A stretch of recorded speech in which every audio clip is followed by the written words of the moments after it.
better for me to start my own company. And so after kind of 10 years, we kind of kick off the ground, started to develop some initial technology, our own IP, and move forward with several infrastructure projects, and we'll go into the details. So first of all, what are we talking about? You've heard about Hyperloop and tube transportation for quite some time now, but we're talking about tube transportation. So it's literally, so it's a concept again, which have been around for more than 100 years, and it consists in a really basic way to remove 99% of the air in a tube where you allow the vehicle to achieve the same speed as an aircraft because you avoid aerodynamic friction. So today, trains are limited to 300 kilometers per hour. With that kind of idea to remove most of the air, you can achieve 1,000 kilometers per hour. Now, be careful, we're not designing a magnetic gun, okay? We're not shooting people in a tube.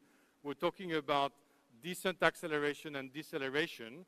So it will take a few kilometers to reach top speed and then several kilometers to decelerate so it can accommodate every, I would say, passengers. The vehicle we've been developing today at Transport is called the FluxJet. So it's the size of a train coach or a bus, so it's 25 meters long. But as you can imagine, in that tube, okay, so there's no air, so it looks more like an aircraft without wings. So it's really made of composite material to build that vehicle with magnetic propulsion and levitation system. The trick here is also in the power transmission. So it's kind of similar to, I would say, a subway with a power rail touching and transmitting energy into the vehicle, but we're using electrical arcs, and this is one of our key IP and key, I would say, competitive advantage over China. We just talked about China, who is kind of the country leading this development nowadays. The infrastructure itself, it's quite similar to what we already have. So the infrastructure is similar to the one we have for the subway here in Delhi. So we're talking about elevated structure. It can be, of course, underground if you need to go across, I would say, the Rockies, I would say, in Canada, or the Himalaya here in near India. But for most of the infrastructure, it will be elevated with a section, I would say, atmospheric section at low speed. Then it enter into what we call an airlock, and then move on into high-speed zone where you achieve higher speed and save on time travel. Here, a more closer look at the infrastructure with stations similar to railway stations. Again, the low-speed zone, elevated guideway, then the airlock, and moving on to the high-speed zone. Our progress to date, back in 2022, we revealed in Toronto a first demonstrator, a scaled-down version of the vehicle to demonstrate the key aspect of our technology. So again, the levitation, the propulsion, and the power transmission. We just started last year construction of a test facility in France, which is moving forward and part of our development plan, which is kind of over the next 3 to 5 years to reach commercialization. And then preliminary work in Alberta. This is our first, I would say, infrastructure project. We signed in 2020 a memorandum of understanding with the Alberta government to develop our first, I would say, line between Calgary and Edmonton.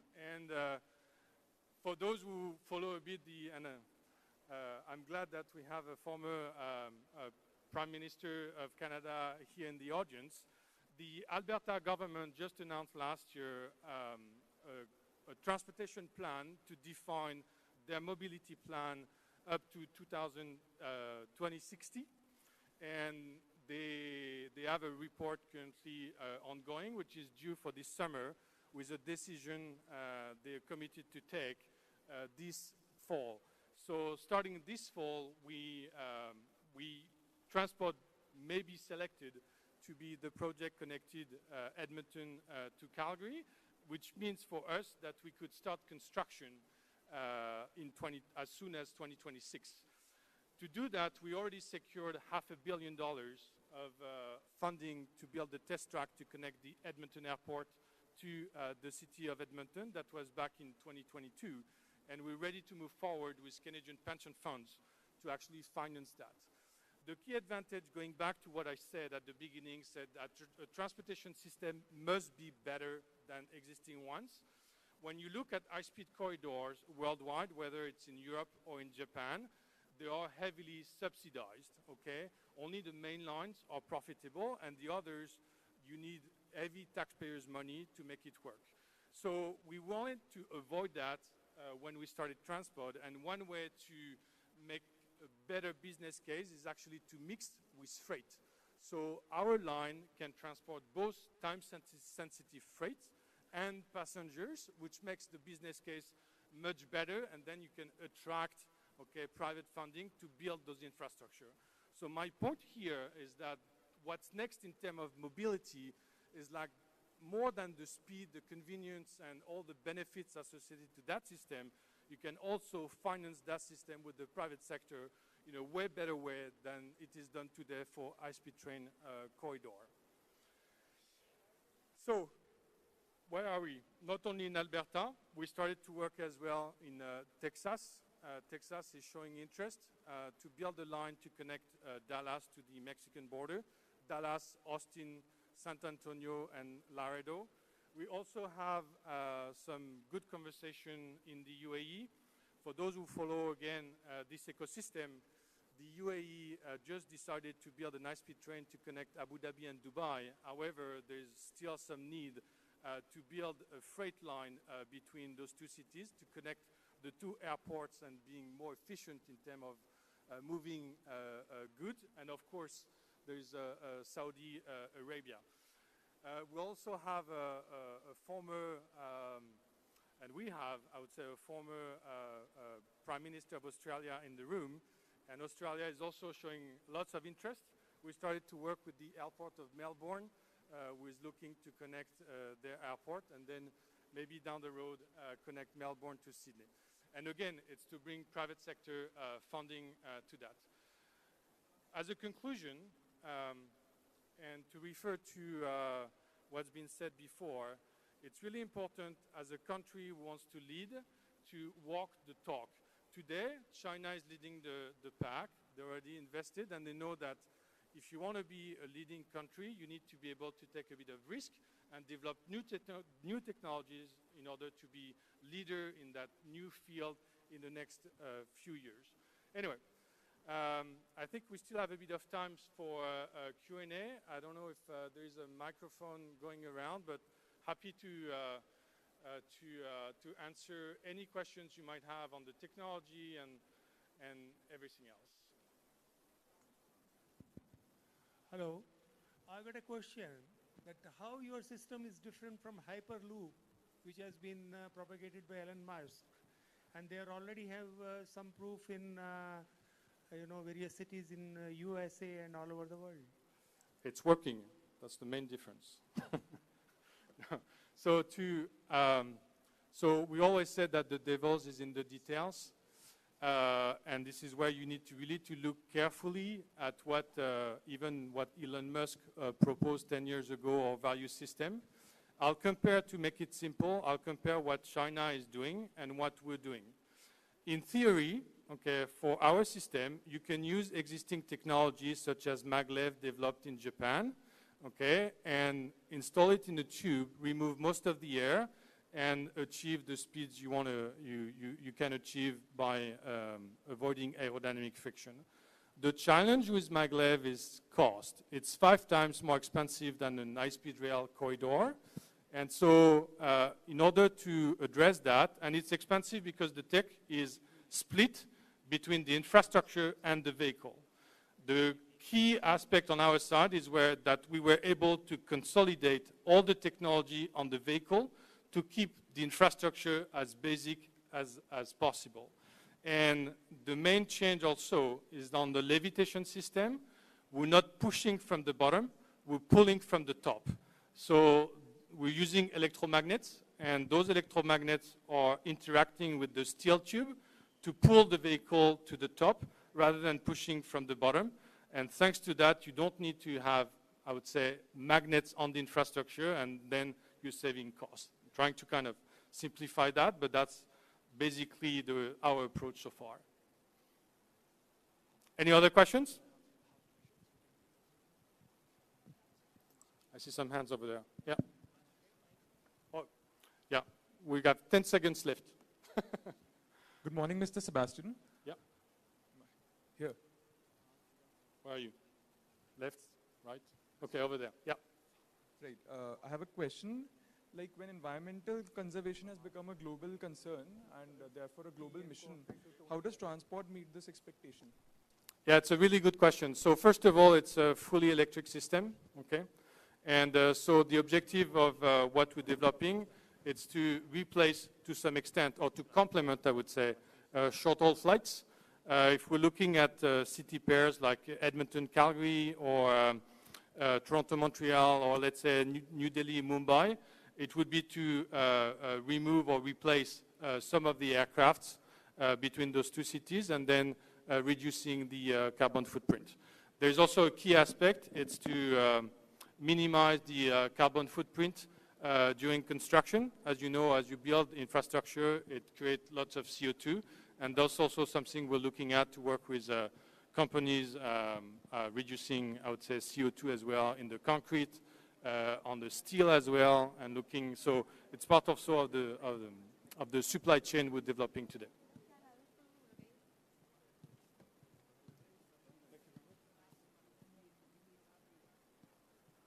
Thank you, Sebastian, for that insightful session. Big round of applause for. Well, now we're going to talk about cybersecurity. It's a very sensitive topic because cybersecurity is something that is, in fact, becoming the norm of the day when you deal with AI and computers and technology. Cybersecurity is often credited with protecting sensitive information, be it related to national security, be it related to finance, or be it related to your passwords for your social media accounts. And I'm going to take this opportunity, and I have the privilege of introducing some people who know exactly what to do and what, in fact, to apply when it comes to cyber security. I'm going to take this opportunity to welcome Mr. Rizwan Sheikh and Mr. Anil Kaushik for our next session, which is on cyber security. And this is going to be moderated by my colleague and our news editor, Ms. Devika Chopra. Big round of applause, please.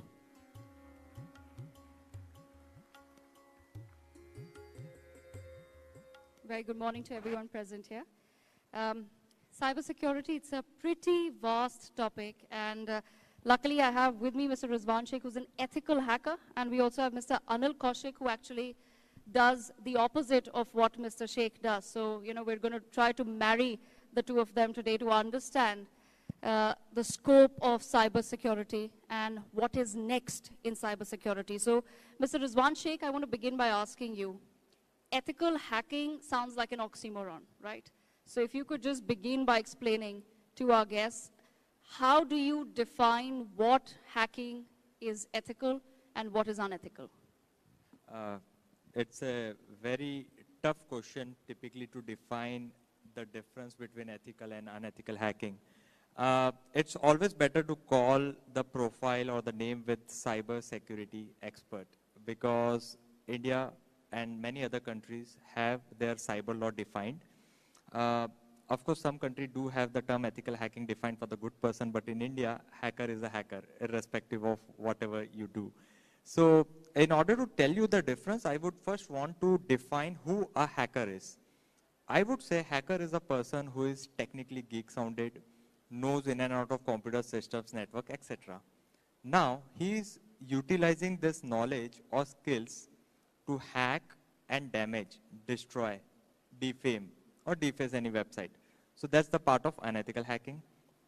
Now the same thing, for example, we get a project of doing vulnerability assessment, making a website or a network hack proof. So now in order to make that website or network hack proof, we get the permission to officially hack it. But after hacking, we are not damaging or destroying it. What we are doing is, we are finding all the vulnerabilities and loopholes on the website and patching it up. So that's the part of ethical hacking.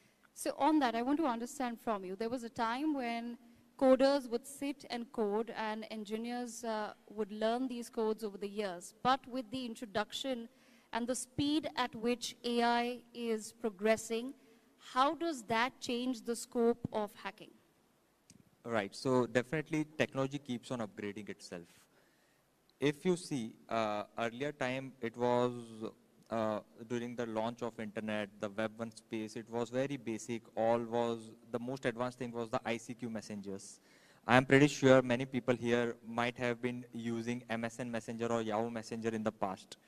Then Web 2 comes into picture where we see social media sites, we see things like Twitter, we see stuffs like some of the advanced stuff where we are doing WhatsApp video calling, group conference, etc., etc. The future which is already on is Web 3, which is combined of blockchain and AI together. Web 3 is more advanced, decentralized, giving control more to the people, having a decent level of encryption to protect your privacy. But at the same time, as the tech evolves, the vulnerability or the hacking stuff also evolves at the same time. If you see AI, definitely it has many use cases. ChatGPT, one of the best examples we got. Yes. But at the same time, we got AI deepfake. Yes. If you notice, editing someone's photos, replacing anyone's face with anyone else's body, replacing anyone's audio to speak something else. Like there have been AI deepfakes available. Suppose I have your 15 seconds of audio recording, you're talking something. I can use that audio to speak something else in your tone, in your pitch. So this is AI deepfake. The same happens with videos as well. Now, Yes. in cybersecurity, it's a major concern. If you have noticed, cybercrime is ever evolving. Cyber criminals are coming up with new technologies to commit crime, and many people are falling victim of it. There have been incidents reported already all across the world, including India, that someone is receiving a call from their children, from their daughter, from their son in their own voice, asking for money. And parents ended up paying the money, but it was a cyber criminal call. So it's both the ways. Okay. AI is going to defend AI. So in cybersecurity, to mitigate this, definitely another AI will be used to do that. Okay, so I'm going to come to Mr. Kaushik on that. Mr. Kaushik, Rizwan Sheikh has listed out some of the ways in which the whole system of cybercrime is really evolving. How is it that you then advise governments and particularly sensitive sectors like homeland security, like the defense sector, how do you advise them to keep their systems upgraded? Yeah, thanks. So first of all, I will agree with Rizwan that there is no hacking, ethical or non-ethical, because if you are looking at somebody else's premise, that's a invasion, unauthorized invasion.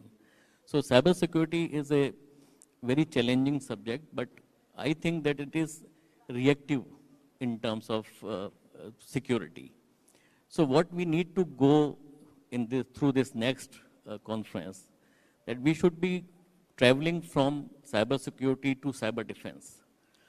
So the time is coming when we need to focus more on offensive security measures. So just to make it understandable for everybody, that you have your house, then you have your office, and then you have a road to travel to your office. So your house is your device, which is the endpoint, which is used by yourself. It may be a mobile, it may be a laptop, it may be a tablet. The road is the network from where you travel every day. And your office is like, you know, your server or your virtual storage, maybe in a hybrid location.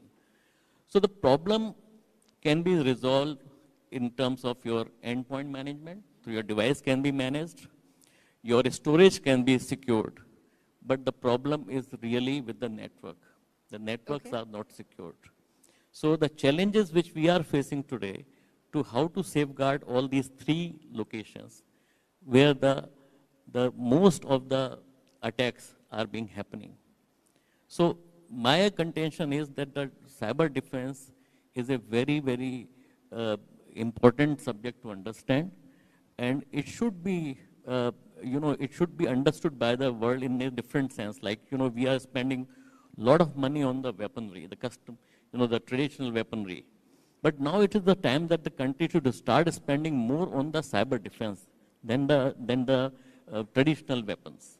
Okay. The army, the frontiers should be capable of actually defending their nation against the cross-border cyber attacks. We are already at war. I mean, it's not that we will be waiting for something big to happen. It is already happening. Mr. Anil, could you quantify that into some examples for our audience to understand? When you say that it's not just about physically defending our borders anymore, but it's about defending our networks and our online systems, because that's essentially where the whole world gets together and meets today. We're not meeting physically necessarily. Can you quantify that? What does that mean? And we also have some ex-servicemen in the audience, so I'm sure they'd like to take that back away from this particular conference. I'll give you a very simple example. Like, suppose you wake up in the morning and you find that there's no electricity, there's no internet, there's no money in your account, so everything is being, vanished. That's the future war. The war will happen, will be on the internet. In the internet only. Suppose, there's some enemy nation which is looking to destroy your economy. What they can do? They can just wipe out your bank accounts. They can wipe out the entire data on the stock market. What will happen? Your economy will be zero. Your credit rating will be zero. There will be no transaction at all after that. Your electricity system can be demolished. So these are the future challenges for the cyber warfare, where I believe that every nation, and the nation like India, should be very ready to defend ourselves. We need to create the cyber warriors which can be working under the army or maybe the paramilitary forces. Yes, if you could break that down further, when you say we need to create a cyber war force, what would that entail? What does that look like? And would that include individuals like Mr. Rizwan Sheikh, who, like he said, that ethical hacking is essentially, we would help governments and other machineries to figure out whether their systems can be hacked or not? Yeah, so I think we need to start an integrated cyber command center where we can join all the three wings of the army, Air Force, Navy, and Army. And we can start, by forming a complete equipped command for cyber security defense. That is what the future is.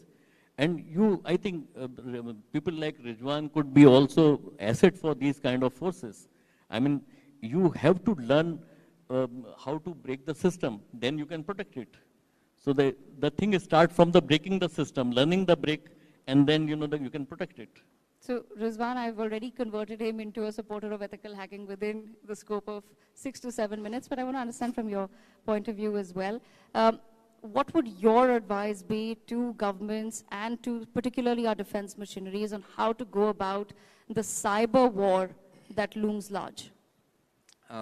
One thing is wonderfully said, that definitely there is a big need to form something related to cyber defense. Now to distribute it down, I would rather categorize it into multiple attacks. For example, if you notice, there were some big unethical hacking groups working.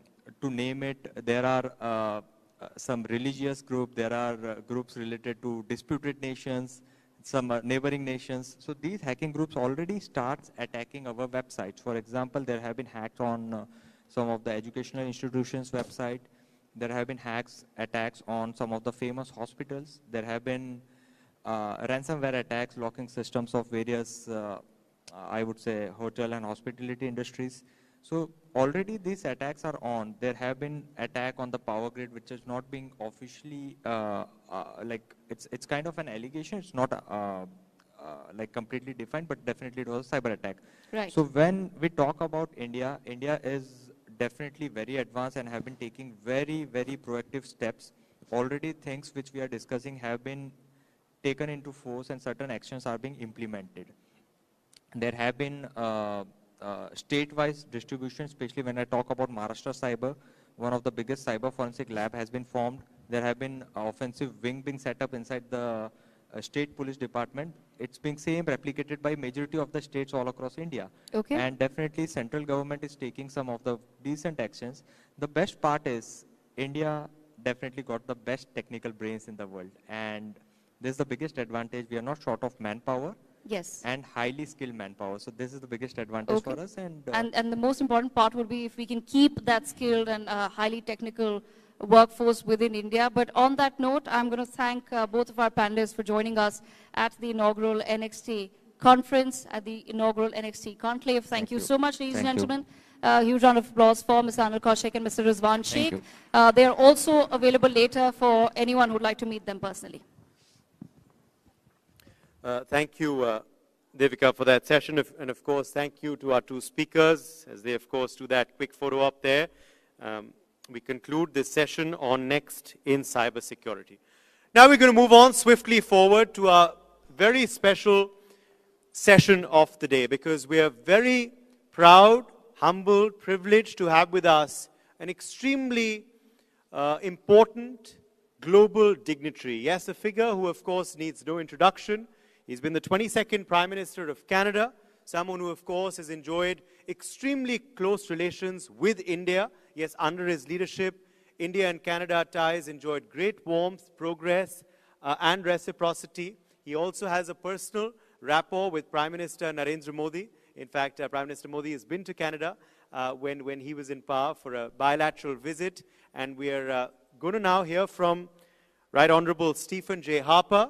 He's with us this morning at the NXT Summit. So I invite you on stage, Prime Minister Harper, for your keynote address. Thank you so much for being with us today. And we are eagerly awaiting your keynote address. So warm round of applause for Prime Minister Harper, please.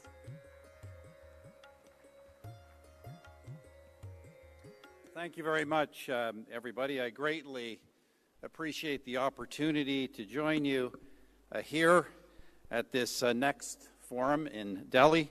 This is a world-class gathering, and as such it is befitting both India's rising importance in the world, but also NEC's leading role in India itself.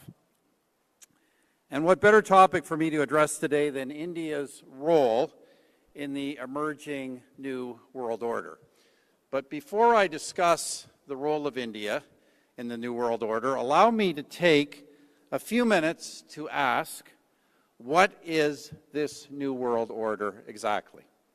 For example, you will often heard it said that the world is moving from a US-led unipolar order to a multipolar order.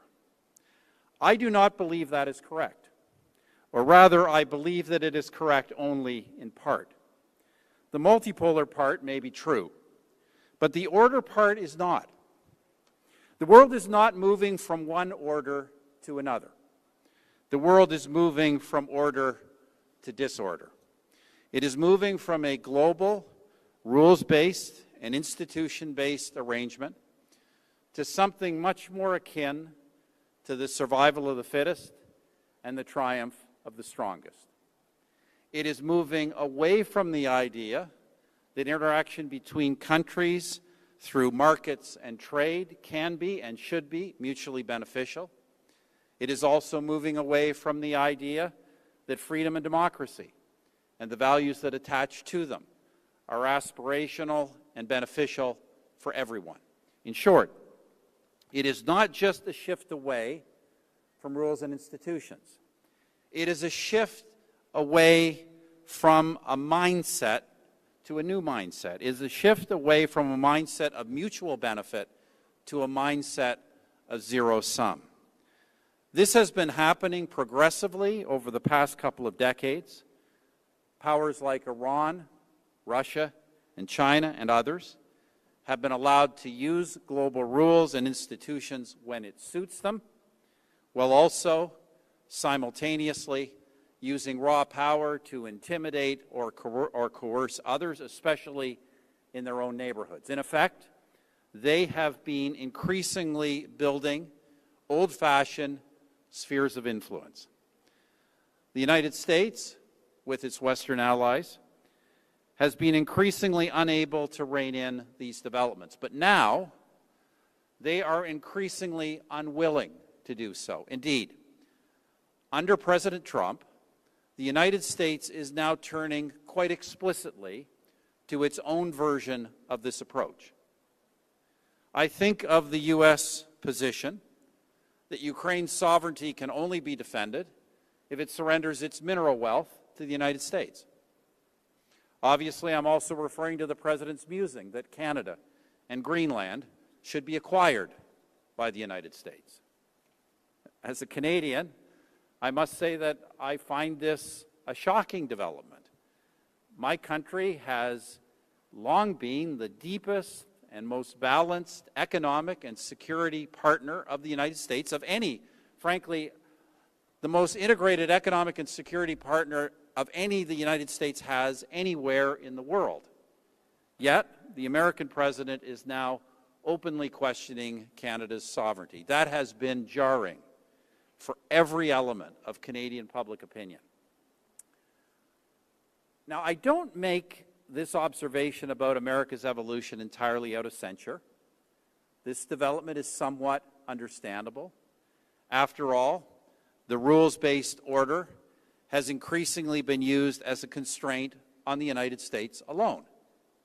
It has certainly not been a constraint on its geopolitical rivals, but it has often not been a constraint on America's own allies either, because the truth is that they have too often been willing to free ride on American economic access and security guarantees, while at the same time charting international courses without any reference to their relationship to the United States. In any case, what I'm seeing in the world is that given this new multipolar disorder, and particularly given the growing rivalry between the United States and China, many smaller and weaker countries are attempting to protect themselves by hedging between these powers. However, that need not be the case for this country, India. Fortunately for India, this rising nation should be more than able to cope with this new state of affairs. Now, it's true, as I understand it, that India would have preferred a different course. India would have preferred a revamp of global rules and multilateral institutions to recognize its importance. Sadly, those such global rules and multilateral institutions now seem increasingly doomed to fall by the wayside. However, I'll come back to that. But in any case, the decline of global rules and multilateral institutions does not mean that India need to be forced into mere hedging strategies, because India is itself emerging as an important global power. And India can be that kind of power both because it is big enough and because it possesses attributes that make it an attractive partner for other major powers in the world. First, let's talk about size. India is on track to become the largest country in the world by population, if it has not already done so. Your economy, by any measure, is no less now than the 5th largest in the world, and it is growing more robustly than any other country in that top category. Combine this with your huge landmass and your unique cultural force, and India is unquestionably on track to become a new global power in its own right. Now, I do not say this to flatter, because India does have some significant challenges.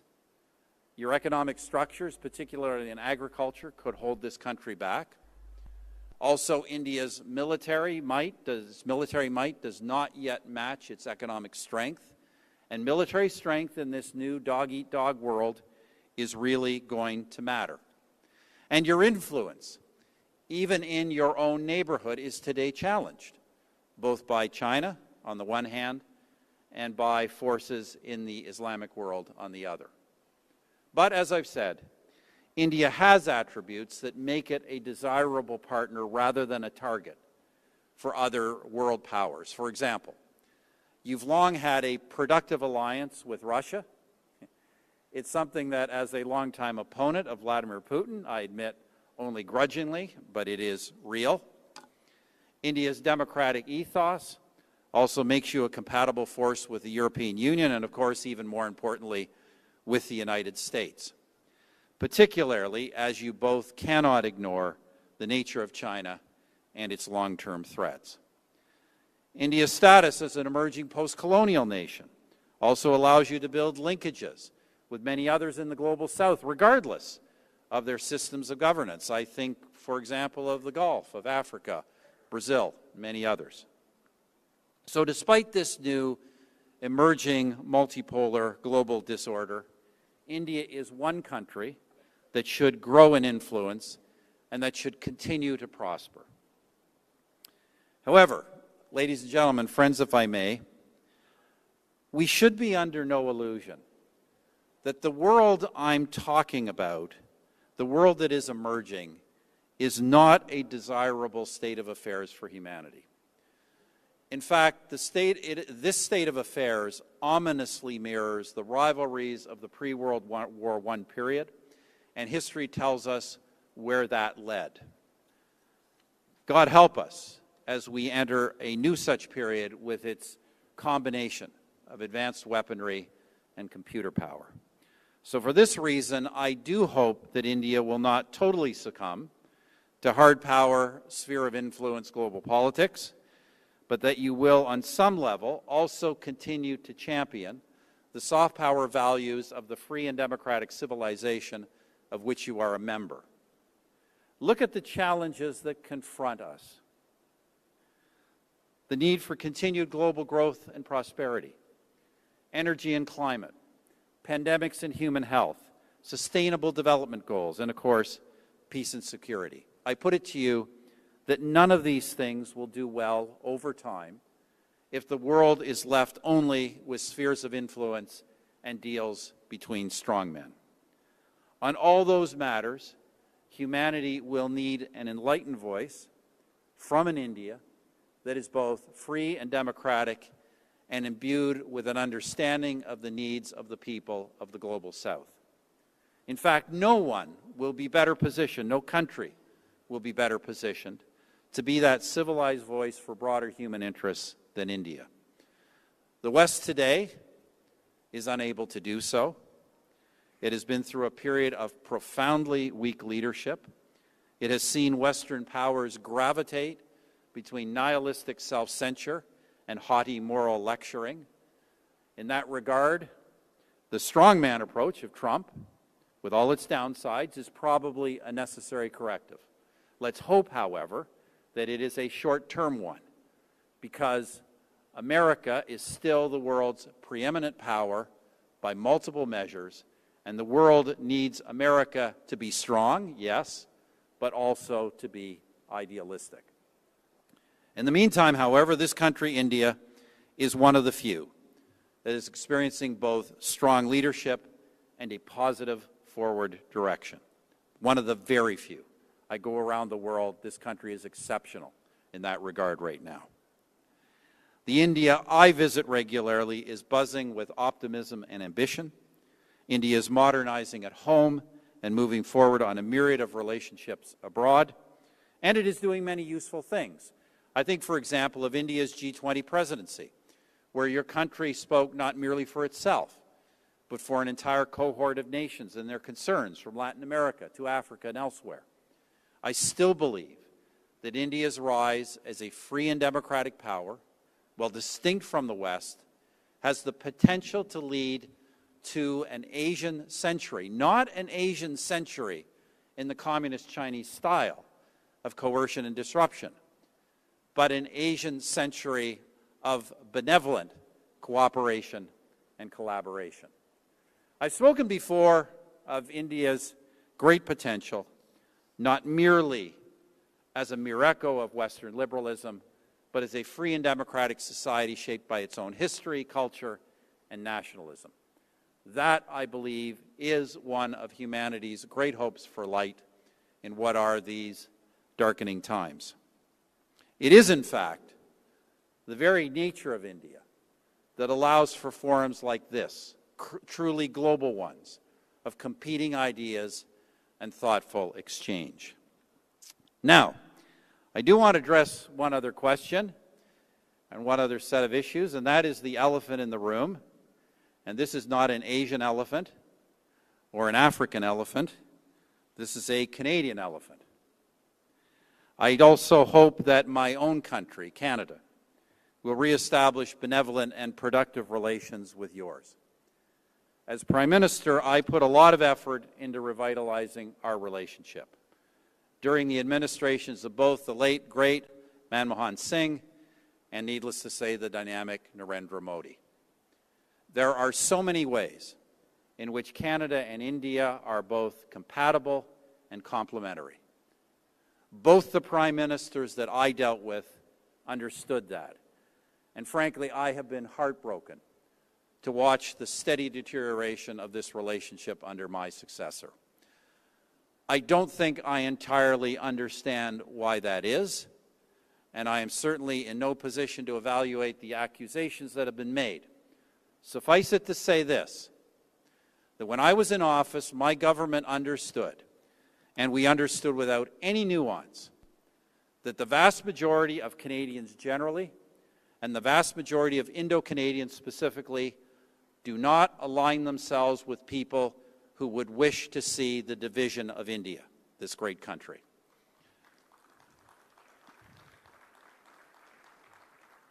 Let me leave it at that, except to add that now, with my own country, Canada, facing for the first time in well over 100 years a hostile United States, we on our side need to rebuild the Canada-India relationship as never before.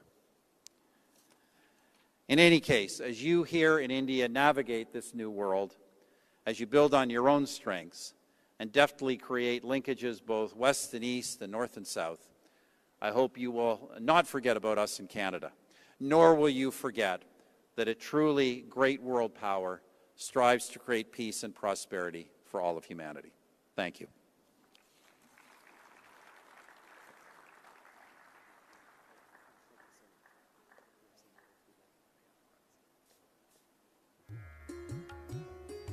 Thank you very much for that address, Prime Minister Harper. You've truly set the tone, of course, for India-Canada ties ahead, and also given us much to ponder about India's position in the new world order. But I'd urge you to please stay on stage for a very special question and answer session as well.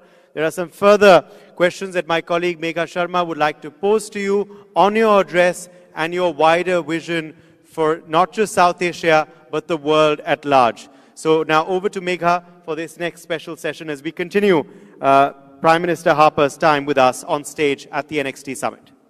Thank you, Uday, and a very warm welcome from all of us at NEXT to you, Honorable Prime Minister Stephen Harper. Let's dive straight into it, and we are talking about NEXT in democracy. How important is it for one of the oldest and the largest democracies, whether it is talking about Canada and talking about India, to work together in this multipolar world than to be drifting apart as we see in the current state of affairs? Look, I think it's very important. You know, I do think, well, I talked about the fact that, you know, it's kind of increasingly a multipolar disorder everywhere and increasingly dog eat dog. I do think there is still, most of the time, fundamentally a difference between democratic and authoritarian regimes. Authoritarian regimes, by the very nature of their power structures, tend to be aggressive, predatory.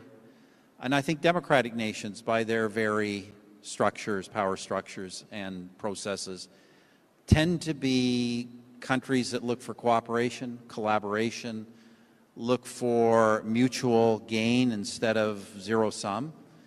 In that regard, I think it's very important that democracies work together. Look, President Trump's views on this are harder to ascertain right now. What I will try and say charitably is it's clear that President Trump doesn't regard democracy as sufficient to work together. There also has to be a real alignment of interests and activities, and I don't disagree with that. But I just hope it's not forgetting that the nature of America and of our countries, India and Canada, means that we really do have a special ability and mission to make the world as a whole a better place.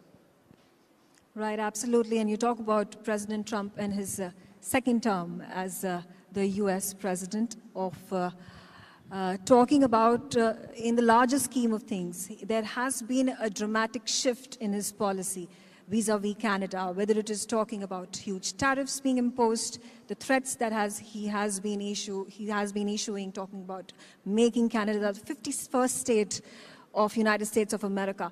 How do you view the current state of affairs, particularly in this dynamism that we witness right after his election as the president?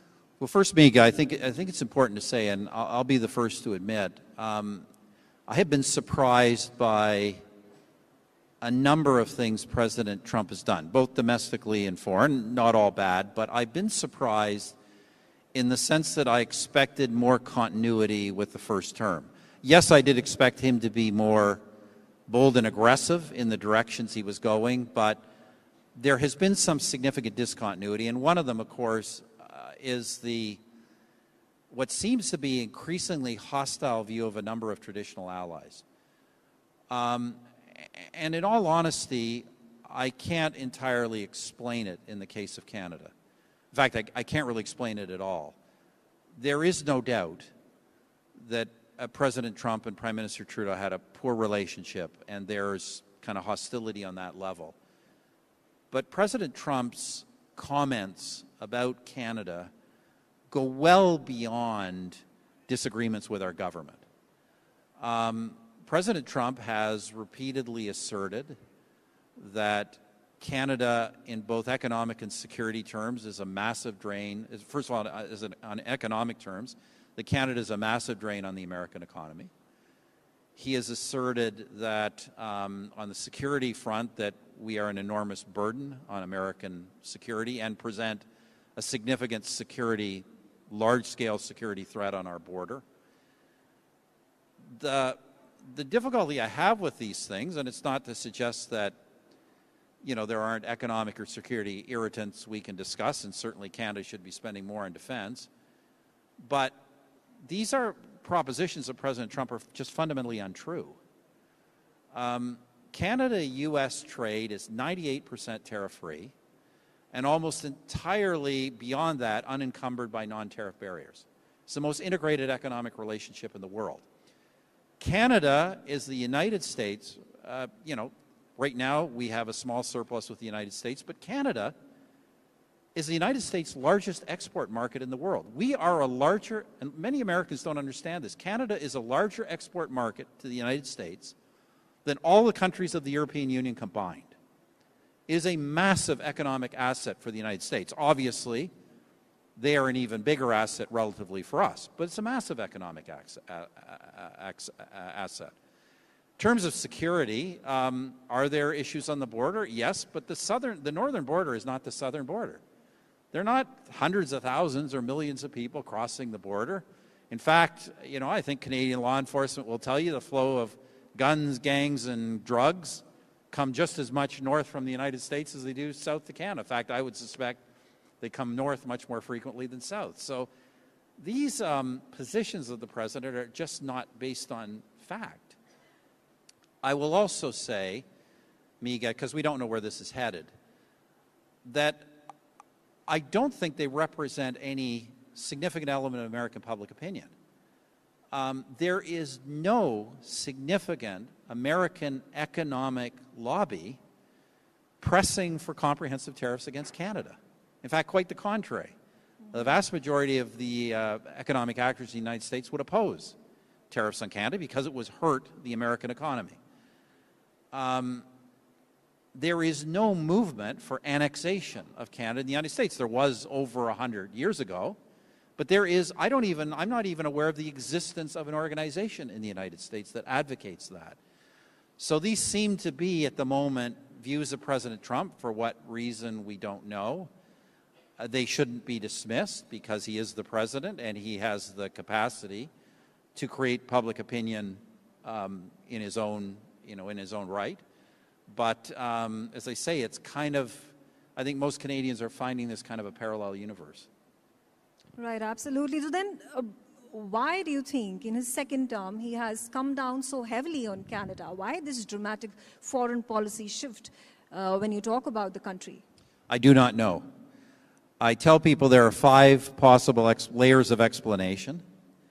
One is that it's shock effect, entertainment, dominating the headlines. Second is that intense dislike of the current government of Canada and its Prime Minister, that's personal. The third is that it's laying the groundwork for some kind of, laying the groundwork for leverage for some kind of big ask from Canada on the trade or our security front. But what that is, I don't know, and nobody does. The fourth explanation is that he is actually an ideological protectionist who believes that economic activity should be moved to the United States, even if it's mutually beneficial to trade.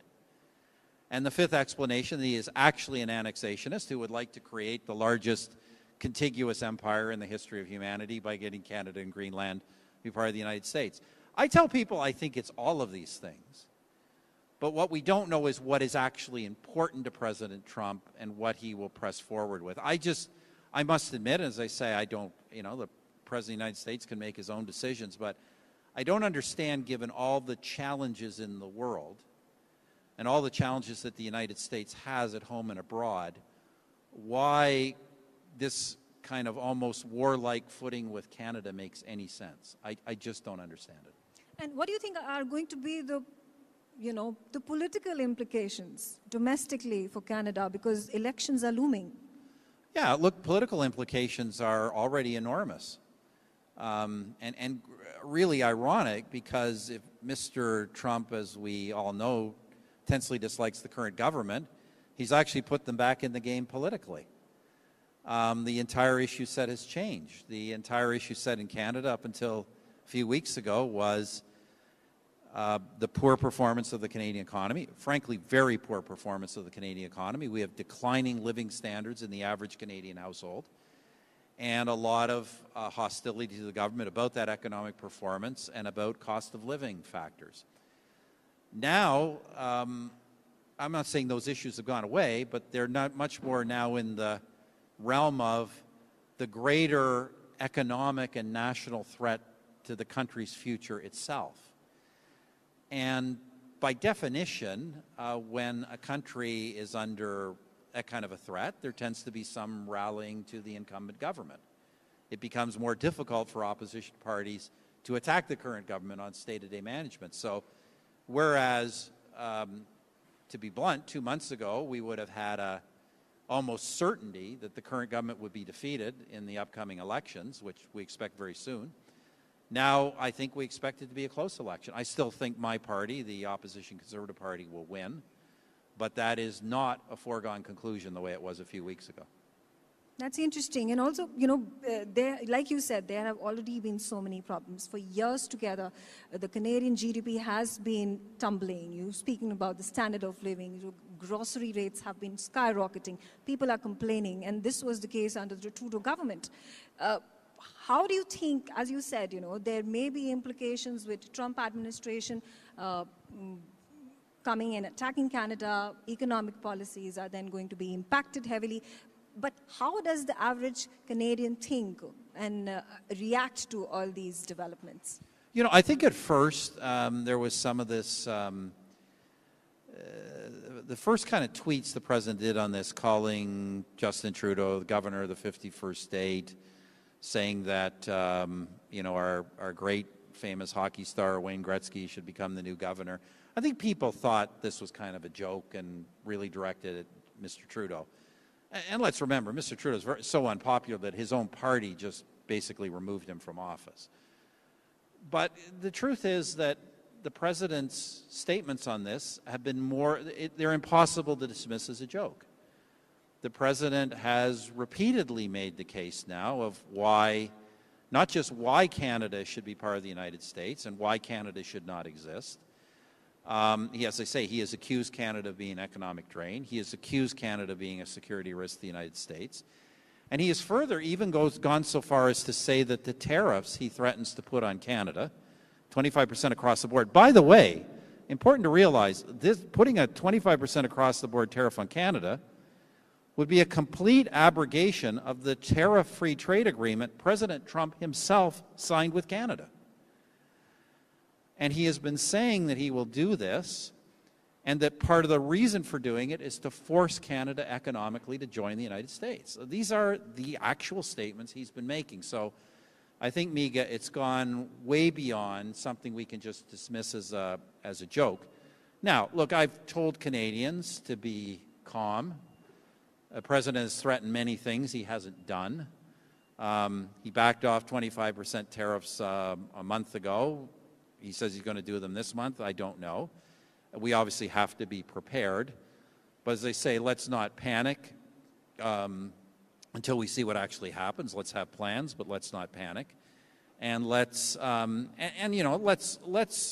retain a respectful discourse with the United States. The reality is, notwithstanding whatever is driving President Trump, the United States are great friends, partners, and allies. Our peoples are very close. And it is not in our interest to escalate this. It's our interest to, deal with whatever does have to be dealt with. We're very unclear what that is, but find a productive way forward. So, be prepared, but be prepared for the worst, but don't contribute to it. Okay, thank you, Prime Minister Harper. There are a lot of members from the audience who would like to ask you a lot of questions. So let's open the floor for our guests. Can we have the first question? Yes. Yes, sir.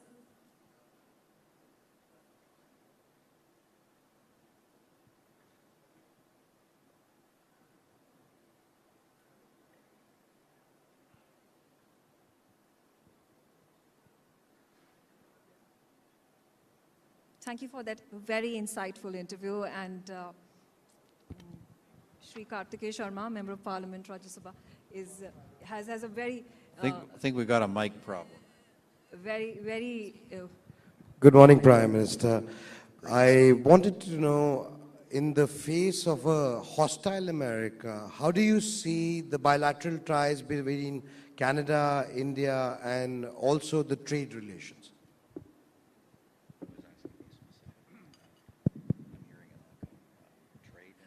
Yeah, trade in Canada. Indian Canada. Look, I believe... Trade between Yeah, India look, and Canada. I believe very strongly that Canada and India need to deepen their economic relationship. When I was in office, we were successful in negotiating a social security agreement, also a nuclear cooperation agreement. We had started discussions on foreign investment protection and promotion agreement. And we'd even had some preliminary discussions on a trade agreement. So I think there's a universal agreement in Canada that we would like to deepen our both investment and trade flows with India. That has been happening, not happening at the rate it should be happening, in my opinion, given the complementarity of our economies. But that has been happening. And I certainly think now it's an imperative. I mean, obviously, given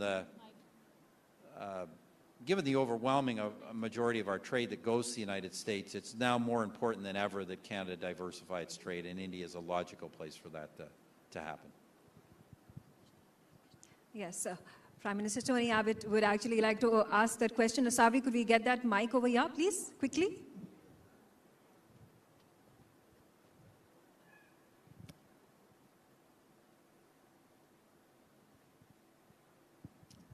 Well, Stephen, thank you for that very thoughtful and insightful address.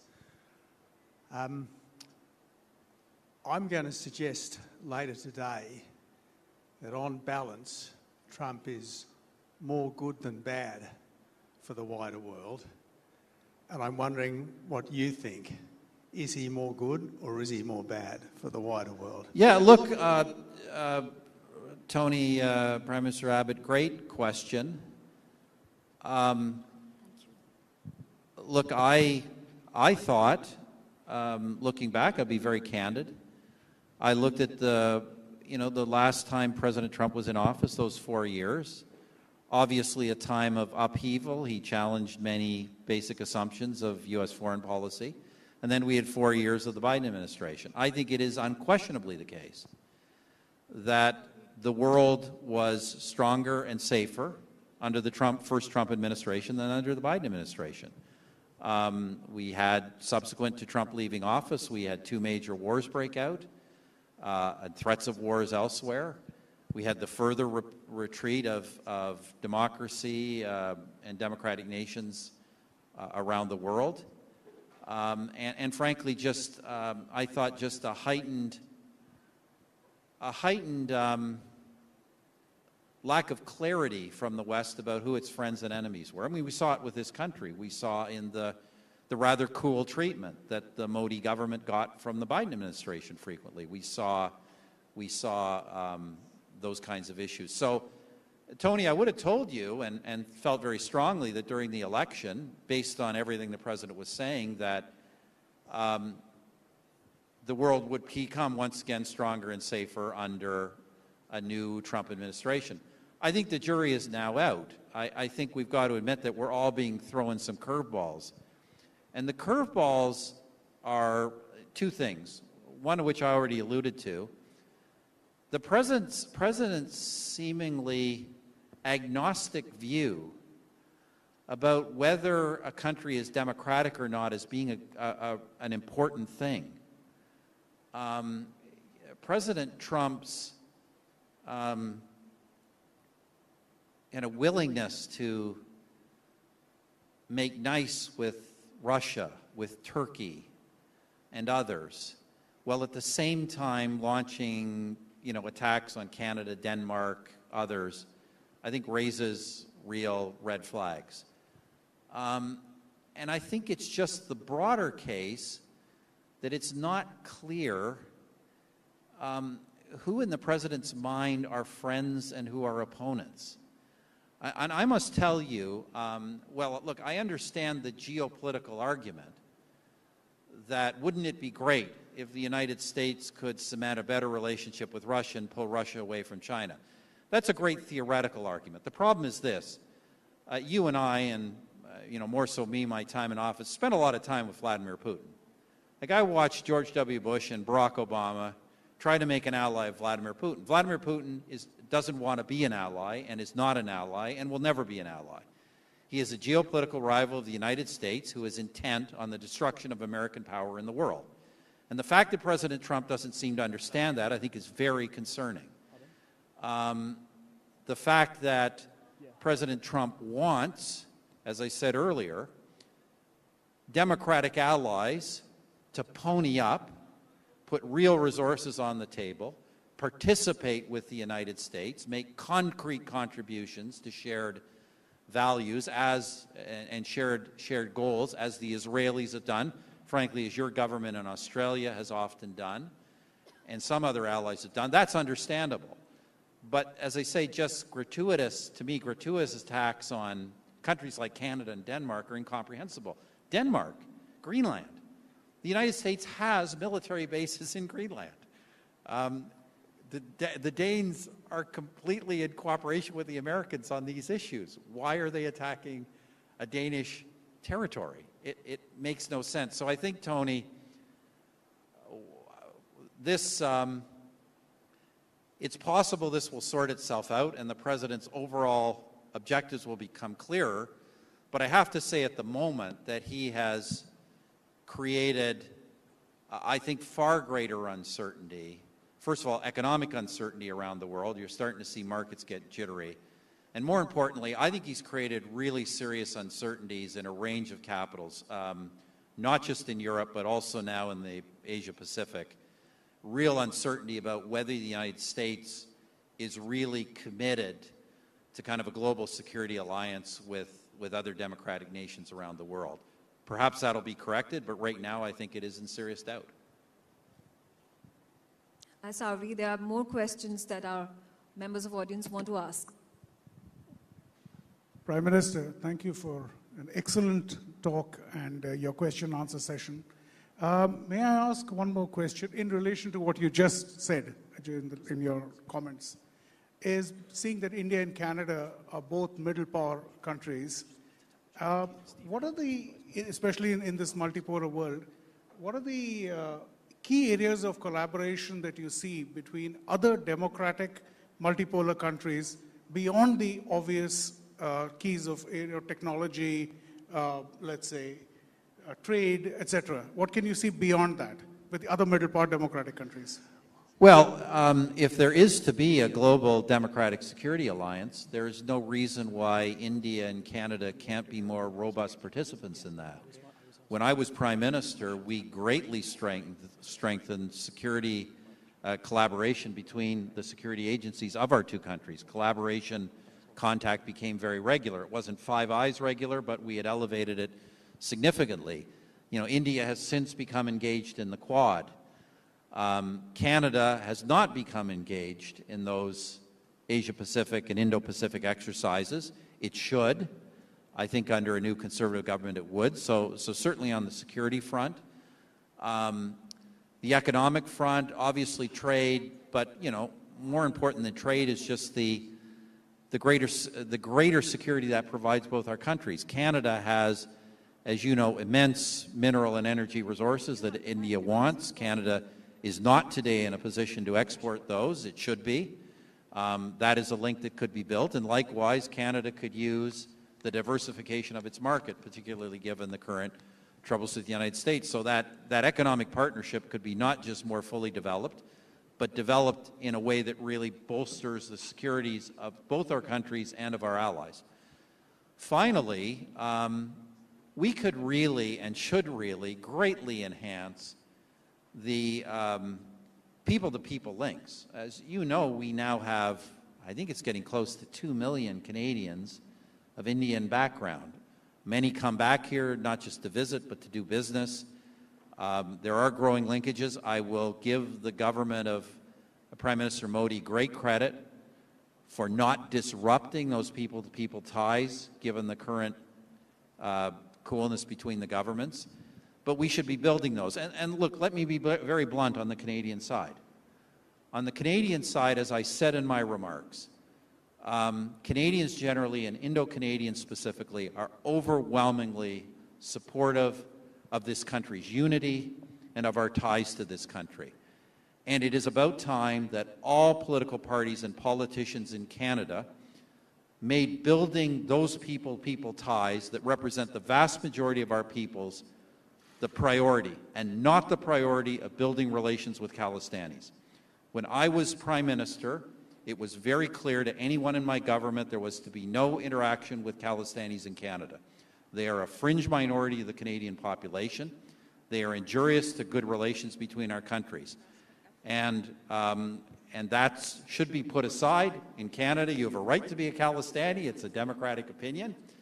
But it should not be infiltrating our governing party, and it should not be inhibiting good people-to-people relations between India and Canada. Thank you. Thank you so much, Prime Minister Harper, for this wonderful, insightful session. Unfortunately, that's all the time that we have. A huge round of applause for Prime Minister Thank you. Stephen Harper.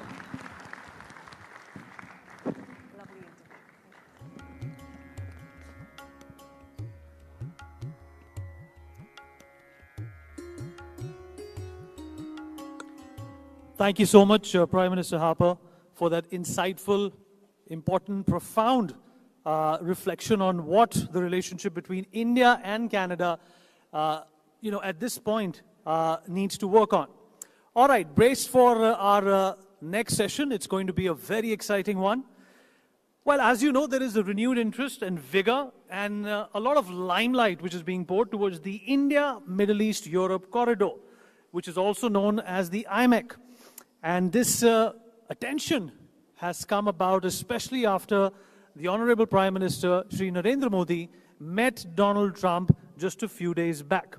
We're going to talk about this corridor. We're going to talk about what does it mean for India and trade towards Europe going through Israel, and what does the war in Hamas, in Palestine, and of course the involvement of Israel and other countries around it mean for the progress as well as the pace of this corridor. And without further ado, I'm going to invite the people who in fact are going to reflect upon a great deal of what this means for the world and especially India. Can I please have the pleasure of having Ambassador Ron Malka, Chairman of the Haifa Port Company, onto the stage. He's going to be joined by Ambassador Mark Sievers, who's the Director of the American Jewish Committee, Dubai. Also joining us on stage will be Dr. Manjari Singh. She's the author and specialist in this matter. She's written a book named India and the Gulf, A Security Perspective. This exciting session is going to be chaired by Mr. Jason Isaacson, who is the Chief Policy and Political Affairs Officer, I beg your pardon, for the American Jewish Committee. A big round of applause for them, please. Thank you very much.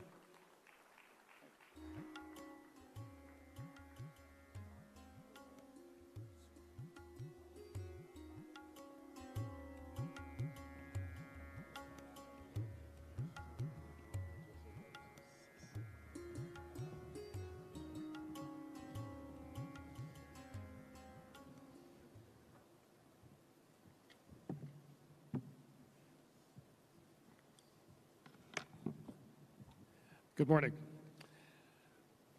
So thank you for that introduction, and Mr. Sharma, thank you for having us here today. Presented at the G20 Summit in New Delhi in September 2023, the India, Middle East, Europe Economic Corridor was a far-sighted, potentially transformative product of the new regional thinking generated by the Abraham Accords.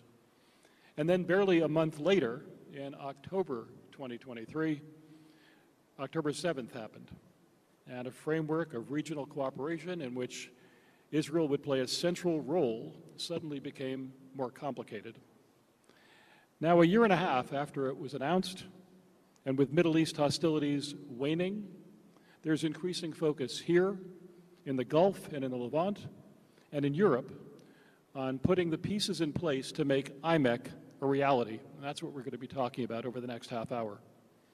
How would you describe, I'm going to ask you to begin, Dr. Singh, how would you describe the current status of the project, especially after Prime Minister Modi's recent meetings with President Trump in Washington, and also after the higher visibility that we're seeing now in official contact between the UAE and Israel? The Israeli foreign minister was recently in the UAE. We had a UAE delegation that was recently in Israel. It seems to be more possible now to talk about that relationship that has been on track since 2020, but was maintaining a much lower visibility after the Israel-Hamas war. Before discussing what happened after, Prime Minister Modi's visit to the US, I would like to say that, today, if you look at it, I mean, of course, the 20th century was the century of geopolitics, but the 21st century is the century of the geoeconomics. And it has become so important, geoeconomics has become so important that it is now a cliche, rather, right? So in that context, if you look at IMEC, it is truly a multilateral, a multi-sectoral, and a multi-stakeholder kind of a framework corridor, right? So in that sense, if you look at, of course, there were certain hurdles from, September 23 up until now, but the progress is not that slow. Because before the meeting between the American president and the Indian Prime Minister, there were many other things that had taken place. For instance, in March last year, India and UAE had already, signed an agreement a framework agreement, intergovernmental framework agreement was already running between the two countries.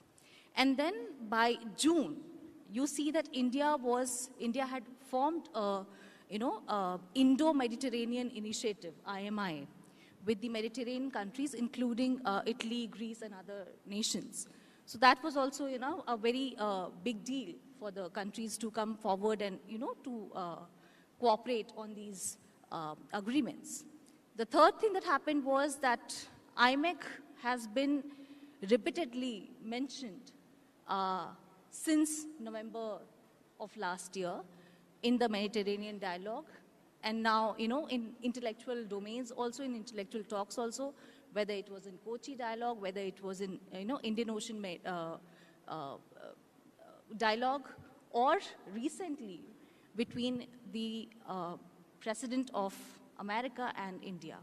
Now, the meeting this February is very important because now it is showing that there is, some concerted efforts being taken between the nations, between the partners, and it is going to be a reality, as you also pointed out rightly, that it is going to be a reality because now they are talking about the investments. Now they are talking about the $600 billion investments that is going to go in this, in framing of this corridor. And they're also talking about taking IMEC beyond Europe. I mean, if you look at President Trump's address, he says that from Italy, it will be connected to US as well. So already there's some sign of IMEC plus happening between the two countries. So these are the developments that are already taking place. And of course, like I already said, that it is a multi-regional, stakeholder, multi-sectoral kind of a framework. So obviously there will be some time, in terms of bringing everyone together. In silos, everybody is working. Like I said, that India is working with the Mediterranean countries, India is working with Israel, India is working along with, the Gulf partners. But if you look at in a concerted format, that a steering committee, a Sherpa level dialogue is yet to happen. So I think by this year or by next year, we'll see that everybody will come together and there will be a concerted effort from all these stakeholders, all the, partners, and they will form a steering committee. Thank you. I'd like to ask our other panelists to jump in to this as well. First, with you, Ambassador Malka. From the Israeli perspective, there's a lot of attention now being focused on IMEC. How does it look to you? We can't hear over here. You couldn't hear what I was saying. I'm sorry.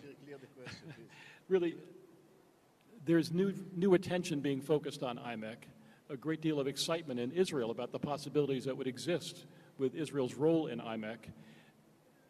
After a year and a half of war between Israel and Hamas, lower visibility being paid to the possibility of Israel being a participant in this, things are starting to change. We're seeing a great deal more attention focused on the possibilities for Israel for this greater engagement now with India and actually serving as really the hub of this connection between the Far East and Europe, and yes. South Asia and Europe.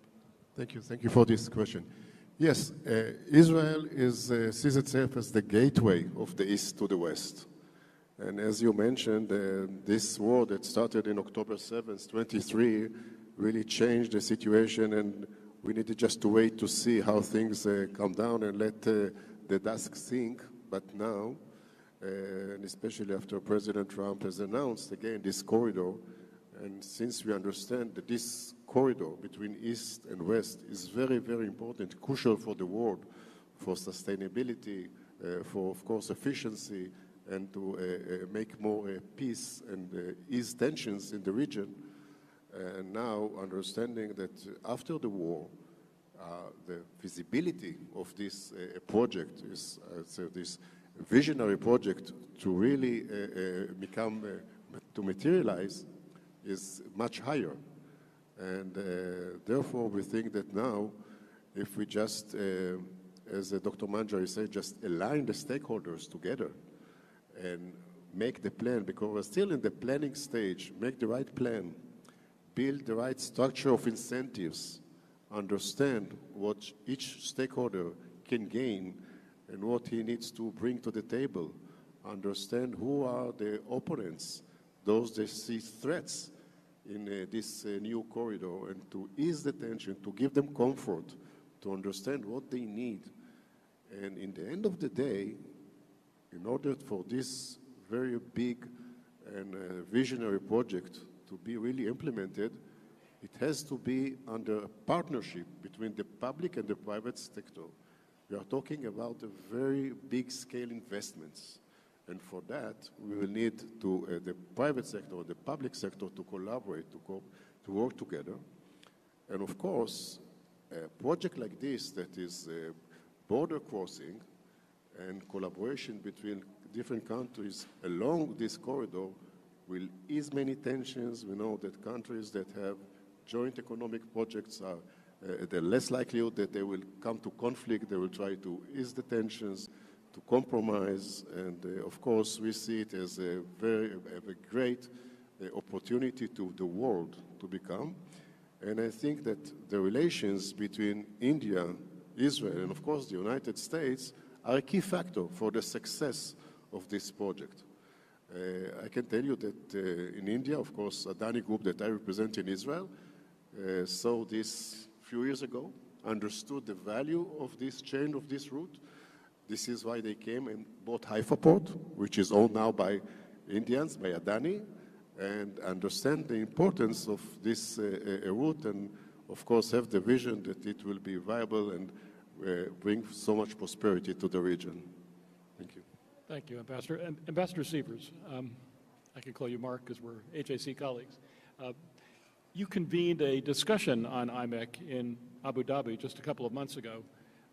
From where you're sitting, and I should say as a former longtime Foreign Service officer of the United States, both the Emirati and I should say Gulf perspective on IMEC, but also the American perspective on IMEC, why is it important to both the United States and the Gulf that this project move forward? Thanks, Jason. I think it's a long-standing interest of the United States to see stability and economic prosperity spread throughout the Middle East. And the current situation is that the Gulf states are in very strong leadership positions for the Arab world and for the Middle East. And the United Arab Emirates has through the Abraham Accords, a formal relationship with Israel that's was perhaps frozen a bit in place during the first year or so of the Gaza war and the war in Lebanon, but now is coming back to much more normal status, and people are looking forward to what may come next.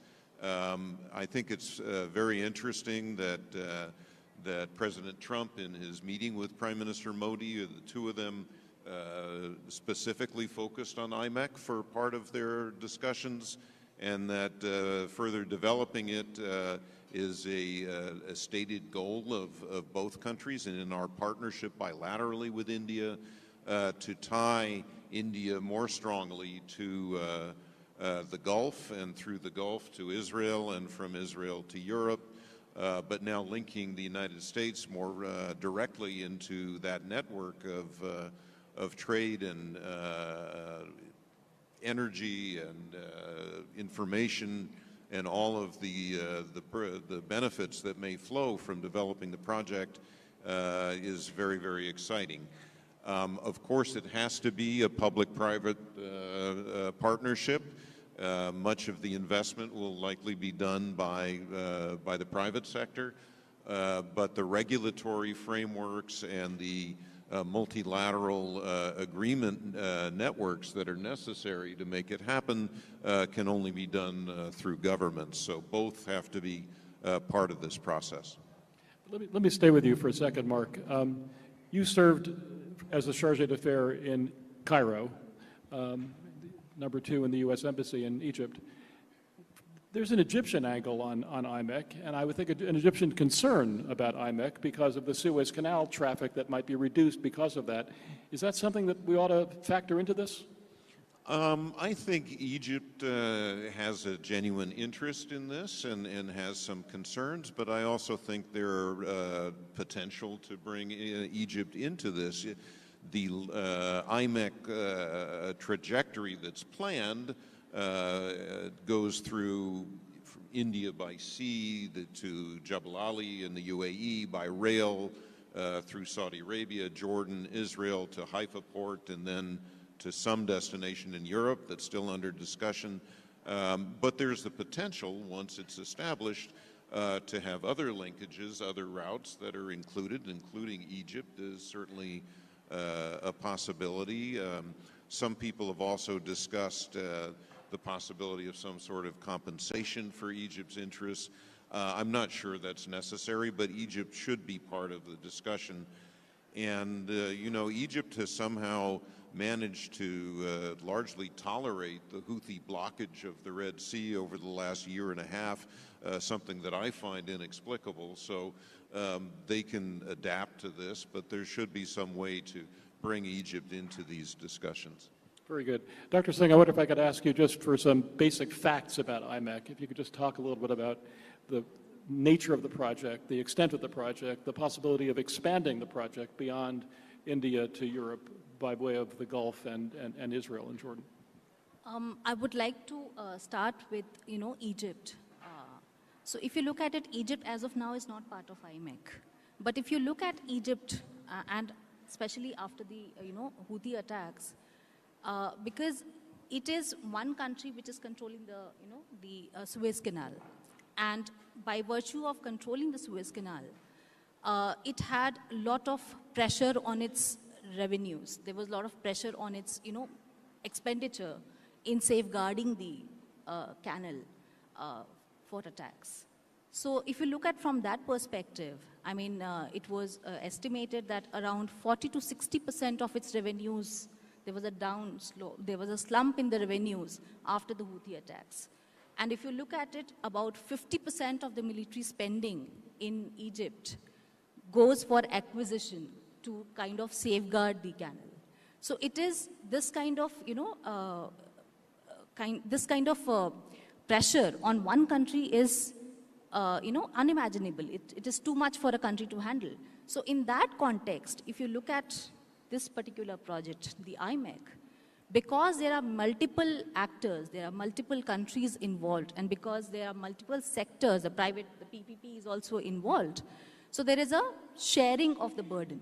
So because of that sharing of the burden, it is a more, viable option in the coming times. And also because there are multiple actors involved in IMEC, it also kind of gives it a security, because, I mean, whether we like it or not, in the coming times, whenever it gets operationalized, it is going to be a strategic asset for most of the countries and for the world for that matter, if it expands beyond, if it rather expands to the east as well. Because if you look at the Southeast Asian countries, like Singapore, like, South Korea, they are also interested. They are also watching what is happening in IMEC, right? So in that context, if it becomes a global infrastructure development project, so in that context, what is going to happen is that it will need a lot of security. So in that, the very nature of, providing security to the corridor, the alignment of these countries coming together, and if you look at it, it is an alignment of developing and developed world. It is not just, one global north and global south kind of situation. So all these countries coming together and building a, a network like this, I think it's going to be, it's going to be a very profitable asset for everyone involved in this infrastructure project. So let me pick up on that a little bit. Ambassador Malka, back to you. The aspect of IMEC that really involves kind of global power competition between the global south and the rest of the world, between the east and the west. How does IMEC fit into this equation? Belt and Road Initiative of China. I know Turkey has a plan for Iraq, Iraq Development Road Project. How will IMEC change India's kind of economic potential to project its wealth and its investment and its involvement, engagement with Europe, as opposed to the Belt and Road Initiative, for instance? How will it change the regional power dynamic? Well, first of all, you know that the world economy is based on trade routes. And IMEC aims to provide a new, modern, alternative trade route between East and West. So it opens another alternative. An alternative brings value. For this to happen, of course, we need to see that, the question you asked before that about Egypt is exactly a shining example how we can ease tensions, maybe also with Turkey, but let's start with Egypt. Egypt is concerned that it might lose cargo and transportation to the IMEC. But if you look at the scales and you think how many, for example, containers you can ship from the Gulf to Haifa and to Europe on train, it's hundreds, not more than hundreds. One mega ship can carry 21,000 containers. One mega ship that will go. So it's not a real competition for Egypt. Once we talk about this, we can ease many of the tensions and the concerns. I think the same goes to about Turkey and other countries that are now our opponents to this corridor. Once they will understand the value, the contribution, because IMEC is not only about transportation and trade. IMEC is about energy, green energy, about sustainability, is about communication, about technology. Think about Israel, the startup nation, how much technology can be brought to the table to this corridor, which all the countries, all the stakeholders can enjoy and benefit from. So it's much more information, as Ambassador Mark has just mentioned. So IMEC is much more than this. Once other countries around will understand the value of IMEC for the world sustainability, I think they will less resist. They will come to the table and they will contribute their, what they can bring added value, and of course will enjoy from the benefits. Because we can look at IMEC as a big economic project. So we're talking about risk sharing, partnership between public and private sectors, also about risk sharing.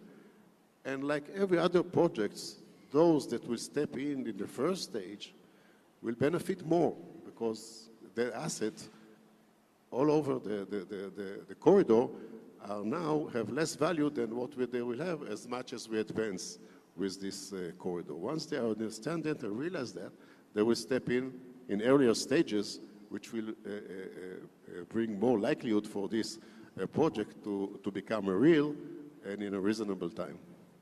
Let me stay with you, Ambassador Malka, and then also ask Ambassador Sievers to jump in. This project will require a great deal of international cooperation. Goods and services, not services, goods and energy and energy and fuel, communications, traveling from country to country to country to country. There are tax implications, there are regulatory implications. Political considerations could play in from time to time and maybe disrupt this process. How did you insulate IMEC from political disruption caused by external factors? Wars, conflicts, competition, pressure from outside forces, the United States, Russia, China. How can you protect this enormously valuable asset moving forward in the face of all of these possibly competing claims and concerns? I think this is a major question about the sustainability of the project itself. I don't think you can totally isolate any project from these political tensions and, of course, different interests. But if you will create it in that manner, that the value for the stakeholders will be in such a scale that they will have so much to lose, it will create the sustainability, the continuity of this project. And this is exactly the structure of incentives that I talked about earlier, and what is the value that each stakeholder can get. As much as this value is high, they will have so much to lose, the forces, the vectors to preserve this project will be stronger, and then we can overcome. And we saw when there is a big value, a big economic benefit, we'll find the solutions, the options to solve many, many tensions that would have not been solved otherwise. So let's create this value. Let's make it that there's too much to lose, so we will overcome any political issues that will come in the future. Ambassador Sievers, do you have a similar level of confidence as Ambassador Malka? I have a lot of confidence, always tempered by some skepticism, but I think the potential is so large that it should overcome the political concerns. The instability of the Middle East remains a factor. The potential for further conflagration is always there. It's not been, those issues have not gone away. But certainly this ties in very nicely with the U.S. desire to see the normalization of Saudi Arabia's relations with Israel. A big piece of this project going forward has to go through Saudi Arabia, and perhaps with Saudi Arabia's blessing, it will be easier for Jordan to become part of this, and it ties in very, very nicely in a kind of virtuous circle with the idea of normalized Saudi-Israeli relations. So I think if you bring those political factors in here, it is a further incentive to parties to come together around this concept of an India, Middle East, Europe economic corridor that has to have as its fundamental elements the agreement of all the state parties being stakeholders in the process. So I think these are mutually reinforcing. Mark, let me just stay with you also. It wasn't so many years ago that there were terrorist acts in the Sinai to break the gas line between Egypt and Israel. How do you, not just in the terms of political protection, against terrorist protection that needs to be put in place with this sensitive project? There are rail lines, there are cables that could be disrupted and broken by terrorist actions. How can the countries work together to prevent that kind of disruption in this project? Well, it will require cooperation among all the stakeholders. Just to cite the example of the gas pipeline through the Sinai, after the fall of Mubarak and during the period of Muslim Brotherhood rule in Egypt, there were multiple attacks, small explosive devices put on the pipeline, the gas pipeline connecting Egypt and Israel, to the extent that the Egyptians at one point withdrew from the agreement that they had with Israel to supply a certain amount of natural gas. They were sued by Israel over the economic loss. Some kind of settlement was reached. But when President Sisi came back into power and Egypt reasserted state control of the Sinai, somehow those disruptions seem to have gone away. So I think Egypt had the capacity to protect the pipeline. I think during a period of chaos and loss of state control over its own major assets, then it all became disrupted. But once the choice was made to exercise effective control of Sinai and the capacity returned, they were able to do so. So I think it is doable. It will just take some effort. Thank you. Dr. Singh, back to you. You're an expert on India-Gulf relations.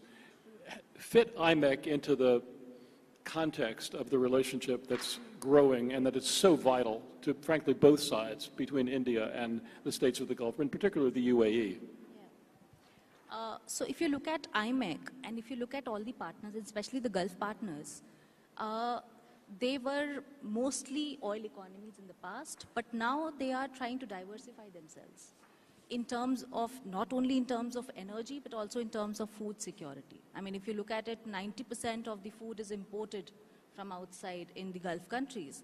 So in that context, if you look at this corridor, so it provides you freight, food, and energy, all three, and plus more, digital communication, all kinds of communications which can, be built through this corridor. So that is what it is important for the region, that they want to have a food security as well, because if you look at it, most of the land is deserted.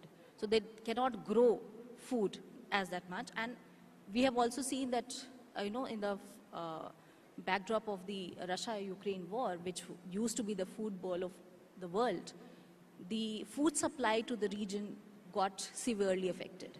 So I think both the countries have realized, both India and the Gulf partners have realized that these are the grey rhino events. Food, energy, these are the things that are going to be affected in the past, if not addressed in the present. So in that context, the IMEC corridor provides a very viable option to, it is a addition to whatever is happening between the Gulf and India. Of course, there are multi-dimensional areas wherein, trade is happening at one side, people-to-people contact is also there, there is energy, all of that is there. But a corridor building will provide that kind of sustainability in terms of these areas as well. So in that way, it complements the relationship between Gulf and India. Very good. Let me stay with you for a second, Dr. Singh. About a year or so, I believe, before the announcement of IMEC, there was the announcement of I2U2, India, Israel, the United States, the UAE. How does IMEC fit into that? I've heard less about I2U2, frankly, recently, and I'm wondering if we can see that coming back online in a much more important way. And also, if you could say a word about whether this IMEC proposal will either deflect from or lower the ambitions for the Chabahar project in Iran and the cooperation between India and Iran, because perhaps IMEC corridor makes it less important that India have that access to other parts of the world. That's true, but if you look at it, Chabahar is already operational, some part of it, right? So in that context, and IMEC is going to take some time. It's not going to happen, just tomorrow. It will take its own time, right? So in that context, Chabahar is going to be, important to India, and also because it gives a different connect to the Europe. It goes through Central Asia, so it gives India the opportunity to also connect with the Central Asian market. So that's a different route altogether. So of course, it is complementing the IMEC, not necessarily being, Chabahar is not going to be, not so important for India in the coming time. So it stays. On the other hand, if you look at the, the I2U2 you had talked about, I2U2 was happened after the Abraham Accord was signed between the Gulf countries, some of the Gulf countries and Israel, a normalization. So in that context, it was one of the first steps wherein India was also trying to expand beyond Gulf and bring the Gulf and Mediterranean together. So that was the first concerted effort in that in that line. IMEC is beyond that, right? So first you connect with the region and then you go beyond the region. So it is kind of complementary again. So it's not going to be, a competition. It is going to be complementary in that. Excellent. Dr. Singh, thank you. Ambassador Sievers, Ambassador Malka, thank you very much for this conversation. Thank you, Jason. And thanks to our organizers. Thanks so much. Thank you all for your time and for being with us here. Dr. Manjari Singh, Ambassador Mark Sievers, who of course has come specially from who's the director of AJC Abu Dhabi, who's come specially for this. Same with Ambassador Ron Malka, who's of course the chairman, Haifa Port Company, and Jason Isaacson, who of course chaired that very interesting session. Thank you all very much for being with us. He's of course Chief Policy and Political Affairs Officer, AJC. Okay, we're moving forward now. Now from a panel discussion, it's time to go back to another very special presentation that you're going to see over here at the NXT stage. And this, of course, continues our endeavor to, of course, look forward at emerging sectors. And now we're moving swiftly forward to the next session, which is now going to be on Next in AI. So Next in Artificial Intelligence. And in fact, we have a panel later on as well in this segment. But first, for a very special presentation, I'd like to call on stage the Vice President of AI and Marketplace for Uber. Mr. Dinkar Jain is with us. Mr. Dinkar Jain, could we please have you on stage for this next presentation? Let's welcome him with a warm round of applause.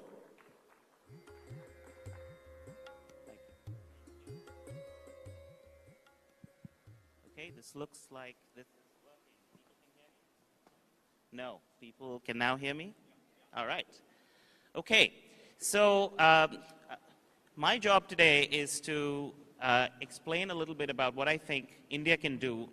Everybody is fully aware of where AI is, what potential it holds, how much the world is excited about it. And I thought I'd cover 3 or 4 very specific topics on what could be next in AI for India. Okay? So I just want to kick it off by saying that it's not a secret to any of us today that we have a massive data dividend and it remains untapped. What does that mean? So if you look at the global population of internet users outside China, the developing world, and India as a big part of that, dominates that population. 75% of internet users outside China are from the developing world. And these are the people, whenever they like something, they click something, they do anything with their phones, they are generating digital data, right? That digital data is what powers all of these companies. On this list, you'll find some of the storied names in the world of AI. All of these companies are powered with AI, whether it's Google search engines, recommendations in a social media app, or anything like that. That's all AI powered. And how do these companies create all of this AI? Through user-generated data. Where is that user-generated data coming from? It's coming from the developing world. But none of these companies are originated from the developing world. So this is India's data dividend. We've talked about the demographic dividend for many decades. But this is India's data dividend and the developing world's data dividend, which remains completely untapped by our own economies. Okay, so with that out of the way, let's talk about what AI is, actually, and what does that mean for us to attain the goal of Viksit Bharat by 2047. Now, this is machine learning, or AI, is one of the most misunderstood concepts in computing. So what I want to do is make sure, without any buzzwords, without any technical mumbo-jumbo, just explain to everybody what it is, okay? And it can be described in less than, 5 words that are on your screen. Machine learning is nothing but a function, like a programming function, that is created with data or programmed with data. That's it. There's no other mystery to this, okay? Now, what does that mean? A traditional program, the way we would write it, you would write a set of instructions. If this, then that, for I equals 1 to 20, do this, or whatever it is. So that would be what a traditional program would be. A machine learning program, on the other hand, you feed the machine large quantities of input-output pair data or other types of data, and you tell the machine to write the program itself, okay? That's the only change that has happened in this entire programming paradigm over the last few years. It's been enabled by cheaper compute, vast amounts of data that our populations are generating, and so on. But that's at the core what it is. So all AI systems are nothing but programs created with data. Now, if you think about the implications of this, many different types of computing programs could never be written the old-fashioned way. You could never write a program to recognize 8 billion faces by writing if statements or for loops. You have to use the ML programming paradigm to do a lot of these kinds of programs, okay? Now, this could mean ranking relevant ads or search results. It could mean, detecting fraud amongst millions of banking transactions, so on and so forth. Now, why is this interesting? Now, if you look at the history of technology, maybe 500-ish years, you'll see that what the printing press first did is it made the marginal cost of reproducing a handwritten book or a printed book far lower than what it used to be.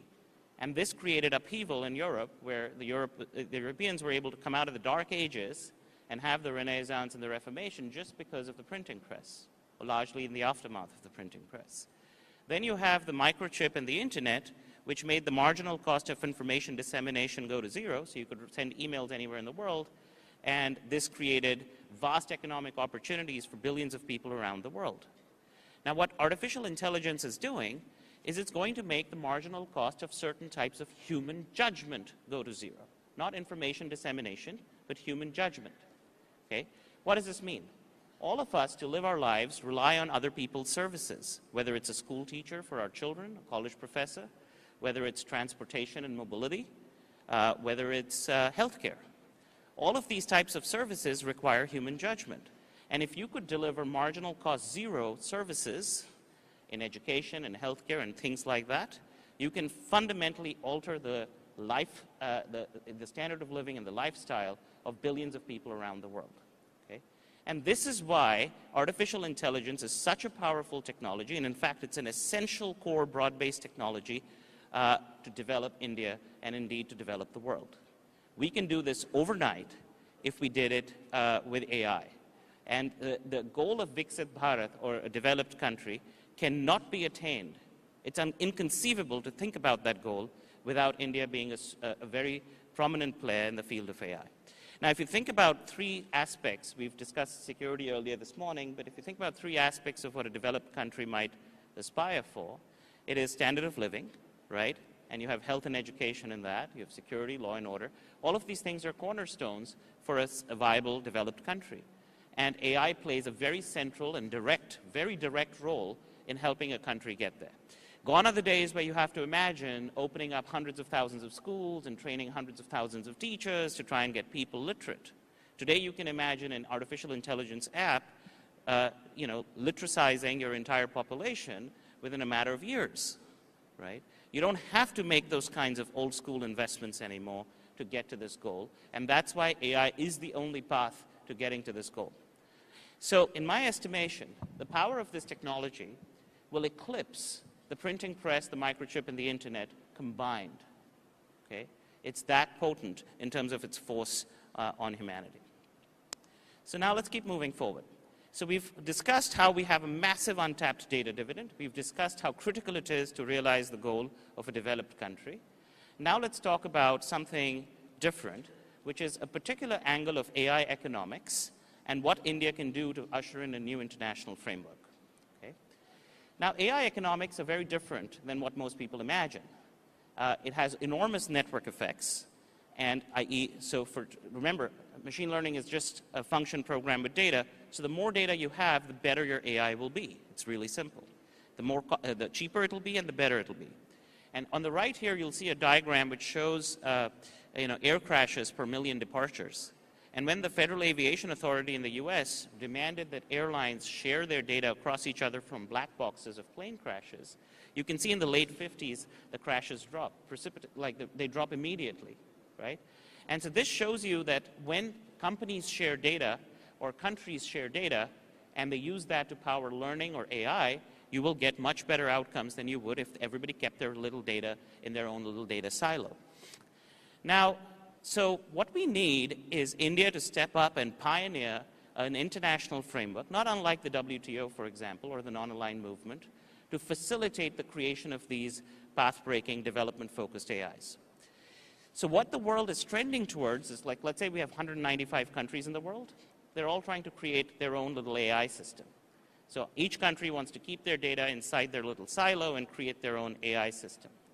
Now, this is data sovereignty, but the problem is it doesn't really exploit AI economics the way I described them, because what you want is to use these data network effects to create the best AIs possible by pooling the data across countries, right? Now, the alternative here is that you take the data from 195 countries, you have a smaller set of global companies that serve global AI systems.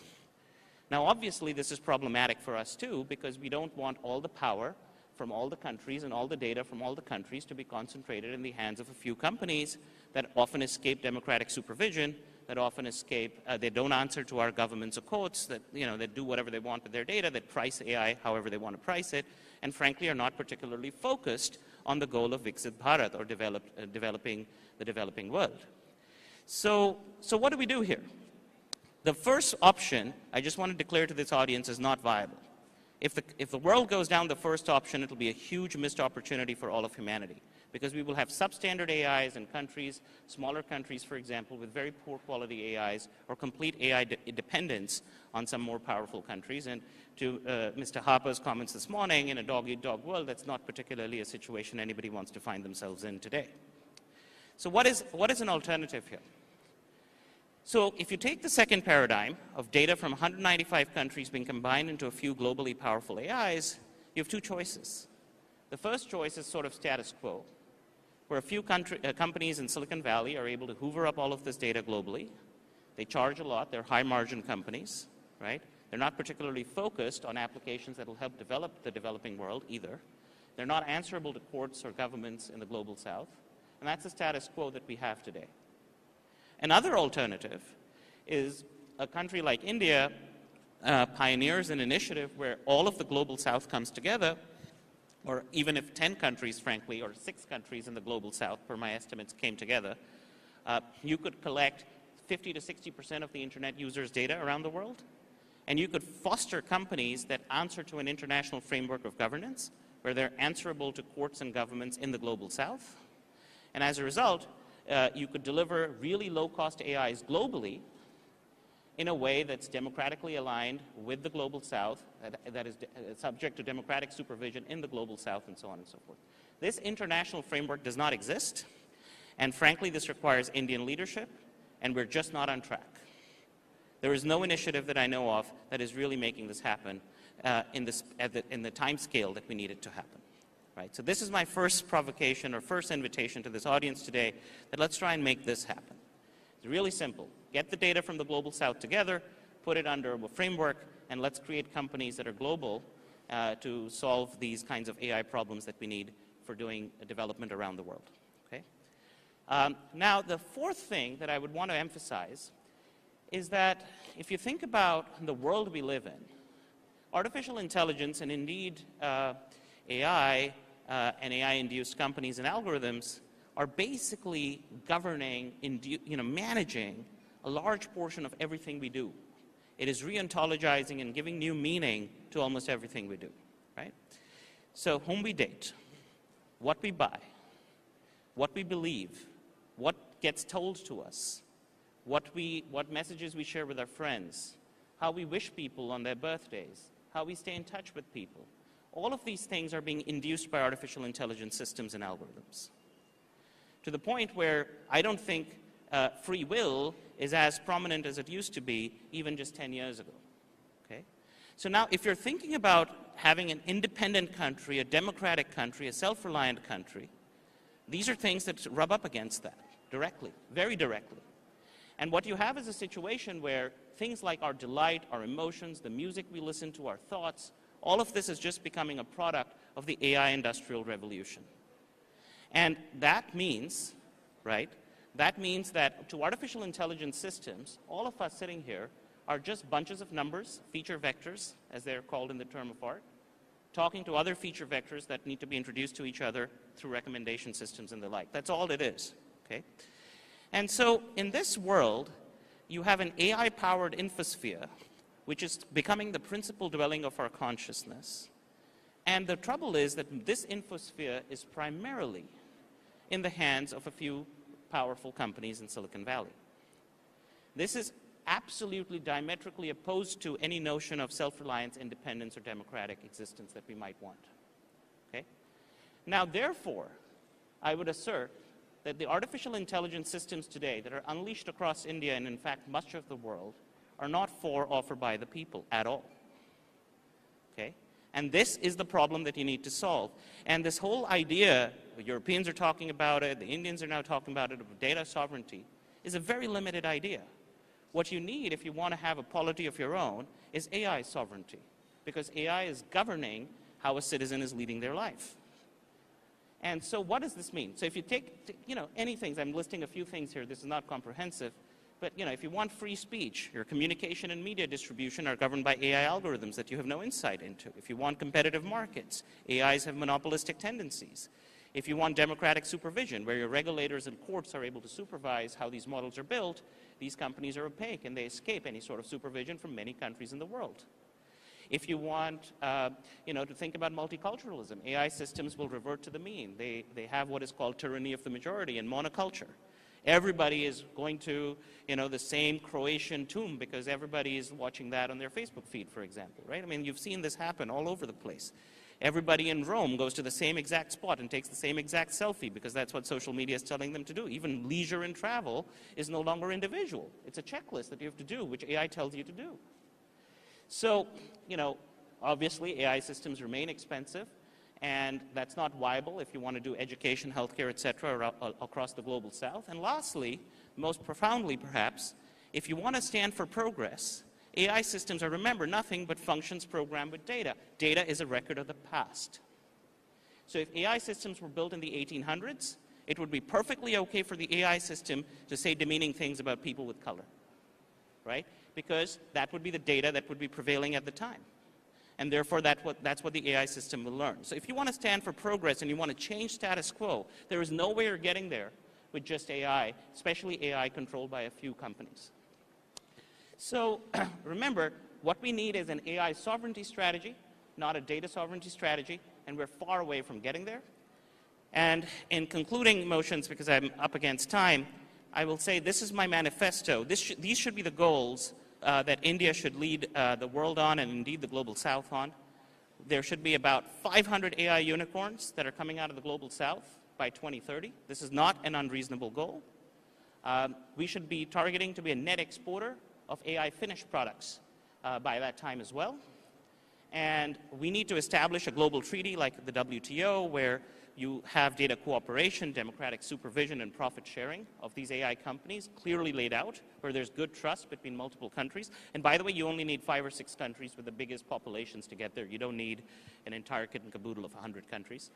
And lastly, I would say that you have an opportunity here in India to serve as the prime data custodian and the prime AI steward for all of this, because this is the largest data bank in the world because of the Indian population, and it's a country with established democratic and legal norms that can be extended to project this sort of leadership and soft power around the world.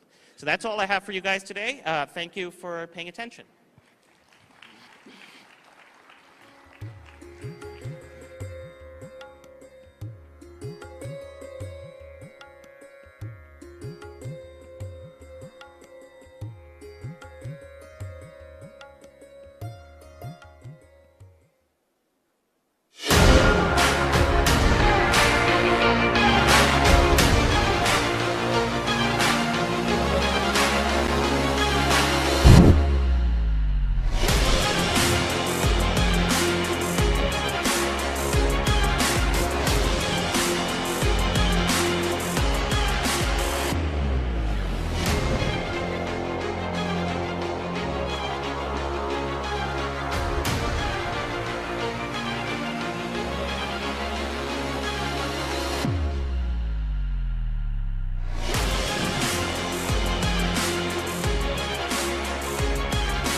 All right.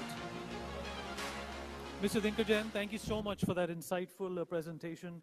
It really does open our eyes in terms of the potential as well as the future that artificial intelligence holds in our day-to-day world and, of course, the world at large when it comes to the next of beginnings. All right, we're going to continue with our conversation and our confabulation when it comes to artificial intelligence. This time around, we're going to have some people who understand this realm, this ecosystem like the back of their hand.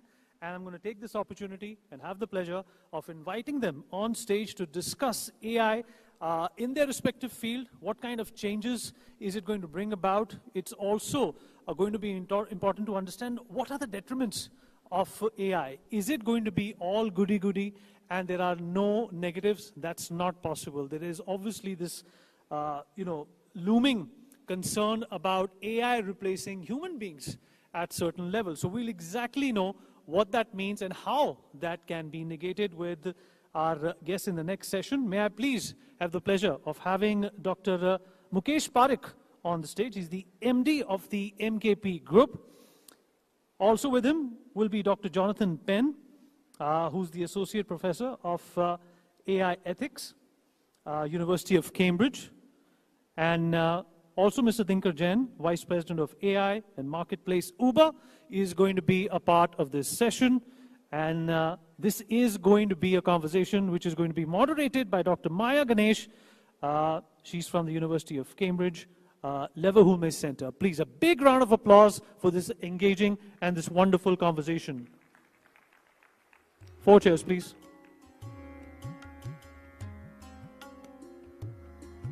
Can I please request you to come on stage?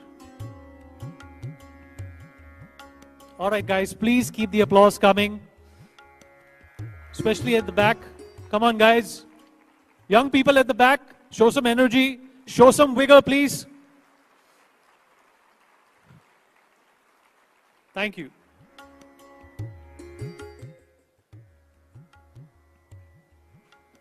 Is this on? Hi, everyone. Good morning. Good afternoon, almost. I think we can sit anywhere we want.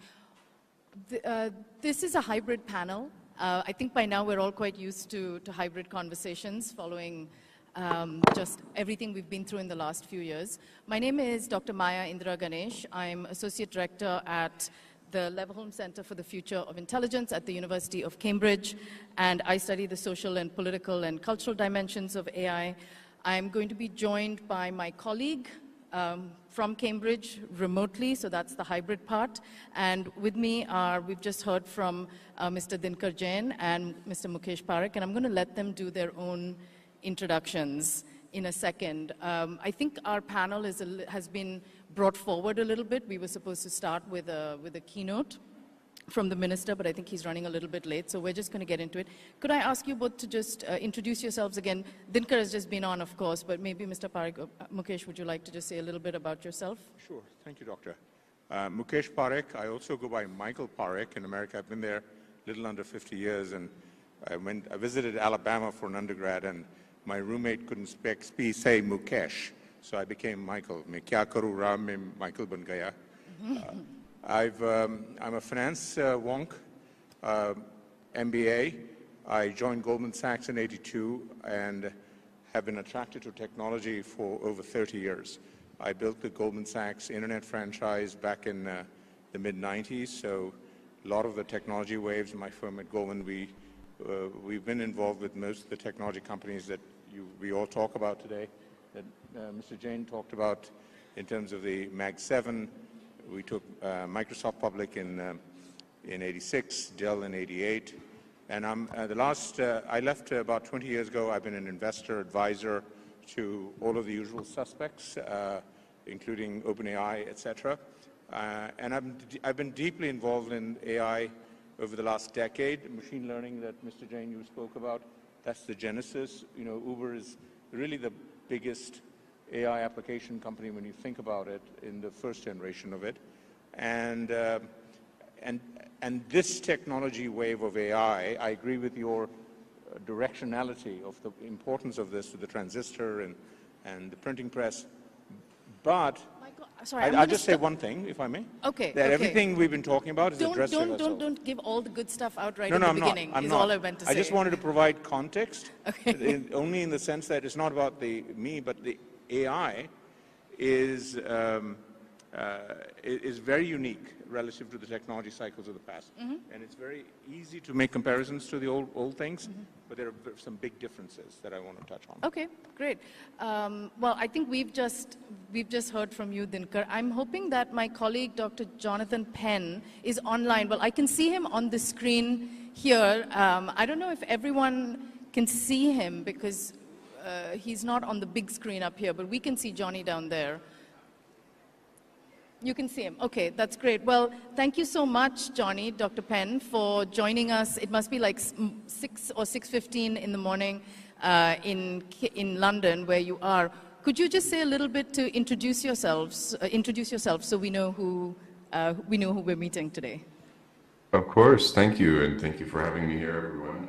My name is Dr. Johnny Penn. I'm a historian of artificial intelligence, and I am the director of the Masters, the first Masters of its kind, which actually I launched with Maya on the ethics of artificial intelligence. And we offer that at the University of Cambridge. Our students come from OpenAI, from DeepMind, and they come to us with deep questions about the social ramifications of AI.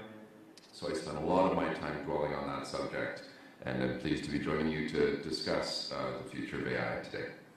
Thanks so much, Johnny. It's really lovely and kind of slightly surreal to be in Delhi and having this conversation.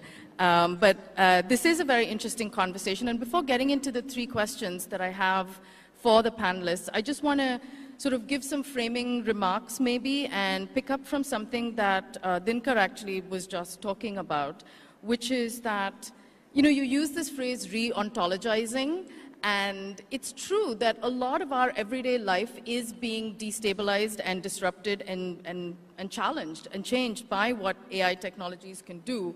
And so I think that it's very normal for us to feel anxious and fearful, especially if we don't understand the technology, because I think there is a gap in terms of translating what the technology can do. There is a need to separate the hype from reality and to focus on the positive value that the technology can bring, while also being cognizant of the social and environmental impacts of AI and thinking about sort of the regulatory environments that we need.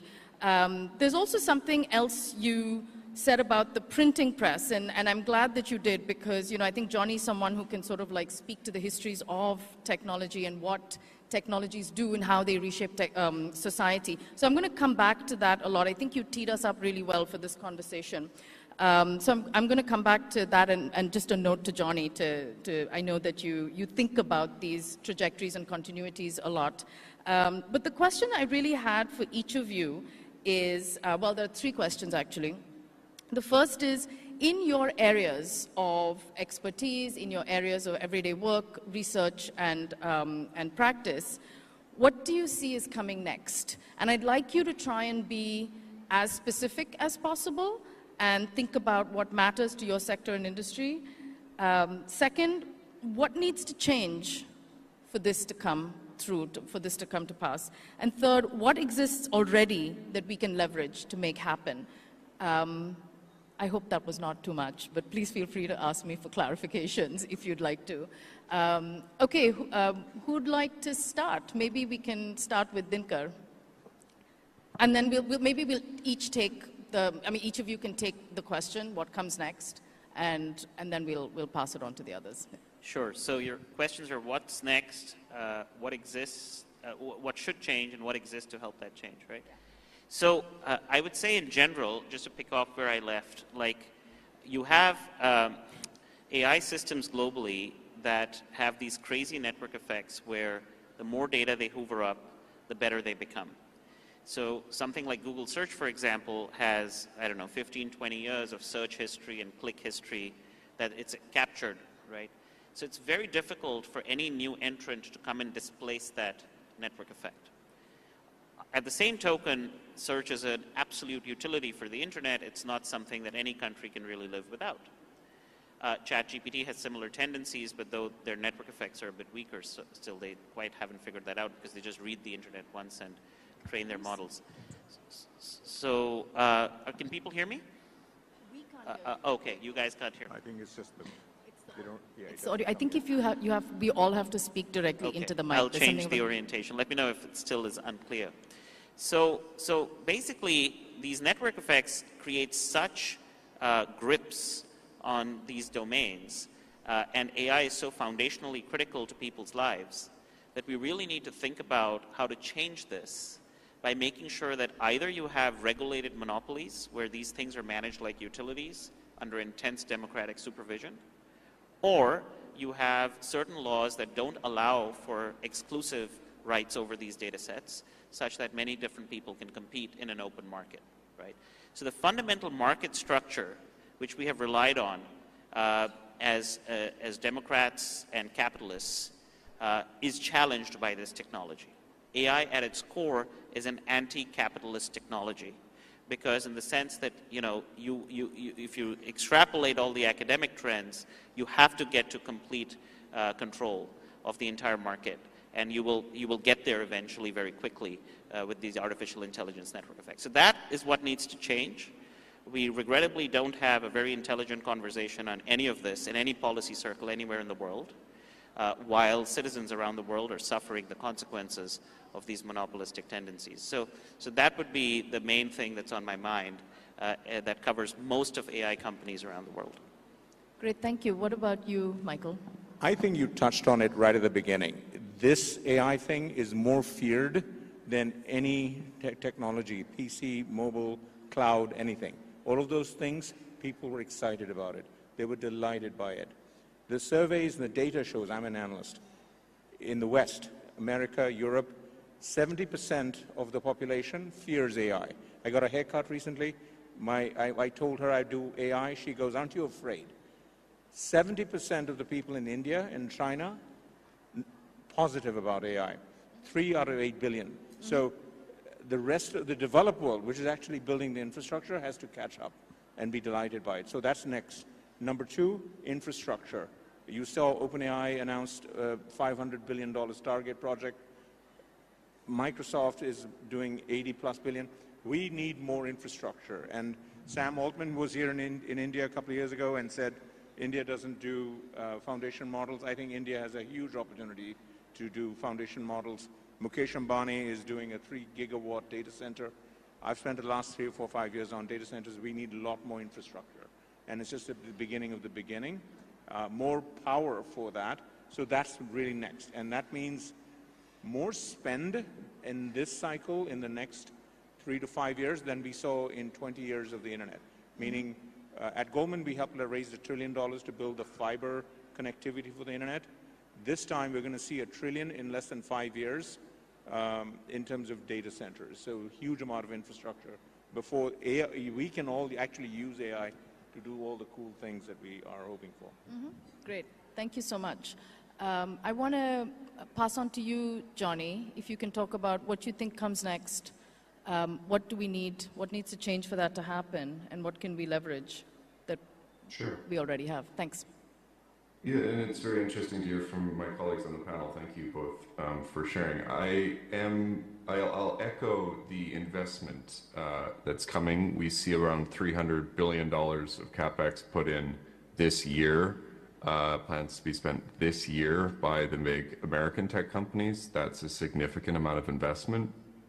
And if you think about infrastructure as having a kind of multi-decade lifespan, you know, if you build a nuclear power plant, you're going to use it for a while, and the same is true of these data centers, then we already know we're kind of locked into a future in which things like agential AI are going to play a big part of our lives. Agential AI hasn't come into the conversation yet. I'll throw it out as something that is going to be transformative. If you have a premium account with OpenAI, you can use their operator function already. That tool was demoed to me here in London on Tuesday, and I played around with it a little bit. It searches the web on your behalf. You can tell it to find a book that you want within a 3-mile radius, and it will search every website in that area and use it as a human would, you know, move through the bookshop's website, see if it has the book you want, buy that book. And the unusual thing for the future is if you scale that up to every human user having an AI agent working on their behalf. Because if you think about the internet as we've known it as, you know, a series of highways, there are going to be more robot drivers than human drivers. That's a simple way to think about it. Now, there's lots of social ramifications, economic, political ramifications of this. It's going to be a bit of a mess, I think, in the short term. I'm interested in the ecological ramifications because all of that requires a great deal of electricity and has just been mentioned in terms of the kind of infrastructural change we can expect. You know, Europe's electricity grid is expected to need about $1 trillion or $1 billion worth. Now I'm getting my numbers mixed up. A significant amount of money to kind of alter it so that it can accommodate data centers, AI data centers, at least in that context, and it's true in the States and elsewhere as well. So what should happen, as has been mentioned, I think maintaining democratic norms is going to be difficult but critical in this next stage. And in part, I think, you know, if we were to approach this just economically, I think the kind of democratic strategy is going to be strongest because it will allow for the most experimentation, or at least kind of sustainable, healthy, societally healthy types of experimentation, because it's not clear to Sam Altman, to Elon Musk, or any of the other kind of big players in AI exactly how they're going to make their money back. It's going to come down to creative young people seeing creative uses, and I think, as we've seen in the States, that will happen in democratic contexts if supported and kind of fostered properly. So I'll stop there for now, but it's a very interesting conversation. Thank you so much. I'm curious about, a couple of things that came up in terms of the big picture issues around democracy and geopolitics. I think that's the kind of regulatory environment or the kind of trade environment that sort of emerges from that is going to be important. I think that's going to play into the environmental and the energy requirements, because as we've been hearing, this is like not something that one country can do on its own. We need to kind of be able to share resources on it. And the third thing that's of interest to me is, this question of work and jobs. This is actually part of the fear. The reason why a lot of everyday people and companies and organizations sort of have anxieties is because you think about jobs. I think in the West, definitely, because there is stagnation, there is a challenge around work, there are concerns about jobs, but I want to sort of emphasize that it is actually only skills that I think we must focus on, not entire jobs. I mean, some jobs will definitely have significant change, but how do we protect workers even as we think about changes in work? So I want to make the difference between work and workers. And I want to ask you three to sort of, in the time that we have, what do you think within your sectors and industries you would do to protect the interests and concerns of humans, not markets, not big, not data centers, not kind of important concepts like democracy and politics, but in terms of actually humans, because yesterday I was on a panel in Gurgaon about what does it mean to be human in the age of AI. And so that's really my question. My next question to you is like, what do we do about us humans? We kind of like each other and we want to hold on to each other, I think. So, yeah, please. I don't think we need to be afraid of AI. Uh-huh. It is, humans are going to be just fine. We are going to be augmented with this stuff. We're going to use this and run with it. And we are going to be 10, 20, 30% more productivity out there. Goldman Sachs, my former firm, has a projection of 7% increase in global GDP from 120 billion over 10 years. I think they're low. Satya Nadella just said, he was asked, how does he justify his 80 billion? He says 10% economic growth for the world economy. I think that's what humans are going to find. We are not going to replace things. AI is not going to replace jobs. We're going to need people for AI to do amazing things. I think the Infosys for AI is yet to be created in India.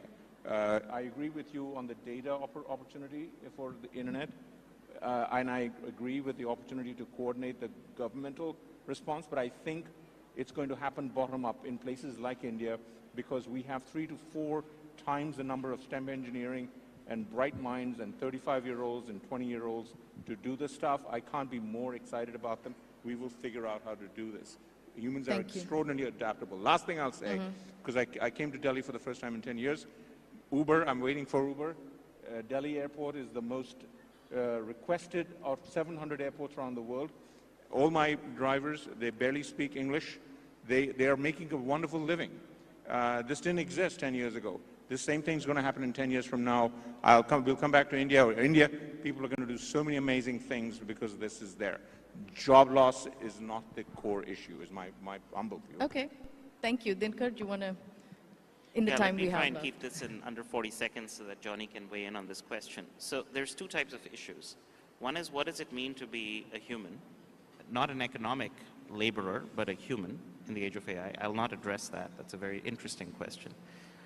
The second is, what does it mean to be an employee or a worker in the age of AI? I think we have to understand a few things. Number one, technologies have always displaced labor, whether it's even the industrialization, the industrial revolution. Like, machines have always moved the boundary of what humans are better at and what machines are better at. And the age-old theory of comparative advantage offers us an answer as to how that'll evolve. The second thing is, as a human race, if we can produce more, the question of who gets what rent on that is a secondary question. It may be that a bunch of people are just sitting around doing paintings and poetry while they get a check from the government, right? I mean, so the ability of the economy to produce more and expand the production frontier should not be held back by the fact that labor needs to be structured a certain way. The labor paradigm for 1800s is new. It came after the Industrial Revolution. The labor paradigm for 2100 could be different. So we don't need a labor paradigm to hold us back in terms of producing more and more in the economy. How we distribute the goodies from that is an independent question, in my view. Okay, thank you. And in the 1 minute and 16 seconds that we have left for this panel, I think Dr. Penn is well teed up now to sort of close us out with sort of your response to that. But also I would really appreciate if you could talk about this last piece about looking at technological change and disruption. Both of the previous speakers have talked about, you know, kind of earlier waves of technology. And I wonder if you could kind of respond to that, Johnny, and also maybe the printing press thing. Yeah, sure.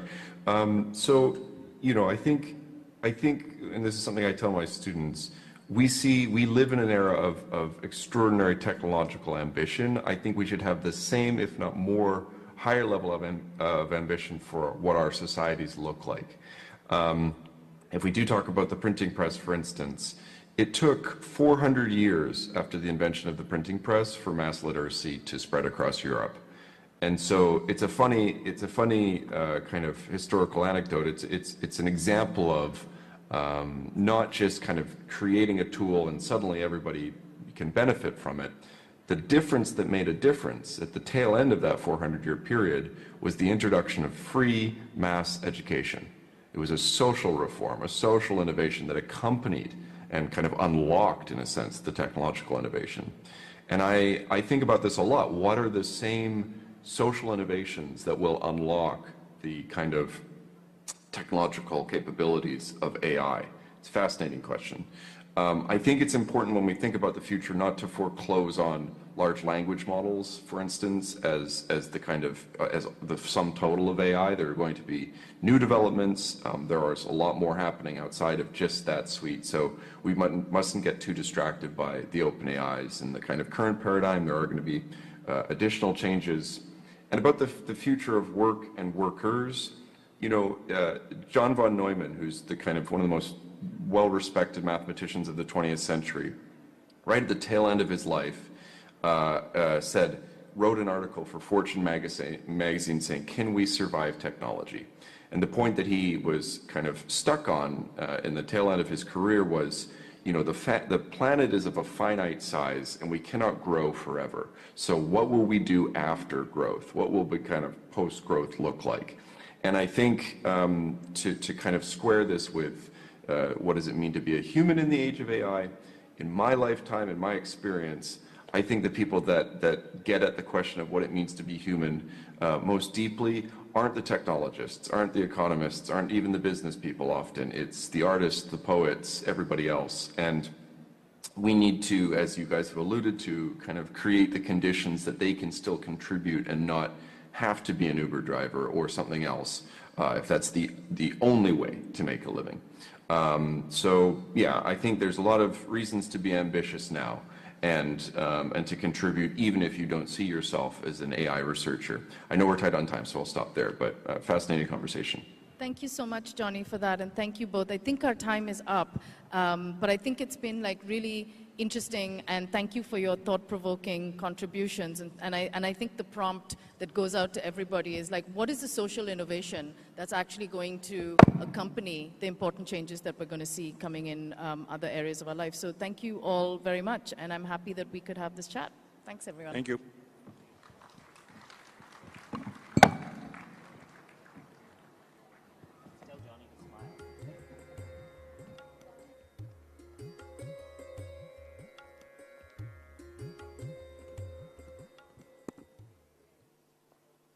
Thank you so much, Dr. Maya Ganesh, for leading that wonderful conversation with Mr. Mukesh Parekh, Mr. Dinkar Jain, and Dr. Jonathan Penn for joining us virtually at the NXT Conclave. I would now like to take a moment to introduce our next guest, who also joins us virtually. We have with us Mr. Keith Vaz.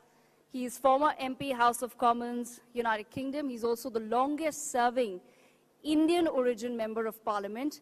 Conducting this conversation will be Senior Consulting Editor of NewsX, Mr. Vineet Malhotra. They will be discussing a very pertinent topic, next in global affairs. Vineet, over to you. Thank you, Devika. Thank you so much. All right, Keith is here with us. Keith, appreciate you joining us. It's always a pleasure to see you. First up, a very simple question. What do you make of this initiative that has been started by us? What are your impressions?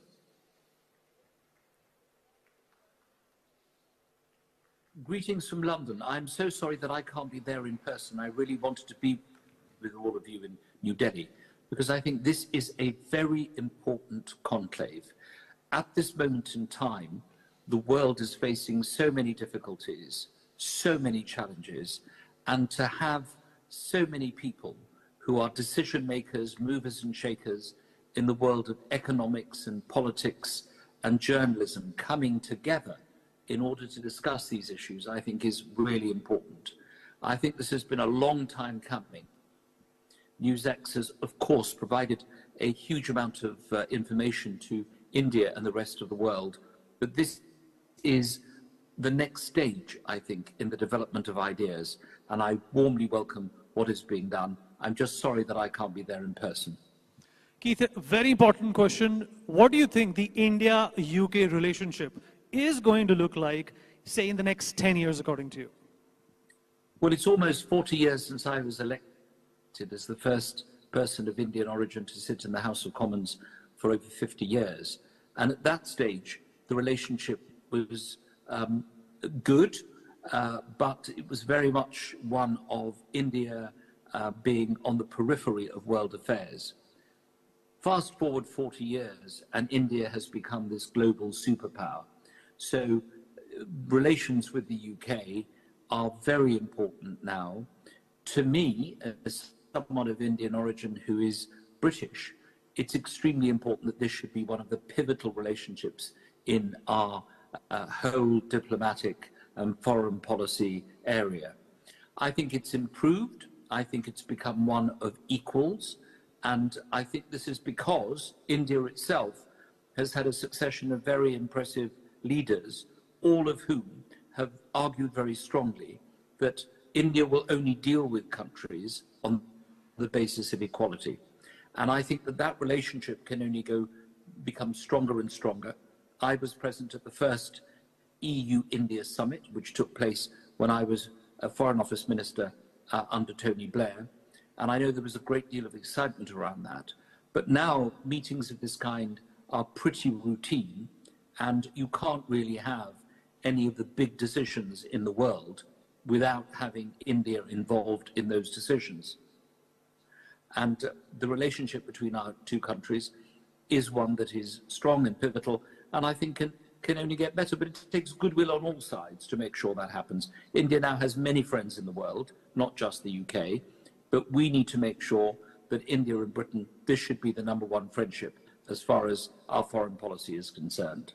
All right, talking about friends, let's also talk about the other two great democracies, India and US. Do you think they're headed for a great future together? There's a smile on your face. I mean, one can only look at the chemistry between Narendra Modi and Donald Trump to know that there is something very special going on. It's probably beyond a bromance. It's much more important than that. And what we saw is that Prime Minister Modi went to Washington before many other world leaders, certainly before the Prime Ministers of the United Kingdom and other countries, and the President of France.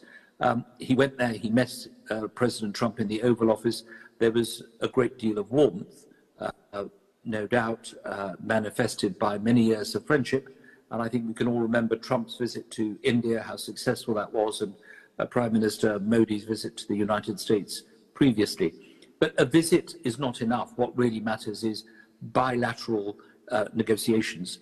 I'm very worried about the threats that the United States is making to put on tariffs on India and other countries. I think we should be moving into an era of free trade. It's very odd that a Republican president, a free trader, should be talking about tariffs. So I think what we need to do is make sure Prime Minister Modi has further conversations with Donald Trump and explains to him that tariffs are not going to help the world economy. It's not going to raise people out of poverty. It's not going to assist. I think these are things that really matter. However, I think there is one fly in the ointment, if you like, and that is the treatment of Indians in the United States who happen to have overstayed their visas. I was very alarmed to see the way in which Indian people were being treated in America, put on planes suddenly, even though some of them may have strong family relationships there, and treated in this way. There's no need for that. If we're going to be friends and want to work together, then we need to respect our citizens and make sure that the next time it happens, it's done with due process, not the knocks on the door by ICE and just putting Indian people on planes and sending them back. We don't want that. We saw that with Canada and overseas students.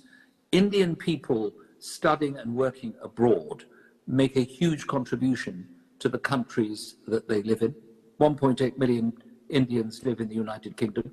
If they suddenly left, it would be a complete disaster for the British economy. So while we go on with our special relationship, while Mr. Modi and President Trump have a good relationship, let's treat our citizens with respect. That is very important. It shouldn't overshadow the relationship, but it is a staging point which we need to acknowledge, and it needs to stop. Let's treat people with respect. Keith, you represent both the worlds, India and the United Kingdom. You know, for both these countries, what does the future hold, especially in the age of artificial intelligence?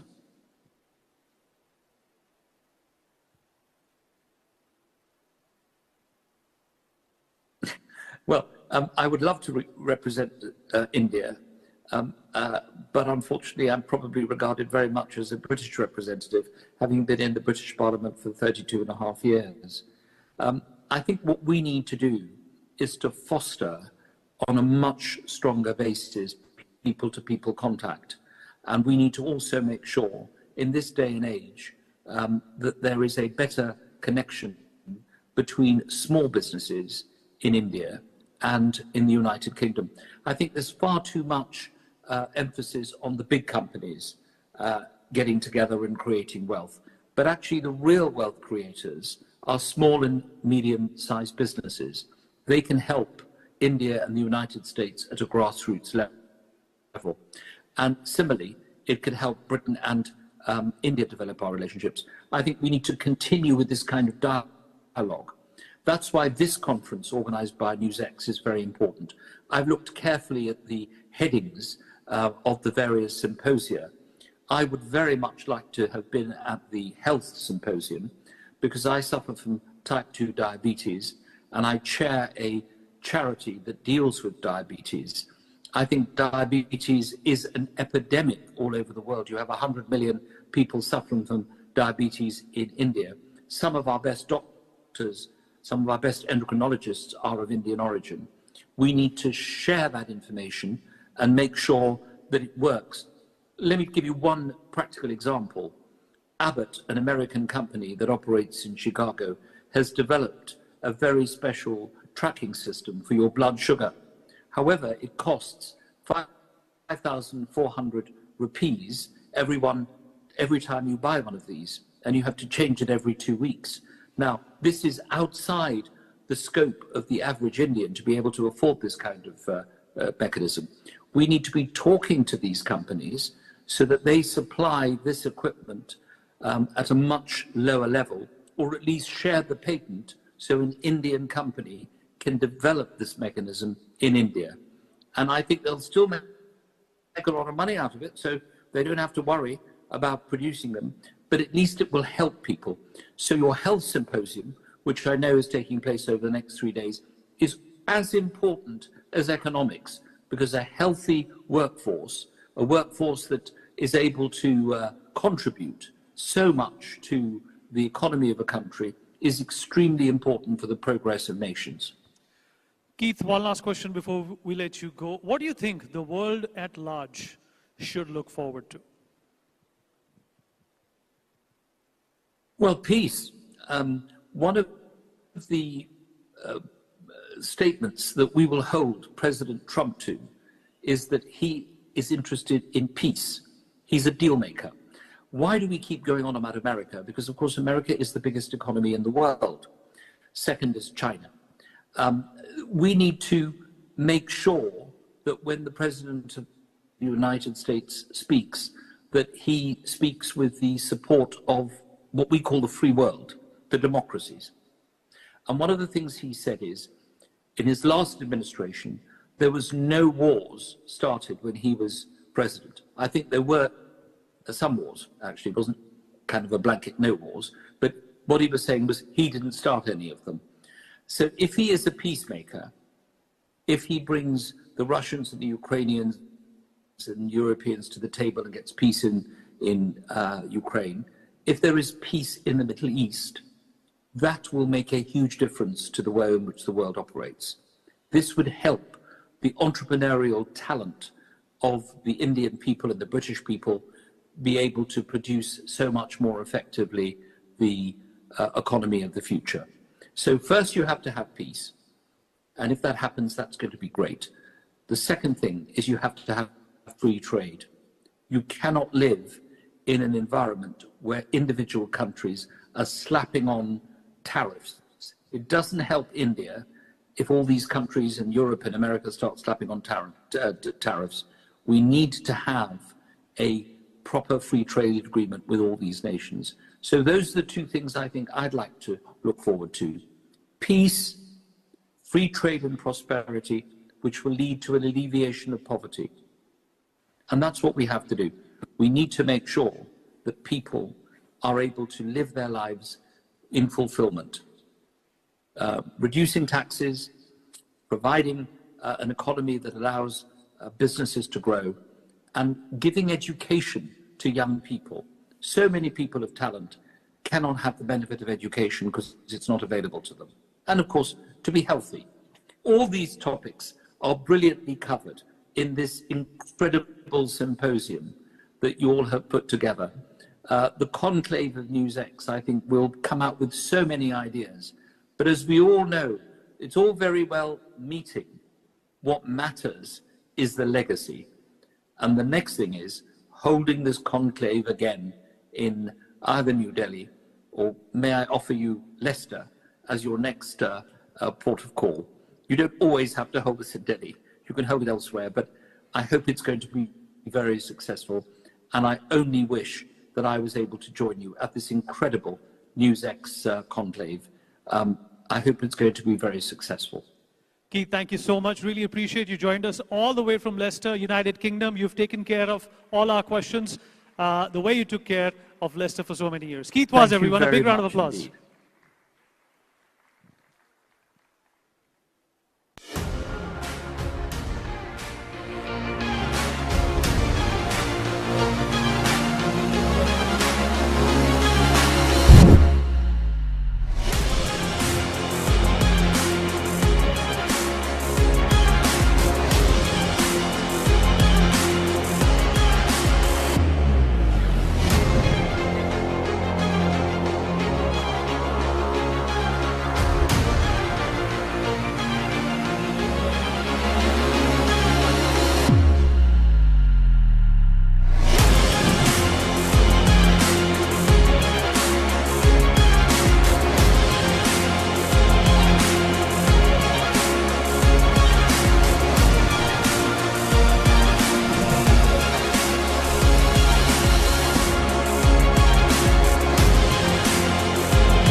All right, let's brace ourselves for the next session. It's going to be quite an engaging one. This is next in Bharat and Germany. And of course, the relationship between both these countries have been ever so important from various points of view. India at this point in time is trying to catch up to the German economy in a number of ways. And of course, the contribution as well as the friendship and the bonhomie that we have seen by both these nations has only gotten stronger under the leadership of Prime Minister Narendra Modi. Well, our next conversation is going to be with His Excellency, Ambassador Dr. Philip Ackermann, who's the German ambassador to India. Sir, can I please request your presence on stage? And speaking to him will be Executive Editor of NewsX, Megha Sharma. Big round of applause, please.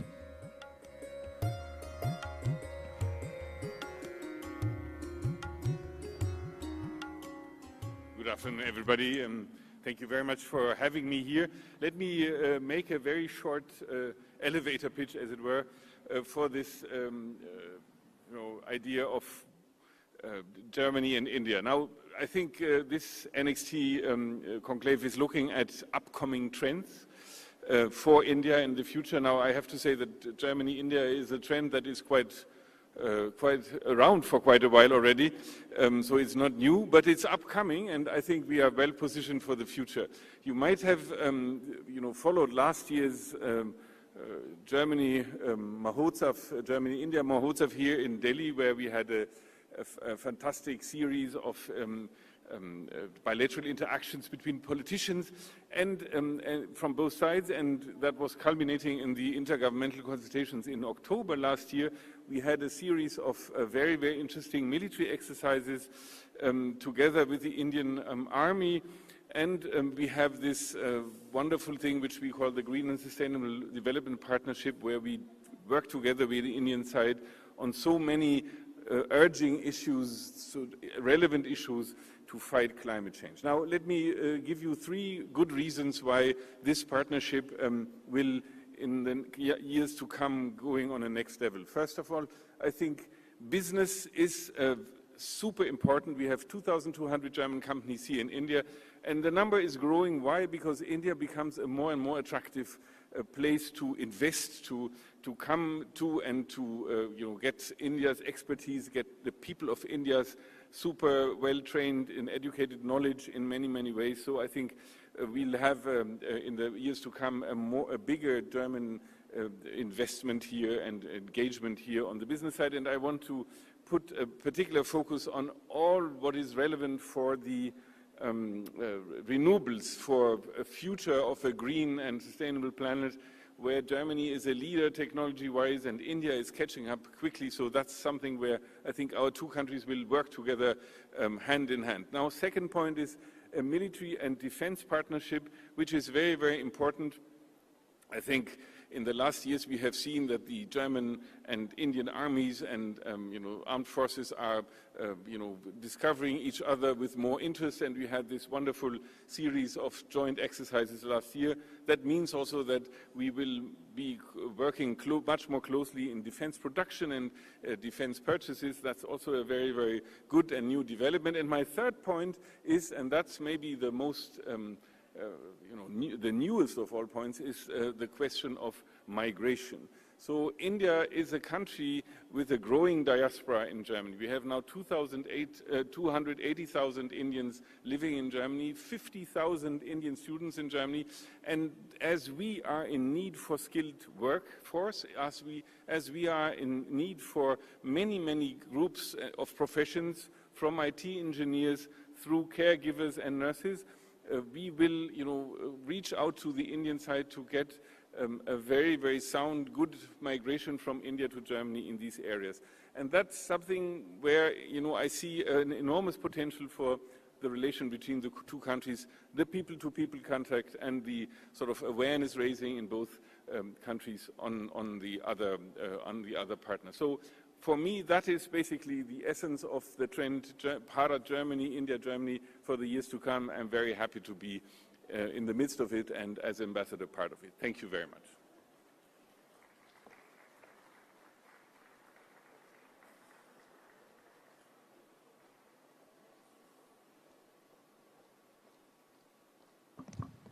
Thank you, Ambassador Ackerman, and it is always a delight to speak with you. And those wonderful remarks, and we are going to discuss and dive deep into them, particularly when it comes to Bharat and German relations and what is going to be the future of it. My first question, let's get straight to it. India is on its way to be the 3rd largest economy. It is going to displace Germany, say the aim is 2030. What are your views in terms of a larger collaboration that India and Germany can have and forge further? So I have to say that we are eagerly awaiting India to, overtake us in this statistics, because I think this is a country of 1.4 billion inhabitants with a strong and growing economy, and I think it's only natural that it moves up on this ladder. So Germany, you should not forget, is of the size of Tamil Nadu population-wise. So I think I would not be surprised if in the years to come India will overtake Germany. But that means also this growing and strong economy means room for more partnership, more engagement, and India, through its growing economy, becomes more and more interesting for German business. That's what I mentioned a couple of minutes ago. I think the more the Indian industry grows, the more the Indian private sector becomes global, the better it is for our bilateral trade relations. Right, absolutely. It's also interesting that the German elections have just concluded. There has been a conservative party that has won the election. There is going to be the new Chancellor of Germany, Friedrich Merz. How do you see the relations between both the countries moving forward under this new leadership? So, as you know, the elections took place last Sunday. We are in the first steps of what we call the coalition building. The Conservative Party, who has won the elections, needs a coalition partner to get elected in Parliament, and that will happen now in the weeks to come. It will take a certain while, maybe a month or two, but at the end of the day, we will have a stable and very sound government, which is a center government, clearly. And therefore, I say that with my political experience, is that there won't be a change when it comes to the German-Indian relations. So you remember that a very, very long time, it was the German-Indian relations were dominated by Prime Minister Modi from the Indian side, but also Chancellor Angela Merkel from the German side. Now she is from this conservative party who has won the election, so I'm very, very convinced that her successor in the chancellery, namely Friedrich Merz, will also continue this very, very dedicated, friendly course when it comes to Germany and India. So we'll see, I think, a very India-friendly government, although it has not been built up yet so far, I have to say. I do want to delve into the domestic politics. And what do you think has brought about this dramatic change from a liberal party to a conservative, where there has been an exceptional percentage of people who have come out and voted this time around? So I wouldn't call it a dramatic change. There was always two parties who came with candidates for the chancellery, the Social Democrats and the Conservative Party. So it's basically a normal anti-incumbency vote, as it were. But what is dramatic, of course, and there you are right, is that the result of the elections has, for the first time, 20% of going to a far-right party who will not be part of this government. And that's a new phenomenon with which we have to cope. I think what you mentioned, namely that we have a voter turnout of 83%, which is an unheard top of voter turnout, is quite fabulous and shows that people really do, that democracy matters to people. People are really committed to go to vote, and they really are ready to express their political affiliation or their political wishes or their discontent also in these elections. So I think it is a proof of a very sound democracy if you have 83% who go to the urns. Talking about elections, whether it's in Germany, you talk about Italy, the presidential elections in US concluded, and it is again far-right or right-of-center ideology that is taking precedence across the globe. What are your views on it? So it's a trend. We are talking trends. That's clearly a trend. You see that not only in the big countries you mentioned, you see it also in Finland, you see it in the Netherlands. So there is a sort of a trend going towards extreme or far-right parties. Now, in my country, that's a difficult trend. I have to admit that very clearly. Because of Germany's history, we are particularly careful in trying to avoid an involvement of parties that, are less critical with our own past than others. So, what is normal in the Netherlands, what is normal in Finland, that part of these, that these right-wing parties are working within the government, I don't see that coming very quickly. We have to be very honest with ourselves. It is the expression of an unsatisfied electorate 20% is a lot. It's every fifth German who voted for an extreme right party, and we have to, I think the task of the new government will be to get these these voters back to the center and to the country, those parties who are more mainstream than the extreme right parties. Okay, on that note, I'm going to open the floor. There are a lot of our audience members who have questions to ask you. And Asavri, can we have the first question? Yeah. Hello, Ambassador. My question is about the US and Europe. Now, are we witnessing a rupture between the US and Europe? And of course, in that context, what is the future of NATO and the Ukraine war? The rupture between Europe and America? Okay, now I got it. Sorry, I didn't understand. I didn't hear it very clearly. So it's no secret that, you know, the first contacts with the U.S. administration have been a little rough. It was not, it was different from previous administrations' contacts. I have to state, however, that, you know, the partnership between Germany, the West, and the United States is a very deep and old one. It has grown over decades, so this will not disappear from one moment to the other. We might have disagreements. We always had, actually. We might differ on some views, but I think there will be a very steady contact between Washington and Berlin, and I think the new chancellor will invest a lot of his time, a lot of his foreign policy expertise in solidifying this partnership between between Western Europe, Germany, and the US. Now, I also see NATO as a very, very important military alliance that will not disappear from the soil of this earth. It will be prevailing, but we have to say very clearly, and I think that is, you know, the talk of the town in Europe, is that Europe has to, you know, beef up its own security, and we have to maybe shoulder more burden in this military alliance than before. But I am very confident that NATO will survive. Okay, we also have another of our audience members who wants to ask you a question. Thank you so much, Ambassador. Earlier this morning, we had Prime Minister Harper talk about the importance of democratic blocs and cooperation between countries with democratic values. But what is the proper democratic response when a democratic election yields results that are unpalatable to traditional parties? Are these results outside of the realm of democracy? Or if AfD were to win an election in the future, would that be outside the realm of democracy? What is the proper democratic response? So I can only speak for my country. As you have seen, we have a right-wing party, in parts extremist party, that in some of the state elections get a very, very big share of the vote, and now they do also in the general elections. They are there, they get the share of the votes, they are in parliament, so nobody you know, puts them in jail, everybody can say whatever he or she wants.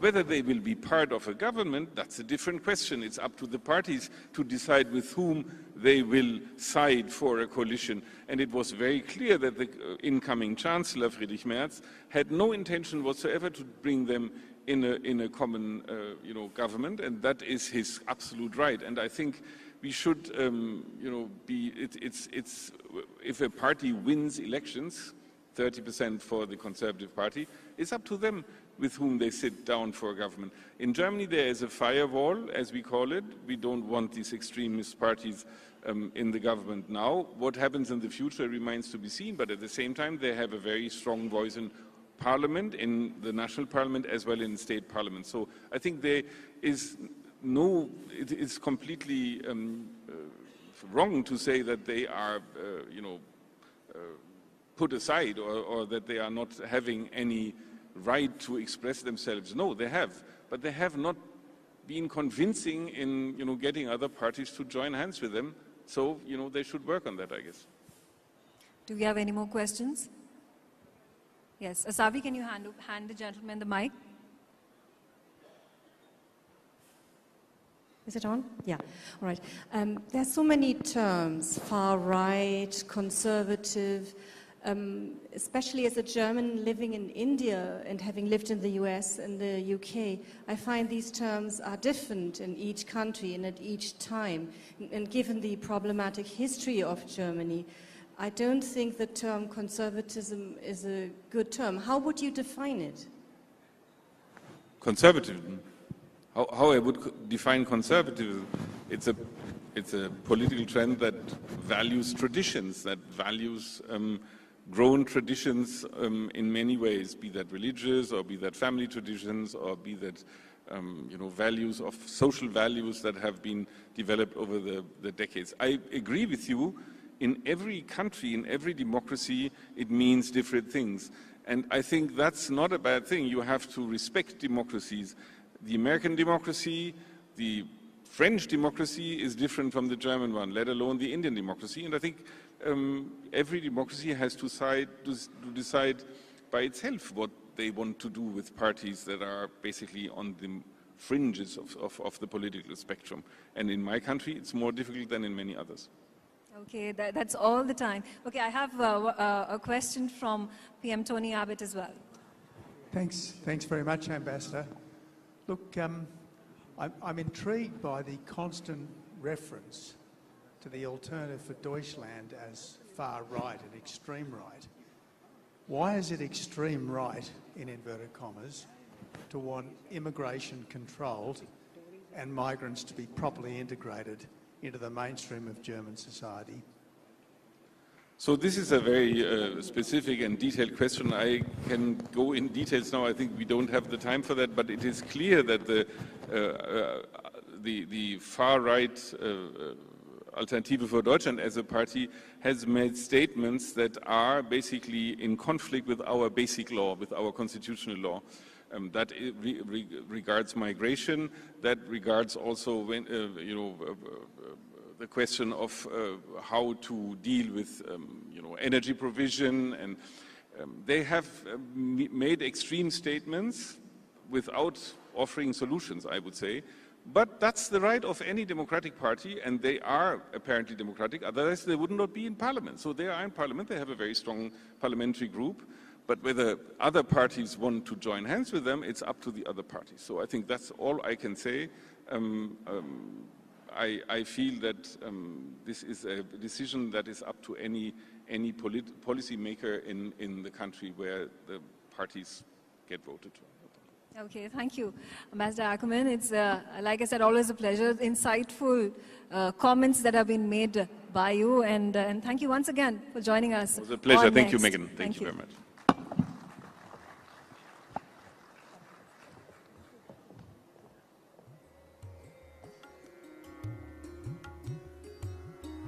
Thank you, Ambassador. Thank you, Megha, for that very engaging session.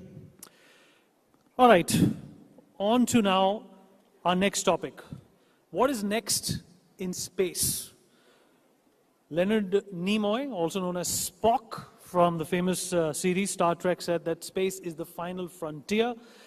Is it the same for humanity now as well? That's exactly what we're going to explore in the next conversation. Please join me in welcoming Mr. Tanveer Ahmed, co-founder and CTO of Digantra, onto the stage. Mr. Srinath Ravichandran, co-founder and CEO of Agnikul Cosmos, is also with us on the program. Mr. Rohan Ganapati, CEO and CTO of Bellatrix Aerospace Private Limited, is also joining us on this important discussion. Last but not the least, Dr. Mike Massimino, NASA astronaut, is also with us on the stage. As you can see, he's wearing his astronaut outfit as well. A big round of applause. And my colleague Devika Chopra, news editor, is going to be conducting this session.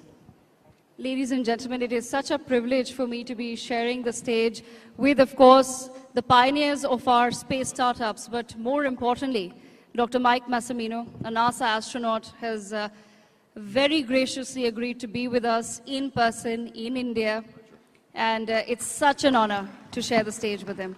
So thank you once again on behalf of NXT thank you for doing this. I will come to what's next in space in just a moment, but space is a sector that excites me, and I think that happens because I don't understand most of the technology and I don't know how things work. But I will begin by asking you, what's it like being in space? That one's for me. What's it like in space? it's magical. It's interesting because it's a bit stressful because you're doing your job, whatever that might be, on your mission. My missions were both on the space shuttle, I had 2 missions to the Hubble Space Telescope, so we did a lot of spacewalking, and the Hubble Space Telescope is this great instrument, very important, making great discoveries. So our job was to treat it as best as we could, to improve it, to make it better so the scientists could use it. So there was that responsibility underlying all of it. So it's a job, it's work, but at the same time, it's just magical to be up there. The teamwork that we had with my crew and working with the people on the ground, those who prepared us and those who took care of us in mission control, supported us during the missions. It was a wonderful team to be a part of, and the scientists we work with the Hubble Space Telescope throughout the world. So it was great to be a part of that team. But what I think you remember the most is viewing our planet, of how beautiful it is. I mentioned earlier, this is my first time in India, but I felt like I'd been here before because I had seen it so often from space. Yes. As we would fly over it, and I would admire it. You could see at nighttime, you see the city lights. During the day, you see the terrain, and it's a beautiful place. And so I've always had this connection with India and other places that I've flown over that I've never been to. So it's wonderful to be here and experience it from the ground and get to see a little bit and meet the people. And of course, India's played a role in the American program and is continuing to play a larger role now coming up in the space program. But what it's like, it is really a magical experience. And you get to see the planet, you see the beauty of the planet. I think we're living in an absolute paradise. It's very fragile. We need to take care of our planet, and it's one we all share. And I think that out of the work was important, I felt, and the teamwork made it all happen. But I think the experience of being there and realizing how lucky we are to be here on planet Earth, that is the most compelling reason to go to space. Dr. Massimino, I also want to, of course, understand from you, does it change your perspective about humanity, about life, when you just get that opportunity to absorb everything from space? Because that's something that all of us wonder, what would it be like to just go above there and just see the Earth? I want to understand, did it change your perspective about life? It really did. It happened on, to me, it happened on my second spacewalk. So seeing the planet from the cabin, you look out, as soon as you get to space, you want to see what's out there. What does the planet look like at night? What do the stars look like? So you want to get that experience, of course. But you're looking through the window of the spaceship when you're doing that. And when you go outside for a spacewalk now, the whole sky opens up, the whole universe really opens up to you, and you can look anywhere you want. And it was my first spacewalk. I was kind of very intently getting used to things. I was a new guy and just kind of stuck to what my tasks were. But on my second spacewalk, I felt a little more comfortable. It actually was a bit easier, the spacewalk, the tasks we had, and I had more time to just enjoy the view.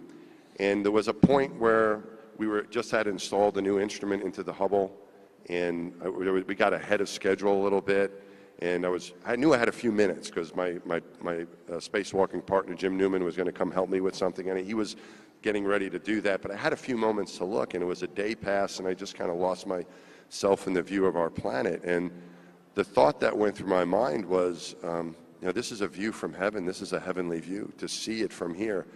And then I thought, after about a moment, I thought, no, that's not quite it.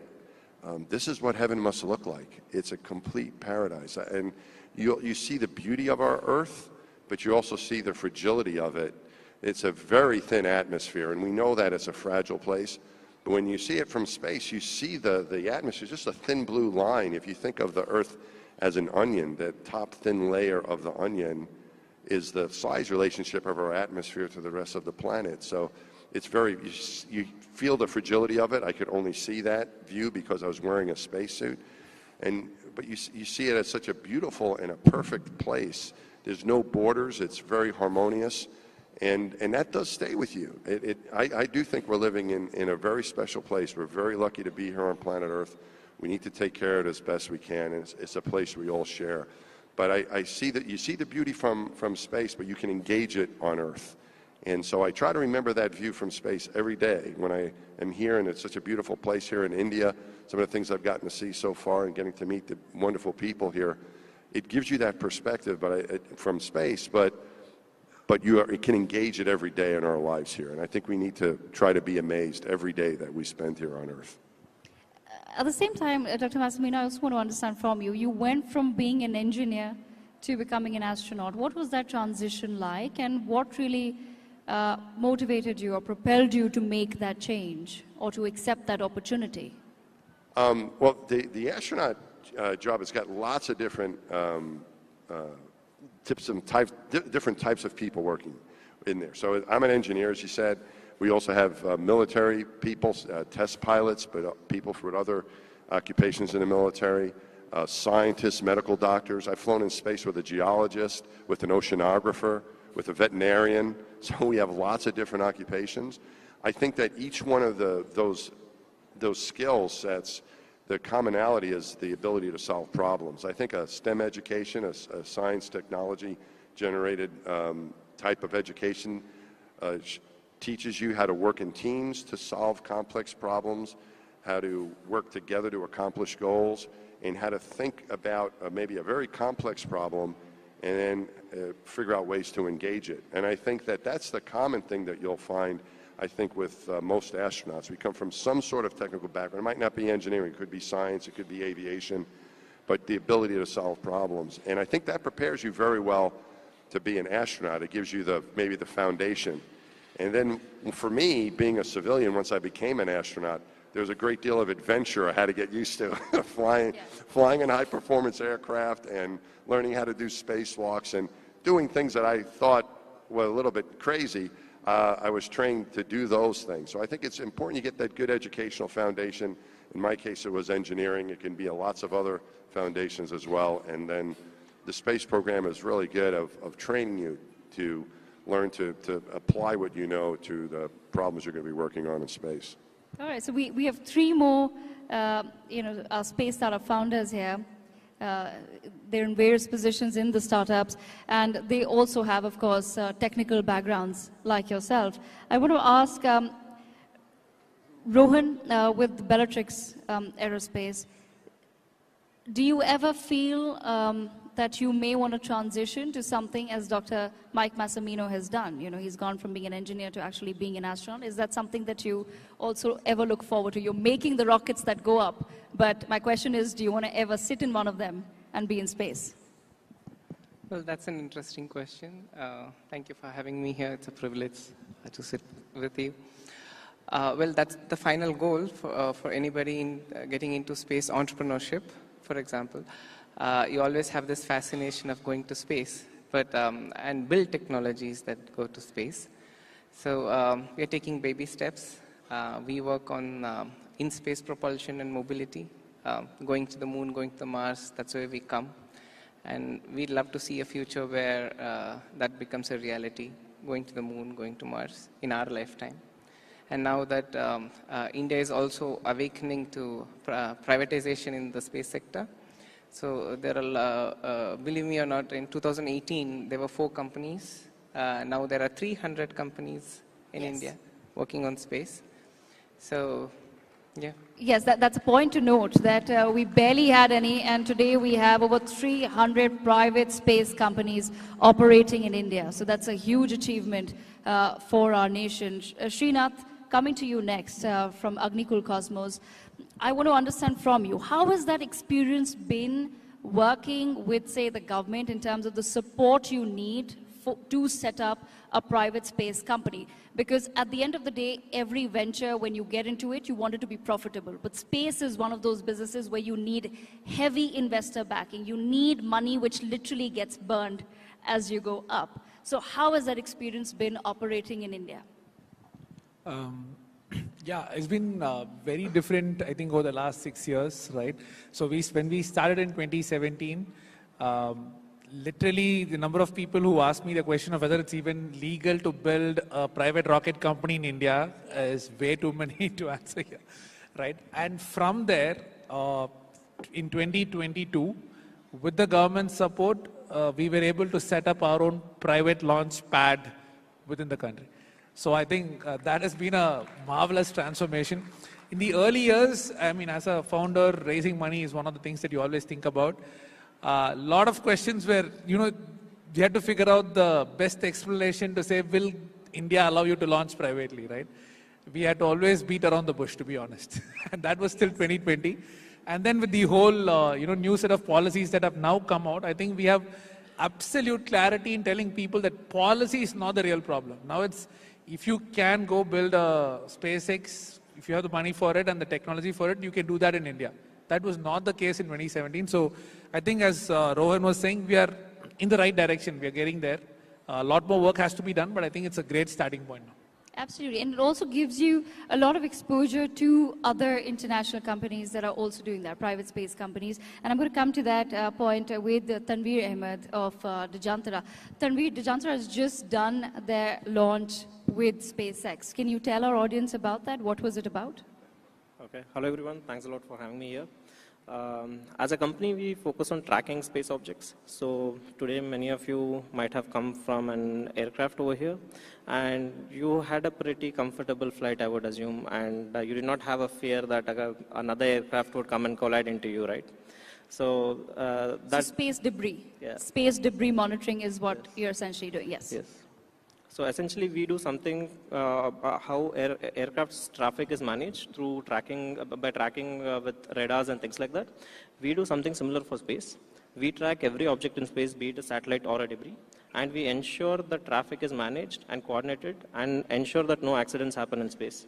The satellite that we just launched 1.5 months back with SpaceX is one of the world's first satellites that can gather data of other space objects from space. So that's essentially what Scott, our satellite, was. And how was that experience working with other private space companies abroad? Because of course, space is one sector that would require global cooperation if it is to be a successful venture, and it can't be country-centric or country-specific, because our aim essentially has to be space for all humanity. So when we're looking at that goal of space for all humanity, how was that experience? Was it very smooth for you to collaborate with other companies? So I think right now most of the action is happening in the private space ecosystem, and most if not all of the private ecosystem is funded by venture capitalists, and by that we are it's in our blood to collaborate and build partnerships, build business cases. So I think on that front it has been fairly easy in terms of creating partnerships. But I think where sort of the challenges lies is these are the first set of business cases that are being created. These are first set of missions that are being launched. And while this is being there is revenues that is being created while these steps are taken in space. This is one of the first times where space is being quite literally commercialized and business cases are being created in orbit. So it's more of a creation of a market along with while you create technologies and scale technologies. So there's quite a lot of interesting conversation that happens while we have discussions on creation of markets. I remember one of the first conversations, let's say with Rohan in 2020, when we first, one of the first major milestones of the company, we first went to Bellatrix office and then went and signed a deal. But right now, from there till now, we are collaborating on multiple projects and seeing how the technologies that they are building, the technologies that we are building can come together and create business cases. So that's interesting sort of a trajectory that we follow. So that's really the way forward. Dr. Mike Massimino, coming back to you, I want to understand from your perspective, since our space startups are just taking off right now, what would your advice be to some of the young entrepreneurs who are getting into the space sector? Because we are discussing next in space. So what would you advise? What are some of the key areas of the space industry that one should be tapping in? What should we be building in India? I think that there's so many different areas that we can be looking at now, and that it could be satellite communications. It could be protecting people in space, being able to protect them from the radiation, the harshness. As we're going further, the great accomplishment that India had with the Chandrayaan lander on the moon, for example, is a precursor to sending people there, and it's a very harsh area. And what was interesting about the area that the lander went to was that it's a possibility of water being there. And eventually sending people to that area. So being able to find the resources and use the resources on the moon or whatever else where we might explore, being able to support life there and protect people in this very harsh environment. I think there's so many different areas to look into, both with people and with communications and with science exploration, that I think it's looking at what people are most interested in. If I was an entrepreneur, I think I would be thinking, well, where, from what my interests are, where do I think I would be able to contribute the most? And then I think it's building the team. There's so many great young people that are interested in exploring space, not only because it's cool to explore space, but you can also be entrepreneurial in this day and age. I teach at Columbia University. I'm an engineering professor now. I left NASA 10 years ago. And the students that I've had, a lot of them are from the United States, but also from India and around the world, are so interested and passionate about the space program. If I was a young entrepreneur, I would go into the back here where we have all the students and see who we could team up with, because I think the young people today are so passionate and qualified and smart and well-educated. I think that's what I would do. I would try to attract as much talent as I could and pick an area out of there's so many areas you could go into, but pick the one that you say, okay, this is what I'm most interested in. This is what I'm passionate about, because I think there's going to be bumps in the road no matter what you do in general, whatever you pursue. So if you have that passion for what you're doing, that'll allow you to persevere through those. So I think there's so many things to choose from. For me, I would choose, human life support and what we could do to help people get to space. But it's propulsion materials. There's many areas that you could look into. I would follow the passion, collect a good team, and go for it. Okay. Rohan, I want to understand from your perspective as well, the same question, because you already reached a certain point in your journey as a space startup where you've probably studied the sector really well. So if you were to perhaps give some advice to young entrepreneurs who want to enter the space sector, what would you suggest that, these are some of the areas where perhaps India is lacking, or that we don't have enough private space companies that are working on certain aspects of space? What's your suggestion going to be? Okay, it's very interesting. I'll answer in two parts. The first, we need to understand what's the space market about. Currently, it's $450 billion US dollars. At the end of 2030, it's going to reach $1 trillion. And the Prime Minister's vision is having one of the best space agencies in the world. Why do we contribute less than 0.5% to this global space industry? So you need more private people. That gives you an answer to the PM's vision. Second, as Mike said, Earth is a very fragile planet with a fragile ecosystem. And we are class 0 in the evolution scale. So we are dependent on the natural resources for our own survival. So you can't continue to mine Earth for our existence. So mining on the moon or asteroids is no longer science fiction, and that's happening. But how do you do it cost effectively? Gold is available underneath the ocean. You don't mine because the cost of mining is more than the value of gold. Similarly, why don't I mine on the moon? It's the cost. So now there are people willing to fund for this, go to the moon, mine, bring natural resources, save the planet. Srinath, I'm going to take a follow-up on that. Go to the moon. That's always been in conversation. Of course, we've managed to land on the moon, but there's a lot of chatter about becoming an interplanetary species. Do you see that happening in our lifetime? And I'm being very specific, in our lifetime. Yeah, I think the first set of deep space missions with people will happen. I don't know if it'll be at a level where it'll actually be sustainable enough in terms of scale. But I think the first set of deep space missions with people will happen in our lifetimes. If you're getting there, I think the number of technologies will have to be developed, in an economical way to do that at scale. That is still yet to be figured out, right? And that actually connects us back to the previous questions you were asking. That is why space entrepreneurship, there is so much more scope, because I'm seeing this journey happen again and again over the last 60 years. So there's a technology that's first figured out, but then it's too expensive to commercialize. And then you see some player or a group of players come in, and then they execute it to some level of, economical to make economical sense. And then after that, that becomes almost like a trivial technology, and then you start building on top of that. So that, I think, about 200 or 300 technologies like that will have to be figured out for human space missions to happen at scale to say we are actually truly interplanetary as a species. But that's the opportunity also. Yeah, so as we move towards more and more opportunity and more companies coming up and more companies sending, in a way, material up in space, that's where, Tanveer, I come back to you. What role do you think tracking of the space debris is going to play? Because the next big conversation, say 10 years from now, is going to be that we've sent up too many things in space and we don't know how to really manage the space debris. That's a really critical part of a conversation about next in space, about the sustainability of managing the space debris. So how do you think that's going to chart out? So I think we are already at a place where I think we'll have sustained commercial human presence in orbit maybe in a decade or two. So that means orbits have always been sort of a resource where you place satellites, but right now that's also a resource where you can place humans.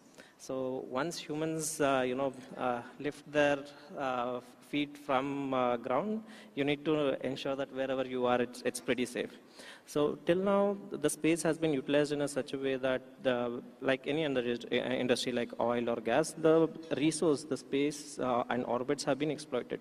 But right now, it's the inflection points, it's the markets have been created, enough space missions have been operated, such that both the space industry and space sustainability both has to go hand in hand. And that's when a sustainable sort of business cases would be created and sustained presence of humans will be there. So as I usually like to say, we have to ensure that our orbits are infinitely sustainable, which are not there as of today. Yeah. Okay. Dr. Massimino, of course, I want to circle back to you and I want to ask you the same question. It's one of my favorite questions to ask, which is what I just asked Srinath as well. Do you feel that we will be an interplanetary species in our lifetime? And that's a conversation that happens a lot in the United States of America about becoming an interplanetary species. Do you think that's going to happen in our lifetime? Interplanetary species? Like going other places and living there? Yes. Absolutely. I think one of the things that's exciting for me is the opportunity we've had a lot of experience in low Earth orbit, but now the opportunity to go back to the moon. And we haven't had people on the moon for over 50 years. I was a very little boy. It's what inspired me to become an astronaut. I was 6 years old when Neil Armstrong took those first steps on the moon. But we haven't been back in a long time. But we're not going to go back just for a visit. We're going to go back to settle there. And I think the accomplishment that India had with the moon landing, we just had another one launched last night from the United States, another private mission. And so it's not just governments anymore. It's also these private companies. And so we're great countries like India, the United States, and other countries that are spacefaring. It's not just their governments now, it's also their companies, the ingenuity that they have in the commercial areas to do these things. So I think now we really stand a chance to accomplish this because so many people are getting involved, not just countries, but companies. So I think that the moon is the starting point for that. We have a lot of experience in low Earth orbit, over 20 years of experience of people being there around 24 hours a day, every day since. But now, what's it like to live on a planetary surface? How can you find water? How can you use the resources there? And the moon is close enough that we can still get back if there's an emergency. We can have communications back and forth between the Earth and the moon so that when there's help needed, we can supply it. And I think that's going to be the place that will be the launch pad to go further to Mars and other places. So I'm very excited about what's going to happen. I think in the next few years, that'll lead us to being interplanetary, not just the moon, but other planets as well. Dr. Massimino, I also have a slightly philosophical question for you. So, for a very long time in India, we had a slight mindset where we would really say, okay, this is possible, this is not possible. And that mindset has shifted in the past decade, okay, drastically, as some of our startup founders have also pointed out, that the opportunities they didn't have before, which were just not possible, they're now possible, right? And we don't write anything off anymore. But that's a mindset that America has always had.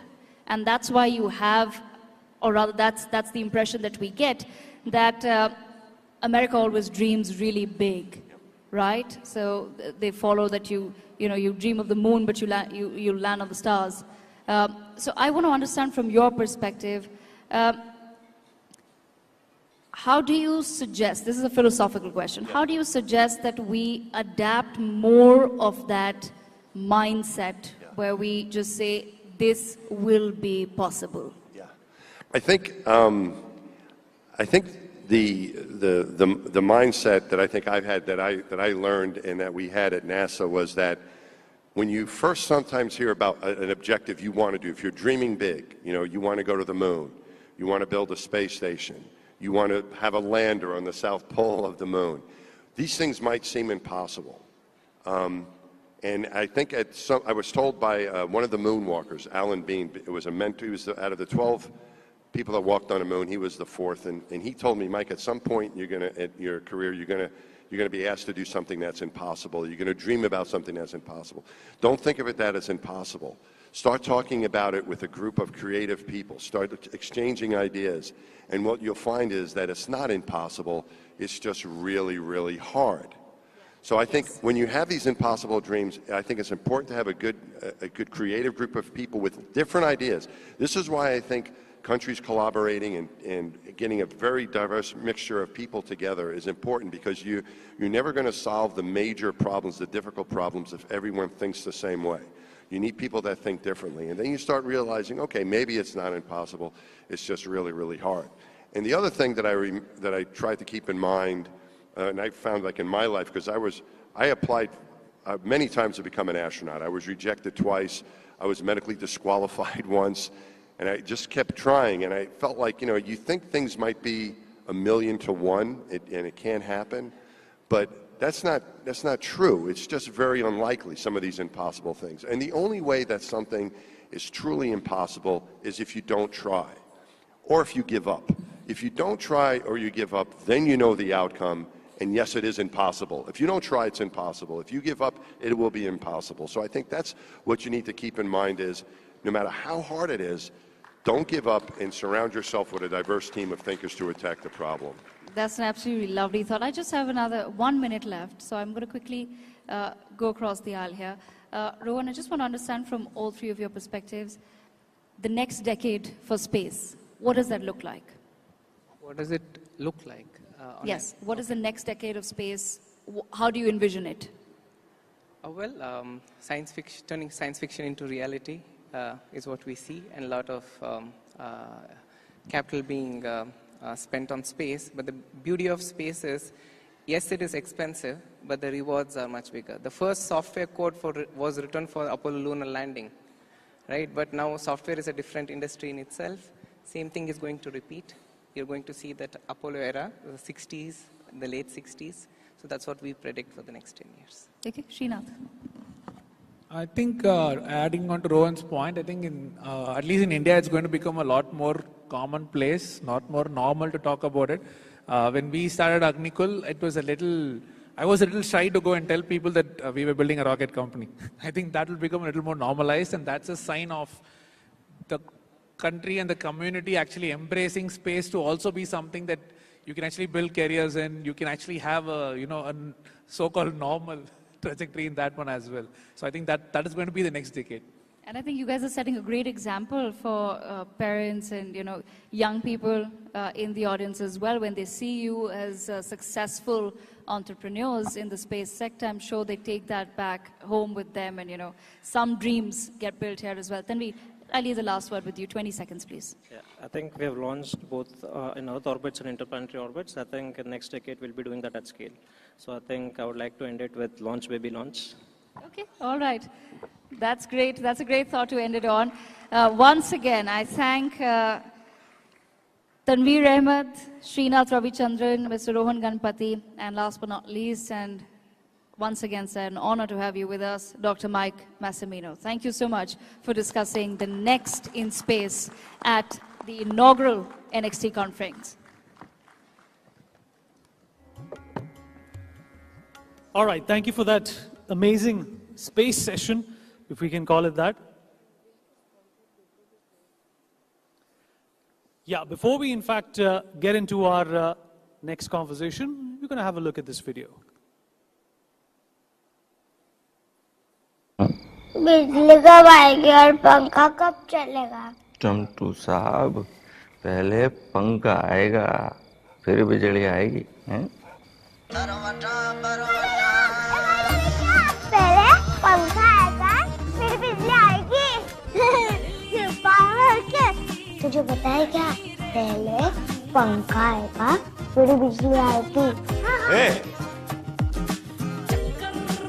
बारी को class में। तंतु, उसका बोलो तो पहले पंखा आएगा, फिर बिजली आएगी।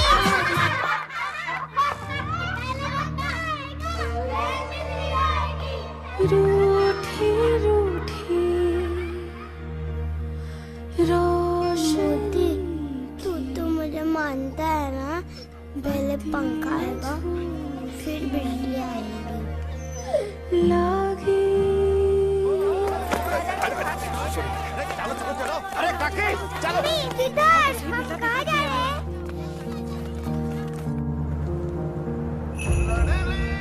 ये पंखा आएगा, फिर बिजली आएगी। पहले पंखा आएगा, बिजली आएगी। ऑन करो। हम सिर्फ वातावरण से बिजली नहीं बनाते हैं, जिंदगी में रोशनी जगाते हैं, खुशियां फैलाते हैं। अदानी, हम करके दिखाते हैं।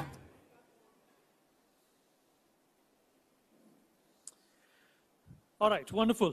On to our next session. We're going to continue talking about space. A bit of a caveat for this session, that this next session is going to be in Ruski, which is Russian. You all have headsets on your table. You can put them on if you want to understand the translated version of this very important conversation, folks. You know, space is something which was initially dominated by the Americans, then the Russians, and of course India has been butting into this race and has done incredibly well. This time, we're going to have a couple of special people, and I have the privilege of introducing them onto this august stage. We're going to be in conversation with Mr. Oleg Artemyev, who's a Russian cosmonaut. He's going to be in conversation with Olga Lysogor, who's the deputy editor of Rossiya Sigodnaya Media Group. She's also the head of Sputnik News, a very important space-related magazine and platform in Russia. So big round of applause for this conversation. And please, I would request you to put your headphones on and try and understand what is being discussed. Over to you.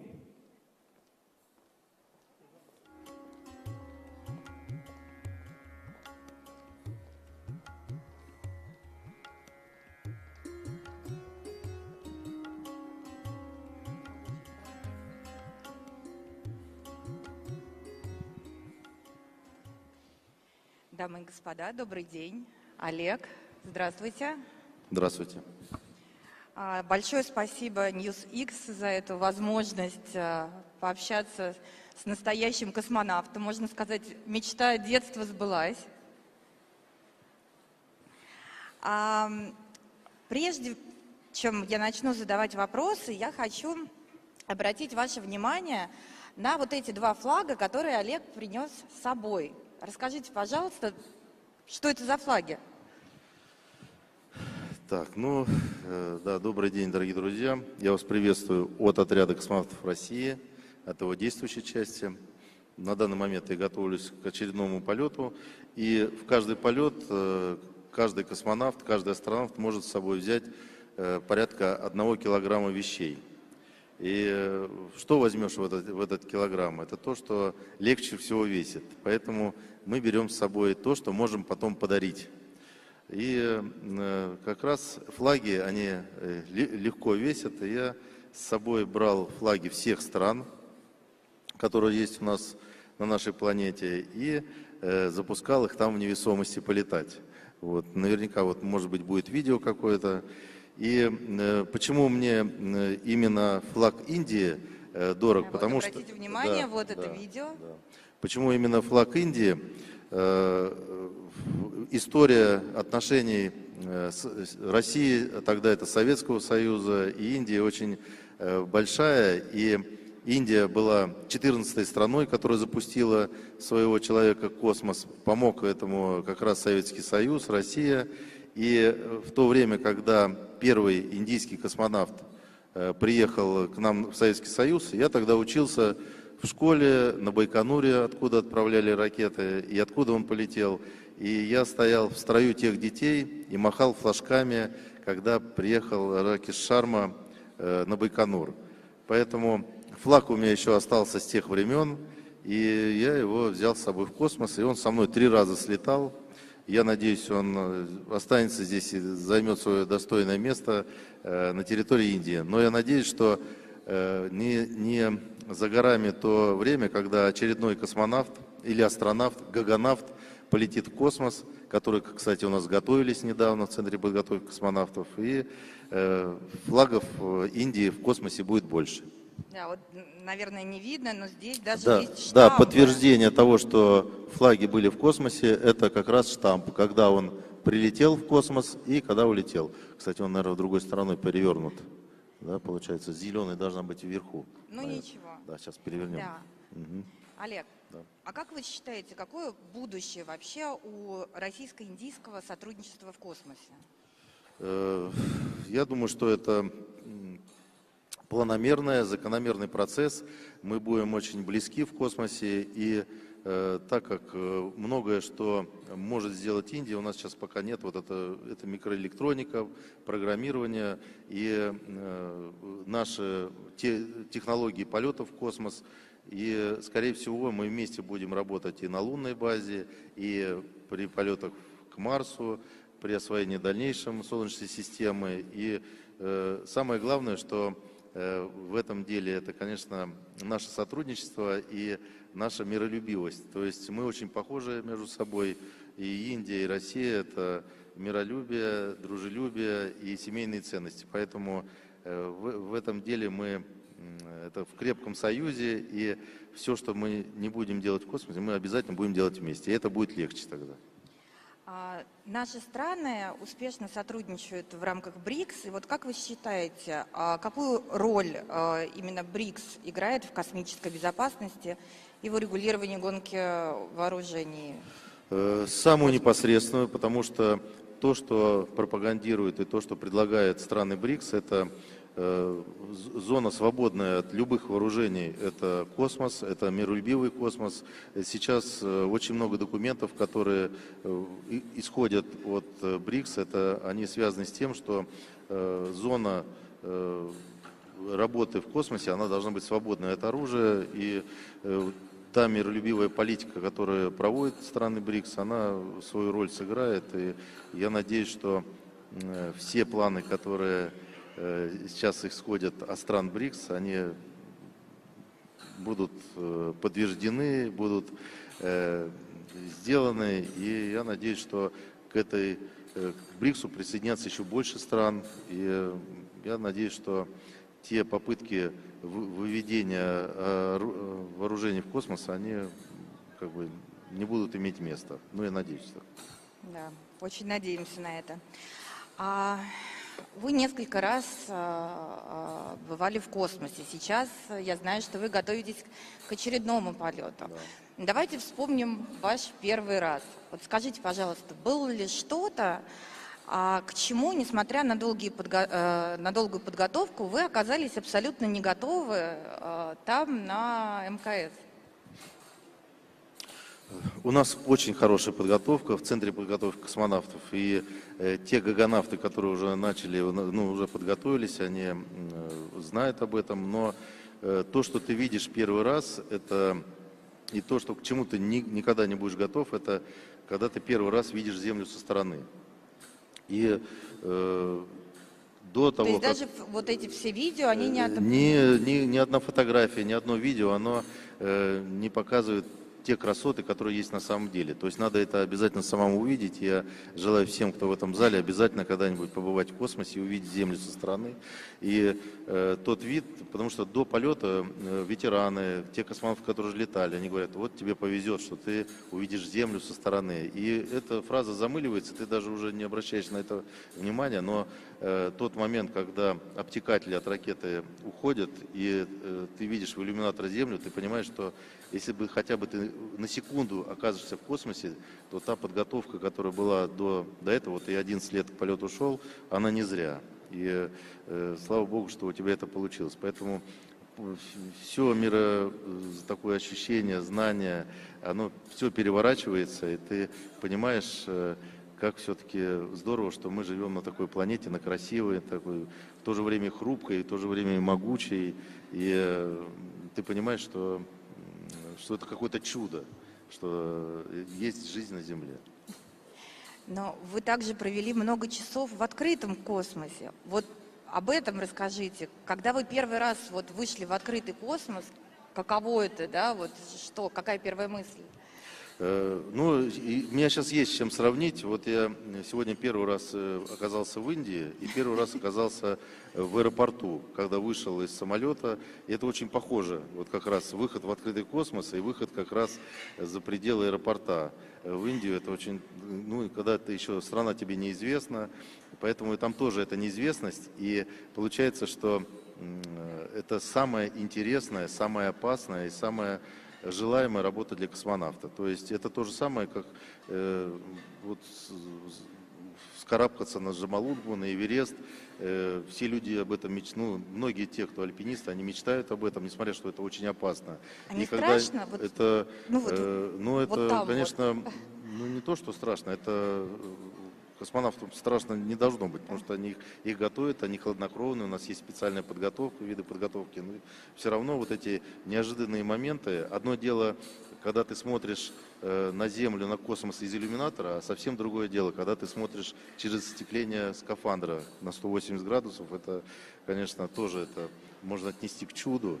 И опять же, это еще раз повторю, это самая опасная работа, которая только может быть в космосе, это работа в скафандре. То есть это маленький корабль, только он не на реактивной тяге, а на мускульной тяге. И ты понимаешь, что ты надо каждую секунду понимать, что будет впереди. То есть ты можешь за несколько шагов надо просчитывать все свои действия, потому что ты можешь отлететь от корабля, ты можешь получить удар микрометеором, ты можешь повредить свой скафандр. И все вот эти моменты, они отыгрываются на специальных тренажерах в Центре подготовки космонавтов. Ты к этому готов. У тебя на перчатке есть таблица, сколько тебе остается жить при определенных моментах. И там самое минимальное, это тебе 3 минуты осталось жить. За 3 минуты ты должен дойти шлюзового отсека, подстыковаться к кораблю и к линии кислорода. Или там у тебя полчаса, ты можешь еще закончить работу и еще за эти полчаса вернуться. Еще плюс у тебя есть твой напарник, у него то же самое может случиться, и ты должен постоянно в голове держать мысль о том, что у тебя должны быть силы, чтобы своего напарника затащить в станцию и его спасти. Поэтому ты должен просчитывать каждый момент, каждую секунду нахождения за пределами станции. Поэтому это такая... А были какие-то внештатные ситуации у вас в открытом космосе? Нештатные ситуации были, но на самом деле все нештатные ситуации, они проигрываются на Земле. Порядка 80% той работы, которую мы делаем на Земле, это тренировки, это выход из нештатной ситуации. Это пожары, разгерметизация, неисправности всякие. И ты, когда летишь в космос, на самом деле ты отдыхаешь от тех тренировок, которые есть на Земле. И ты ждешь, когда же это все случится, а этого ничего не случается. Поэтому все нештатные ситуации, они бывают, но ты их потом не замечаешь просто. Ну, вот желаю, чтобы у вас их было гораздо меньше во время вашего следующего полета. И к разговору о напарниках. Вам очень много на тренировках и полетах приходится общаться с людьми разных национальностей. Все-таки разница менталитетов, культур. Вот тяжело это? Или космос, он как-то сближает и неважно из какой страны, там, какой религии человек и так далее? Это было бы тяжело, если бы вот мы сегодня летим, я, например, лечу в космос, и мне дают напарника, которого я знаю только один день или один час. Это, наверное, было бы очень тяжело, потому что тяжело договориться с людьми, которых ты там не знаешь. Но по всем правилам и по тем выработанным действиям, которые сейчас есть, в экипаж назначают за 2 года до полета. И вот эти 2 года мы за это время узнаем друг о друге многое, входим в культуру того или иного человека, знакомимся с семьями, с женами, с детьми, начинаем с ними дружить, проводить праздники, совместные тренировки. Поэтому за 2 года мы полностью так ассимилируемся друг в друге. То есть у нас получается синтез тех культур, которые мы представляем. То есть это может быть и российско-индийская, или российско-американская, или российско-японская. И поэтому мы многое начинаем прощать. Потому что если вот бывает, что разные культуры, там, например, вот в Америке принято в обувь входить в дом, а в России обувь снимают перед тем, как войти в квартиру. Это сразу как бы небольшое неприятие, но ты понимаешь, что просто в Америке чисто там бывает, у нас там не всегда так. Но они понимают, как мы думаем, мы понимаем, как они уже чувствуют. Вот мы знаем все скелеты в шкафу, поэтому мы многое друг другу прощаем. И сейчас та культура, которая у нас на станции, она, конечно, международная, и это синтез всех культур, которые только может быть на планете. И мы понимаем, что мы можем ужиться. А почему мы можем ужиться? Потому что все ценности, которые у нас есть, они одинаковые. Это семейные ценности, это мир в доме, это любовь к детям, это терпение, прощение. Поэтому в любом случае, как бы мы себя не вели на земле, как бы наши правители там не воевали, мы в любом случае в космосе мы живем всегда мирно. А продолжаете общаться после... 5-й экспедиции, 56-й, там 69-й, 70-й. И вот эти чаты, мы в этих чатах поздравляем друг друга с днем рождения, с национальными праздниками стран, с днями рождения детей, там, родителей тех или иных астронавтов, космонавтов, гагонавтов там, или тайконавтов. То есть это мы продолжаем общаться и надеемся, что обязательно встретимся в космосе. А скажите, чего вам не хватает здесь, на Земле, что есть в космосе? Вот как раз вот этого мирного существования. То есть, получается, когда мы сюда прилетаем, мы заложники той пропаганды, которая есть в той или иной стране. То есть мы можем судить о событиях поверхностно, а там они совсем по-другому видятся. То есть там многое прощается, и вот этого прощения нам здесь не хватает, терпения. Это правда. И последний вопрос. Подскажите, пожалуйста, вот назовите 3 главных качества, которые нужны для того, чтобы стать космонавтом, без которых можно даже вообще и не мечтать об этом. Ну, первое, это, конечно, терпение. Ты должен быть терпеливым, потом надо быть человеком, который может простить любую ситуацию. То есть ты, может быть, даже прав 100 раз, но там, в космосе, ты должен быть первым человеком, который протянет руку дружбы и прощения. И, конечно же, ты должен быть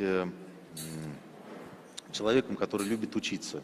То есть ты любознательным должен быть, потому что все-таки в космос нас тянет любознательность, что-то попробовать то, что никогда не видел, или исследовать что-то. То есть надо быть такой с исследовательской жилкой и всепрощающим, терпеливым человеком. Прекрасно. Спасибо большое. Я думаю, что всем было очень интересно. Ну, мне в первую очередь. Да, спасибо.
All right, Mr. Oleg and Olga, thank you so much for that amazing session, though it was in Russian, but whatever I could hear of it, it sounded extremely engaging, and it gave us a glimpse into the future of space and how Russia is participating in that massive endeavor. Okay, on to something that perhaps, we use every day, almost all the time, and without which our lives would be extremely difficult. And I'm talking about Google. So what's next in Google? Google is a certain way, it does a certain things, but it has also been an engine that has evolved consistently, in tune and concomitance with the changing landscape of technology.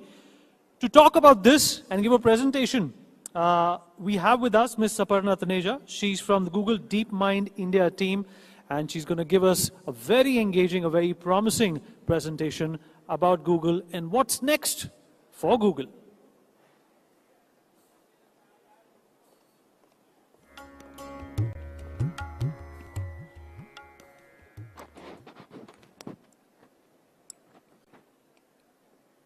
Hi. Hi. Thank you for the lovely introduction. I'm Aparna, and I lead health research efforts for Google Research, or Google DeepMind India. For those of you in the audience who are millennials like me, we actually can remember a time when technology played a relatively marginal role in our lives. Cut to 2025, however, it feels impossible to go back to that life. Technology has irrevocably changed how we communicate, shop, navigate our spaces, and even speak. In the last couple of years, the buzz around artificial intelligence has captured the popular imagination. The hype isn't overstated.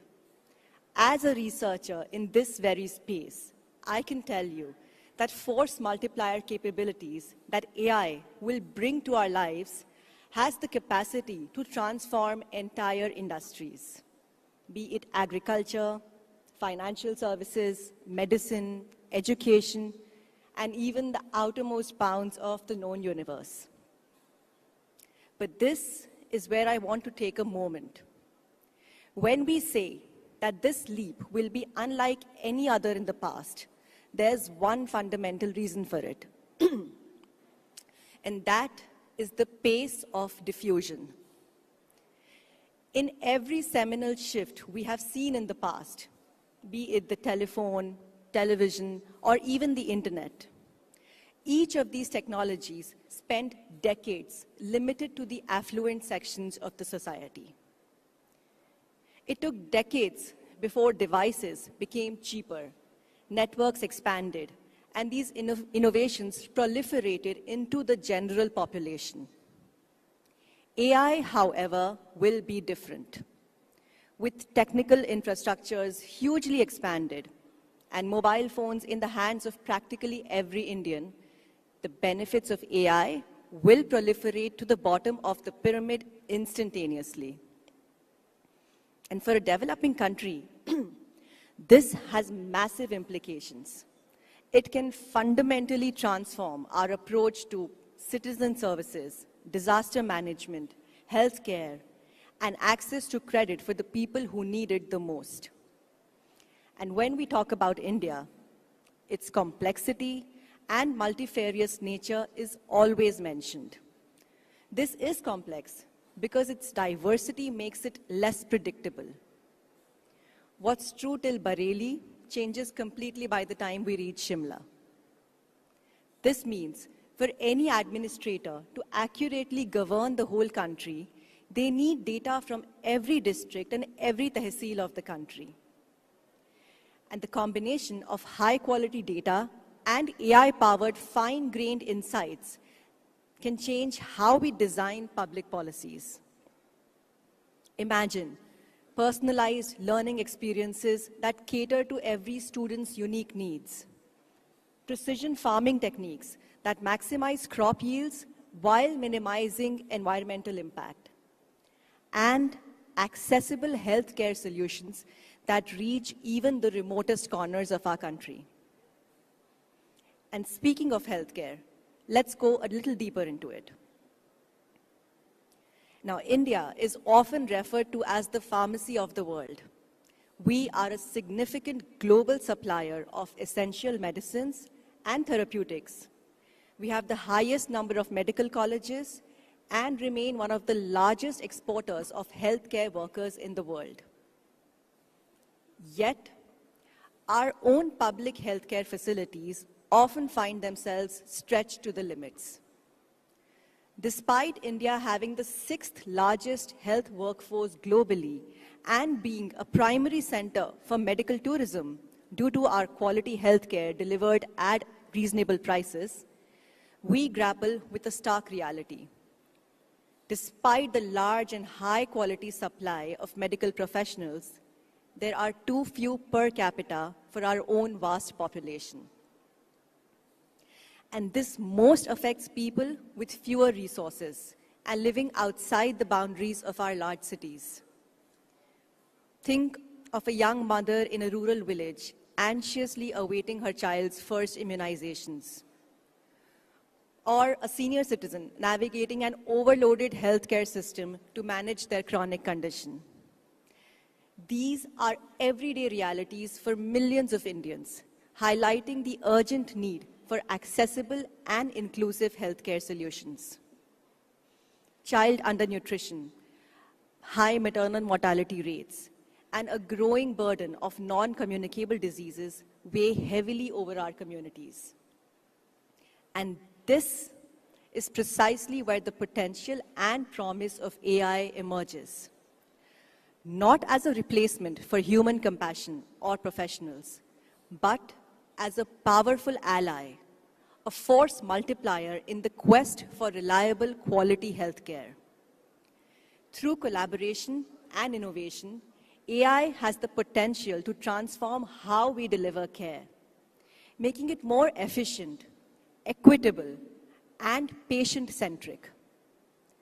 I see 3 key areas where AI can transform healthcare in India.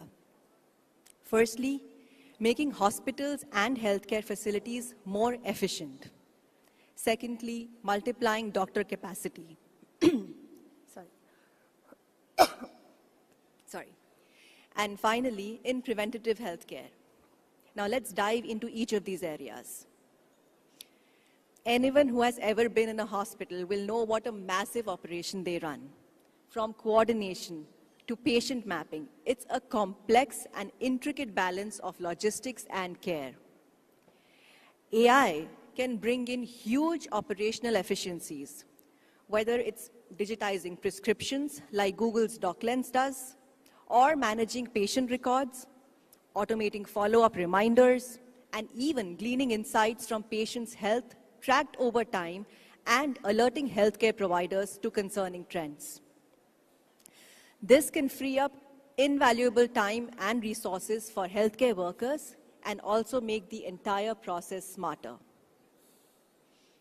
Doctors, nurses, and caregivers, relieved of administrative burdens, can focus on what they do best, healing. The choke points that once crippled healthcare delivery can start to dissolve, making space for more patients, more hope. Globally, our work with HCA Healthcare on generating nurse shift summaries using AI showcases how AI can reduce administrative burden and empower nurses to provide the critical care that patients need. In the diagnostics space, AI models can be used to interpret diagnostic images such as CT scans, MRI scans, or X-ray images. Because these models are trained on millions of such scans and data, they are equipped to pick up even the slightest of irregularities and highlight them to the radiologist or the specialist doctor, playing a huge role in accurate diagnosis and early detection. Even a less experienced healthcare provider can lean on these tools and insights to manage complex ailments with confidence, reducing errors, and saving lives. In a country where TB, lung cancer, and breast cancer diagnosis remain a challenge, due to a shortage of trained radiologists in remote areas and limited screening access. AI can address these issues by interpreting chest X-rays for TB signs, aiding lung cancer screening, and assisting radiologists in interpreting mammograms for breast cancer detection, making these services more accessible and improving early detection rates. Apollo Radiology International is an example of this. They are attempting to reduce high mortality rates due to respiratory diseases and cancer using Google Cloud platforms and AI technology to support its mobile screening program. This tech supplements radiologists' expertise, not just detecting early signs of disease, but also helping healthcare professionals process more scans than ever before, thereby helping equalize and scale access to specialty services, especially in the country's remote and most vulnerable regions. Over the next 10 years, Apollo Radiology International will use these models to provide 3 million free AI-powered screenings for TB, lung cancer, and breast cancer, helping hundreds of thousands of more people across India access timely care. In fact, TB detection is being approached from multiple dimensions with AI. Salsit technology uses cough sounds. They're exploring using Google's Health Acoustic Representations Bioacoustic Foundation model, trained on 300 million pieces of audio data, to help advance research and detection of tuberculosis. All of this said, the vast majority of ailments we experience are in fact predictable. There is a strong correlation between a developing country's typical standard of living, environment, and tropical climate with diseases like diabetes, cardiovascular diseases, and hypertension. In fact, health challenges like gestational diabetes and iodine deficiency for expectant mothers are again typical in warm developing countries. Further, our unique climate and ecology predisposes us to seasonal dengue and malaria outbreaks. They happen every year and are therefore predictable. In this scenario, AI can analyze vast troves of data, predicting outbreaks and identifying high-risk populations before diseases strike, empowering public health officials to intervene early and effectively. For example, Arman, which has been dedicated to improving maternal health outcomes across India via mobile outreach, is using AI to help new and expectant mothers stay engaged with information vital to their pregnancies and the health of their babies. Using Google's AI-powered predictions, health workers are able to follow up with women at risk of dropping out of this health program. In the medical research space, AI can hugely accelerate research by rapidly processing the enormous data sets required for breakthroughs in areas like gene editing, genome sequencing, potentially leading to faster drug discoveries for life-threatening and as yet incurable diseases like AIDS, cancer, liver cirrhosis, and a host of newly emerging autoimmune disorders. From easing the burden on our healthcare professionals and empowering them with advanced diagnostics, to enabling timely, proactive interventions through data analysis, AI is poised to make healthcare more efficient, accessible, and patient-centric. The true measure of success, however, lies not just in the technological advancements, but in the tangible impact it has on people's lives. The young mother receiving timely care for her child, the senior citizen managing their health with ease, the communities protected from preventable outbreaks. These are the stories that will define AI's impact on India's healthcare landscape. While AI is not a magical bullet, it offers a powerful set of solutions to address India's healthcare challenges. By harnessing AI's potential responsibly and ethically, we can create a future where quality healthcare is not a privilege, but a right for every Indian, regardless of their location or circumstance. Thank you.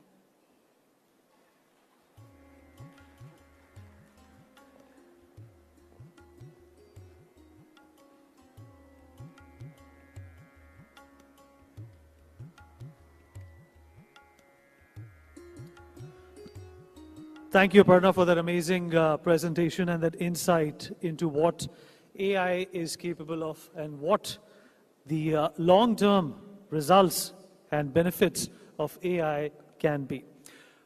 All right, everyone, we're going to break for lunch at this point in time. I would request all our guests and delegates to congregate at level 1, meeting room number 6 for lunch. The audience, there's lunch for you on your right-hand side and towards my left. We'll be back in half an hour. We'll break for lunch right now. Thank you.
बताइए मजा आ रहा नहीं आ रहा आजकल lunch करिए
Check.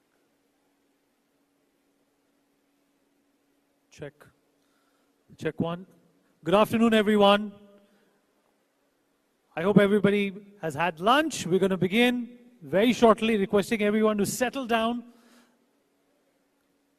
The second part of our next conclave is going to begin any minute, requesting everyone to please settle down. Please take your seats once again, especially people at the back. Kindly settle down, take your seats. We are going to start momentarily.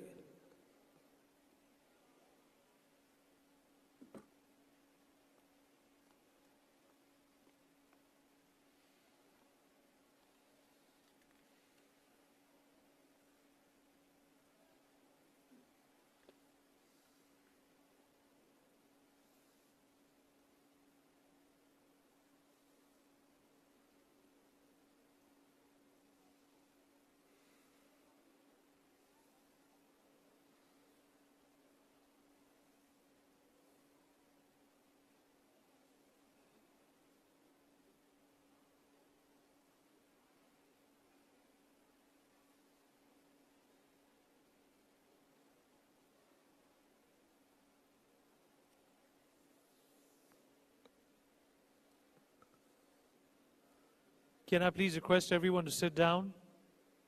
Everybody, please settle down.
एक अच्छी सी photo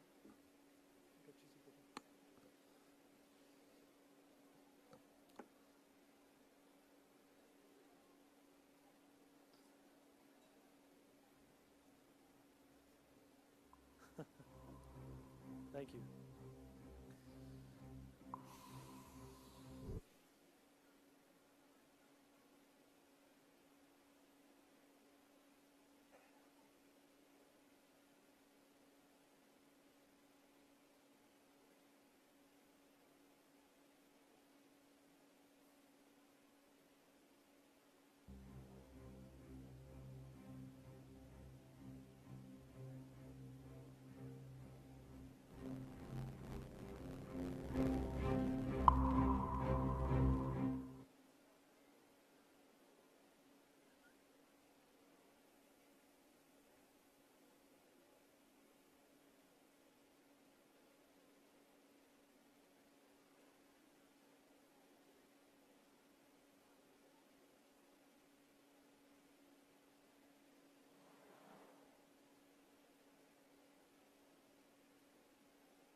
All right, welcome back, everyone. We're going to have a very interesting session in the next few hours. Sessions, I beg your pardon, in the next few hours. We're going to talk about medicine right up front, health, living, innovation, various topics that are of use and of importance to us on a day-to-day basis are going to be taken up by people who understand their essence, their future, and especially what's next in it. All right. I take the pleasure of introducing at this point in time Professor Jonathan Fleming, who's a professor, senior lecturer at MIT Sloan Management of School. But while I was speaking to him backstage, he also said that his day job is a venture capitalist. So, of course, this conversation, this chat, this address is going to be full of fun, a lot of knowledge. So grab your notepads and get ready for this next session with Professor Jonathan Fleming. Round of applause, please. Everybody's had lunch, some more energy.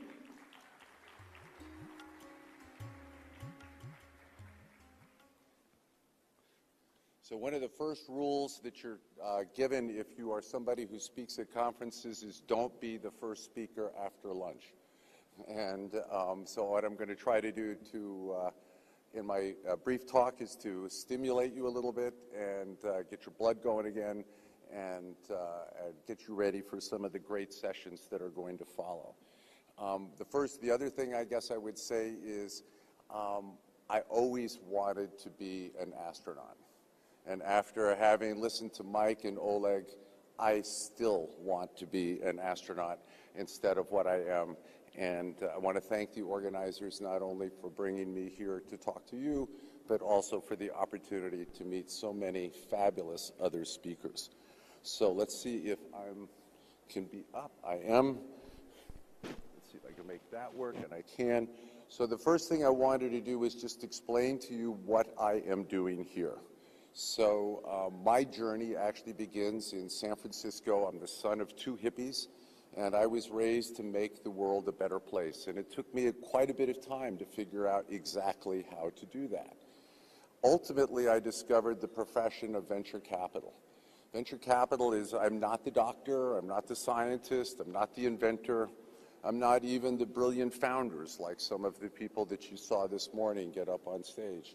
Really just the person who takes the ideas and the inventions of these people and organizes the right strategy, the right money, the right people to accomplish a specific task.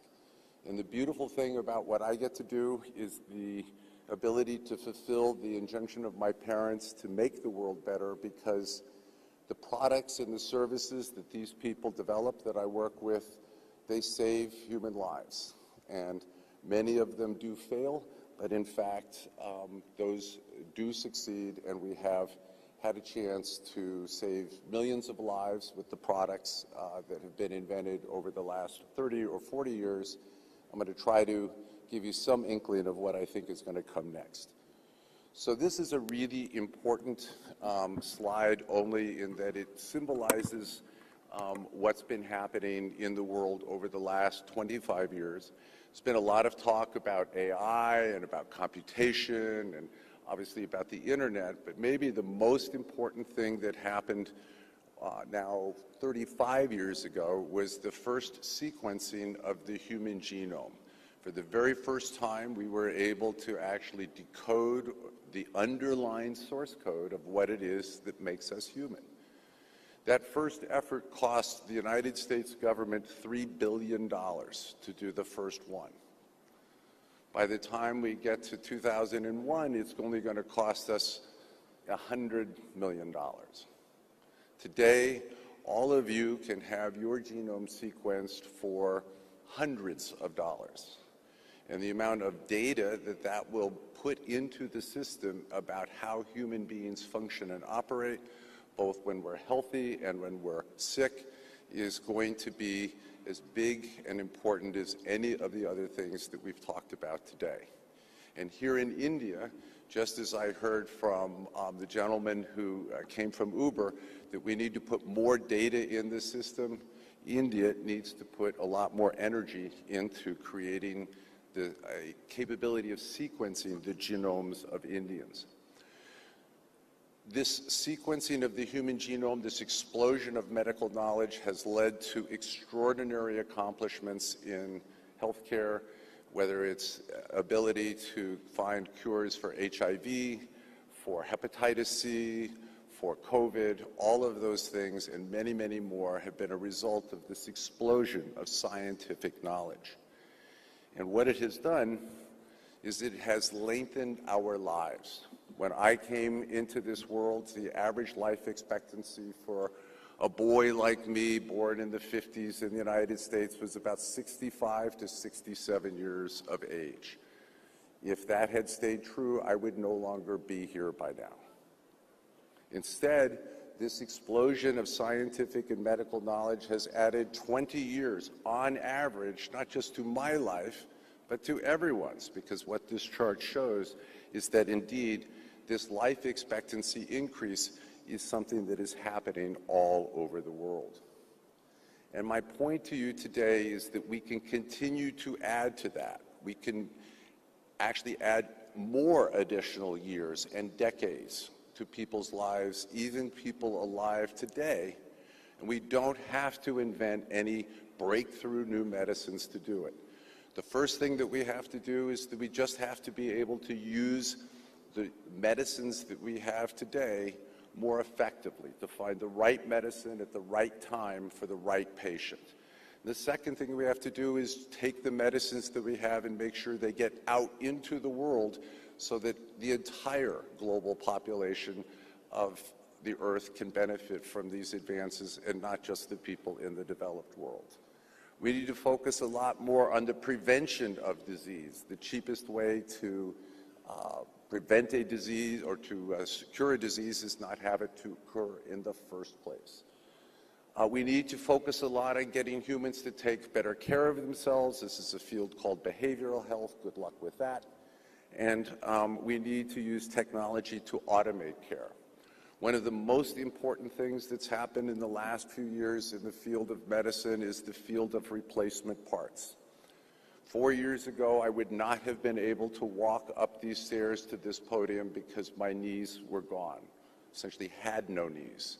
Today, I stand before you with 2 knees that are made of titanium and that were printed by a 3D custom printer, and I can walk and run and chase my grandchildren like I was 40 years old. So one of the examples that I work on, the company is actually created by a Canadian Indian American out in Silicon Valley, takes the incredible complexity that we have today in treating cancer. Just to give you some idea, for solid tumors alone, there are over 246 drugs approved by the FDA to treat a patient. So if you are a doctor and you have a patient with cancer in front of you, you can do surgery, you can do radiation, you can do many different kinds of drugs. Which drug for which patient, under which circumstances, at which time? And this is a field where the promise of artificial intelligence is absolutely being realized, and these are products that are now being submitted to the FDA for approval. Robots. Robots are going to be incredibly important in the future in terms of getting care out of academic medical centers and into communities and homes where more advanced procedures can be done. This particular robot came it's being developed in Boston, out of MIT, and what it enables you to do is to put in a femoral line or a central line or an IV line in any setting, done by any human, anywhere.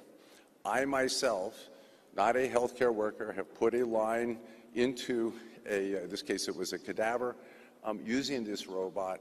And so what this means is that instead of having to fly to Boston in order to have some advanced procedure, increasingly Boston will fly to you in the form of the robot.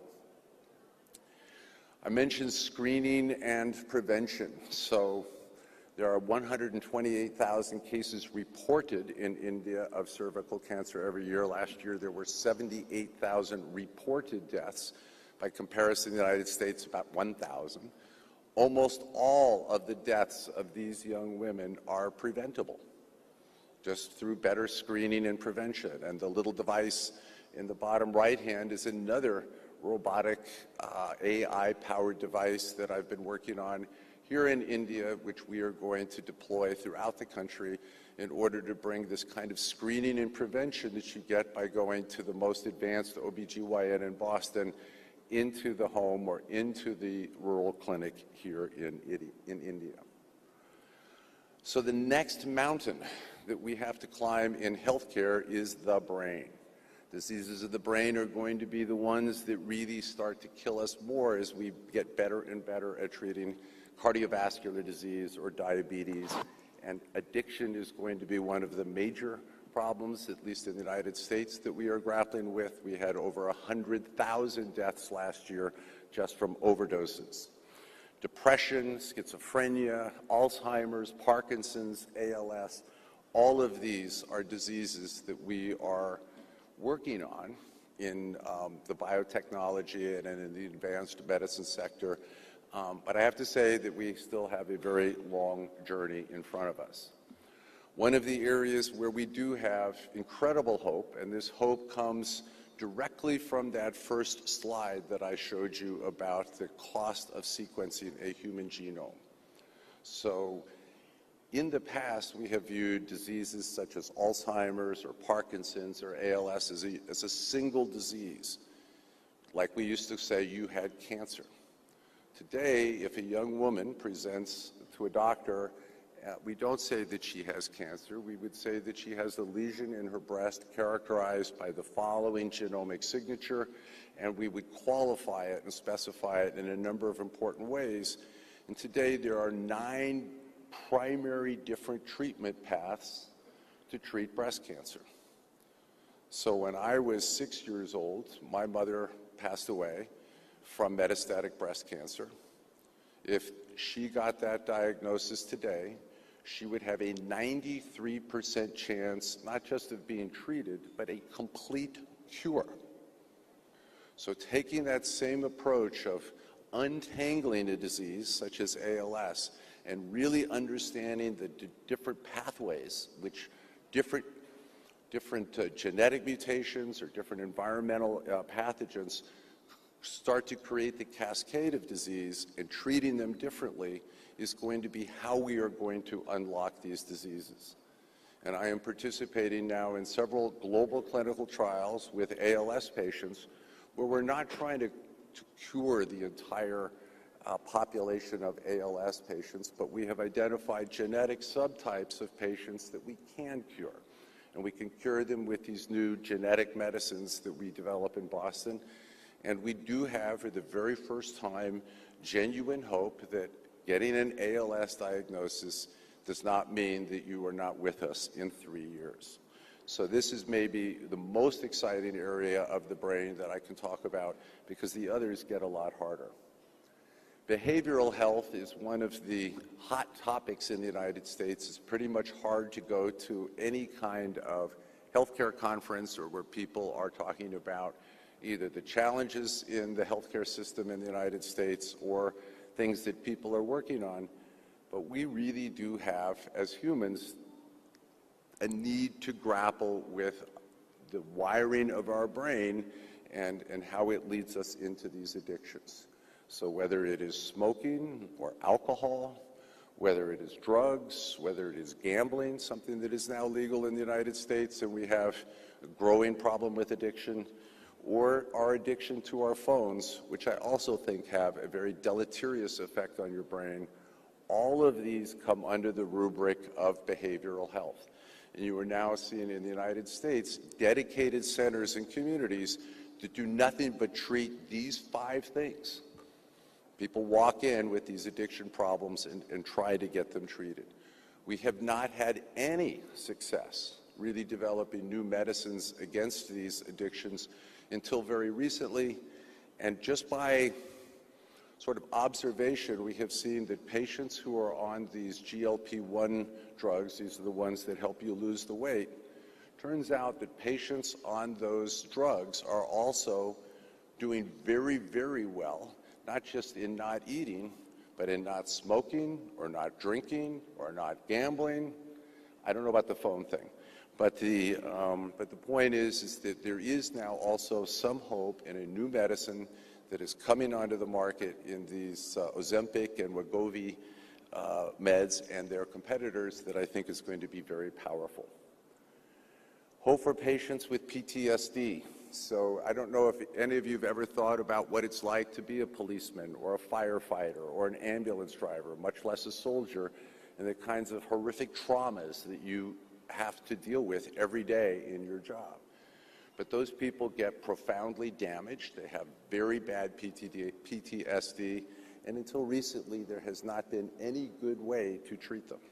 Fortunately, and most of this work is actually being done in Canada, as opposed to the United States, there's now very carefully done clinical studies where we can show the benefits of psychedelics in helping patients who have profound disabilities from their trauma, from their PTSD, and their ability to return back to the workforce. The statistics in Canada are amazing in terms of their ability to return firefighters and policemen and soldiers back to the workforce as normal functioning people again, because they were able somehow to deal with this trauma in a way that they can manage it going forward. So just in conclusion, I know whether I'm involved with it as a venture capitalist or not, that we are going to continue to add years to our lives, and that it's certainly routine in my community to have people living into their 90s. It will soon be very routine for people to be living into their 100s. But let us all remember that a long life is not necessarily a happy life. And what are you going to do with all of this extra time that you have been given? And for me, a happy life is one that is filled with purpose, with some mission, some goal, some project where I get to work with brilliant people or committed people, dedicated people in a team, because humans do love to work in teams, and work on something that is going to save a human life and make the world a better place. I hope all of you here at NEXT make the connections, to form the collaborations, to start those projects in each of these areas that we so desperately need new medicines. Thank you for your attention.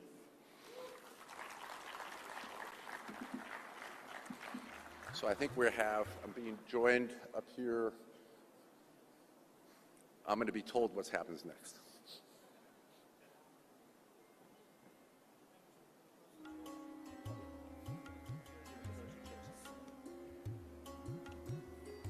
Thank you, sir, for that amazing session, and that, some of the things that you told us are completely groundbreaking and startling in terms of how simple and profound they are. Can I please request the arrangement team to put up 3 chairs? All right, at this point in time, Professor Jonathan Fleming continues to be with us. He's going to be speaking with Dr. Anne Liebert, adjunct senior lecturer, Faculty of Medicine and Health from the Sydney University. We also request the presence of Dr. Jitendra Kumar, MD, Biotechnology Industry Research Council, on the stage as well. And Professor Jonathan Fleming is going to be chairing this session. We're going to have another 30 minutes of some deep thinking and deep analytical conversations about medicine and its far-reaching effects, and what's next, shall I say, in medicine. Over to you, sir. So my third guest is, he's not there.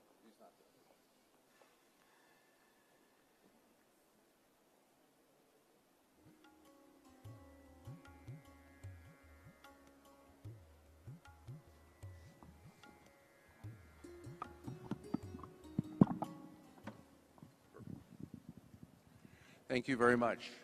So I guess we're going to have a great discussion in the next 30 minutes, and where I guess I'd like to start is to ask each of you just to make a short introduction of who you are and the perspective that you bring to this discussion about what's next in medicine.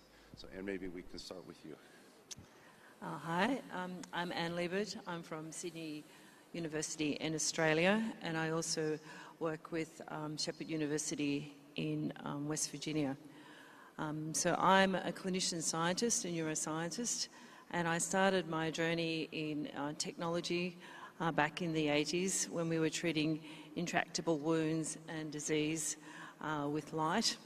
And over the last 30 years, I have been investigating how the new technology and innovation of light treatment has been able to help many other sort of areas. So my doctorate thesis was on headache and intractable pain, and now my main focus is on treating Parkinson's disease and other intractable diseases. And I work a lot with MGH and with Montpellier University, international way, to have a team of people to try and help improve health span, not lifespan, and try and affect very good, safe, evidence-based treatment for intractable disease. Thank you so much. Chinteta, could you just tell us a few words about yourself so I could ask smart questions? I am Jitendra Kumar.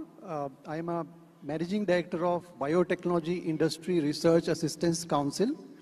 It's a nodal body of the Department of Biotechnology, Government of India, to spur innovation ecosystem in the country and forge partnerships across the world to help innovate in India and also take innovations from India across the globe to the globe, so that the global problems of healthcare are addressed in an affordable manner, because the innovations that are developing in India, we believe are they are in the resource constraint setting, and they have the potential to be very, very cost effective and quality wise also.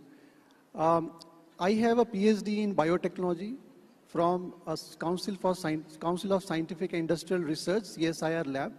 And then I moved to Ohio State University for my postdoc and a second stint of postdoc at University of Illinois, Chicago. And after that, I tried to move into the innovation management area, and I did an MBA from Fisher College of Business at Ohio State University, and then came back to India to see how these technologies that are developed at the laboratories can be translated into a commercial product through entrepreneurial means. And I worked at different, in Hyderabad is one of the very prominent clusters, innovation clusters, and then Bangalore. I was heading Bangalore Bioinnovation Center, and then moved to Delhi recently, a year back, to head this nodal center of Government of India to spur innovation ecosystem in the country. Thank you. Thank you very much. Well, let's since we are here in India, let's start with you and ask, in the United States, we are very focused on this next sexy new medicine that we can invent, something that modifies or fixes your genes or things like that. And I would imagine in India the perspective is a little bit different. When you think about what's new in medicine or what's next in medicine, I would imagine that inventions that make it easier to take your medications or make them less expensive or make it so that you don't have to go to the hospital in order to get your medication, that these would be the kinds of next innovations that one would like to see in India. Am I correct in that? Yes, you're very right. The kind of innovations that are happening in US, maybe very, very deep tech, are also happening in India, no doubt, but it's not as prominent as we would like it to be, and slowly it will come into that direction with the setting up of Anusandhan National Research Foundation. We will have a lot of funding to fund the cutting edge, deep tech technologies and science in medicine. However, for the last 3 decades, we have been focusing on solving some of the primary healthcare problems in India. For instance, child mortality, mother's nutrition, etc. There are a lot of interventions in this. Then India is a capital for diabetes. Now, in India, what we have observed is the disease burden in many facets. If we talk about diabetes, talk about nutrition deficiencies in nutrition, leading to abnormalities, etc., have to be seen in a very holistic manner. For example, I would say, take the example of diabetes. Diabetes in India and everybody knows it's a lifestyle disease. It's no doubt it's a lifestyle disease, and therefore, a lot of problems can be solved to changing the lifestyle, which does not require any medical technologies or interventions. However, there are other things involved here. For example, there are papers which suggest diabetes has a linkages with vitamin D deficiency. There are a lot of, these new papers are coming in the forefront. So even if you are a healthy, presumably very good healthy person, but because of your lifestyle, because we are not getting enough sunshine nowadays, we are going to home and from home to office, from home to office all the day. We don't have time like the earlier days when we were free to actually go to the sunshine, and although India is very good in sunlight hours, but somehow we are not able to benefit from that. Now, many people may not know that why they are suffering from diabetes. Although seemingly they are very good in lifestyle, they are doing exercise, but there is a vitamin D deficiency. And then, if you take Ozempic or, semaglutide or a lot of other interventions you do, is it going to solve the problem? No. So in India, the problem has to be seen in a holistic manner, and therefore we are looking at in a very holistic manner, and technologies at many stages of intervention have to be developed. Take the example of child mortality or nutritional problems in child and mothers. Now, or sanitation or infection. The problem is, even if you suppose give nutrition, there is a problem of infection in the gut, which does not allow the nutrition to be taken up. So there's a holistic issue that we have to take into account before we go for any intervention. So before we embark on our journey for a very high-end cutting-edge technologies, which we are going to do, actually we have to see all the problems in a very, very holistic manner and solve at a very initial stages of it. It could be cancer also, so it could be related to the environmental pollution that we have. So there has to be a lot of other interventions at various stages. Now we are doing 1,000 genomes, the genome project in India that we have done. So it will help in personalized medicine also. So I think these are the areas somewhere where India is focusing on.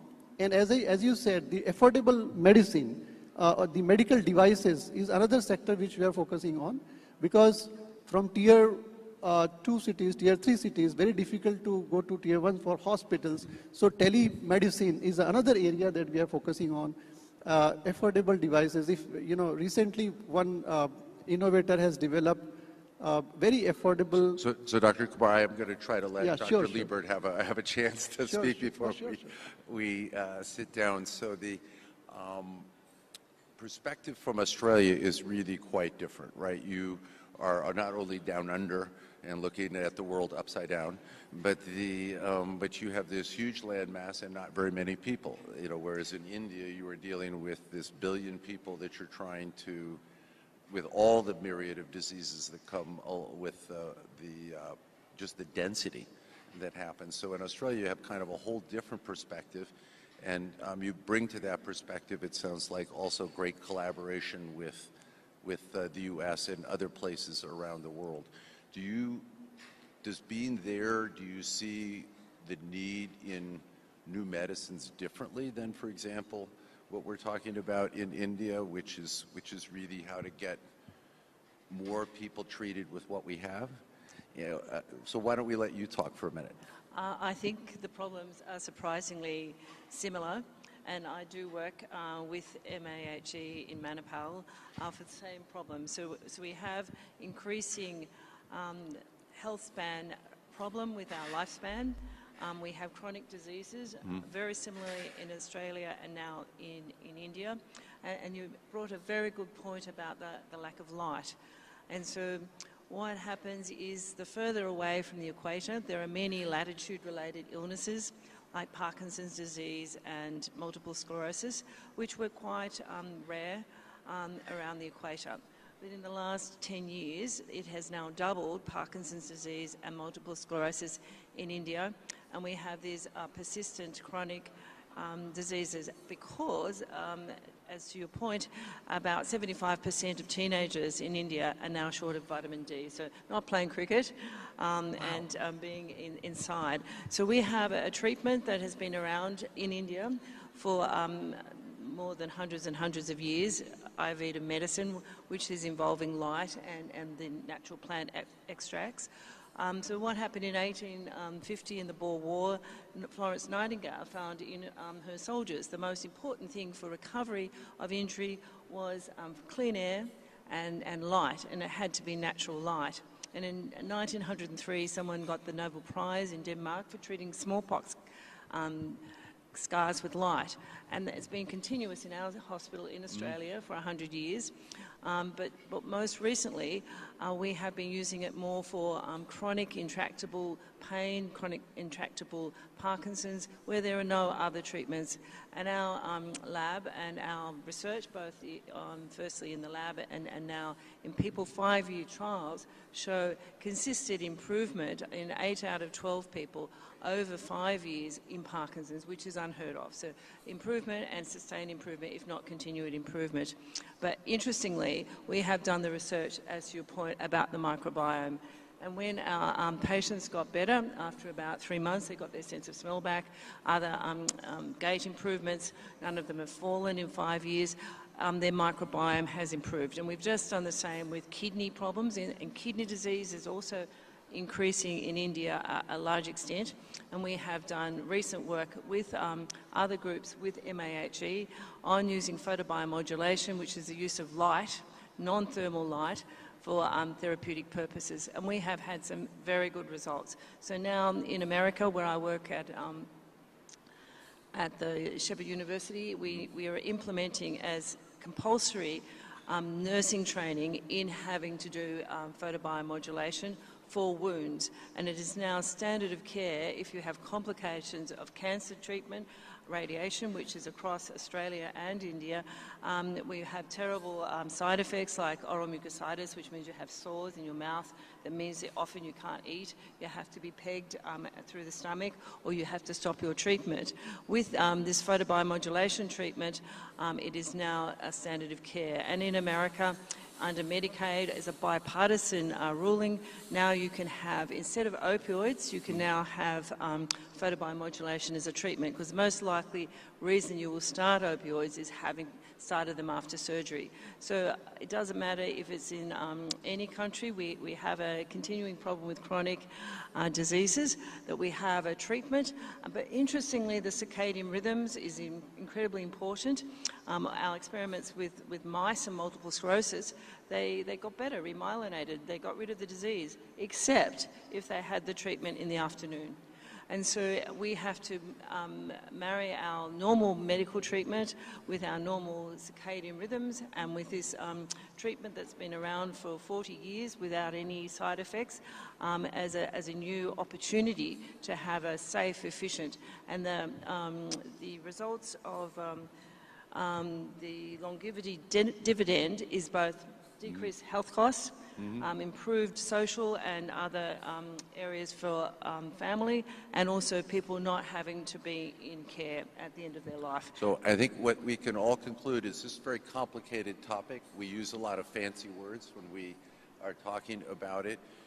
But I think one of the takeaways is that while the long life that we have given the world is a blessing, it has also created in India and in other societies a number of complications through the increase in chronic disease.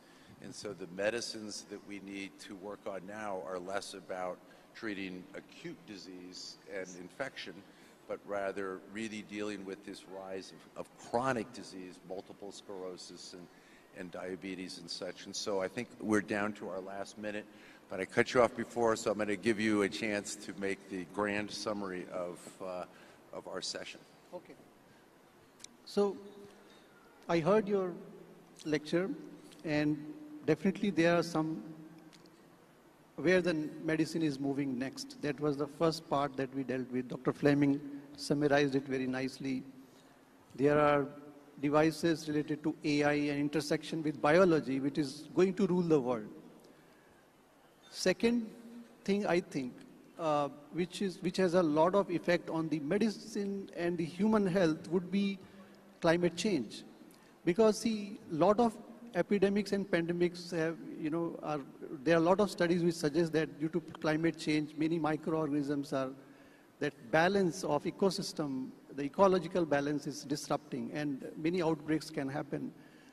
So this is something which affects the poor population much more than the wealthier population, because they do not have a proper sanitation, housing, and nutrition. So the effects are exacerbated. So these two, I think, topics are going to rule the medicine. And the third one, which I think where India has a lot of focus, is to understand the metabolism of the body, the human body. Because ultimately, most of the diseases would actually have origin in the perturbance in the metabolism of the human being. So be it diabetes, be it aging, be it cancer, if the metabolism is properly maintained, I think many of the diseases can be controlled. And therefore, we have a lot of studies going on in metabolomics, and to understand how there are key signal molecules which can retain your metabolism to the more normal state. And it has to do with the circadian rhythm that he talked about. It has to do with the environmental pollution. It has to do with so many things. But in this midst of crisis, if we can maintain our metabolism, I think that will lead to a lot of good things. And then, of course, I keep on saying the affordable medical devices are the key to success in the countries like India. Thank you very much. So please give my two guests a round of applause, and thank you so much, both of you, for joining me up here on stage. I believe the discussion on health is going to continue with our next speaker. Thank you much. Thank you both very much again.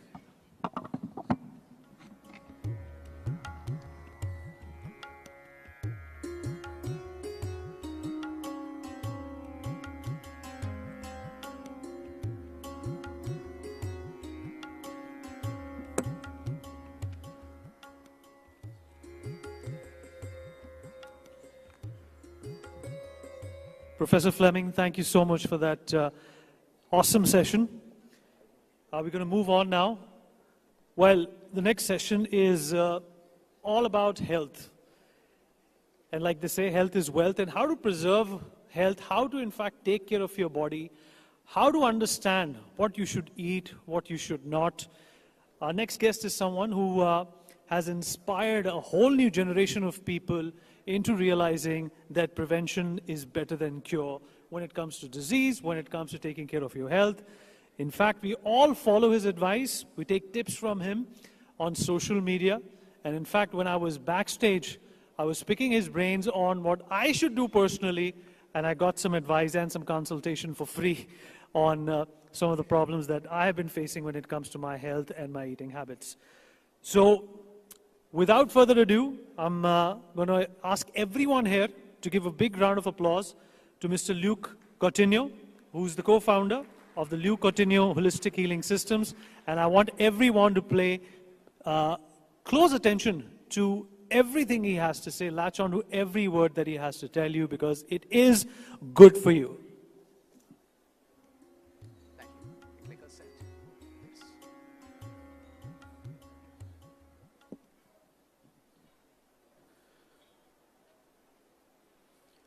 Hi, good afternoon, everyone. I hope you had a great lunch. You would have noticed the lunch that you had a lot of our Indian superfoods in them. But before we get into health and lifestyle, before we get into topics like cancer, Alzheimer's, and diabetes, it was the 27th of November, 2020, amidst the lockdown. I was with my family. We were in the beautiful state of Goa. My mom, my family around, and we got this official letter from the government. The letter spoke about our Prime Minister, Honorable Prime Minister Modi ji, his vision for a fit India. It explained about lifestyle and how he had a vision to take fitness across our country, prevention across our country, and lifestyle across our country to the next level. There was a request for me to be the champion of lifestyle and wellness for his Fit India movement, which I was proud to receive. From then till now, it's been an amazing journey across our country, trying to fulfill our Prime Minister's vision when it comes to lifestyle, prevention, and a holistic approach towards looking at disease. We had two great speakers, three of them in fact right before, that spoke about medicine, that spoke about lifestyle, that spoke about prevention. I had the honor of spending some time with Professor Ann last evening before the session. And she was talking about her work in the space of integrative Alzheimer's, the requirement to look beyond the symptom, the requirement to look at how lifestyle can impact prevention and assist with recovery. The future of wellness in our country is focused way beyond medicine alone. Dr. Jonathan just spoke about right medicine, right person, right time. He also spoke about the best investment being in prevention. When we look today at the future of wellness, it will require us to have an approach beyond the symptom. While we have medicine to treat the symptom, how will we address the root cause of a condition? When we look at cancer, we look at diabetes, we look at obesity, we look at autoimmune conditions in our country. We have a symptomatic approach, but the future of wellness will require us to look at the root cause. Why are we getting sick? Why do we get diabetes? Why does our cancer reoccur? Why are we pre-diabetic? Why do we have our Prime Minister launching a campaign to fight obesity in our country? The future of medicine will look at AI, technology, science, medicine, and the fragments of our healthcare system, which include nutrition, dietetics, emotions, sleep medicine, exercise and movement, and how we can use science and AI to put all of this together as we look at a patient as a whole and not as a disease. Today in my talk, I want to present to you the fundamentals of human health. We have two categories of health in our world right now. We have complication, where the latest trends are red light therapy, ice baths, longevity supplements and pills. And then we have a category which focuses on, before complication, have we got the basic fundamentals right? What are these basic fundamentals that every one of us need? You, me, all our citizens across the country and the world. What are these fundamentals that we need? How do diseases start to get better when we use the best medication, but we also complement it with the right lifestyle? We're aware of emerging science, extreme overtraining without the right nutrition. I would like to start off with our first pillar, which is nutrition. And today we are honored to discuss and unveil to you some of our hand-selected superfoods that grow in our own country, selected by our Honorable Prime Minister, Modi ji.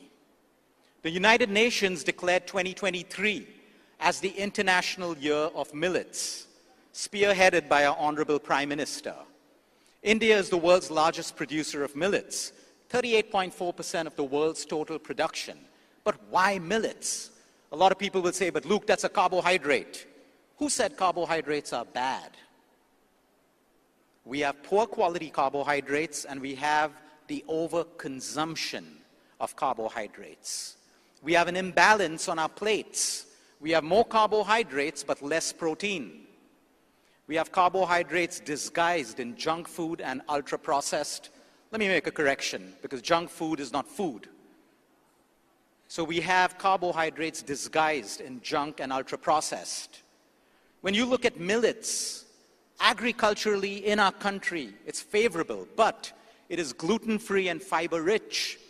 Low glycemic index, allowing our pre-diabetics and diabetics to also have and consume balanced nutrition and balanced meals.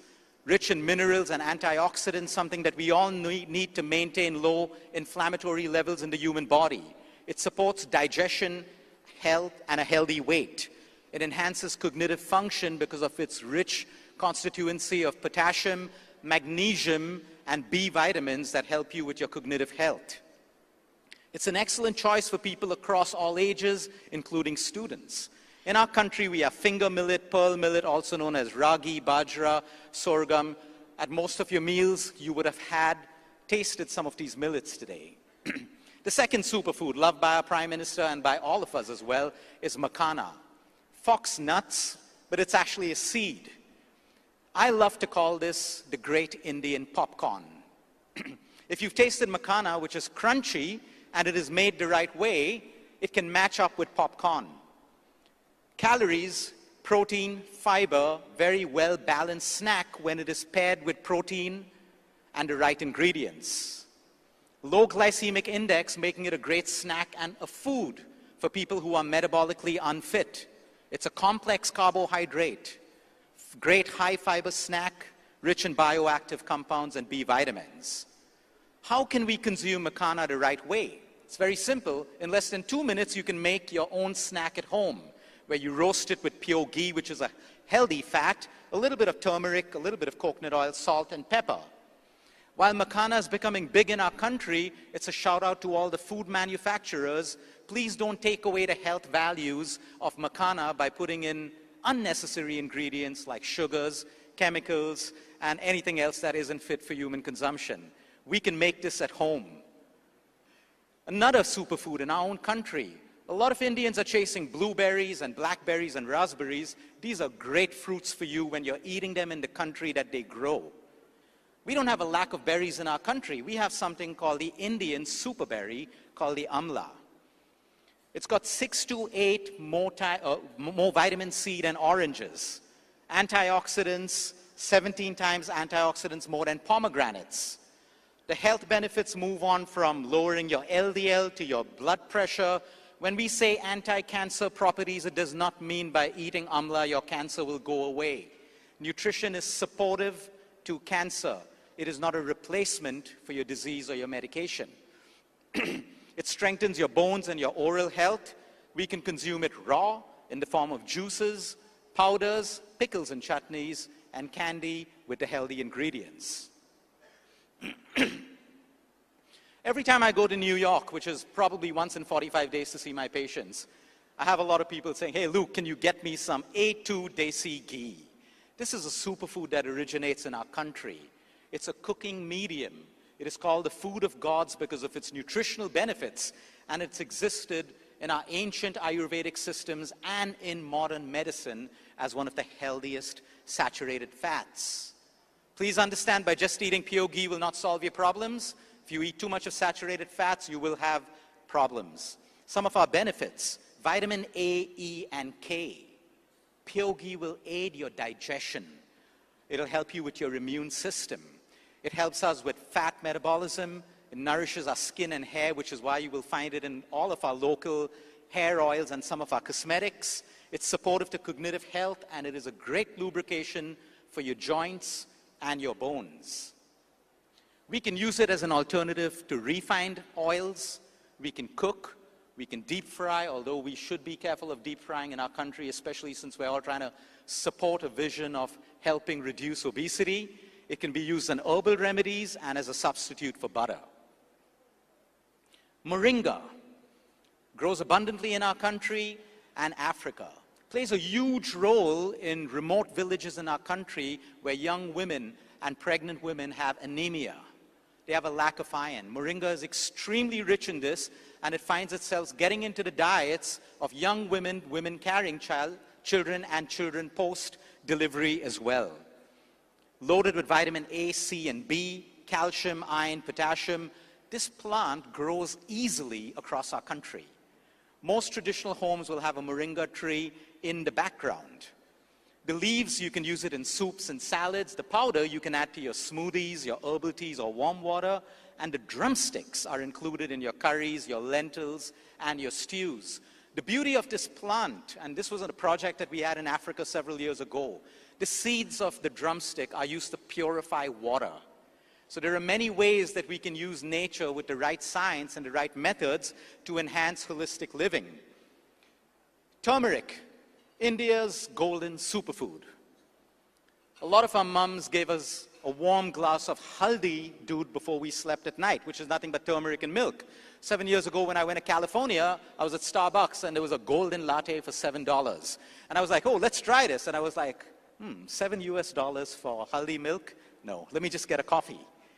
But the way turmeric is moved around the world has been phenomenal, but just in the name of nature, it can also become dangerous.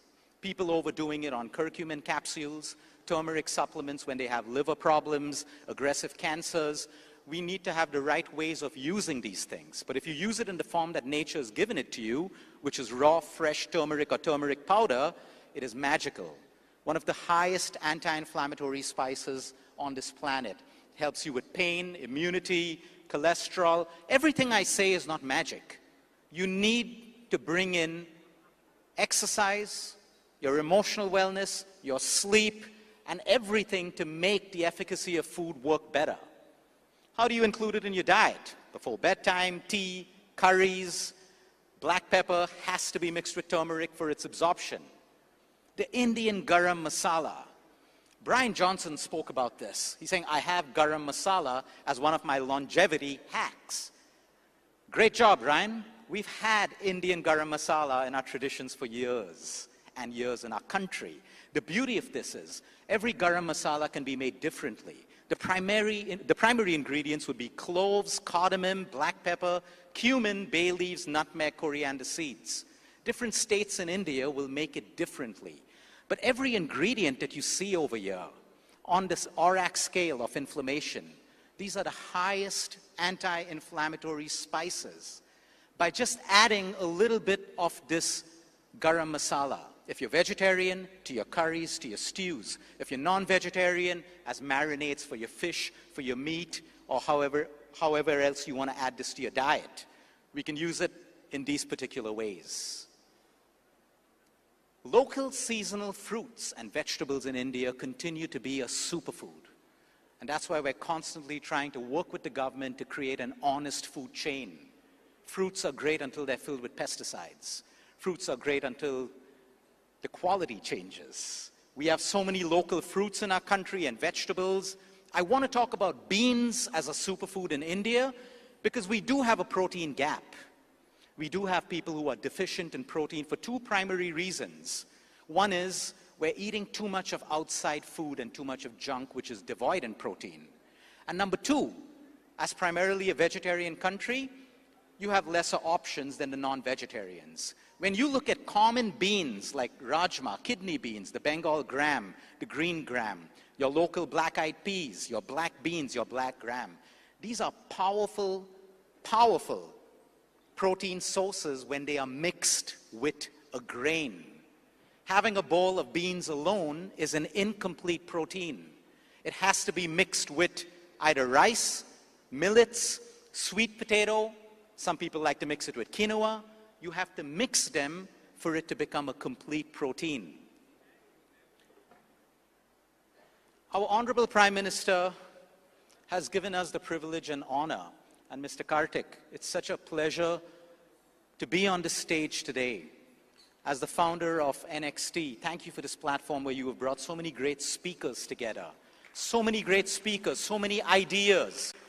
Because I believe healthcare in the future is going to be fixing the missing parts of the puzzle. While we have advancements in medicine, we have nutrition, we have emotional science, we have sleep medicine. How do we bring it all together? And it's a platform like this which is going to do that for us. Some of our top lifestyle tips for the country: choose fresh and local. Your timing and your portions matter. When you eat, what you eat, and what time you eat. Early dinners. I know India loves late night meals. Please bring down your dinners. This is for your blood sugar levels, for your digestive health, acidity, and a lot more. Chew your food well. Bless your food. You don't have to be religious to bless your food. A simple thank you is a prayer of gratitude. limit junk, 10-minute deliveries. You can never cook healthy food in 10 minutes. I want you to understand that. When we are supporting the Prime Minister's vision of overcoming obesity, it is the little things like this that will matter. Balance your macros, India. We are a carb-heavy nation. We have to increase our activity, reduce our carbs, and have our macros balanced. Eat mindfully, prioritize home-cooked meals. It's something that we call Ghar Ka Khana, which is your home food. Men, learn to cook. Teach your sons how to cook. It's such a beautiful stress relief activity to learn how to cook and cook your own meals. And reduce oil. Cut it down by 10 to 15%. One of your meals can be steamed. One of your meals can be poached. This suggestion is by our Honorable Prime Minister. Overcoming obesity or any disease will be synonymous with nutrition and movement. The Fit India movement, which is the brainchild of our Prime Minister, encourages every Indian citizen to take personal responsibility when it comes to our own fitness. Simple things. We're not here to talk about complication. We're here to talk about moving daily, training holistically. What does that mean? You're training for strength, muscle, endurance, stamina, flexibility, mobility. These are not things that we think you need. This is what your human body needs every day. And so we got to train holistically, mind-body exercises like yoga, pranayama, meditation. If you didn't have a 1-hour slot for your workout, do 45 minutes. If you didn't have 45 minutes, do 30 minutes. If you don't have 30 minutes, do 15 minutes, because something is better than nothing. I know everyone's been enthusiastic to be here the first day of this amazing conclave. How many of you did your workout this morning? Put your hands up. Even if it was 15 minutes. Mr. Karthik, I'm hoping for the next conclave we have a lot more hands going up after this. We have Indian holistic exercises. I can choose to go to a gym. I can choose to do Hindu push-ups, squats, the mugdar, that's a weighted instrument that you use to train every body part, including muscle. We have our Surya Namaskar, which is sun salutations that trains your breath, movement, joints, and even muscle. We have mace swinging, rope climbing. Integrate this into your workouts. Make them fun. June 21st was declared as International Yoga Day by the United Nations when our Honorable Prime Minister took yoga to the world. My question is for all our Indian citizens, are we using that? Are we using our own yoga, pranayama, and meditation in our daily lives every day? Some of the asanas that our Prime Minister recommends, and he also does and leads by example, are sun salutations, back bends, mountain poses, triangle poses, and chanting and humming. Things that can be done in 30 minutes. Inexpensive, free, it only requires discipline and consistency. I must go back to talk about the Yoga with Modi YouTube channel, where it's available for free across the country, where anyone who wants to learn yoga can start their journey. These are some of our pictures of our Honorable Prime Minister leading by example. Quality sleep becomes an absolute necessary pillar for human health in the space of prevention and in the space of recovery. All the magic happens while we sleep. All the magic in the human body. A medicine will treat the symptom. It can cure your disease. All the repair, the regeneration, our genome behaving the right way will be influenced by our environment that we create for ourselves within us through nutrition, sleep, movement, emotions, and externally, the quality of our air, water, social connections, and community, which is where I pause to make an honest and a humble plea to our government to support us with clean air, clean water, and honest food. We ran a campaign for the Fit India movement called the Sleep Deeper India campaign all through last year, where we reached out to millions of Indians across the country, encouraging them to change their sleep habits. People who improved their sleep, we took all their data, and I am going to share with you the top lifestyle changes to sleep better and deeper. Number one was breath and pranayama. 5 minutes of deep breathing the right way before sleep can move you from the sympathetic nervous system to the parasympathetic nervous system. I want all of you, if you don't know already, to Google something called left nostril breathing. You can fall asleep deeply and beautifully by just changing the way you breathe. Now, left nostril will help you to calm down and sleep. Don't confuse this. I had people doing the left nostril breathing in meetings and feeling sleepy. In a meeting, if you want to stay awake, you do right nostril breathing because that energizes you. Everything in the human body is balance. The way we breathe, air moving and circulating through our body can create energy or can move us to the parasympathetic nervous system. Connecting with natural light, resetting your circadian rhythm. First thing in the morning, what would you choose? Looking at your phone or connecting with natural light for even 10 minutes can help you reset your circadian rhythm for that night of sleep. Exercise, a brilliant lifestyle change to sleep deeper. Chanting and meditation, spirituality and mindfulness. Dark sleep, try to make your room as dark as possible or use an eye mask. Limit gadgets at least 45 minutes before bedtime. Quality family time, so you're probably connecting, engaging, talking about nice things before sleep rather than aggressive things. Hobbies like reading, painting, and calming music. These were the top lifestyle changes that help people move from sleeplessness to sleep. And then small changes of eating your meal earlier, trying to wean off your sleep medication that you're taking over the counter without your doctor's prescription, and all of that follows next. Our fourth pillar is emotional wellness. The one thing I see in every disease today is a connection with stress. When a body's trying to heal from a cancer, when a body's trying to heal from a disease, when a body's trying to prevent a disease, we have to medically honor and understand the word homeostasis, which is balance. How do we achieve homeostasis? There are many ways. The calmer we are, the more time we spend in the parasympathetic nervous system, your body is working for you. Your immune system is working for you. When we're in a constant state of chronic stress, anger, resentment, guilt, always fighting, always on the go, not giving ourselves a break, we're out of homeostasis. We're out of balance. Our body doesn't work for us. It works against us. Some of our most powerful lifestyle tips to improve the emotional health and mental health in our country. Wake up, soak in natural sunlight first. There's no sunlight, connect with natural light. Walk, breathe, fresh air, practice mindfulness. Again, it's a plea to our government to help us with fresh and clean air. Meditate, pray for inner peace. I want people to reframe stress. Stress has become a bad word. Oh, I'm stressed, I'm stressed. It's not a bad word. I want us to see stress as a challenge to overcome, not a threat. We all see stress as a threat. With a threat comes fear, anxiety, and the cycle gets vicious. Slow down, enjoy life. We have one life. Slow down, be busy, be ambitious, but learn how to slow down. You have a lot on your plate today. How are you going to create relaxation? How are you going to create balance? Build strong social connections and community. It is so important for our happiness. Spend most of your time making money, doing what you want, but please build your emotional health because it has a direct connection with your physical body and disease. Engage in service and volunteering. One of the best, most fulfilling human experiences is the joy of serving or the joy of volunteering. And of course, if you have an emotional or mental health problem, always take therapy professionally if you need it.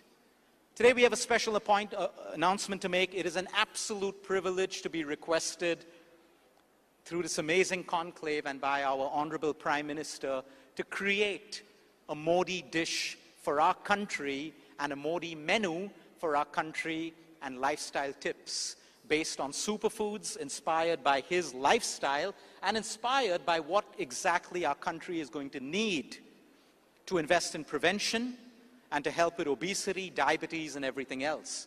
All of you will have access to the Modi dish. We have the recipes, we have the macros, and we've used all Indian local foods. We've got our proteins, our carbs, and our fibers all in place to set an example to our country and people across the world that we don't need extreme diets. We need balance, we need science, and we need consistent action. What makes this dish that we've created for our Honorable Prime Minister special? We've got millets, we got beans, we got your grains to make it a complete protein. We have the garam masala, we have turmeric, our cooking medium is pure ghee, we have hemp seeds and pumpkin seeds. We want to unveil the Modi lifestyle that focuses on a nutritional guide, which we will have the honor of introducing across all schools in our country and every household, that will teach us the basics of nutrition, food, and lifestyle tips that we can engage in on our daily life. You will all have access to a special lunch menu and a dinner menu. At your respective places to eat, there will be a QR code. All you need to do is scan it and you will have the access to the recipes, ingredients, and the macros. What is the foundation of wellness for every Indian? Clean air. We need clean air. We can have the best medicine in the world. We can have the best nutrition. We can have the best speakers sitting in this room. But our environment determines how our physical body and our mental health will respond. So we have humble pleas to our government and our leaders to support us with clean air, an honest food chain, and clean water. The future of wellness will depend on honest educational content, scientific content, educational content that does not get mixed up with influencer content that is not based on science and that is not based on evidence. Lifestyle changes. Our Prime Minister has been an advocate for us making lifestyle changes. When we look at the prevention of disease or the recovery of disease, please take the latest medications that exist.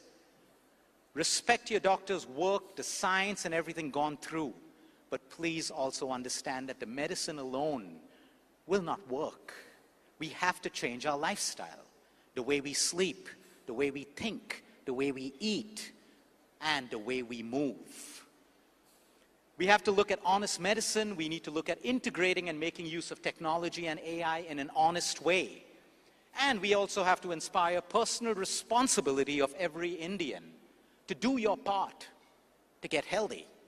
The small little things that you and I can do every day that we should do. Before I end this, I love this quote by our Prime Minister. Yoga helps us as individuals. As we evolve into better versions of ourselves, we create better communities, a better society, a better humankind, and ultimately a better world. I'd like to add, if this all can happen through yoga, imagine when we start living 360 degrees, looking at everything that the human body needs to prevent and to heal. I'm absolutely grateful to our Honorable Prime Minister Modi for inspiring us with the Fit India movement and your focus and constant support on health and wellness in our country. Shri Kartik Sharma, it's an absolute pleasure for this amazing stage that you have created for all of us to be here today. To all my fellow speakers, dignitaries, thank you for your patience and thank you for all the amazing content that you'll have been sharing. And last and not the least, my amazing team out there, we have a big job. We have a big, big job to do. Thank you, everyone. I would like to end it by saying anger and hatred will not solve the problems and challenges that we're trying to solve. It is always going to be unity and collective action. Thank you, everyone. Thank you.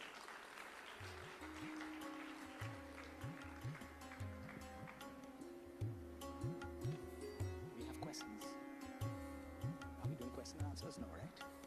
No. Thank you so much.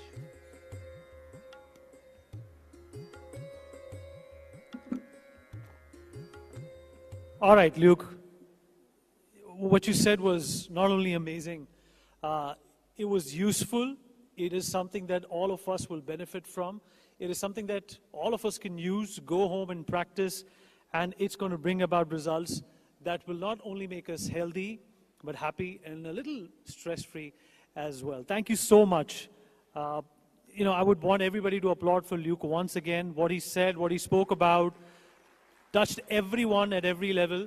And of course, what he was trying to synopsize is that health means not only wealth, but it also means peace at a number of levels. All right, now we're going to in fact transition into something which is not as a softer facet as our health is. We're going to talk about what's next in innovation, what's next in technology. And of course, that is an area where India has been growing leaps and bounds.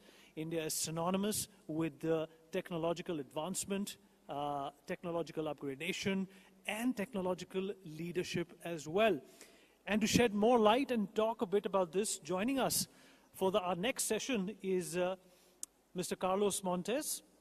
He's the lead of the Innovation Hub at the Cambridge University Judge Business School, and he is going to talk about how India, everyone, can become a tech superpower. Now, isn't that an amazing topic to lend your ears to? A big round of applause for him, please.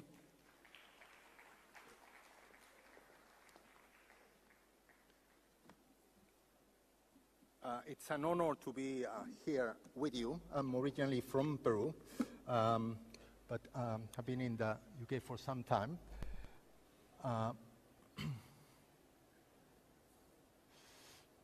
Oops, I've jumped a little.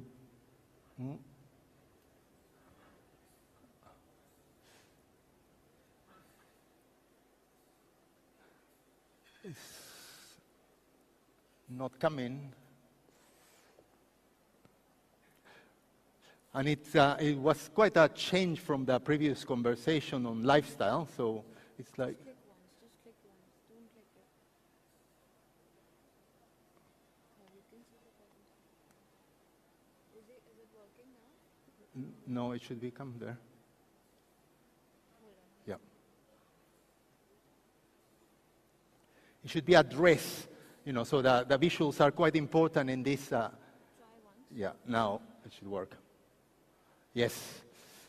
So it was critical because I wanted to, you know, although this is about how India can become that tech superpower, so very ambitious, but I start with this dress that I think, you know, it was famous 10 years ago.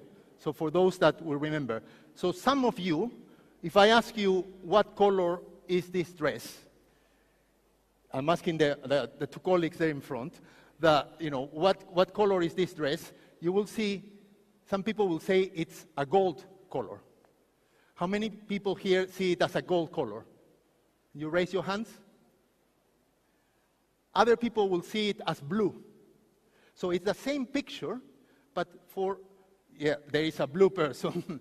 I actually see it as gold, and I cannot be persuaded that it's blue. And my family cannot see how I don't see it as gold. So I think I wanted to introduce this because through this conversation, I want to present things to you with a different lens. And we never like to change lenses because we are used to one kind of lens.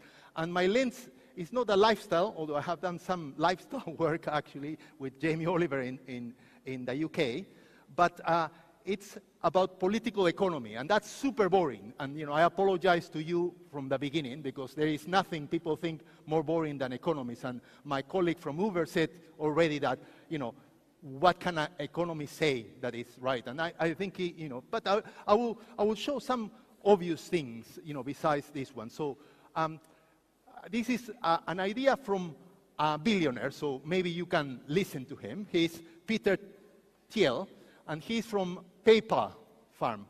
You know, so he, you know, he's with Elon Musk. He's one of the, you know, and he says that what's really important is not what we talk, but it's the contrarian ideas.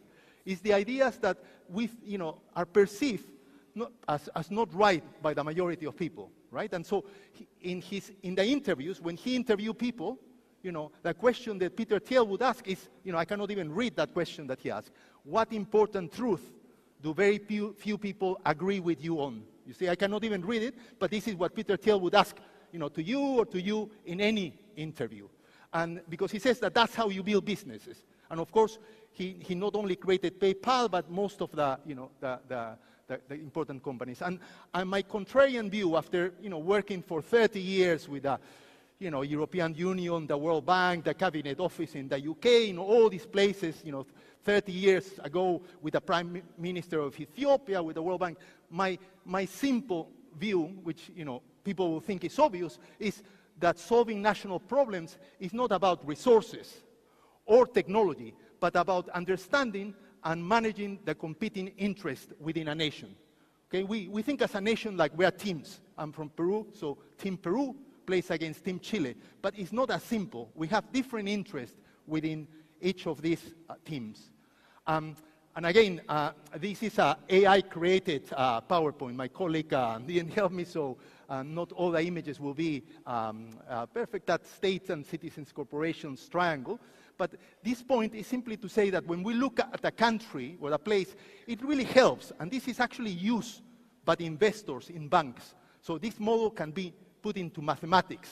So what the state wants? What's the objective, the main objective of the state, or the political leaders, or the institutions that are with the state? We will say it's the common good, but as an economist, we are not romantic.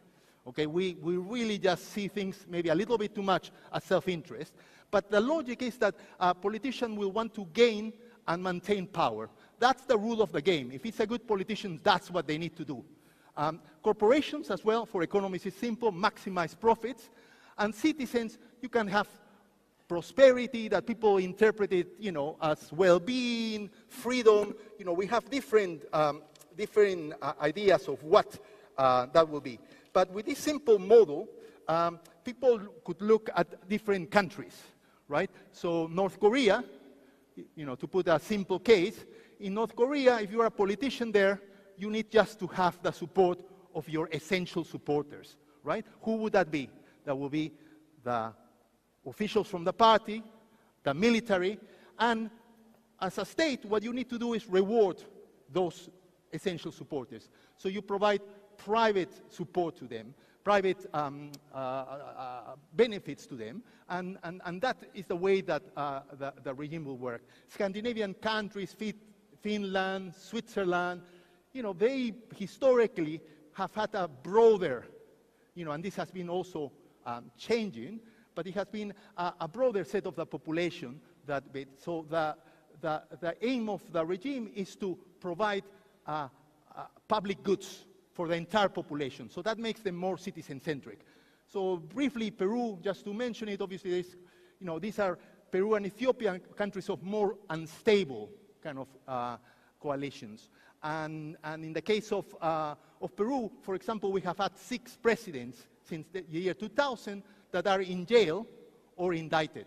So that just shows you an idea. In Ethiopia, again, there are narrow groups that get into the power, into power, and it's contested by the groups that are excluded. So that's how you understand a simple analysis of the political economy. And then you get countries like China, US, and EU, your political, powers. And, in a simple way, we can say that China is a state-led country with periodic market reforms. The US is a corporate-led with periodic populist interventions. And the EU is a citizen-centric with comprehensive regulations. So, just for illustration, this has some data, but for illustration, and because it was done with some initial numbers, you can see that countries on the top is where state power is higher. Countries on the right, so Japan, UK, US, will be more where corporate power is more predominant. And on the left, where there is more citizen power, so Norway, Denmark, Finland, Estonia. So the reason I use that triangle is because when we talk about technology, and we always say, oh, AI is going to solve everything, the printing press, we heard before that the printing press did not solve everything. It took 400 years until education, that made it happen. But these are, the most famous new people in economics, as Emoglu and Johnson. And they say the obvious, with all their story is, the thing that is abundantly clear is that there is nothing automatic about new technologies bringing widespread prosperity. So technologies are not going to bring us this prosperity, but if they do or not depends on the economic, social, and political choice. So the choices that I mentioned before, if you were more into the state side, or more in the corporate side, or more in the citizen side, that's what's going to determine how your technology actually works. So when we say that in India, technology could work in this way or that way, it's going to depend on exactly, how it fits to the model that we have. So it comes to the obvious things, that China obviously has a technology model that is state-led with limited market, unpredictable regulations, state-backed, where data collection favors the state. In the case of US, obviously it's corporate-led, minimal regulation, and corporates own the data. And this is something that the colleague from Uber mentioned on how actually all that data is with the corporations. And the EU is more citizen-centric, has comprehensive regulations. They have the GDPR, a very detailed list of regulations. And so from that is to say that obviously these countries have done incredibly well. And they have incredible technologies, but with the strengths that they have, there are also risks. So obviously with China, with all those impressive developments in their technologies and high growth, there is the risk of powerful surveillance and social control. In the US, the Magnificent Seven, as they are called, all the Googles, Facebooks, Metas, etc., they control 35% of the S&P 500. And they are global platforms, they have disruptive innovation, etc., they venture capital. But the risk, obviously, is that they develop a monopolistic power, as it was mentioned in the discussion before, that can lead to control of regulations and even control of the state, right? So Peter Thiel, for example, says that it's not a problem to be a monopoly, because monopolies are even good for the economy. I guess the question is what happens when those monopolies actually are in control also of the state, right? And the EU, and this is mentioned by a lot of people in tech, obviously has these nice data protection regulations, etc., but it has the risk of over-regulation and tech stagnation. In terms of India, how, and I discussed this with a few colleagues, before to see, is that the world has observed the incredible emergence of India. It's not only a global power, it's, I think, the top 13 investment destination in the world, but Bangalore is the 8th startup city in the world. So it's only, in Europe, it's only second to London. And besides that, the complementarity with the US tech system, etc. On governance, obviously, it's the world's largest democracy and peaceful transitions, a world leader in public technologies, and a talent pool, was mentioned before as well, is the largest English-speaking engineer pool in the world. So that's an incredible set of assets in terms of defining what technology it could adopt and what to do with its technology. I think in terms of like the challenges, there is a still a low income per capita, and education quality is again still one of the challenges. This table just shows you, this is from the World Bank wealth accounts, just shows you a little bit the challenges behind. This is the wealth for the United States, which is about $750,000, and then you have the other countries sort of there. And then this is a table that I mentioned in terms of how that city in India is like after Shanghai, the 8th startup city in the world. And now the key point is how to become that tech superpower. And the colleague again from Uber mentioned before the challenge. He even said like kind of India needs to be in a war footing in order to achieve this. And what I present here is that a key thing that India needs to do is look at the options that other people have taken. So China has made amazing progress, but at the same time, it had a historical time of open trade, etc., that it's not available anymore. And the fact that India has the world's largest democracy as well makes it, difficult to sort of look at China as an example. in terms of the United States and the EU, I think the difference is in terms of, again, the initial stock of human capital in the countries. So looking as an economist, simply, one would say the best option for India would be to choose a technology that fits the needs of empowering its people. And so that's something that we all would agree with, but I think the challenge is that sometimes the political economy does not lead you to that, because, you know,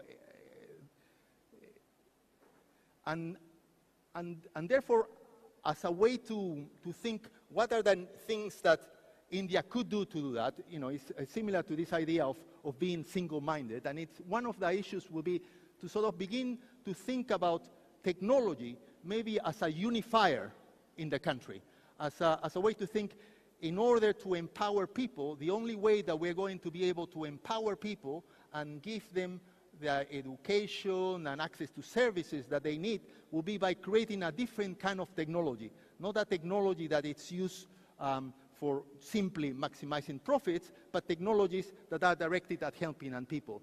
And therefore, as a result of that, the idea of building consensus with inclusive coalitions, moving beyond short-term politics, ensuring neutral and independent regulators and state institutions, which again are necessary in order to make sure that the economy works for all, and with the advantage that you already have of having a decentralized system, a federal system, where you can do policy experimentation and local solutions. And this is something that has been observed again in many countries, that decentralization can be used very positively. And the second sort of key way to get there is to double down on something that you already do, which is this public-private innovation. I have had some opportunity to see the work that has been done on digital public technologies. Yesterday, I was invited to the Ministry of Finance, where I was giving a presentation on UPI and where it's going, and I think that shows an example of what India can do following that approach. I think when people showed me that technology, I thought, how is it possible that India could develop these technologies, given coming from Peru and bundling that situation was possible by looking at the fact that you had a team of people that were with high capabilities, both technical, but also understanding what are the local needs. So that focus on the citizens was critical, but also they share this vision of technology as something that was going to be used by all Indians. So here the challenge is simply to double down on that effort of giving priority to innovation that uplifts citizens, empowering the government to work as a startup, because I think it's very difficult to do things in a startup. There is a recent book called UnitX that shows the challenges of people in the US to make the Defense Department innovative, right? And so the challenges are everywhere, even in Silicon Valley, to do that. And so it's important to work with the private sector, creating solutions, but solutions that are market-based. That's a favorite saying of economists, market-based. That means that, yes, in complementary to the public sector, but it needs to be financially sustainable. And as a result of that, I sort of think, and this is talking to some Indian colleagues, that with this united idea of what can be achieved in the future, it is possible to have what I call the ultimate prize for India.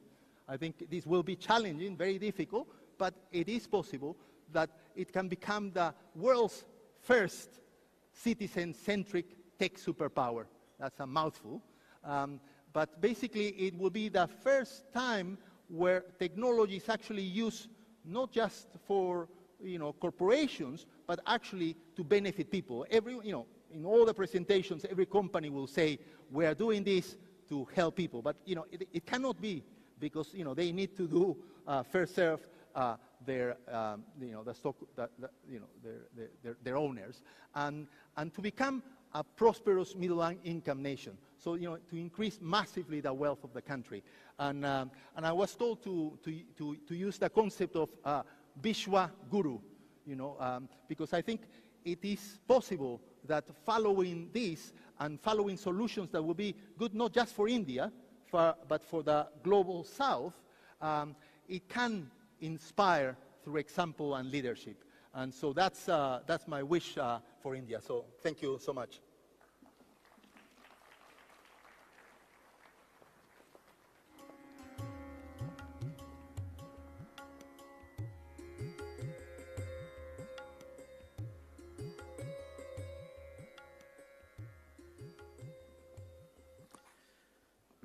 Mr. Carlos, thank you so much for that insightful session.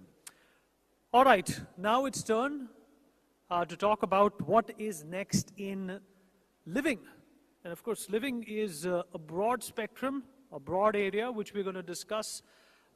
It primarily, dictates how we live, where we live, the spaces that define us, and the spaces we define as per our needs and our preferences.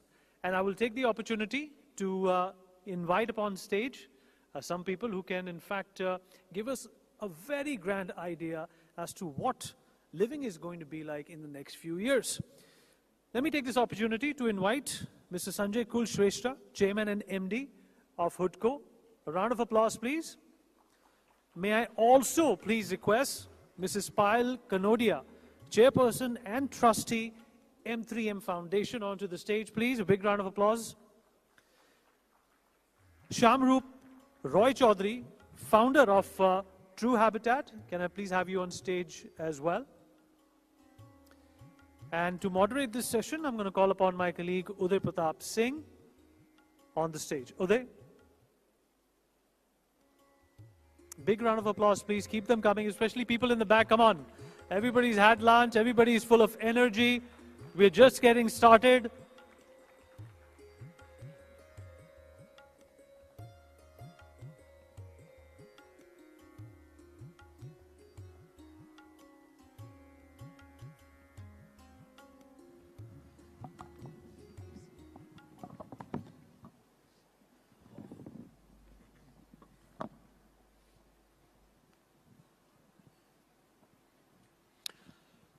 Hello and welcome to those of you just joining us, and welcome back to those of you who are still with us, of course, at this first day of the NXT Summit 2025, where we're, of course, delving on the future of various sectors in our country, not just, of course, with domestic experts or leaders, but with global leaders and innovators. And now we're going to do that for, of course, the living sector, the real estate sector, housing sector.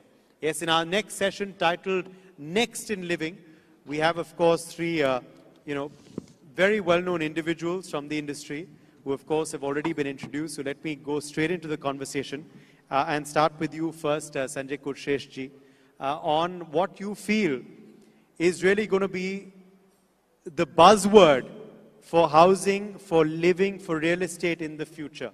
Where do you see the sector headed, and how much progress has really been made in the last few years in particular in, of course, the affordable housing sector, but overall in the real estate sector as a whole?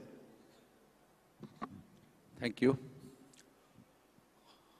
I think the living sector, which includes the housing and the infrastructure, Government of India has a big push to create an households, and we had came out with PMAY 1, now the PMAY 2.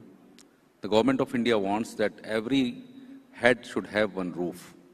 So by 2047, I think we will be having an sustainable, smart homes for everyone. Nevertheless, we have a target of 5 years that PMAY 2 had came, wherein the urban and the rural population will have the housing needs scattered through these programs.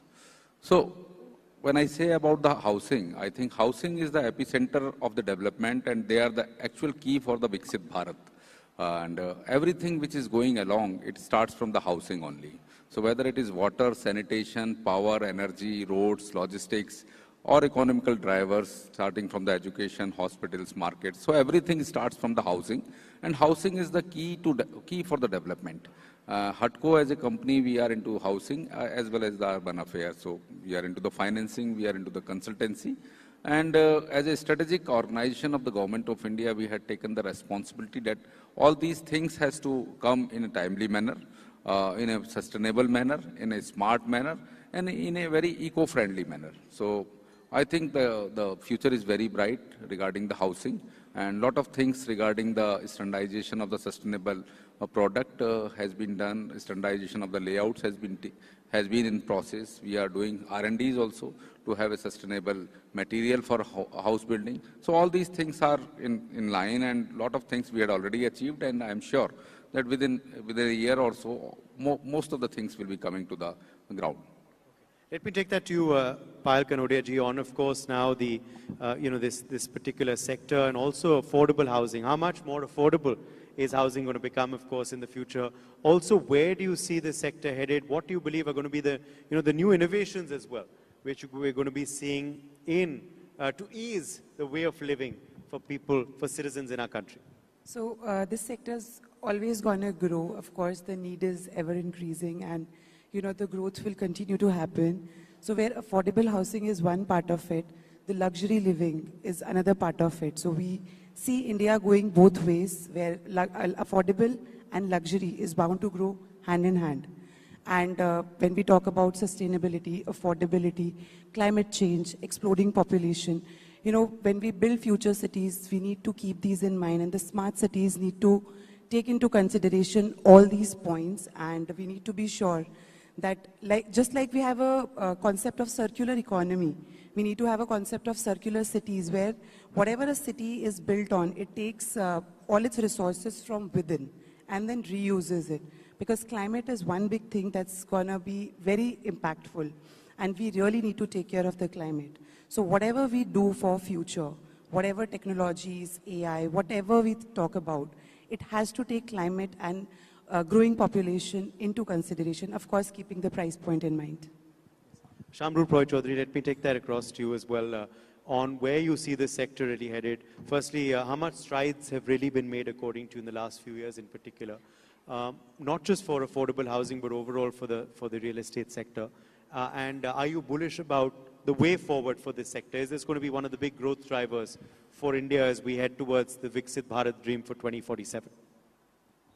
See, in my opinion, affordable housing is a concept which needs to be government driven, because there are certain input costs when it comes to real estate which are not in the factors of private developers, such as land costs, cement costs, these costs. So affordable housing has to be driven by government policies, government support, government subsidies.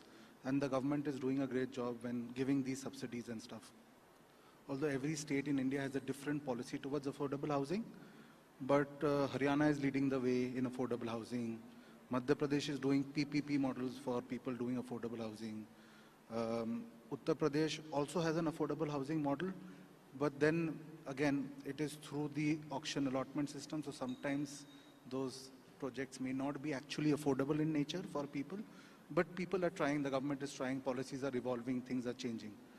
So affordable housing is one aspect, but when it comes to a more sustainable living, that I think urban living, urban planning is a major factor when it comes to something like this. So urban planning means, wherever the societies are coming, wherever the density is moving, wherever the population is moving, you need to give those amenities to the people over there, like your social services, your transportation services, your metros, your other civic amenities which these people need. So these have to, move forward, evolve for the sector to grow. But I think the sector is growing. At least for the past half a decade or so, the sector has been growing steadily. And let's hope it keeps growing in such a pace going forward. Let's just talk then a bit about your personal journeys in your personal organization. So as far as, of course, True Habitat now is concerned, what biggest innovations are you looking at right now? I'm not telling you to reveal any trade secrets, of course, but how are you going to, shake up this sector? What's going to be the biggest innovations from your, sort of company? Where do you see your company growth going as well? Are you also looking at potential global collaborations? Is that something also that could we see in the real estate sector? I know big real estate players have come in the past, but is that something we could continue to see? We're seeing so many global leaders from different fields here at the NXT Summit. So True Habitat was mostly formed with the idea of doing affordable housing per se, and we're doing about 1 million square feet of affordable housing, which is a little more than 1,000 units in Haryana. But if you look at the new technologies which are coming in real estate, those can't be totally focused towards affordable housing because it's mostly driven towards visual realities, VRs, Matterport, BIM modeling and stuff like that. Those kind of help the efficiencies of the business to become better, and VR kind of helps the sale velocities or the sale technology for larger developers to become, more focused towards clientele servicing. This VR and stuff helps builders reach customers in different global markets also. So I think global collaborations for technology, global collaborations for improving efficiencies for Indian developers, and global collaborations to enter different regions. I think that's an open market for a lot of the Indian developers to move forward to. Yes. Also, let me quickly, in fact, take that to you as well, Payalji, on, of course, M3M. And as far as M3M goes, what have you collaborated globally so far? Is this something that you're going to see as a trend, in the next few years? Also, as far as M3M is concerned, what innovations have you already done? What innovations are you planning as well in the near future? I know you also, of course, closely involved with the foundation as well. How is that also aiding more sustainability, more affordability in our homes as well? So at M3M, while we take care of, affordable housings, of course, we have a global brand called Trump on board with us already. They are partners with us. And there are many more global collaborations that are coming because while we are sitting here in India and talking about real estate, globally real estate is way, way ahead of what we think here in India. Hence, getting global collaborations will always aid to, a better future, more technology, more advancements. And when you talk about adding technology to our work, yes, in terms of customer experiences, technology definitely comes in handy. It gives customer more personalized experience, more customizations are possible. When you talk about your sales, your algorithms, there the technology comes into play. And when we see future of construction, AI-driven construction, of course, might happen in future, but currently, when we talk about, we're talking about 3D models for real estate buildings and other stuff. So technology definitely is playing a significant role today, and I'm sure in future it's only going to grow larger. Touching the foundation bit, while we build homes in the urban landscapes, in rural landscapes, the foundation is working towards building homes, building their families for the underprivileged people, and of course we are working on environment, climate, so as to balance the effects that we are causing here in urban areas. We are working towards, especially climate, like I touched upon earlier, it is very important. So we are building, greener spaces. Even through the foundation, we try and plant trees, restore water bodies and other stuff so that we can balance out the effects that's being caused due to construction.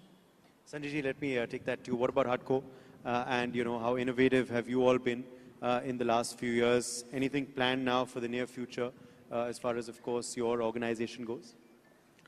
Yeah, I think this is the era of the disruptions, and this is a very transition mode, and HUDCO as a company of Government of India, we are taking full advantage of the technology, starting from the e-offices. So if you come to my office, there is no files, nothing noting kind of papers. We are working on ERP systems to optimize our costs as well as the turnaround time. So our borrowers are taking the advantage of that. But I want to continue what the panelist was telling, that what will be our final final destination, that what will be the destination of the Viksit Bharat, I think we need to manage our resources in the best possible manner, because the conservation of the resources is utmost required, be it through the digitalization, be it through the land reforms and taking advantage of the AI or blockchain technologies, or means finally we have to manage our resources. It starts from air, it starts from water, from land, the finances, the waste, the sewage. So each and everything has to be moderately used, and we need to use the technology for managing all our resources to optimize the benefits to be delivered in time. Let's now talk a bit about some fun stuff as well. Now, sort of look towards the future. AR, VR. Do you see this coming into housing and homes as well? Also, there was all this talk about, 3D homes, printouts. What is all of that? So, 3D generated homes. This technology is not new actually. It's been there for a while. Earlier, the cost of these homes used to be larger in nature. It used to be $40,000-$50,000. But recently, if you see the technology of 3D printed homes, there's something which Godrej also has done in Gujarat. It's quite prevalent in America because, you have these small houses in the rural landscape where the 3D printed homes come. And those have come down to the cost of $10,000, $20,000, depending on the size of these homes. So it's just a matter of time till it comes to India. Also, the technology coming to India versus the cost, focus towards the Indian population is something which has to be seen over a period of time. But it's just a matter of time it will come to India.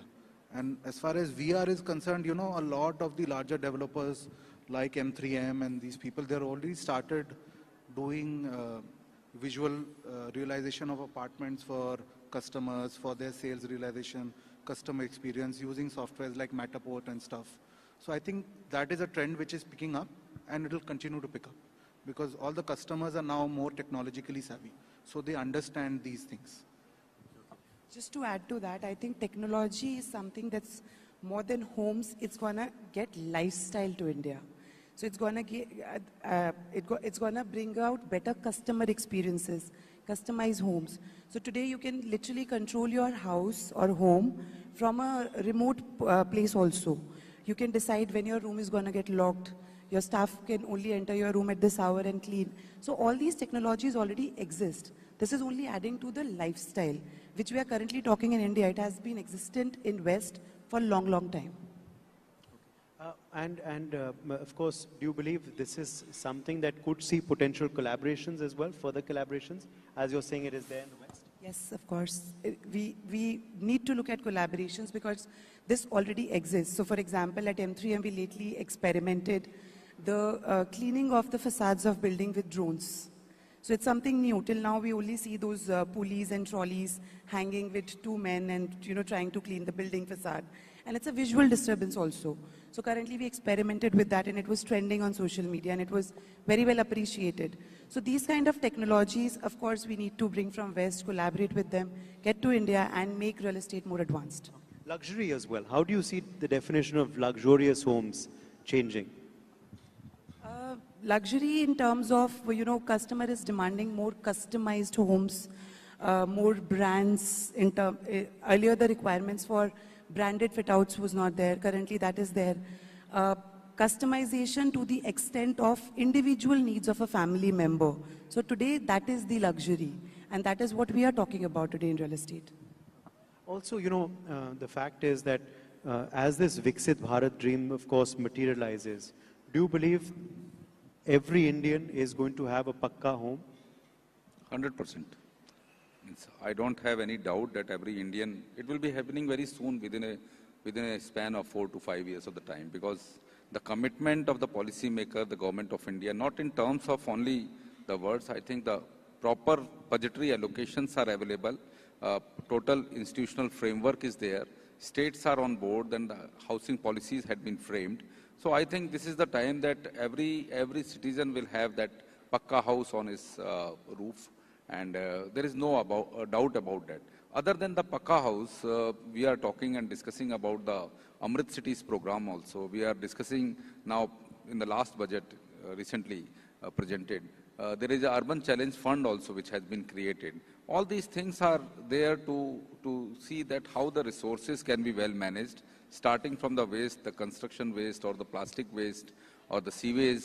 So all these things we are working, and there is a huge fund of around 1 lakh crores which has been recently announced in the budget, which will take care of our urban household, urban sanitation, urban water needs, urban power, energy. So everything we are working together, and there are a lot of programs and lot of steps and the initiatives proactively taken by the government of India as well as the state government to ensure that the proper living will be provided to each and every citizen. And also, at the end of the day, of course, do you also believe that the real estate sector is a sector that sometimes overlooked by the budget? Of course, this year it wasn't, as as Sanjay ji just said. But do you believe it can really contribute to our economy and this $1 trillion goal? Currently, if you ask me from my personal learnings, experiences, whatever we do at M3M, I think the real estate is the biggest contributor to the economy, because it is something that is making people move from rural landscapes to urban cities, and the cost of development, the contribution to the overall economy of the country majorly is coming from real estate.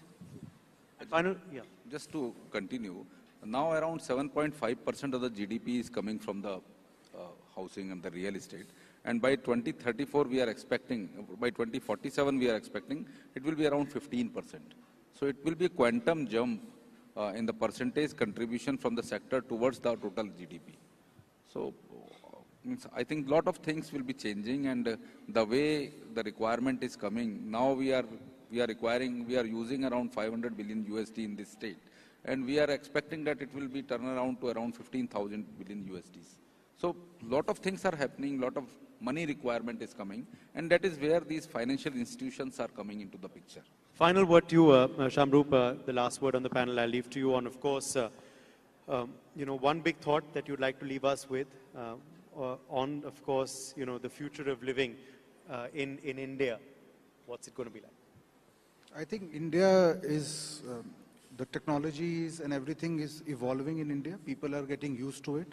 Like Payal just mentioned, customers these days are looking for branded products, consumer items which are more branded, consumer-driven, specifications-driven, customization-driven. So the future is bright because the customers understand the nuances which have come to this business. So it's also a challenge for the builders giving this product to understand those nuances. But the future is, just moving forward, going bigger and bigger. Well, let's leave it at that. Thank you very much to all of our panelists for joining us on this special session. And let's hear it for them once again. And thanks to our audience as well for being with us today at this special NXT Summit. I'll hand it back now to our MC, Vineet.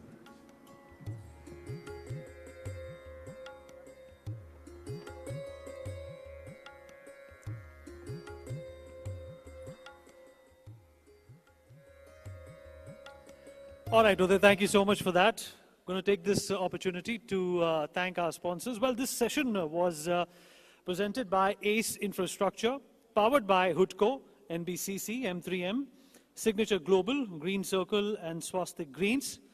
And before we move on to our next session in innovation, we're going to play out these videos for your reference.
छुपा छुपी खेल रहे थे, बच्चे ने बाहर से lock कर दिया। हमारा है भी नहीं, बगल वाले मिस्टर एंड मिसेस शर्मा का है, खुद पिक्चर देखने गए हैं, बच्चा यहाँ छोड़ गए हैं। घर के साथ अगल बगल की जिम्मेदारी विरासत में मिलती है क्या? बिल्कुल नहीं। सिग्नेचर ग्लोबल के एक्सक्लूसिव अपार्टमेंट्स बने ही हैं सिर्फ आपके वास्ते। नो अगल, नो बगल, नो दखल। Signature global.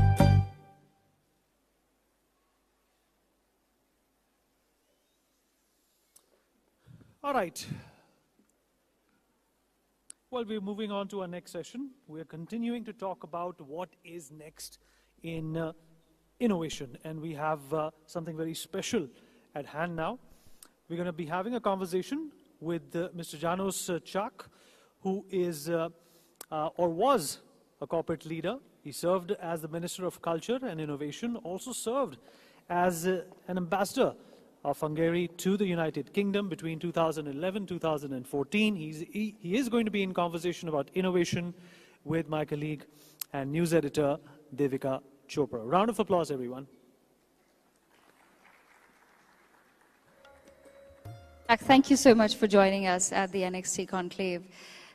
When I was reading up on what is it that we should discuss and talk about, and of course the topic is next in innovation, it's very interesting that you were the Minister for Culture and Innovation. That's not a concept that we have yet adapted in India.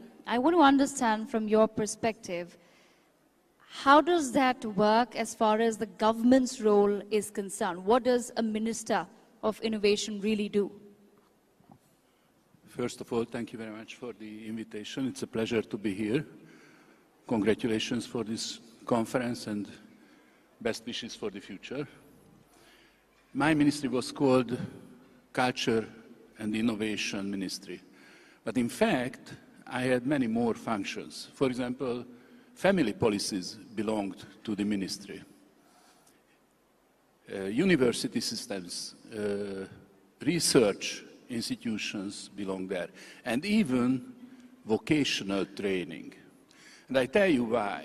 Because in Hungary, when we talk about culture, we are talking about our way of life. It's not just pictures on the wall or music or art.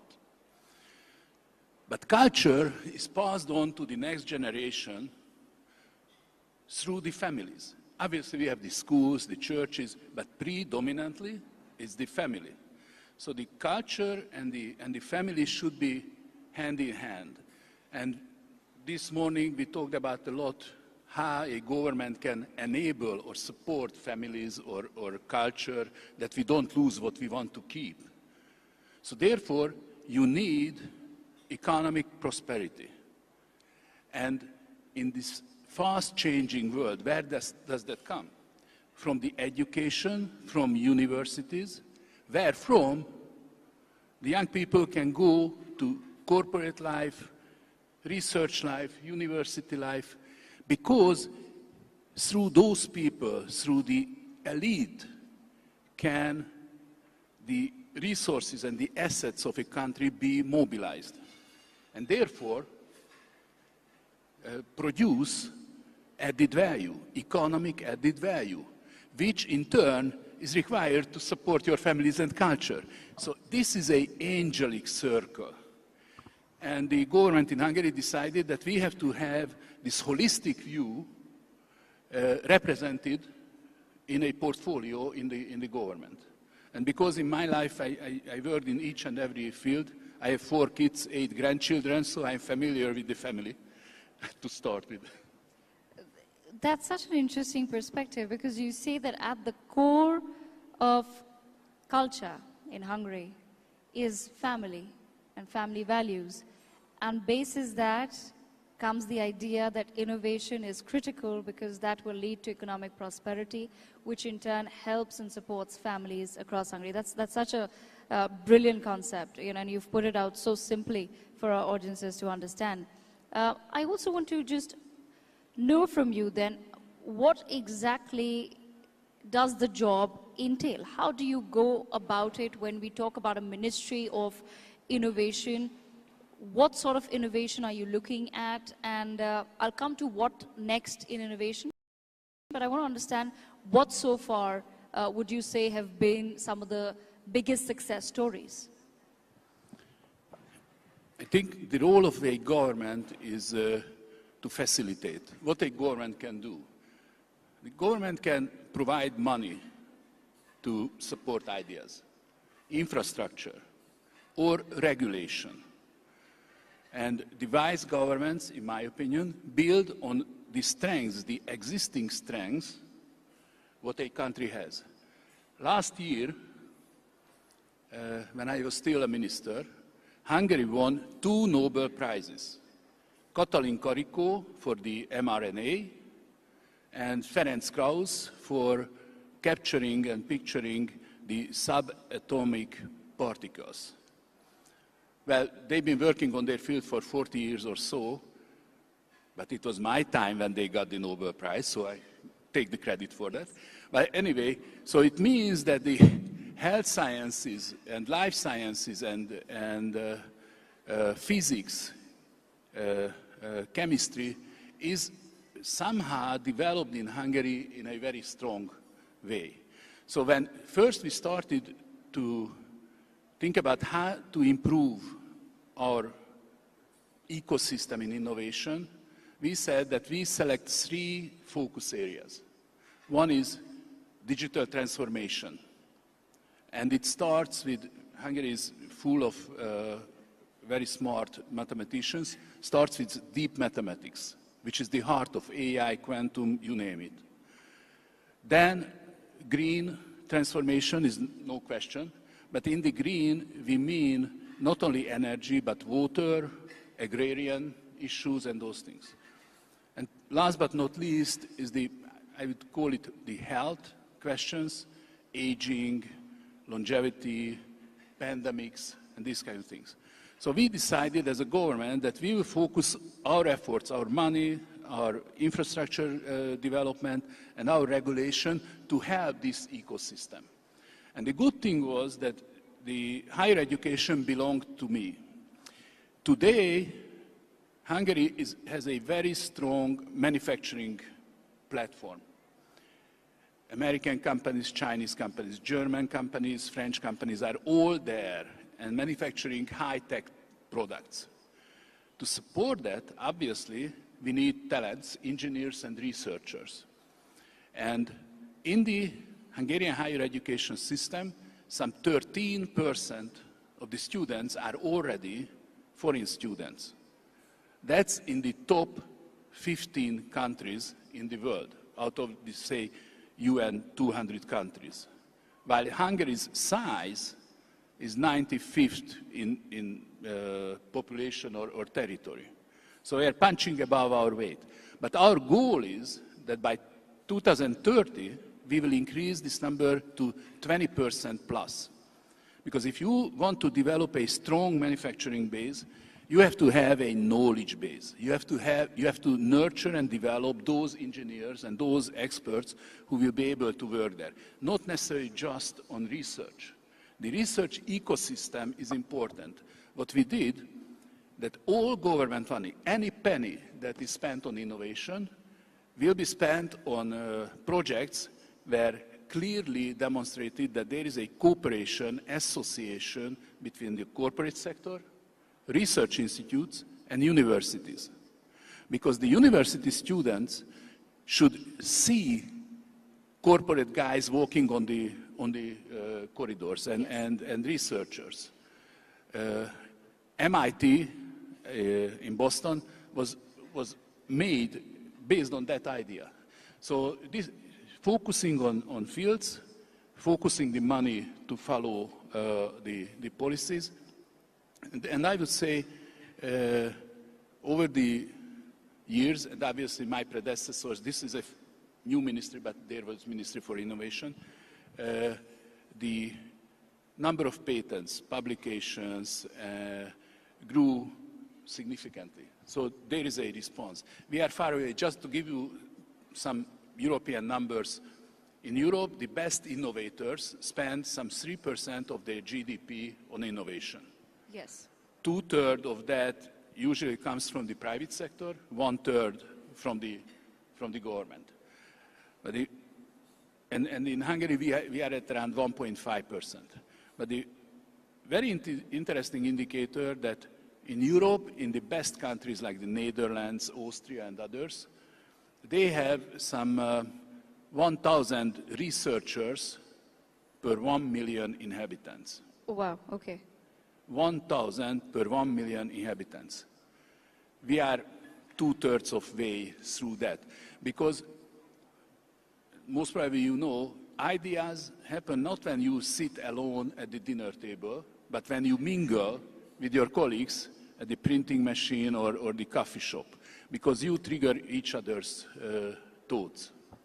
Mr. Chak, so if I were to summarize it, what I understand is that there is would you say that there's an equal focus that's required on both building the knowledge base as well as having in-house or other, talent within your country that can convert that knowledge into manufacturing units? If you were to say to any country, give your opinion or suggestion, what is the weightage that you would give to each of those aspects? How much should a country focus on knowledge and R&D, and how much should one focus on setting up those manufacturing units and other factories and in making infrastructure that actually invites companies from abroad? Rather than answering how we do it, this morning we heard the former Canadian Prime Minister, and he talked about China's rise, both in manufacturing and in research and innovation. Because the two goes hand in hand. If you look at President Trump's speeches, what he says that in the US, they have to somehow reestablish the American manufacturing base. I have my doubts because the skilled workers are not there, and there are many questions around that. But the US clearly is a leader in innovation and research. Yes. But if you don't have then the application in manufacturing, that you won't have a balance. Now, in Hungary, we woke up, I would say, 15, 20 years ago, and we said that, okay, it's not fancy to have factories, and these are very modern factories, by the way. It's not fancy, but if we want to support the research and create room for the research, we need manufacturing. And we started inviting manufacturing corporations. There are only, I would say, 3-4 countries in Europe where the manufacturing as a percentage of the GDP is above 20%. Wow. 30 years ago, even in the UK, it was 20+%. Today in the UK, it's 7-8%. Mm-hmm. So then you are very much reliant on imports. And think about the pandemic or any disruption in the global value chains. You are in trouble. So you have to have both sides. And I think each country has this potential. I would say the most important is that while politicians create this manufacturing base, in parallel, you have to create the ecosystem that nurtures potential new talents. And that's the universities. Okay, interesting. So that's the university, as you said, for the talent. I will come to that point in just a second, but you also mentioned the slump that the entire world witnessed during the COVID-19 pandemic. In a way, all of humanity was together fighting that pandemic. I want to understand from your perspective, you raised an important statistic about manufacturing as part of as percentage of the GDP, and how it was 20+% many years back. However, it's come down. Do you feel that was the reason why several European nations have actually been facing the economic slump ever since COVID-19 happened, because they didn't give enough emphasis to both the pillars, as you've mentioned, to manufacturing as well as knowledge and R&D? There were several factors. For example, in Germany, the problem was that the Mittelstand, the mid-sized corporations, the next generation or the third generation is not interested. So they are selling, and most probably the buyers just buy the market and shut down the thing. I think the most critical issue was that in Europe, many people fell in love with the green transition. Yeah. Yes. So that meant that manufacturing, and from the US as well, manufacturing went to China and other places. But if you think about in China, the energy production, I would say 80% is from coal. Pretty dirty. While in Europe, it's natural gas or nuclear or that kind of stuff. So when we relocated the manufacturing, we actually worsened the global atmosphere. So, and plus the social problems that local people lost their jobs, tax revenue dropped. So there is a chain of reaction or effect in it. I think we are in India. And we Hungarians, we came from Asia, and we are very proud of that. We think about kind of balances, and each country has to have his or own balance. And India is a special case because you are at this stage of your development where you can make decisions. Yes. And you have the economic growth to support the government to create an innovation and culture ministry. And focus on creating the potential, both in manufacturing and in education, higher education in particular. Very interesting, and I want you to help elaborate on that aspect as well. So what role do you think India would perhaps play as far as innovation is concerned in the coming decade, in your experience or in your understanding of where India stands today? I think the most important thing is association, corporations, research institutes, universities, and governments.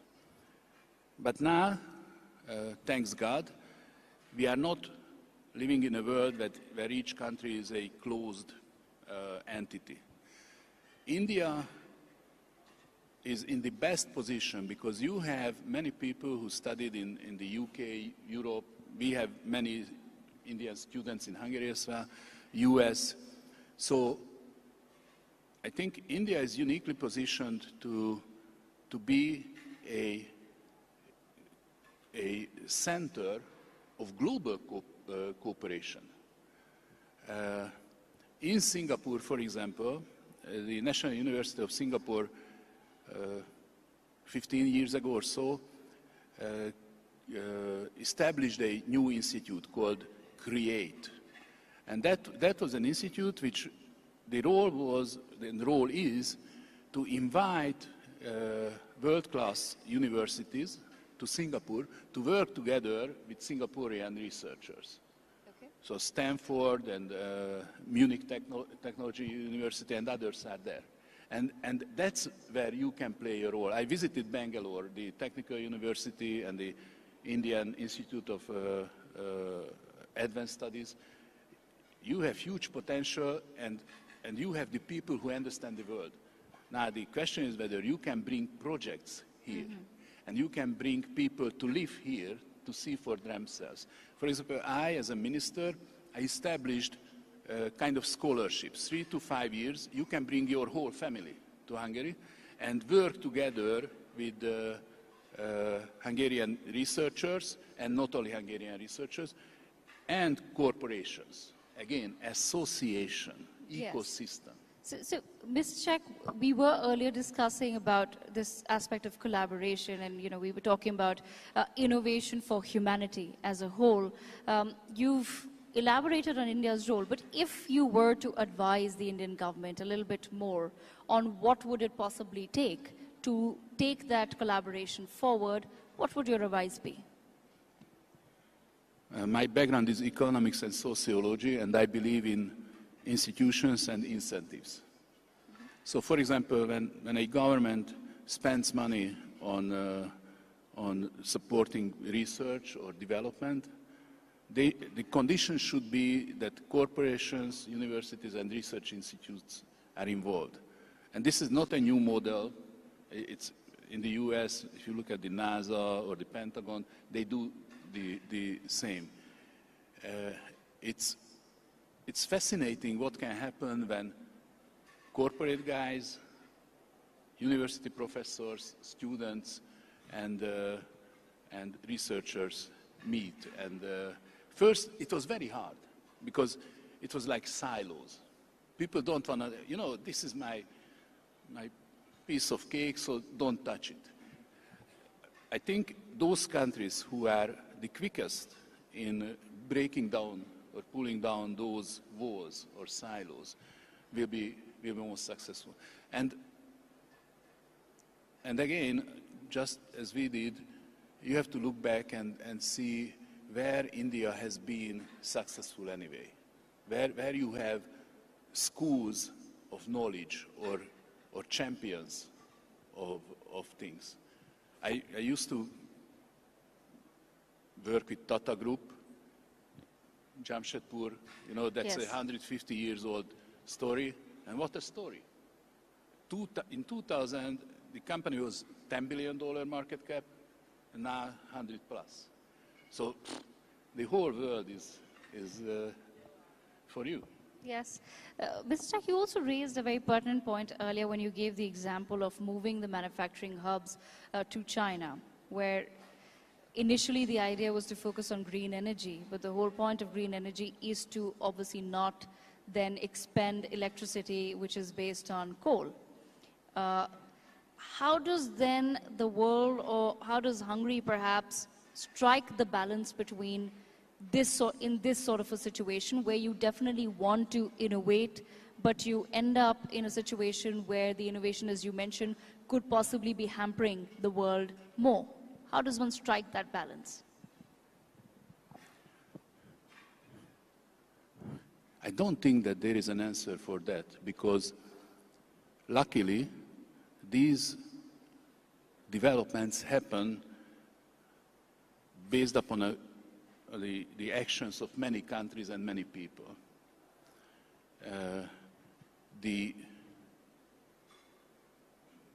In case of China, back in the 1970s, when Kissinger and Richard Nixon opened up China through the WTO, joining China and recently, what happened that China first was obviously a copycat. And then, as they successfully elevated the poor parts of this society, there was a growing domestic demand. And by size, it was very lucrative. So therefore, Chinese entrepreneurs started producing in the digital sphere to the cars and anything in between. And now, what you see that many Western companies, Buick, Volkswagen, BMW, they are not competitive on the Chinese market. BYD and the others are coming, and Huawei. And the Chinese did an interesting thing, because they, while, for example, in the US, the AI and the digital products were focused rather on the household consumption, your phones and the apps on it. And for example, for the big American companies, 80% of the revenue comes from that market, Meta and others. In China, 80% comes from corporate markets, which means automation. We are lagging behind. There is a Swedish company, Ericsson. Ericsson established only 4 years ago a task force, a global task force for corporate solutions of 5G and automation. So we are lagging behind in terms of thinking. But in my opinion, competition is good because it wakes you up. We will see what's going to happen in the US. How to turn that country a place where the FDI is coming in rather than going out. And in that sense, Asia, India, Indonesia, Philippines, Vietnam, these countries are, I think, will show their teeth in this competition. At this stage, Vietnam and other places, Thailand, they accommodate Chinese investment to pass by the American sanctions, but that means that the knowledge will be there. The wage will be earned by people. That means that they will have demand. And there is a much wider question behind your question, and I don't think that we want to go into that, but back in the 80s and the 90s, in Western Europe and in the US, there was a overwhelming agreement that market economy and democracy should go hand in hand and cannot go separately. The last 40 years of history shows differently. So the social sciences are lagging far behind in terms of understanding how come and how far a market economy can work within a non-democratic, in our sense, non-democratic system. And the best example is the China-India rivalry. Huge countries, huge population. Let's see. Mr. Chak, I also want to understand from your perspective, when you talk about some ambitions that have been laid down by President Donald Trump for the United States of America, where a huge part of the Make America Great Again campaign is to make sure that the jobs remain in America and with Americans, and to make sure that that there is an equality in terms of the tariffs that are being imposed on other countries. Do you really think that America will be able to achieve that under President Donald Trump's leadership? That's the billion-dollar question. But if you look at the fact that a increased portion of the Latino, Hispanic society voted for President Trump, means that those people are first, maximum second or third generation. They want to work. And I believe in the wisdom of the constituency. If they believed that President Trump can deliver, and if they, and I know that they are very hard workers, first on the plantation, but second in the schools or in the army, and then in the manufacturing jobs, I am pretty hopeful, not for Hungary, for the world. Because over the last 250 years, next year will be the 250th anniversary of the establishment of the United States, the United States has always been a pioneer in new solutions, innovation as well. There is no country where an idea becomes a product quicker than in the US. Craziness as well. But looking at the new secretaries, Scott Bessent and the new energy minister, I think there is a consistent thinking, not like in the first term of Trump in 2016. So I think all these tariffs and other things should be somehow settled, I would say, by the mid-summer in the US. Because the tariffs will hurt American customers. Inflation will increase. And one of the key reasons why Biden or Kamala Harris lost was the last 4 years inflation for the customers. So therefore, some signs of results should be seen. And next year, the 250th anniversary and the midterm elections. So the the period is pretty short, and the credibility is hard to win, but very easy to lose. Yes. And I think they are pretty focused.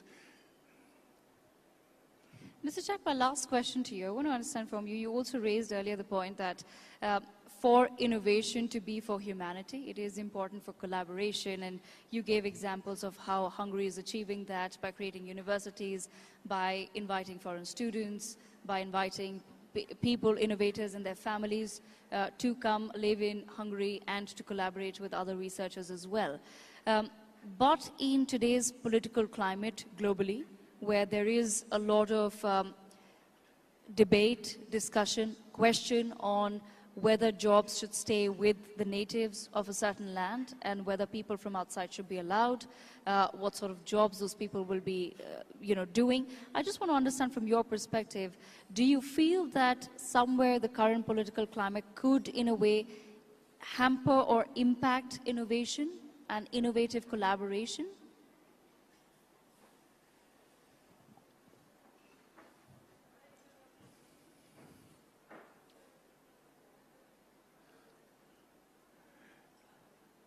I would say at the top notch of research, I don't really see problems in international cooperation and, exchange of people.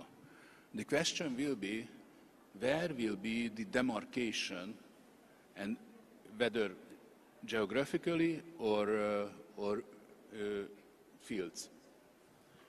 For example, the French government opens huge research facilities, including nuclear and AI, in China. Right.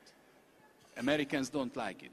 But the Americans don't like many things. For example, they don't like India importing oil from Russia. So you have to have a good case and argumentation, what is good, what is bad. When it comes to national security, then the ball stops. And the smaller countries like Hungary, we believe we cannot survive in a world that is cut into parts. We have always been in this center of people's movement, north, south, east, west. So this is our interest. We want to be a place of connection. For us, if there is a very strong demarcation, that means that Hungary might become periphery, as we were in the Cold War. But if there is a global decoupling, so to say, then India's potential will be crippled as well. So this is why I'm saying, I told it to a reporter, that India has not only economically, scientifically and intellectually, but politically has a very significant role in the world. Because if my Prime Minister talks to President Trump and they are good friends, a country of 10 million talks. If a country of 1.5 billion talks, that usually being heard. So that's my advice, that India is a 5,000 plus years old culture. Proud and full of experiences. And I'm not saying that you are shy because you've been performing in the international diplomacy and other fields greatly, but the world needs you. Okay. Well, Mr. Chak, that's all the time that we have for this wonderful conversation. Ladies and gentlemen, a huge round of applause for Mr. Janos Chak for joining us at the NXT Conclave. It's been a wonderful, wonderful session on Next in Innovation. Well, thanks again for that session to the former Hungarian Minister, Janos Chak, who of course joined us here at the NXT Summit. We of course getting dignitaries from across the world, and this last one of course was a very prominent individual from the European country of Hungary. All right, well, we're moving on now to a much awaited session at our NXT Summit 2025. Yes, for an extremely special keynote address, we're very proud to have with us a futurist. Yes, someone who, of course, has a lot of admirers across the world, but right here in India too. I am talking about Alec Ross. He's with us here in New Delhi for the NXT Summit, and he's gracing the stage now next. Let's hear it for him. Alec Ross, could we please have you on stage?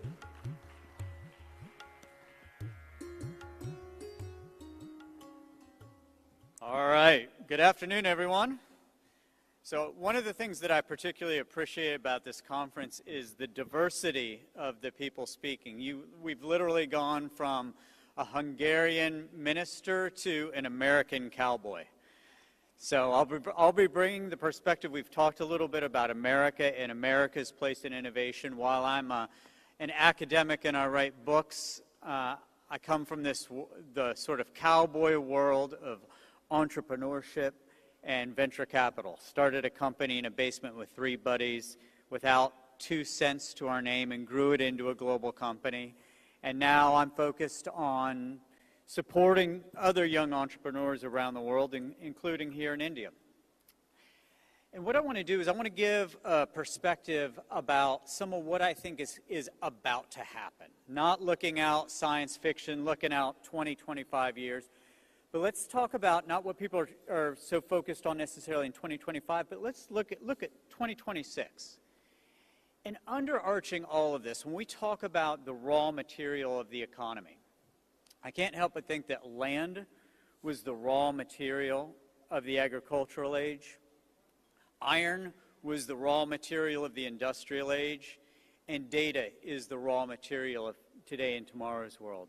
He who owned the land and controlled the land during the agricultural age had the economic power and had the political power. During the industrial age, he who owned the factories and controlled access to the natural resources had the economic power and had the political power. In today's world, he or she who own the data, control the data, or can harvest meaning from the data are those that are creating the industries and businesses of the future.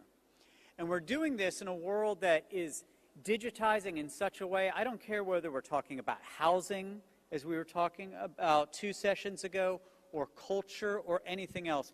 I no longer believe there actually is a digital sector anymore, but rather I believe that all sectors are in fact digital.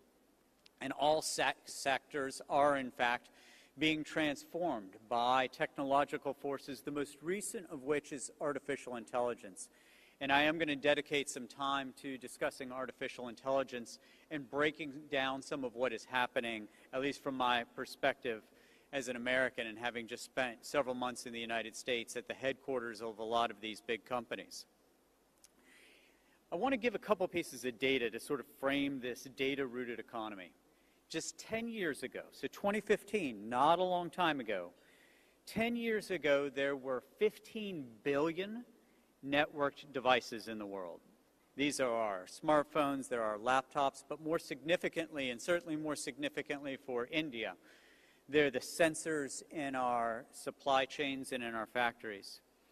Today, just 10 years later, that number has gone from 15 billion to 75 billion. 15 billion to 75 billion. And just in the last year, the end of February last year to the end of this period, we've gone from 62 billion to 75 billion. And that is not because we're putting more cell phones in more pockets. It's because we're digitizing industries that historically were non-digital, from transportation to agriculture to manufacturing. And within all of this, if we think about the last 10 years, and I were to frame sort of what the global models have been, if I were to do this very undiplomatically, I worked for President Obama for 4 years as a diplomat. I'm not a diplomat anymore, so I don't need to be diplomatic. I'd say America innovates, China replicates, Europe regulates. And that's sort of a very sweeping statement to make, but it's mostly true. It's mostly true. And so my question, even with Deep 6, the most recent Chinese model, an LLM was an American innovation.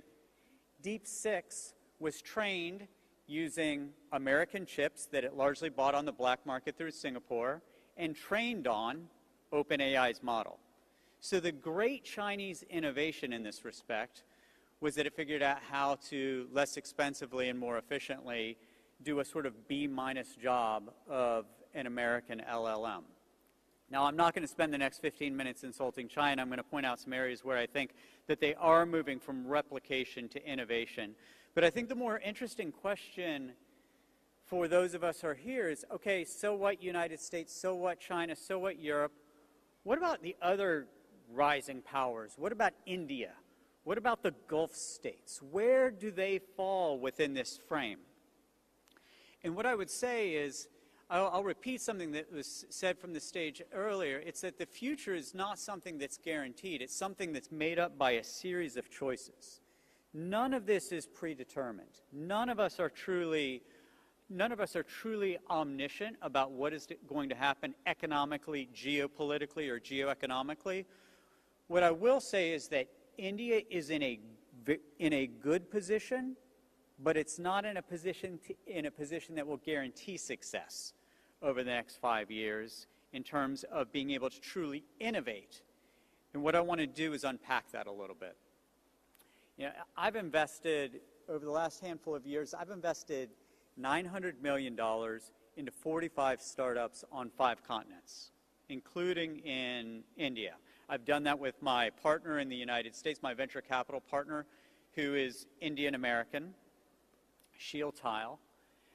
And what's interesting is we think about India, and as we invest in India and elsewhere, the big thing that's coming right now with artificial intelligence is that India, if it doesn't significantly invest in and lead in artificial intelligence, it's going to lose one of the 2 great advantages it's had over the last 10 years. One great advantage has been its large market.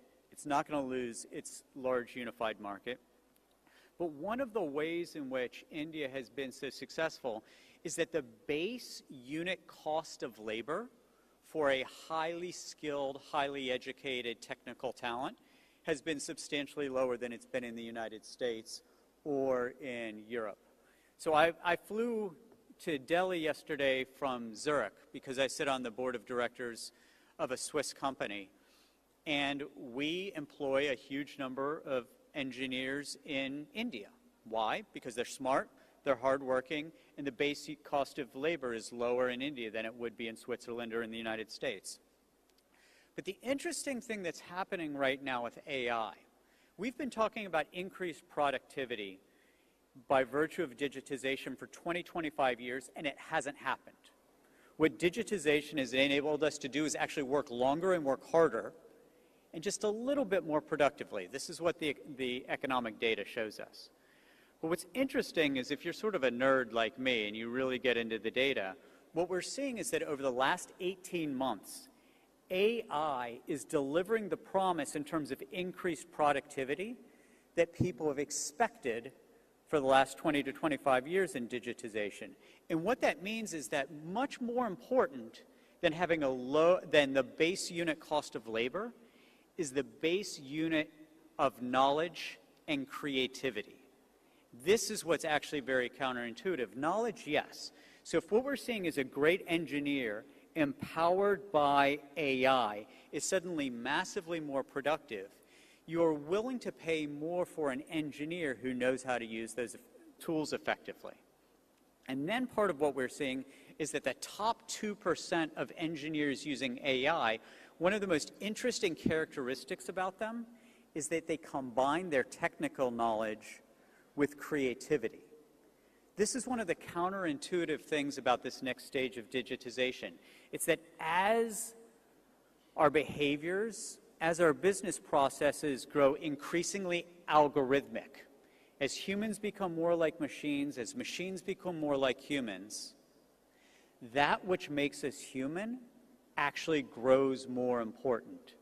So if you're able to combine technical knowledge with creativity, with an understanding of behavioral psychology, with emotional intelligence and other such things, those are the people we find are creating the most economic value in society. And so the opportunity then for India and for other states, for example, in the Gulf, is to figure out how to accelerate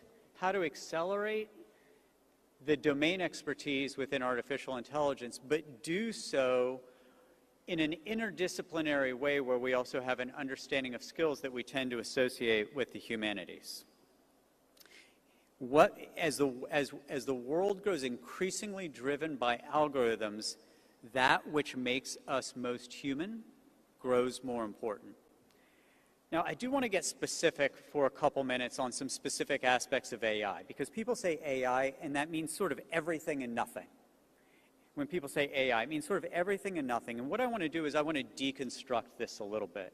A couple people, I only got here this morning, but a couple people have already asked me, can India be a big independent AI market where it can compete on foundational models against the Chinese, against the Americans? And what I would say is, in order for that to be the case, and it could be the case, it absolutely could be the case, you need to have all four pieces of the AI stack. And those four pieces are, number one, energy. These technologies require an enormous amount of energy. Number two, compute. So the reason why Europe's most valuable tech company is a Dutch company called ASML is because it builds the machines that enable compute. One of the 2 or 3 biggest companies by market cap, depending on the day, is NVIDIA. I bet just about nobody in this room would have heard of NVIDIA 10 years ago. Why is NVIDIA now a multi-trillion-dollar company? It's because of that second stack, compute. So India needs to have energy, it needs to have compute, and the third is data. So once, as I said, land was the raw material of the agricultural age, iron was the raw material of the industrial age, data is the raw material of today and tomorrow's world. So you have energy, which drives compute, which then has to create structured data, on top of which is the fourth and last part, the models. You have to be able to build models on top of the energy, the compute which produce the data. So the models are things like ChatGPT, Anthropic's Claude. It's the actual application. It's the actual application that is where the real magic happens. So those are the 4 layers of the stack that I think you have to understand. And 95% of the time, when people tell me if any one country can do that, my answer is no. Because there's some piece of the stack that's missing. France right now has the aspiration of doing it in Europe because they say they have nuclear power. So unlike other European states, they have the energy. They're making big investments in compute, which will produce the data, and they have a single offering in models with Mistral. But that's sort of everything has to work perfectly, and I'm somewhat skeptical about that. In the Gulf, the Emiratis and the Saudis are putting an almost infinite amount of money into this. They have the energy, their money can produce the compute and the data. But I think it's a very open question whether they have the human capital to produce the models. In Saudi and in the Emirates, they do not have the talent that exists in India. And the only way they will have the talent to be able to build the models is to convince that great Indian talent that previously went to the UK or went to the USA. I mean, think about the USA. Who's the CEO of Microsoft? Indian ancestry. CEO of Google, Indian ancestry. CEO of IBM, Indian ancestry. CEO of Adobe, Indian ancestry. CEO of Palo Alto Networks, Indian ancestry. CEO of Micron, Indian ancestry. CEO of FedEx, one after another. The talent went to the United States or the talent went to the UK. The only way they can do this in the Gulf, even if they have all the money in the world, is to convince your great talents to neither go to the UK, don't go to the USA, and don't stay home, come to the Emirates. So what this means is if you look at these 4 levels of the stack, I actually am more optimistic about India being able to join the United States and China as a true global protagonist player than I am France or than I am in the Gulf. And frankly, other than those, I don't think there are any realistic choices in the world for being able to do this independently. I also think it's important to understand the 4 different true versions of AI. People say AI like it's not one thing. It's not one thing. The 4, I'm going to oversimplify this. 4 kinds of AI. Number 1, perceptual AI. Number 2, generative AI. Number 3, agentic AI. And number 4, physical AI. And let me explain each of those briefly. Perceptual AI is the AI that most of us know from 2017 to 2021. When I pick up my iPhone, I don't have to type in a cell phone, it recognizes my face. That is perceptual AI. When you're in your Maybach or you're in your Tesla, the ingestion of data that creates the visual models, that is perceptual AI. It's AI that is ingesting information and analyzing what is going on around it, okay? That's perceptual AI. And in perceptual AI, the US and the Chinese are about even, okay? The US had a big advantage. Right now, they're about even. Number 2 is generative AI. Most people, when they say AI now, they're talking about generative AI. This is artificial intelligence that produces new content. So data comes in, and then the AI is able to do an analysis. So if I'm able to say to one of these LLMs, please give me an analysis of former Prime Minister Tony Abbott's views on trade, on foreign policy, and past and present relationships within India. What that LLM is able to do is it is able to produce original content based on querying sources at my direction. That is generative AI. That's what everybody's focusing on. At this conference next year, that's not what people are going to be talking about. They are going to be talking about agentic AI. And if you go to the cool kids tables in Silicon Valley or in Shenzhen, they're talking a little bit about generative AI. They're talking a lot more about agentic AI. What is agentic AI? Agentic AI is AI with autonomy. So when I ask my LLM, when I ask my generative AI for an analysis of Tony Abbott's views, it is going out and it's culling information, it's giving me what I asked for. Agentic AI is task-oriented. So what that would mean is I can't do it now, but I'll be able to in about a year. I'll be able to tell my AI, instead of flying back to the United States tomorrow, I want to fly to Sydney. I want to fly with no more than one stop. I want you to book me a business class ticket. I want you to find a 4 or 5 star hotel at under $500 per night. And I want you to query my Facebook friends who live in and around Sydney, let them know that I'm in town, and find out who's available for a drink after I get there. Hit that button and it happens. That's agentic AI. Now, agentic AI, that's a consumer model of agentic AI. A B2B agentic model of agentic AI, I think is going to come sooner, and I think represents a lot of opportunities. This is in a case where the agent of one company talks to, usually, the agents of another company. So let's say you make bottle caps. I sit on the board of directors of a company that makes bottle caps.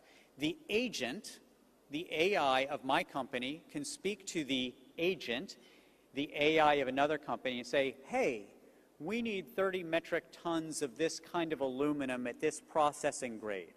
We need it on these dates across these delivery dates. Can you give me pricing and availability? And the other agent responds with the information. So that's what's coming. The fourth stage, and in agentic AI, so perceptual AI, the US and Chinese are about even. Generative AI, the United States is way ahead, in part because it's very difficult to censor large language models, and the Chinese will not accept totally open models. In agentic AI, the US is a little bit ahead. I would say on the consumer models, and the Chinese in the US are about even on the business-to-business models. The area where the Chinese are ahead is in category number 4, which is physical AI. Physical AI is the combination of artificial intelligence with the physical world. These are our drones. These are our self-driving cars. These are the robots and the robotics that are in most of our factories. If you go into truly advanced factories right now, one of the things that will strike you is how few human beings there are and how automated and how AI-driven they are. I want to take all of this sort of conceptual stuff. I'm running out of time, but I want to give one very concrete example of what this means in almost banal terms. I'm going to go back to my bottle cap company, all right? I sit on the board of directors of this company, and it's headquartered in Italy. I spend 40% of the year in Italy. And you can't, I mean, what could be more old-fashioned than aluminum bottle caps? But what's interesting is we produce 40 billion a year. So if you're drinking a Kingfisher in Delhi or a Heineken in the Netherlands or a Corona in Mexico City, it's one of our bottle caps most likely. And in the middle of COVID a couple years ago, we decided to invest very heavily in AI.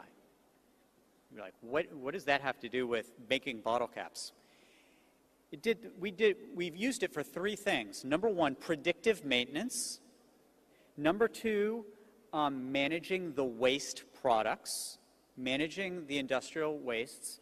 And number 3, being able to remotely direct our production lines. So we can sit in Italy and direct our production lines in Brazil and China.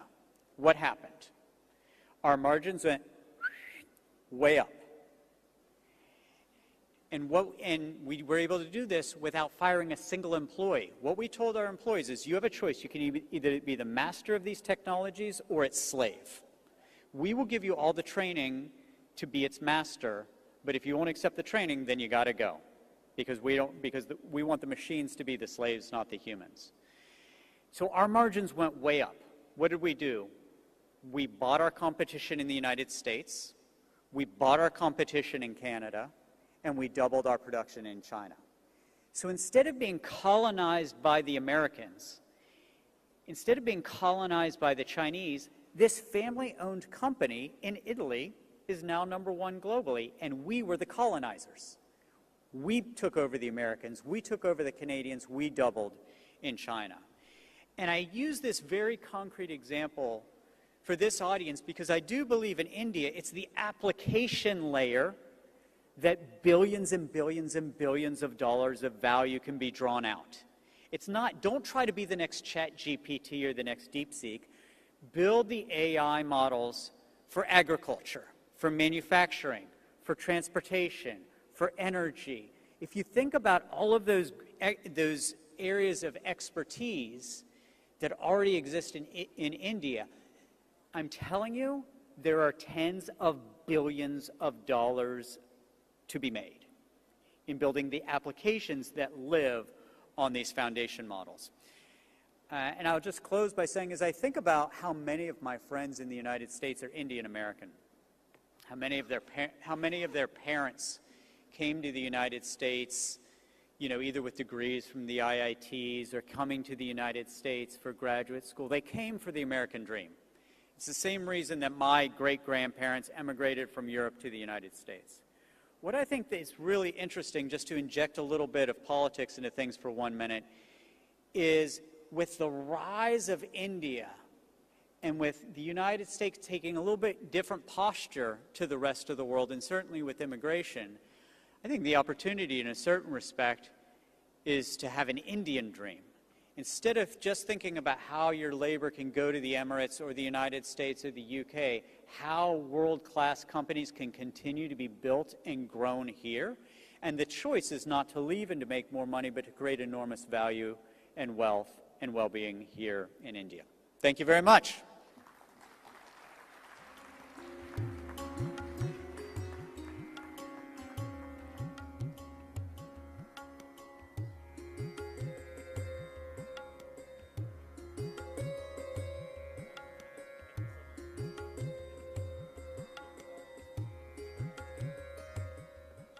So that was amazing. Thank you very much for that, Alec. You really engaged everyone. Let's hear it once again for Alec Ross, futurist who, of course, was with us here for this next session. And, of course, we are now swiftly going to move forward to, of course, our next session where a former Union Minister will be joining us.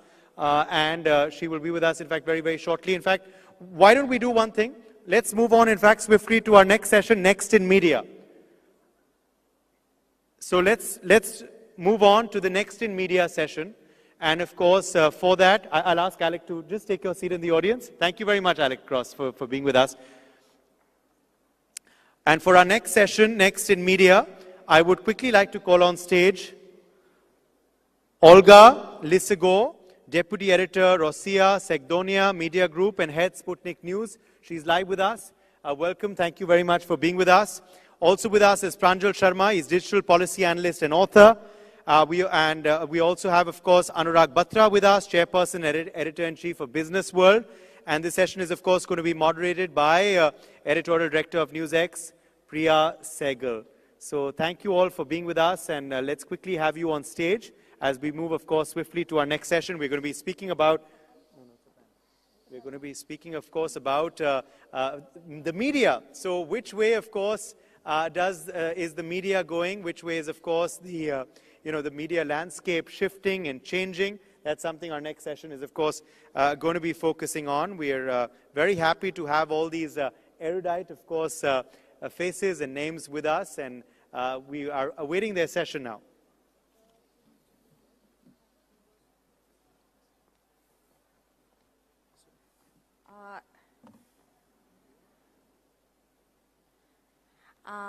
Hello, everybody, once again. And before I start, I'm sure that many of you have heard about Sputnik, about our media, but just in case you haven't, I want to share a short video with you about who we are.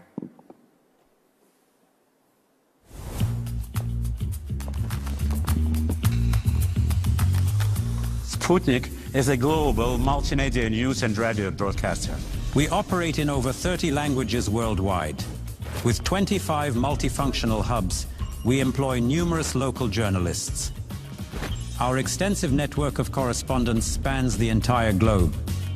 This allows us to swiftly deliver exclusive reports, breaking news, and unique footage straight from the scene, all presented by our virtual hosts without breaks or days off. Sputnik provides fast, accurate, and up-to-the-minute coverage. This is why our content attracts around 20 million views daily. Our global radio audience exceeds 210 million listeners. Sputnik broadcasts in English, French, Arabic, Spanish, Portuguese, Turkish, Persian, and Serbian. We are the only international media outlet active on Iranian radio. We have more followers on Weibo than all Western rivals combined. In Turkey, no other radio station offers as many original programs as Sputnik. In Serbia, Sputnik outshines all other news media in citations. Sputnik India provides content in Hindi and English, with over 9 million views on X Weekly. Our correspondents in Moscow and New Delhi work tirelessly to deliver in-depth analyses and exclusive stories to you daily. Our posts gather millions of views and comments on social media and make major Indian media talk about us. As our voice is getting louder across the globe, we will continue telling the untold. Thank you. Now you know a little bit more about us. And I would like to start with thanking NewsX for organizing this outstanding event and for the chance to meet so many outstanding persons here, and of course to boost people-to-people ties between Russia and India. Well, in the past several years, our two countries have made incredible progress together. And the BRICS summit in Russia's city of Kazan in 2022 once again proved the strong ties between our leaders and made the headlines around the world. Sputnik aims to be the driving force behind the Indo-Russian partnership. We launched Sputnik India back in December 2022, and since that time we got millions of views and build a strong team of journalists both in New Delhi and in Moscow. Well, today the mass media industry is experiencing major shifts that require completely new approaches. Our news consumption has transformed completely. People today prefer to get news in shortened formats and videos. This is happening because we're exposed to such a vast amount of information daily that people simply get tired of news and seek the quickest and the simplest way to get informed. Since our attention spans are shorter than ever, the content that is quick to engage and easy to digest is more likely to capture and retain viewer interest. This is especially crucial for so-called Generation Z, from 18 to 30 years old, who consume content in bite-sized pieces mostly. This is why Sputnik tries to make even complex topics and analysis suitable for social media. For example, long reads and analysis now are transformed into X threads. Our long podcasts with guests are cut into smaller videos and posted as either Instagram Reels or YouTube Shorts, like teasers. Memes are the perfect way to present news from a Russian or Indian point of view. Telegram and WhatsApp messengers allow us to spread certain news across channels, making them viral, and infographics help us accommodate a vast amount of information just in one picture. That's amazing. Well, today, major social media news channels use infotainment as an alternative to traditional hard news. And Sputnik uses it in order to attract younger audiences who spend most of their time online. Sputnik India was probably one of the first major media outlets who started to use memes as a news tool. They make content more shareable and relatable for this Generation Z. Often such memes don't even require translation. For example, we use popular Bollywood movies or simply universally known pop culture references to promote our agenda. I will show you one. The example. This is about how USSR helped India in 1971.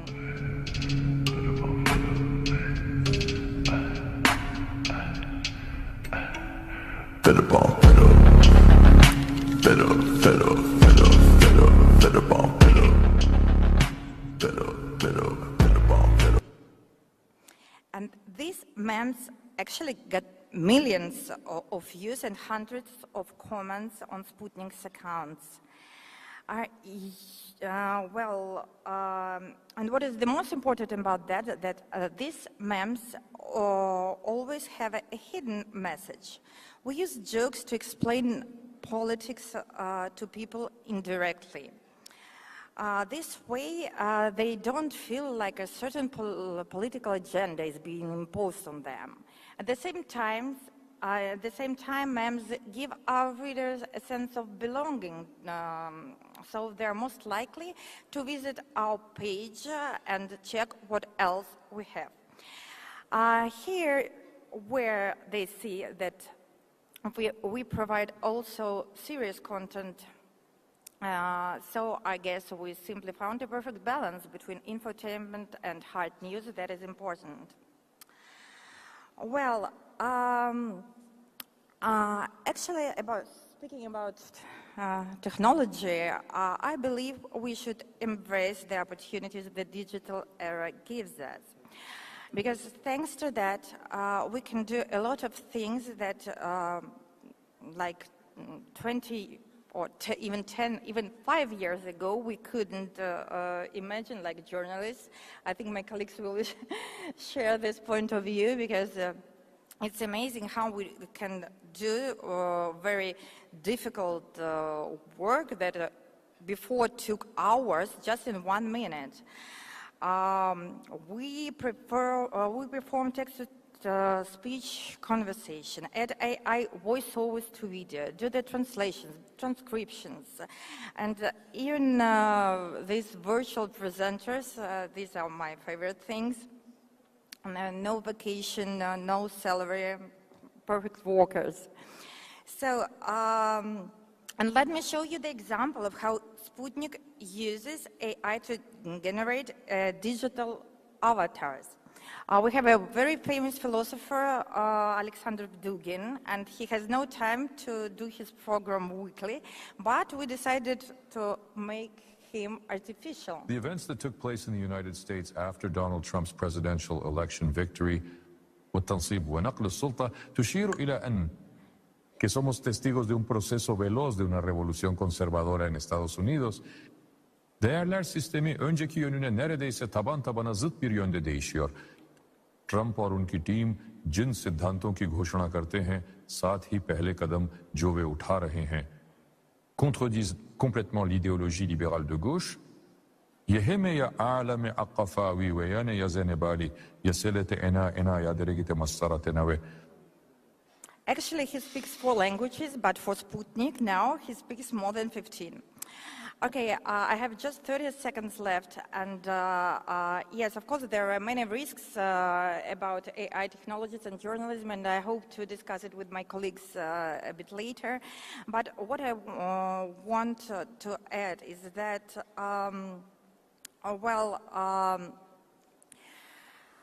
you can like the technologies, or you cannot, but AI and all the stuff is here to stay. And digital media has created a world where public opinion can be shaped just from smartphones, and we can see it daily how Trump or Elon Musk do that. But what we should do together is to decide how to use it to our advantage, and that's why the conferences like that are so important, because only together we can develop the mechanism to regulate tech and use it for benefits of mass media. Thank you.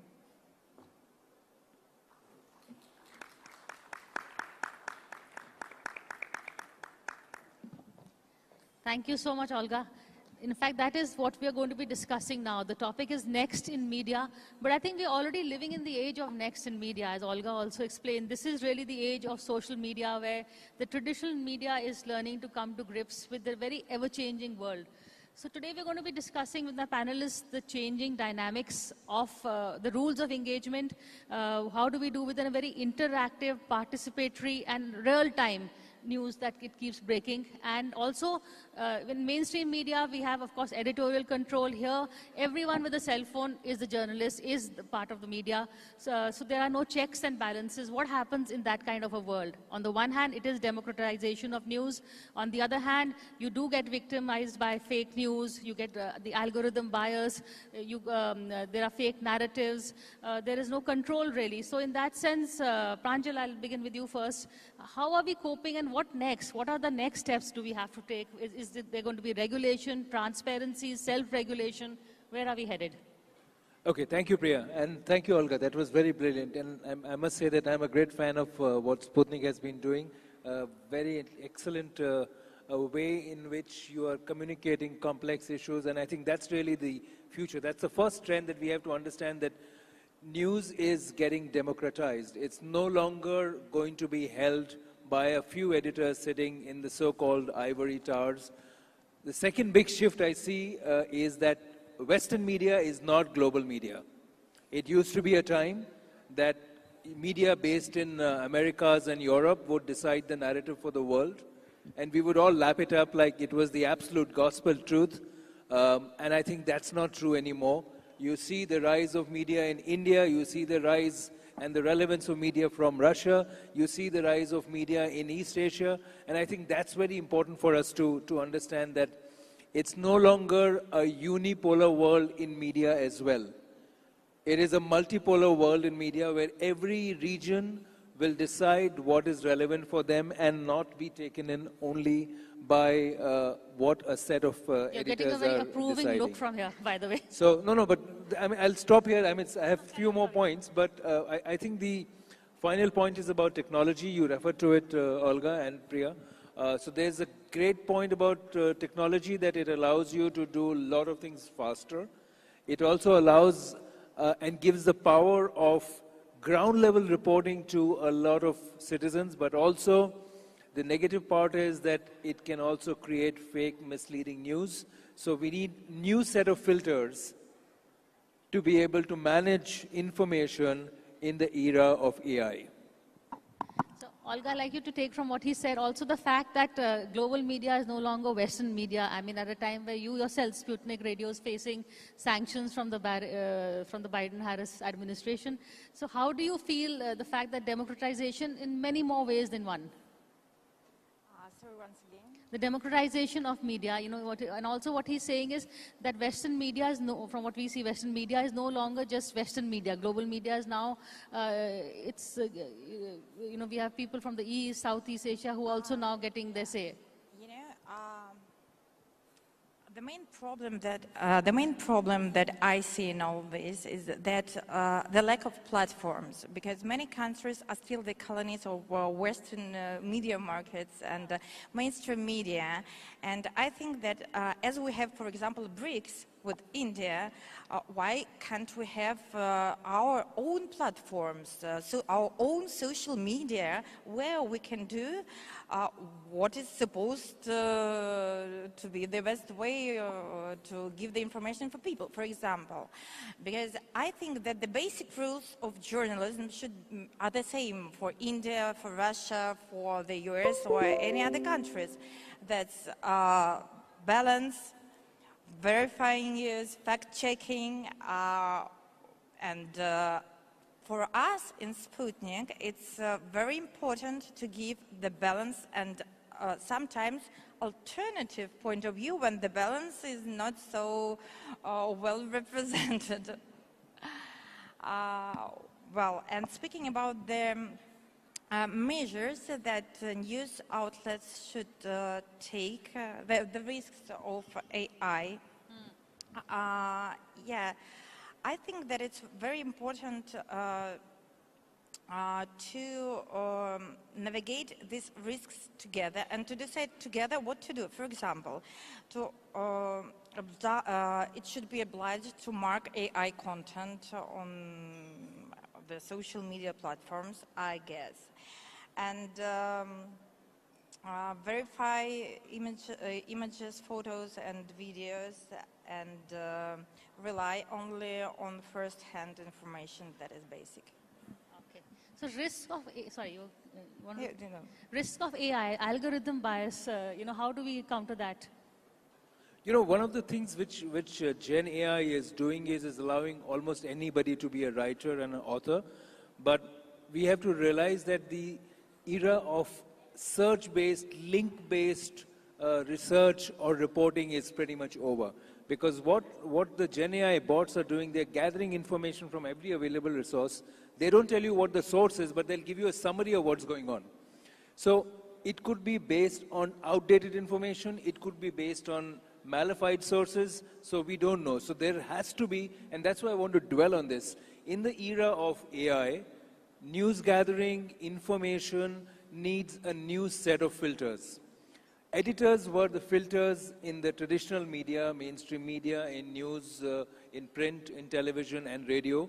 But today, you need a new set of filters. These filters will either have to be algorithms or people who are overseeing what the algorithm is doing. If you do not put a new set of filters, then we will be pushed into an era of such haze that we won't know the truth from the falsehoods.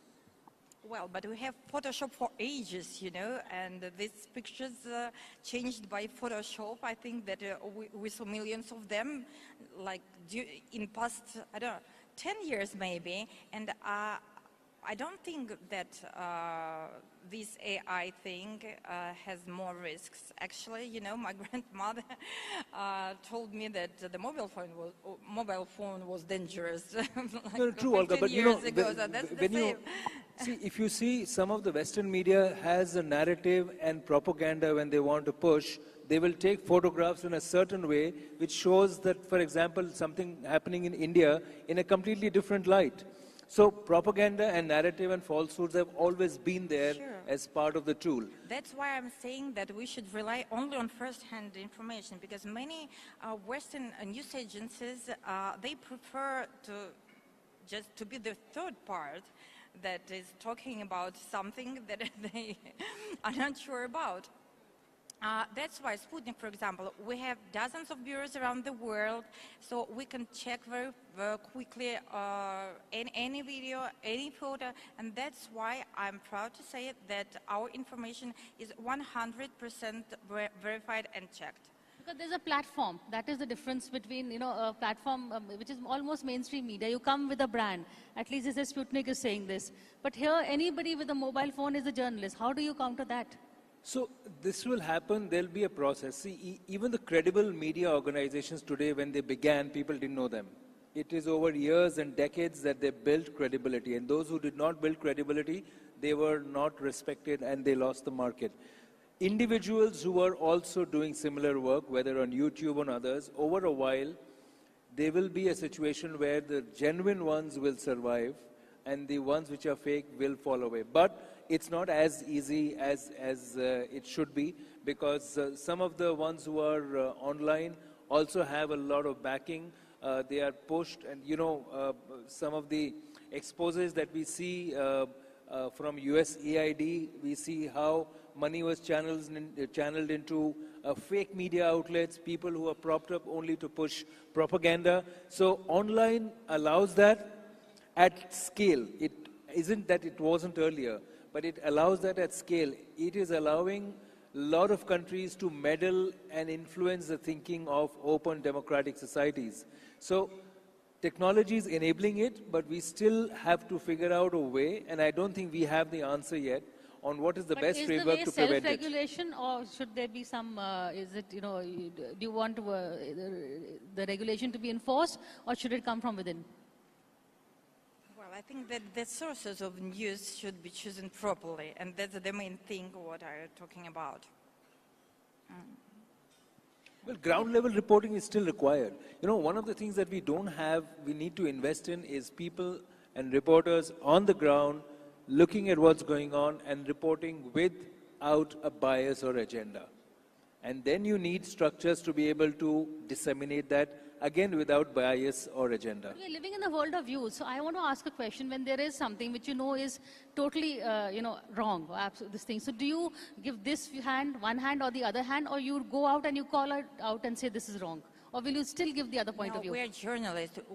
We shouldn't have, we shouldn't give our own point of view. We should give all the point of views and give the people opportunity to decide who is wrong, what to think, and just to take their own opinion about everything.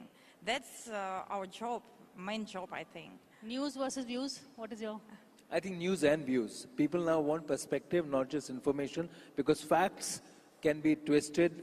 Therefore, you need facts with context. And I think that's going to be the way ahead, especially if you look at the younger generation of consumers. They do not have any respect for legacy media.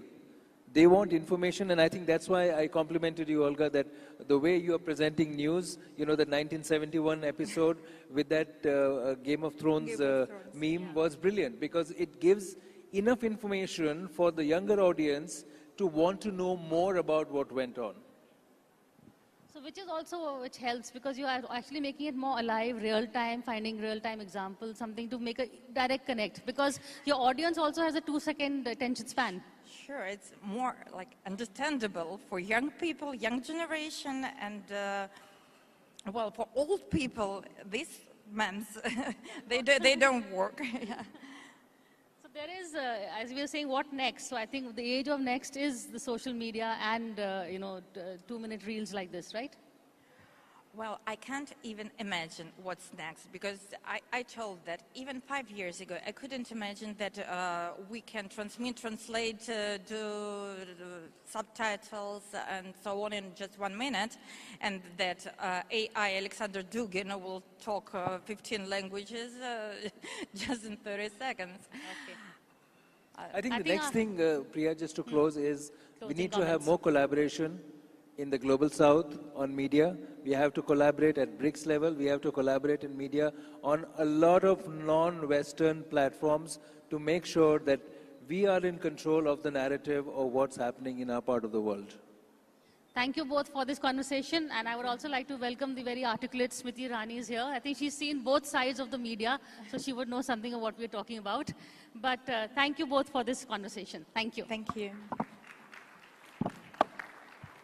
Well, thank you very much for that session, Priya, and of course our guests who joined us for it, both Pranjal Sharma and also Olga Lisagor, who of course has come in and given us, of course, that power pack presentation on Sputnik News and, of course, also on media in Russia. So that was, of course, the special session on Next in Media. Looking forward at media for the future. We are now moving very swiftly ahead to our next keynote speaker, of course, today, who will be in conversation with Editor-in-Chief of NewsX, Rishabh Gulati. The next session, of course, is titled NXT, Next in Technology for Humanity, a very important, relevant issue. And for that, I invite on stage Smriti Irani ji, former Union Minister of Bharat, of course, a very eloquent speaker, a lady, of course, self-made lady who needs no introduction. And we are very, very happy to have her in our midst today for this next session. In fact, it's going to be, of course, a riveting conversation on Next in Technology for Humanity. Let's welcome Smriti Irani with a warm round of applause. Thank you very much for being with us today. And this session, as I said earlier, is going to be moderated by Rishabh Gulati, Editor-in-Chief of NewsX. And the floor is now yours. Thank you, Uday. Forgive me, I'm losing my voice through the course of the day. But we have a very interesting individual who's about to have one of the most interesting conversations with you that you probably heard all day, and we've had some of the best people speaking all day. Interesting individuals because she comes from a very rich life history, who has done some things which, you know, are worth reading for in a biography, hopefully very, very soon. Amazing stuff that has happened, and that life history has gone through so many levels. Humanity is going through a life history. We are calling it AI. We don't necessarily understand it. So, Smriti Irani, let me ask you this very interesting question. What does AI mean for gender? I think one of the greatest fallacies that have been sold is that technology is agnostic to bias. As AI grows, one recognizes, realizes, and many people monetize the fact that technology has created certain schisms, certain gaps, which have become opportunities for many. Those who have lived as thought leaders or as policymakers dedicated to equity, their decadal presumption was that equality will be assured. That is still a challenge. When you talk about the age, let's say, of AI, many people compute how much it'll add to a nation's GDP. Not much psychological computation has been done as to how it'll affect the psychology of consumerism. And from a gender perspective, if you look at global research, you will find that of everything that women earn, close to 80 to 90% of their own earnings goes into the health and education of their own families. Now, as technology enables consumerism, you will find today that research says 72% of purchasing decisions are affected by algorithms. One would presume that that algorithm would deepen your engagement as a woman on spends of education and health because you are genetically predisposed to it. But what happens is that technology and the Journal of Psychology especially says that women through algorithms get 22% more spending on perishable consumables and are 30% less likely to get algorithmically driven data sets or content which encourages them to invest. So I believe that there will be a tectonic shift in consumer behavior, especially with regards to gender, without a genuine understanding as to how psychologically that spend is being driven by that algorithm. Okay, like I said, this is a very, very interesting concept. So we are saying that technology, AI, as I was talking to you right off stage, should be gender agnostic, right? There is a presumption it should be. It's a presumption made, yes, but it is not, obviously. It isn't. In fact, at Berkeley Haas, there was a small research done by a lady called Genevieve Smith. They did a study across 133 AI systems, and they found that there was a gender bias in 44% of those systems. Now, why this research came about also is very unique. Genevieve Smith, along with her husband, applied for a credit card in the US. She had the same money in the bank. They, in fact, had a joint account. Her credit score was better than the husband's, and her tax returns were as transparent as the husband's. She got credit 10% less than the husband, or 20% less. That drove her to start studying the technological effects of how women enhance or how the creditworthiness of women decreases over a period of time. So when this happened to her, her husband was very outraged, and he went on Twitter and he said, this is happening to people. And I think this is a comedy of errors, because he was in the field of technology helping code web-based applications. So he did a call out on Twitter to say, this has happened to our family. Steve Wozniak, I believe, who was, I think, party to one of the first devices or applications made by Apple. He went and responded and said, guess what, this happened to my wife also. So these are men of economic accomplishments who are talking about their partners who are equally or more so economically empowered, talking about how the algorithm, instead of acknowledging that emancipated woman, is decreasing her creditworthiness. So if I contextualize it, let's say, to India, today women are likely to get 27% less credit with regards to their own deposits. And if you look at men, analytics will ensure that they get 52% of credit equivalence as compared to their deposits. Okay, so let me understand this as a concept. So you are saying that because the algorithms are being driven by data sets, and the data sets will tell you that historically, because of bias, men have earned more, have had earning capacity because of the bias, and if the data set is trained on the bias, they will then lower credit score the woman forever. They will enhance or they will sustain the bias. Everything we know as generative AI is basically the scraping of all information across the internet. Not only about all information, credit score, behavior. So if the entire internet scraping has got them this kind of an information set or data set on which they have built their enterprise, everybody else who's building applications on the basis of that enterprise, can you genuinely imagine them to get out of their enterprise, put on the equity lens and look at it differently? So this is the same problem that AI can't do left hand because it has a right hand bias. This is not only a money problem. Right. Anybody in the automobile industry today knows that internationally a lot of AI is being used to check safety measures. So if you look at those AI systems or those technology systems, you will find to see the impact of collision on the front driver's seat, they use a male body or the dynamics of a male body on an AI system. They do not anticipate a female driving and the impact on a female body. They do not anticipate a pregnant woman driving. And research now has showed that in the same scenario, because women at the secure testing drive phase itself are missing as a consideration in research, 44% women are more likely to be injured in the same kind of accident that a man may have, and 17% more are likely to die as compared to men.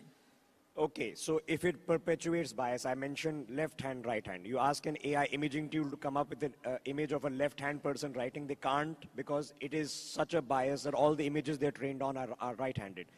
So when there can be a racial bias when it comes to the data scraping that you're doing. Yes. We've seen that as a problem. Most facial recognition systems, 80% of them are based on either a white skin or a male. Even fingerprint scanners. Absolutely. So the second then layer comes in is that if we human intervene, which is what happened very famously with one of the biggest companies, tech giants, that the AI then refused to, for example, show African American faces. In It fact, refused to create in them fact, in because the there was human credit card, intervention. in the Yes. credit card reference that I gave you, the bank's algorithm refused to digitally correct the system. The bank had to manually correct the bias. So it's not only this one instance that you're talking about which had a racial bias. It's the computed even, I think, new firewall against any attempt to correct bias that even a bank of repute, and this is an open research which anybody can look at. So the presumption, like I said, that is it only about consumer behavior? Is it only about credit worthiness? Is it only about, let's say, how much credit card score a woman will get? No, it's also about safety. For instance, by the year 2030, because there is a lack of, or there is amplitude of money for health innovations for every other person except women, the loss to global economy will be around $15 trillion. Now, many would wonder, what has that got to do with a nation's economy? So if you are a menopausal woman and in the workforce, let's say in the US, the computation of loss only for menopausal female working within a company and companies collated was $2 billion. So health innovation will never look at this issue and say this is a very, very genetic issue or gynecological issue with women. It has nothing to do with an economic impact. So one presumed, let's say a decade ago, that these are the risks that maybe AI or technology can red flag so that policymakers can work cohesively towards bridging those gaps. You know, this is fascinating because if you take the example that if a company historically has had more male than female employees, when an AI system is trained to sort through CVs, it will by default say that you are more likely to pick a male employee, so therefore it sorts out more male employees and it perpetuates a gender bias. So obviously then, ma'am, there is a layer 2 to AI that needs to be evolved. What is that layer 2? I think that one has to be also in some way accepting of the fact that as long as you just make the gender case for it, you will not see a policy shift. You have to economically evidence it for governments across the world to understand the economic loss. For instance, there is a report which computes the loss of female jobs because of automation and AI in the US. 79% of the jobs currently held, around 59 million women in the US, they will lose their jobs and they are most at risk to lose their job to automation. Now, imagine if these women are contributing to a family system predominantly on health and education. Can you imagine the economic loss to that community, that system, on those two verticals of spend? I think one of the greatest tragedies which has happened on the issue of gender is that we've always had a rights-based conversation on it. If there was an equal amount of conversation on the economic impact of not ensuring equity, we would have not seen the kind of bias which right now is hidden in a lot of rhetoric. But we would have not seen it if we had made an evidence-based economic case for it maybe a decade and a half ago. Okay, so huge amount of effort is now being made to reach the goal of artificial general intelligence. And we are going to be devoting hundreds of billions of dollars in the compute and the hardware to get this done. If we do this, how do we, as people studying these matters and understanding these matters, what do we tell the tech guys?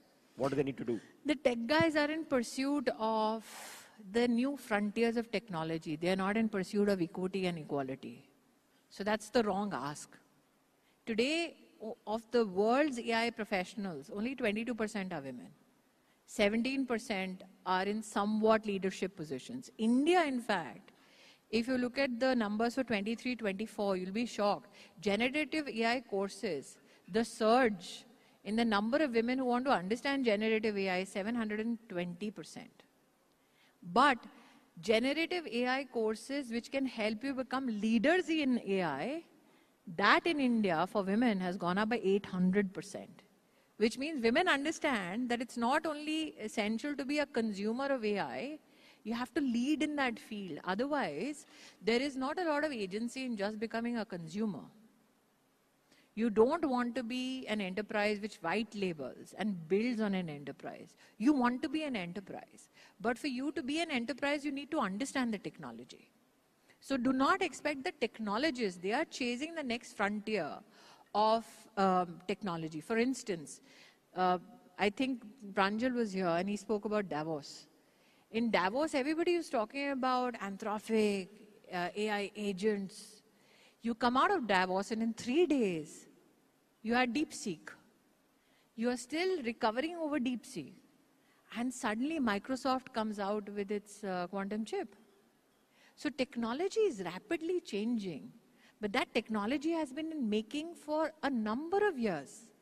The issue is, who are the people who can tell technologists or companies that this is an aspect that you need to ensure is relevant enough when you develop technology? That, I think, is a lens that only policymakers and thought leaders can bring. But can policymakers and thought leaders influence the data sets? Because the AIs are being trained to literally think for themselves on the basis of data sets. Not to think about data sets. Not how data sets are right now. I don't think that many thought leaders or policymakers can even comprehend the alacrity with which data is now getting computed. Why I'm saying policymakers need to put a lens at it. Quantum computing, if you look at it from a financial market point of view, in the financial modeling, they'll talk about risk analysis. They'll compute, let's say, the time taken in terms of fractions for what you would normally take a century. They'll do it in, let's say, 2-3 hours or 10 hours.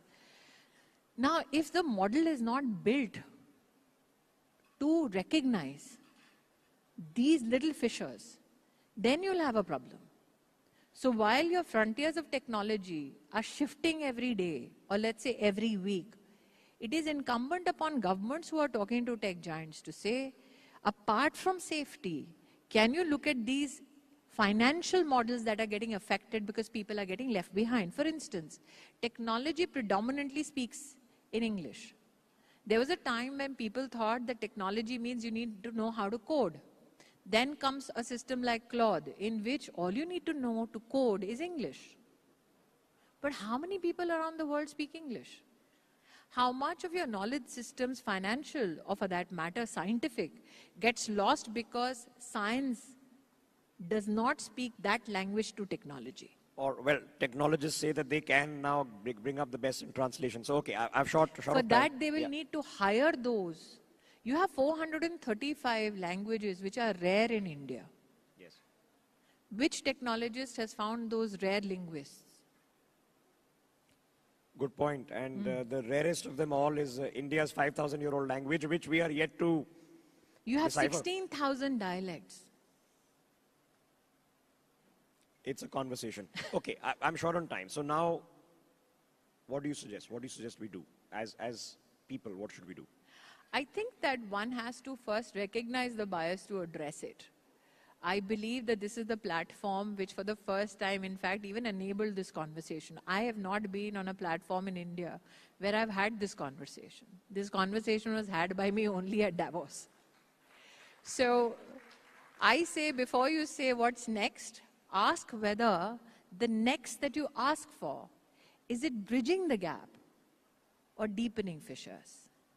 And for that, I'm genuinely grateful to this platform for recognizing that while you're talking technology, while you're pushing towards new frontiers, you need to know technology was supposed to be an enabler and was supposed to leave no one behind. To leave half the population of the world behind can never be a solution. So before you say next, ask, who are we leaving behind?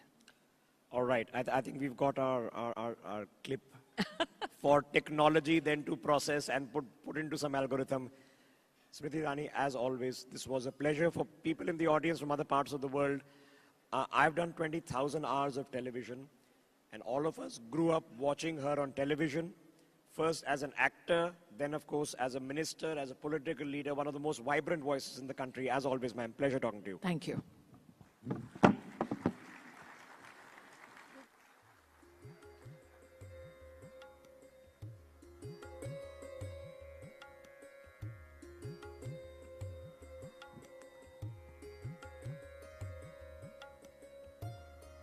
Smriti Irani ji, thank you for that amazing conversation. Rishabh, thank you so much. We're going to have you back on stage momentarily. All right, next up, we're going to have another enthralling, another insightful, wonderful conversation. Amongst us at this point in time is Honorable Union Minister for Science and Technology and Department of Space, Dr. Jitendra Singh. India has made immense foray into space. India has done extremely well. India has been knocking on doors which were considered to be forbidden for us in the past few decades, but now all of that has changed. India is a destination which is much desired and much invested in when it comes to space. And Dr. Jitendra Singh has had a huge role to play, a massive role to play in that paradigm shift. May I please call upon Dr. Jitendra Singh onto the stage, and conversing with him will be Editor-in-Chief of NewsX, Mr. Rishabh Gulati. A big round of applause, please. This is going to be an amazing conversation as to what is next in space.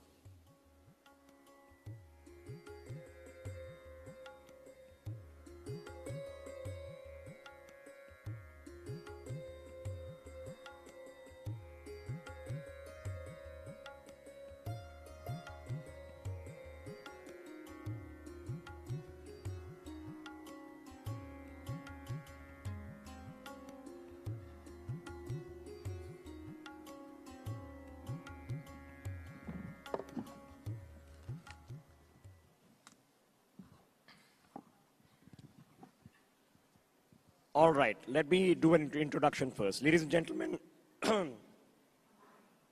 Dr. Jitendra Singh is, of course, a medical doctor by profession.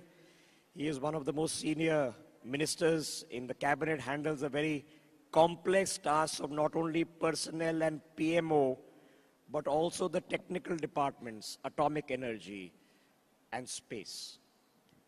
Crucial areas which are core to our conversation in this platform. What is happening next? Now, it's a topic I'm really passionate about because there is a booming space industry, and forgive my voice, booming space industry in India. We are about to have our first private sector space launch.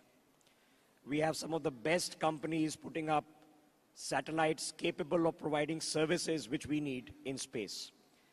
We have now identified through our in-space program and a policy that has now been formalized to open up the resources of our space organization, ISRO, which of course famously landed on the south pole of the moon about 18 months ago, to the private sector. We are setting up a second launch facility in Tamil Nadu and a whole host of fascinating things. Now, we can talk to Jitendra Singh ji about health, because, sir, we did the session on nephrithromycin. Oh, yes. Right before this. Oh. Nafrithromycin is an antibacterial developed in India that treats all the drug-resistant bacteria, which is, of course, a major problem. So my last conversation with Jitendra Singh was on Nafrithromycin. Today, sir, let's talk about space, then we'll do quantum. What's happening about next in space? We know there is a manned mission being planned. We know that there are dreams to go to the moon. What's going on, sir? No, thank you at the outset. Thank you, Rishabh, for having me over here. And I must compliment for this beautiful conclave. I think possibly the first of its kind over here. And I'm sure it's going to be a trendsetter for many such more events to happen. And it's going to lead us to a number of valuable conclusions to follow up with. Now, yes, let me pick up by complimenting you for doing a session on Nafrithromycin, as you said right before this. And just to add to what you might have already discussed is that earlier to this, all the antibiotics that were being marketed in India underwent their trials, and also the salt was developed outside. Of course, we got it here, we manufactured it, marketed it, but this was one such antibiotic which was indigenously developed, tried, and I'm proud that I'm associated with the Department of Biotechnology which did that, right from the first antibiotic that we had somewhere in the late 90s, the penicillin, which was founded by Alexander Fleming and was rated as queen of drugs. The successive generations were actually alien. So we have actually opened up into a new arena in the medicinal drugs as well. And of course, that's a beautiful example of public-private participation, because all the trials and the salt was developed in the public sector, as I said, the Department of Biotechnology. And then they partnered with a private pharma house called Wocards. So having said that... Yeah, so the head of BRAC was here to discuss this, yes. Oh, that's fine, that's fine. So you want me to talk about space? Yeah. Yes, I do, sir. So, see, I think what is amazing, the space story of India is in itself going to be a case study in the years to come.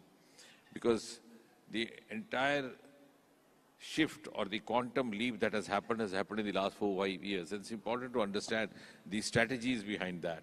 I mean, before I come to the future missions, because, and of course, some of the recent missions that you referred were amazing, because ISRO, the Indian Space Research Organization, was established in the year 1969, which has gone down in the history as the year when the US landed its first human being on the surface of Moon, Neil Armstrong. And ISRO was just being born. But today they have landed on the southern pole of Moon before anybody else. But what has gone behind this is something which is, I think, a subject of research, because for 60, 70 years, ISRO was predominantly depending on the government sources, and therefore not able to exploit to the maximum extent the potential, the talent, and the capacities and the human resource available to us. And the human resource was available. If you go back to the archives and see the pictures of Sarabhai carrying some of his goods on the carriage of bicycle, you would understand against what constraints he was determined, or his team was determined to work. And therefore, the turning point happened when a few years ago we put this across to Prime Minister Modi, and I think it's time to acknowledge him for his personal intervention. He allowed us to open up to the private sector. Because if we have to actually move on from where we are today and also meet the global benchmarks, then we have to follow the global strategies. And we always drew parallel with NASA without realizing that NASA never depended primarily on the government source. Most of its resource was non-government. So for the first time, when we gave up that inhibition or broke that taboo of the past, which media fondly also described as unlocking of the space sector of India, we have a huge investment from the private sector, even the FDIs, which have been allowed, which has been liberalized in case of space. And the result is that our first generation startups are not only world-class, but they have turned into massive Okay, so I'll entrepreneurs. plug them because Srinath and Tanveer and Agni Cool, Bellatrix, Dejantara, Pixel, all of them were here sir, this morning to have these conversations, and they were sitting with Mike Massimino of NASA, and Oleg has been here. He's of course from Russia. He's a cosmonaut. So we've had fascinating conversations. But how exciting is it for people who don't know? So Pixel has just done a launch, and they do multi-spectrum analysis of Earth imagery. They've done a launch on with SpaceX. Bellatrix, Agni Cool, they're doing rocket testing, and maybe within a year or so they'll have rockets to go at least to near Earth orbit. Yeah, and the other one which also came almost at the same time, the Skyroot have set up actually a rocket factory close to the Hyderabad airport. So that means there was huge amount of potential which was not finding the right kind of outlet or the right kind of enabling milieu which has been provided now. And now that it is there, I mean, I think the best testimony is that we had this European Union delegation over here in Delhi these days. You've just come from the meeting, and I know some of it's off the record. And I believe the Prime Minister has spent several hours. So this is something we are taking very seriously. Yeah, but what I was going to tell you is that this morning itself, I happened to be with the commissioner responsible for space sector. And he said that 21st century is going to be the century of space, and India is going to occupy that space. So I think that is how now the world has started looking at us. The space sector of India, the manner it has undergone a reshaping or rejuvenation in the last 5 years or 6 years has actually changed the perception about how India is looked at by the rest of the world. And not only that, I think our achievements in the space sector have also given us space in the media. Otherwise, in conclaves like this, science was hardly a subject of a very elaborate discussion. But now there are exclusive conclaves dedicated to space sector. Okay. So I think that's pretty much every interview I've done with him for the last several years is we've always picked up on space. No, that's very kind of you. What I'm trying to say is that it has generated a huge amount of popular interest. At the same time, it has also given us an esteem and confidence, a level of confidence to relate to the rest of the world. And the world now has begun looking up to us, not as followers, but as a country which can offer some leads, cues, as we are doing, right? In case of Chandrayaan, as you said. Now, for example, the SpaceX mission, which was launched on the last day of the last year, 31st, it has come out with a novel experiment of growing seedlings in the space, that program called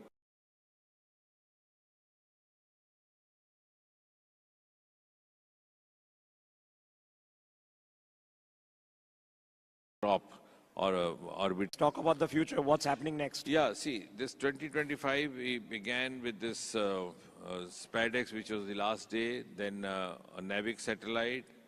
Now, very soon, we'll have a US satellite being launched, which would be, again, dedicated to the kind of work that you're doing, communication through satellites. And then we have a NISAR satellite, which is a collaboration between NASA and ISRO. It had to be done somewhere in September, October.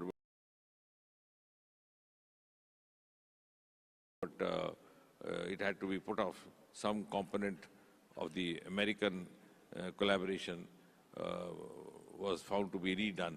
So they took it back, and now I think by March it will happen. Then we'll have 2 or 3 test flights. That's a polite way of saying that NASA had to redo it. Okay, all right, fair enough. Yeah, I'm glad you said that. So then we'll have 1 or 2 test flights. And finally, maybe towards the end of the year, we'll have a final, you can say, dress rehearsal flight for Gaganyaan, the first human mission into the space. Of course, we had a human being in the form of Rakesh Sharma in 1980s, but that was a Soviet mission.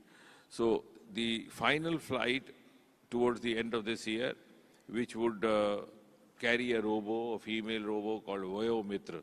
She'll perform all those tasks which are to be expected by the human astronaut and also come back safe. So when all that is accomplished, and we are also confident of getting back our astronauts safe, because sending them up is important, equally important is getting them safe back. And that's a very collective and collaborative, integrated effort where the naval guards are involved, the Indian Navy would be involved.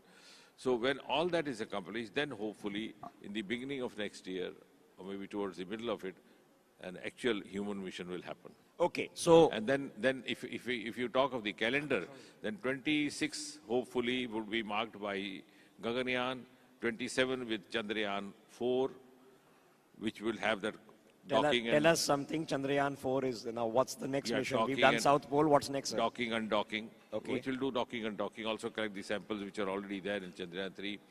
Then 27, we'll have a Venus. Okay, so let me hold you there. Chandrayaan 4 is going to land on the surface of the moon. Yes. Then take off from the surface of the moon, dock and send and come back to Earth with samples. Yes, it would, it will dock and also possibly try to take the samples which have been collected, get them back. And that's why our SpaceX was very important, because it's a huge bearing on the successful accomplishment of our subsequent missions. Chandrayaan 4, of course.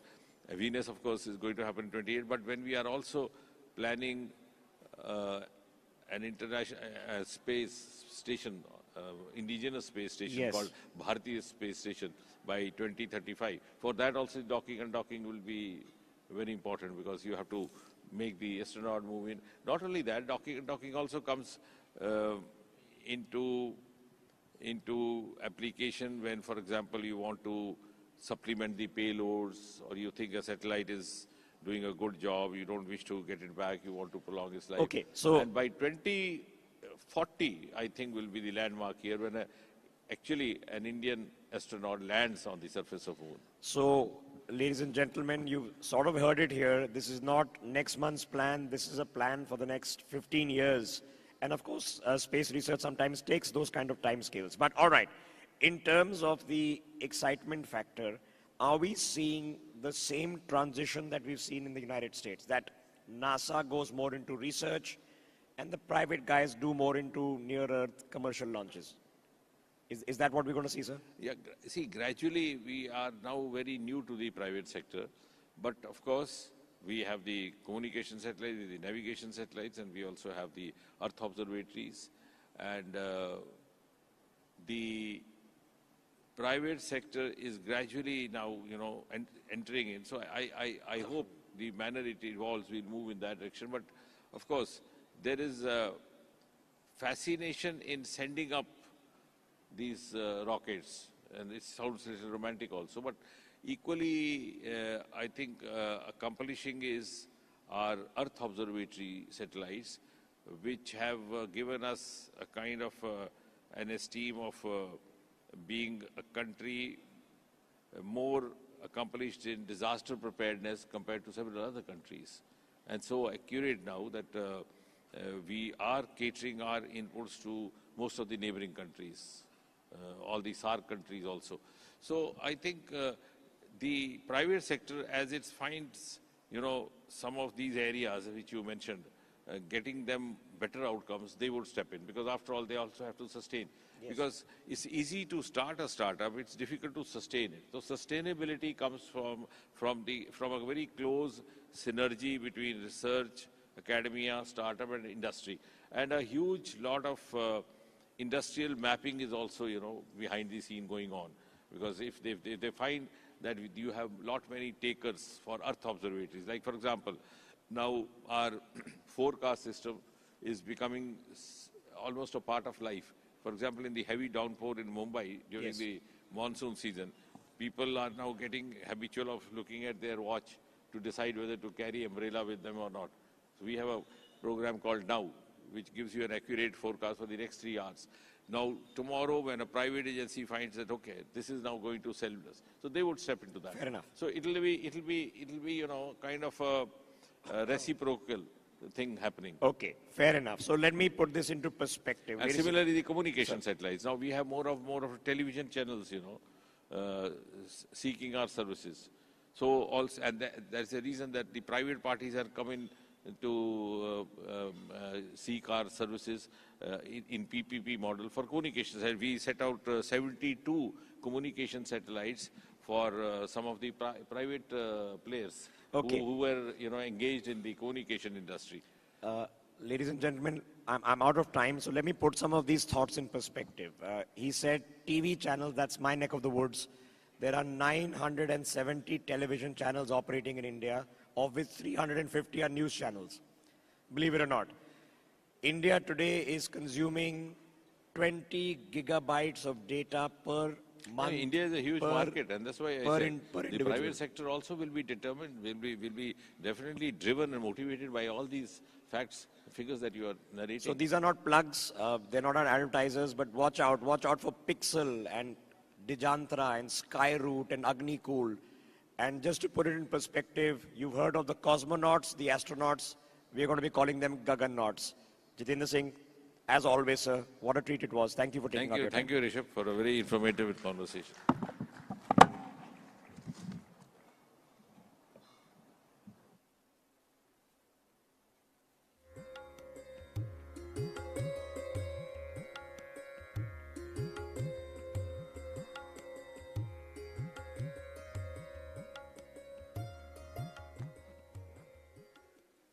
Thank you, Dr. Singh, for that wonderful session.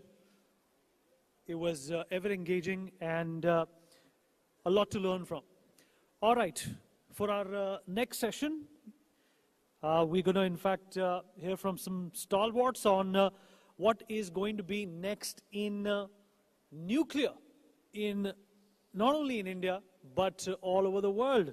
How is this technology or this resource going to be harnessed to create more avenues and more areas for change and efficiency that can be utilized by all humanity?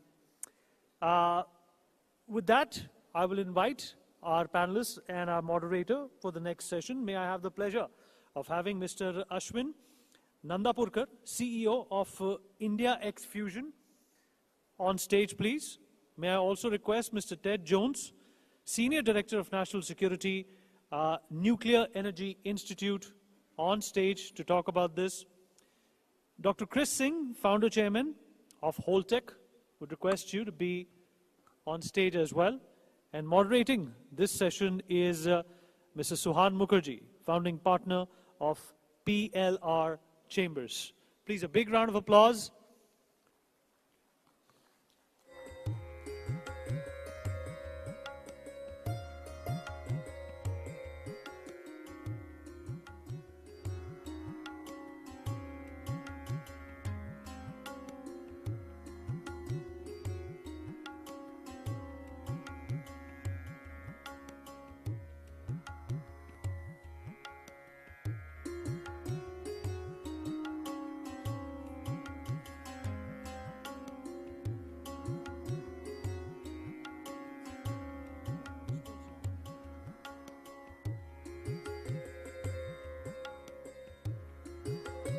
And now it's time to move forward, of course, to our special Next in Sports session. Absolutely. And before, of course, we move to that Next in Sports session, where, of course, we're going to have a very well-known name and someone who, of course, needs no introduction. We are first going to have, of course, a session on Next in Nuclear. And for that, of course, and Next in Nuclear is, of course, remember, a very, very important, pertinent issue. It's an issue, of course, it's a domain, it's a sector where we are seeing tremendous collaboration between India and other countries, of course, abroad. What is the potential for this, though, going ahead? That is something we're going to focus on. Remember, this is an energy of the future. As the world, of course, moves to alternative sources of power, and particularly, of course, renewable and cleaner energy, our next session is, of course, extremely topical.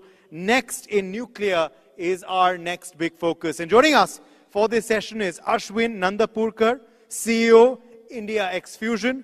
We also have with us Ted Jones. He's live with us, Senior Director for National Security, Nuclear Energy Institute. Also with us is Dr. Chris Singh, Founder Chairman of Holtec.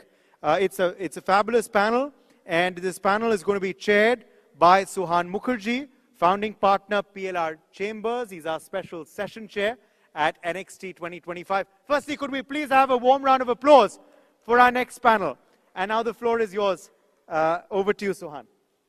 Thank you very much. Good evening, everybody. I wonder if Chris can hear us. Chris, are you connected? Yes. Okay, great. Yes, Suhan, I can hear you, but the video is somehow not working.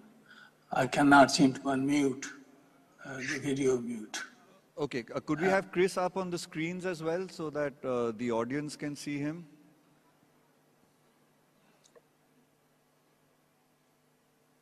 No? Okay, anyway, we'll move ahead and take up the session. It's a pleasure to be here. It's also heartening to see that we have nuclear being discussed in a forum like this. It's probably the first time that we are actually all coming together as an industry and sitting in front of everybody here.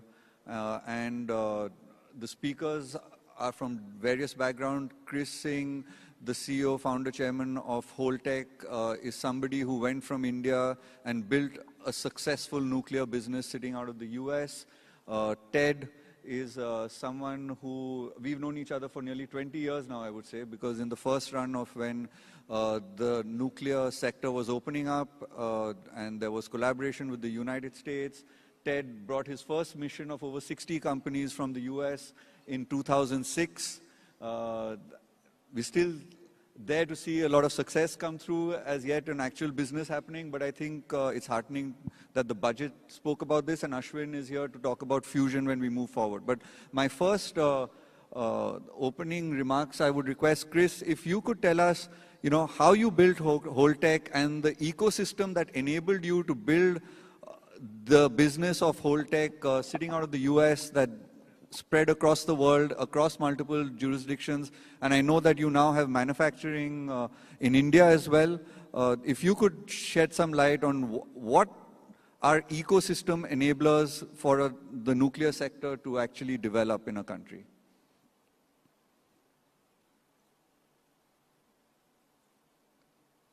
Chris, can you hear us?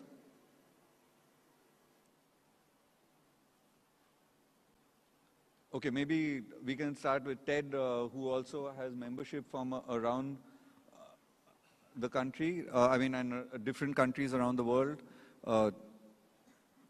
On how do you see ecosystem development and what are models that India could look at to increase private participation and an opening up of the market? Well, it's a very timely question since India seems to be considering private sector participation in the nuclear energy sector. The United States is one of the few countries in the world that has had private sector leading in the nuclear energy sector from the beginning.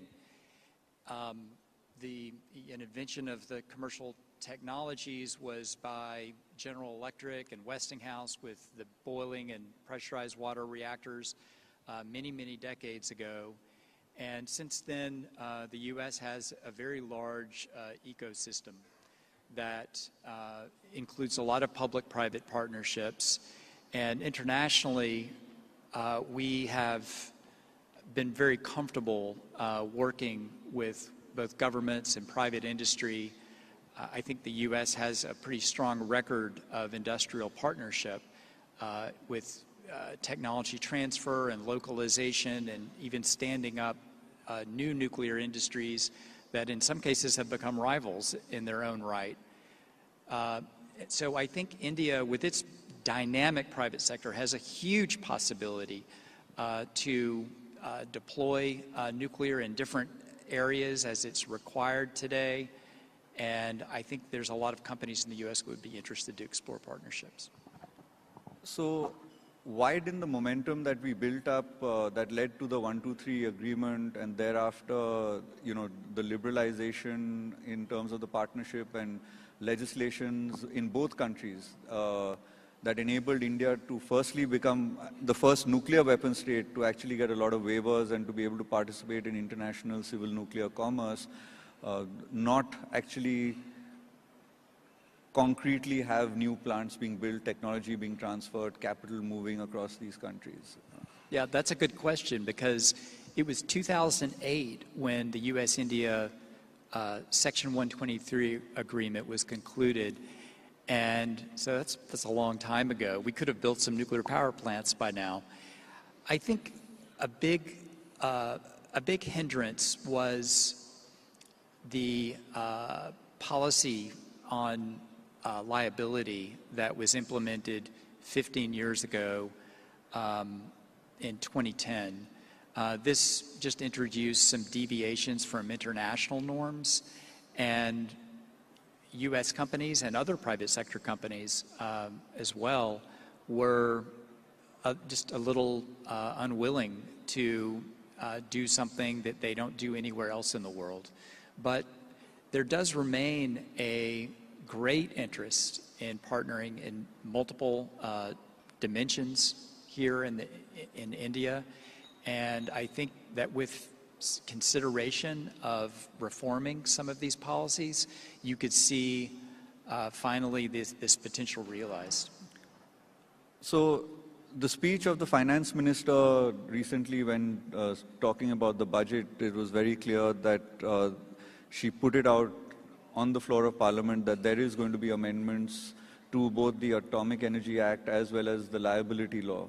What would you like to see, quick few points on what you would like to see in those amendments if, and I will say that you represent more than just US industry, given that the Nuclear Energy Institute has membership from Europe, Japan, etc. And it's also been one of the liability has been one of the hurdles that the French have also not participated. And the agreements of what was previously Arriva and then EDF to build in Jaitapur has actually not moved forward, even though there was a revised agreement between NPCIL and EDF in 2018. And I can say, having chaired the Civil Nuclear Liability Committee on the Indian side, that there are Indian companies that have also been hesitant to move forward.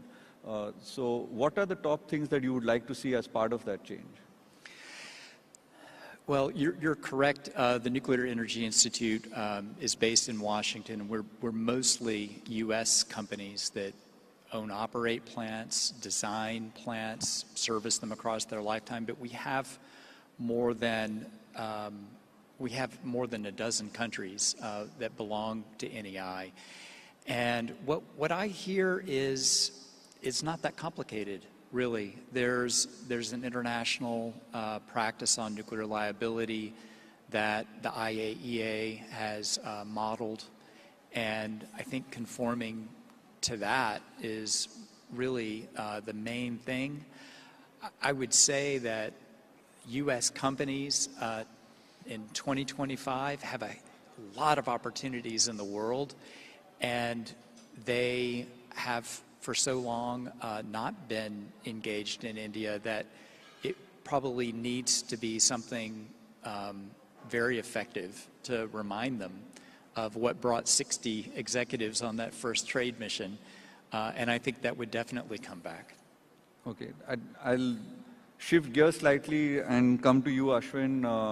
I know you're the India CEO for a Japanese startup that's working in fusion. I think for those of us in the room, could you do a fusion for dummies and let us know, what's the breakthrough that's recently happened on the fusion side where people are now thinking about the fact that there could be a shift in technology over the next 10 or 15 years to actually realize things.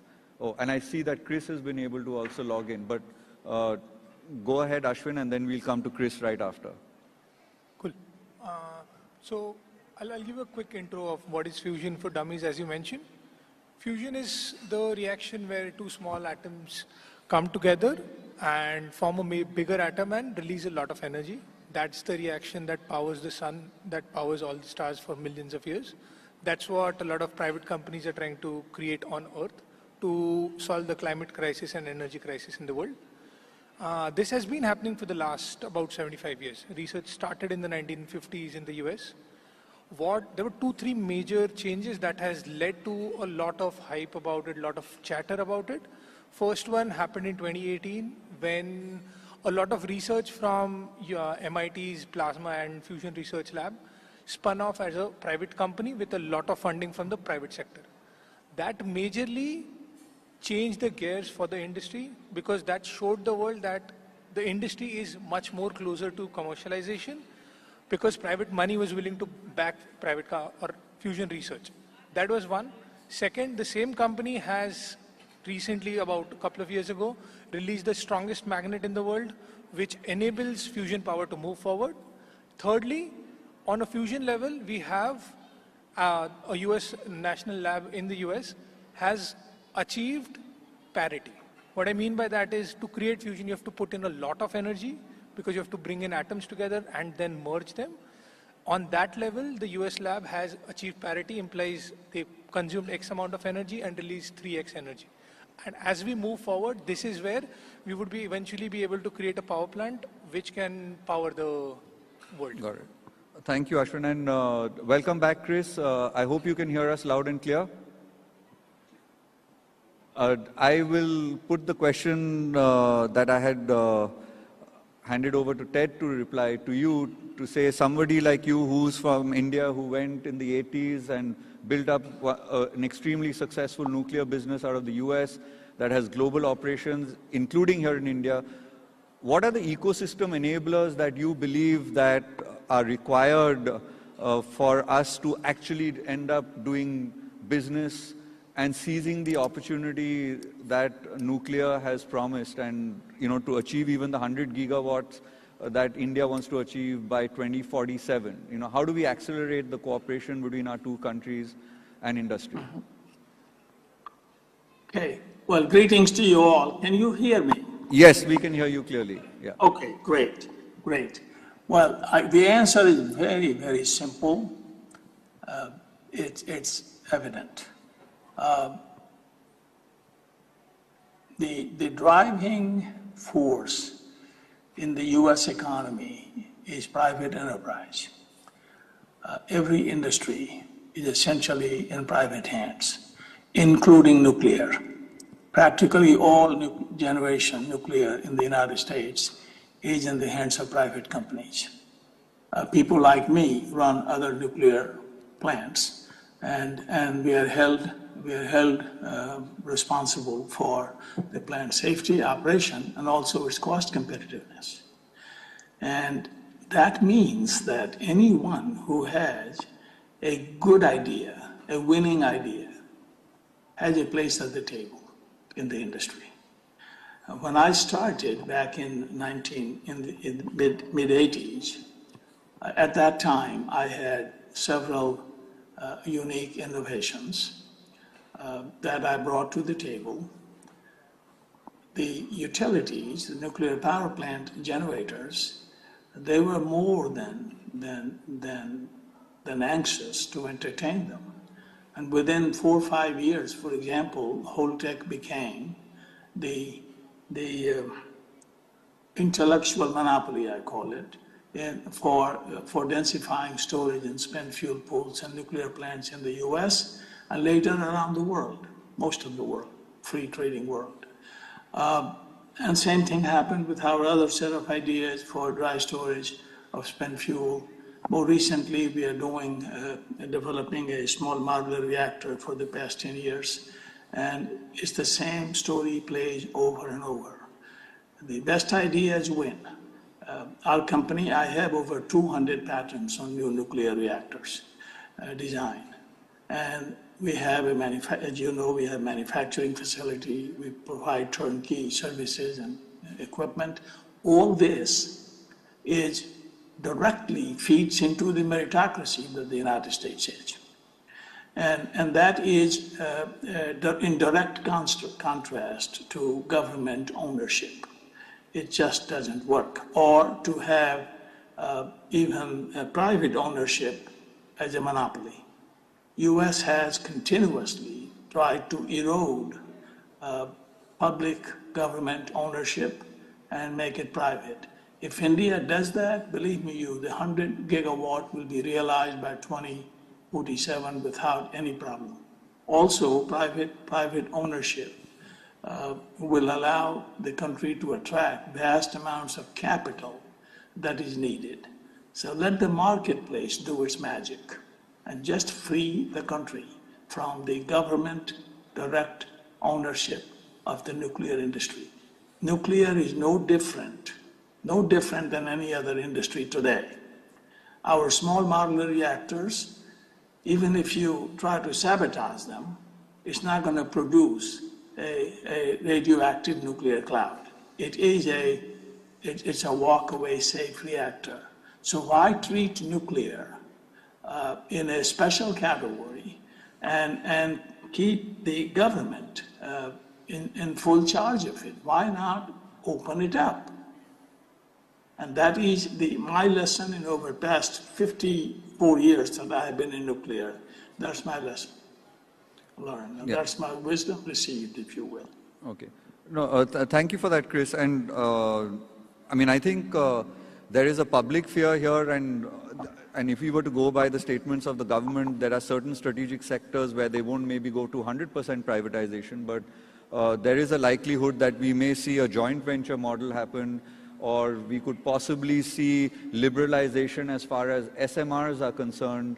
And would that be a model that could still attract private capital and technology, where we see an initial few steps on joint ventures between the public sector and the private sector, and step-by-step build up to complete private sector ownership over nuclear generation plants?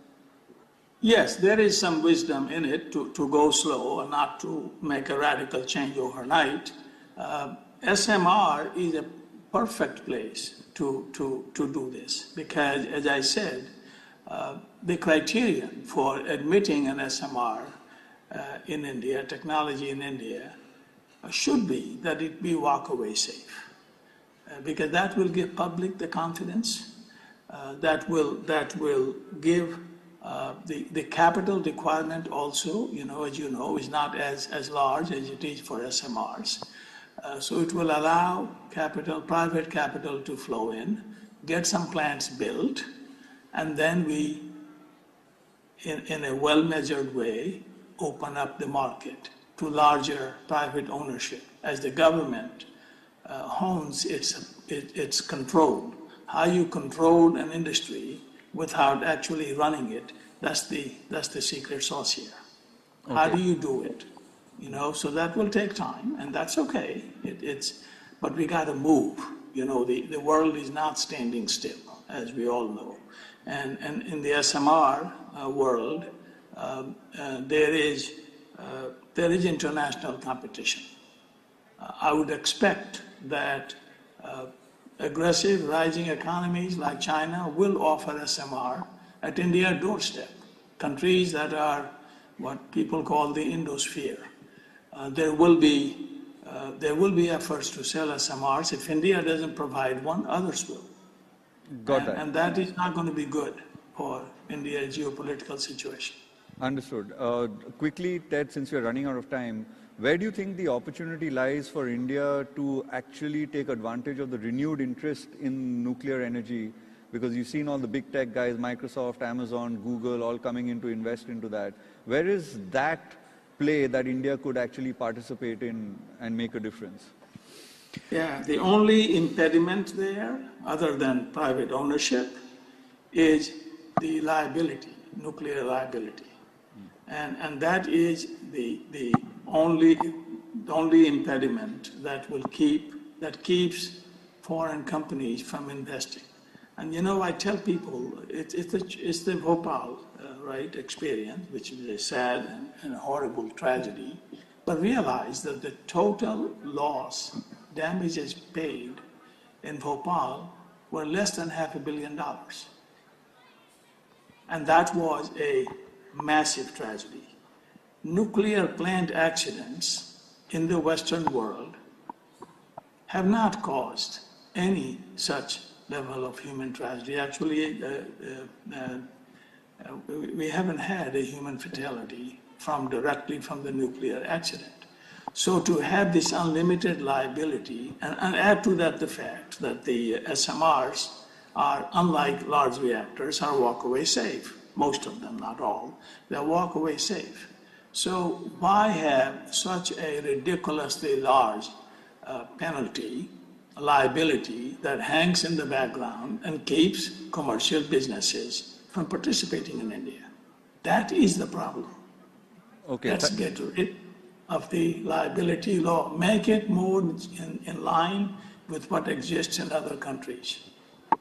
Got it. Thank you, Chris. Ted, if you could just answer that question quickly, because that's what's next for India in the sense of becoming part of the global economy on nuclear.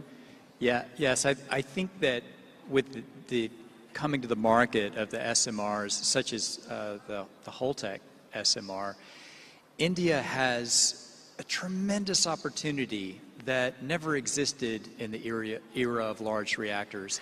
These smaller reactors, they're more like building airplanes than building airports. And Dr. Singh's company is already manufacturing in India, but other companies too could be manufacturing here, not just for the Indian market, but for the global market. And I think that U.S. companies need Indian partnership. I think together we can produce these reactors to countries that need them, not just India, but even the United States. The Nuclear Energy Institute polls our utility members, and they tell us they need 100 gigawatts of new nuclear by the 2050s, new nuclear, in addition to extending the operating life of existing plants. That's makes the U.S. one of the biggest markets in the world. But our supply chain can't meet that, not in the United States. So we need India to help us in the United States, and as well as here and around the world. It's a huge potential for partnership, not just in supply chain, but in investment as well. And I think that it's a bright future if we could just sort out these policy barriers that Dr. Singh referred to. Okay, thank you, Ted. Okay, Ashwin, quickly in under 15 seconds, what should we be doing to boost the fusion piece as India? Because I remember there are now, a few years ago, there were 1,000 people working. Now there are 4,000. There's one startup out of India that's been funded. What do we need to do next to drive fusion research? I think it's very simple. We need to participate. India as a country is not participating in fusion, and that's all we need to do. Just be there, just be present on the stage, global stage, if not global, at least local stage. We have talent, we have research, we need direction. As the private sector, we need certain direction from the government, and that's all I would say. Just participate in fusion, because that, I think it could be the biggest contributor to Vikasit Bharat in 2047. And that's what I would say. Just participate. So you would say academia, private sector, government just participating in what's going on globally in the fusion industry? Exactly. But majorly from a government perspective, because we don't have clarity if what the government is looking at. What are they looking at for next 10 years, 20 years, 25 years from a fusion perspective, specifically. Okay. Thank you. I think we are over time. Dr. Singh, thank you for joining us from the US. Look forward to you leading the charge as well, as part of the diaspora on bringing India into international nuclear commerce. Thank you, Ted. Always a pleasure to be chatting with you on what India should be doing along with the US and other countries. Thank you very much for being patient listeners. And we'll end the session here. Thank you. Thank you. Okay, bye.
And now it's time, of course, to move forward to our next session. Yes, we were talking, of course, about the next in nuclear. And now we're going to, of course, shift our focus to the young generation. Yes, a lot of youth, of course, has joined us today in our live audience here at this fabulous venue in New Delhi in India. But it's time, of course, to have now some erudite young voices on stage as well. Yes, India is a very young country. We have a very young demographic. And how do we harness not just India's young and their potential, but the world's youth? And how do we engage further with them? What is the next gen's viewpoint on the way forward for the world? Well, the next session, of course, is Next in Next Gen. And for this, I would like to now invite on stage Ariel Lawrence. She's CEO, the Asclepian Group. Could we please have you on stage, Ariel? Also with us is Chandler Pope Compton. He's a U.S. Marine veteran. Also with us, Aaron Ballas Rimanier from Duke University. Very prominent university in the United States of America. We also have with us Sumati Joshi. She's a Schwartzman scholar. Also with us is Manthan Shah. He's also a Schwartzman scholar. And joining us today also from MIT, again another very, very prominent institute, is Lipika Kapoor. So a lot of young voices, and we also need a dynamic young individual to moderate. So who do we have? Well, we have Namit Choksi with us, MD, MPH, and he, of course, is also Executive Director, the Asclepian Group. So thank you very much. Let's welcome all of them on stage. What a youthful panel. And now the energy and the floor is all yours, Namit Choksi. Thank you. Well, they joke that I have more degrees than a thermometer at this point. I don't know if I put them to good use. But very grateful to be here, and thank you to all of you for coming from near and far and for joining us today. This has been a phenomenal experience, and I hope all of you are really enjoying. For all the folks in the audience, you know, the question could be, what's next in Next Gen? It's really a panel where we are trying to attempt the impossible, which is trying to predict the future. Our panelists, I'd like to think, are shaping what's next, whether through groundbreaking innovation, through leadership, or just surviving never-ending Zoom calls. We'll tackle all questions, big and small. What's changing? Who's leading? And will AI take our jobs or just do our emails for us? Let's find out. So, without further ado, let me get to my first question, which is,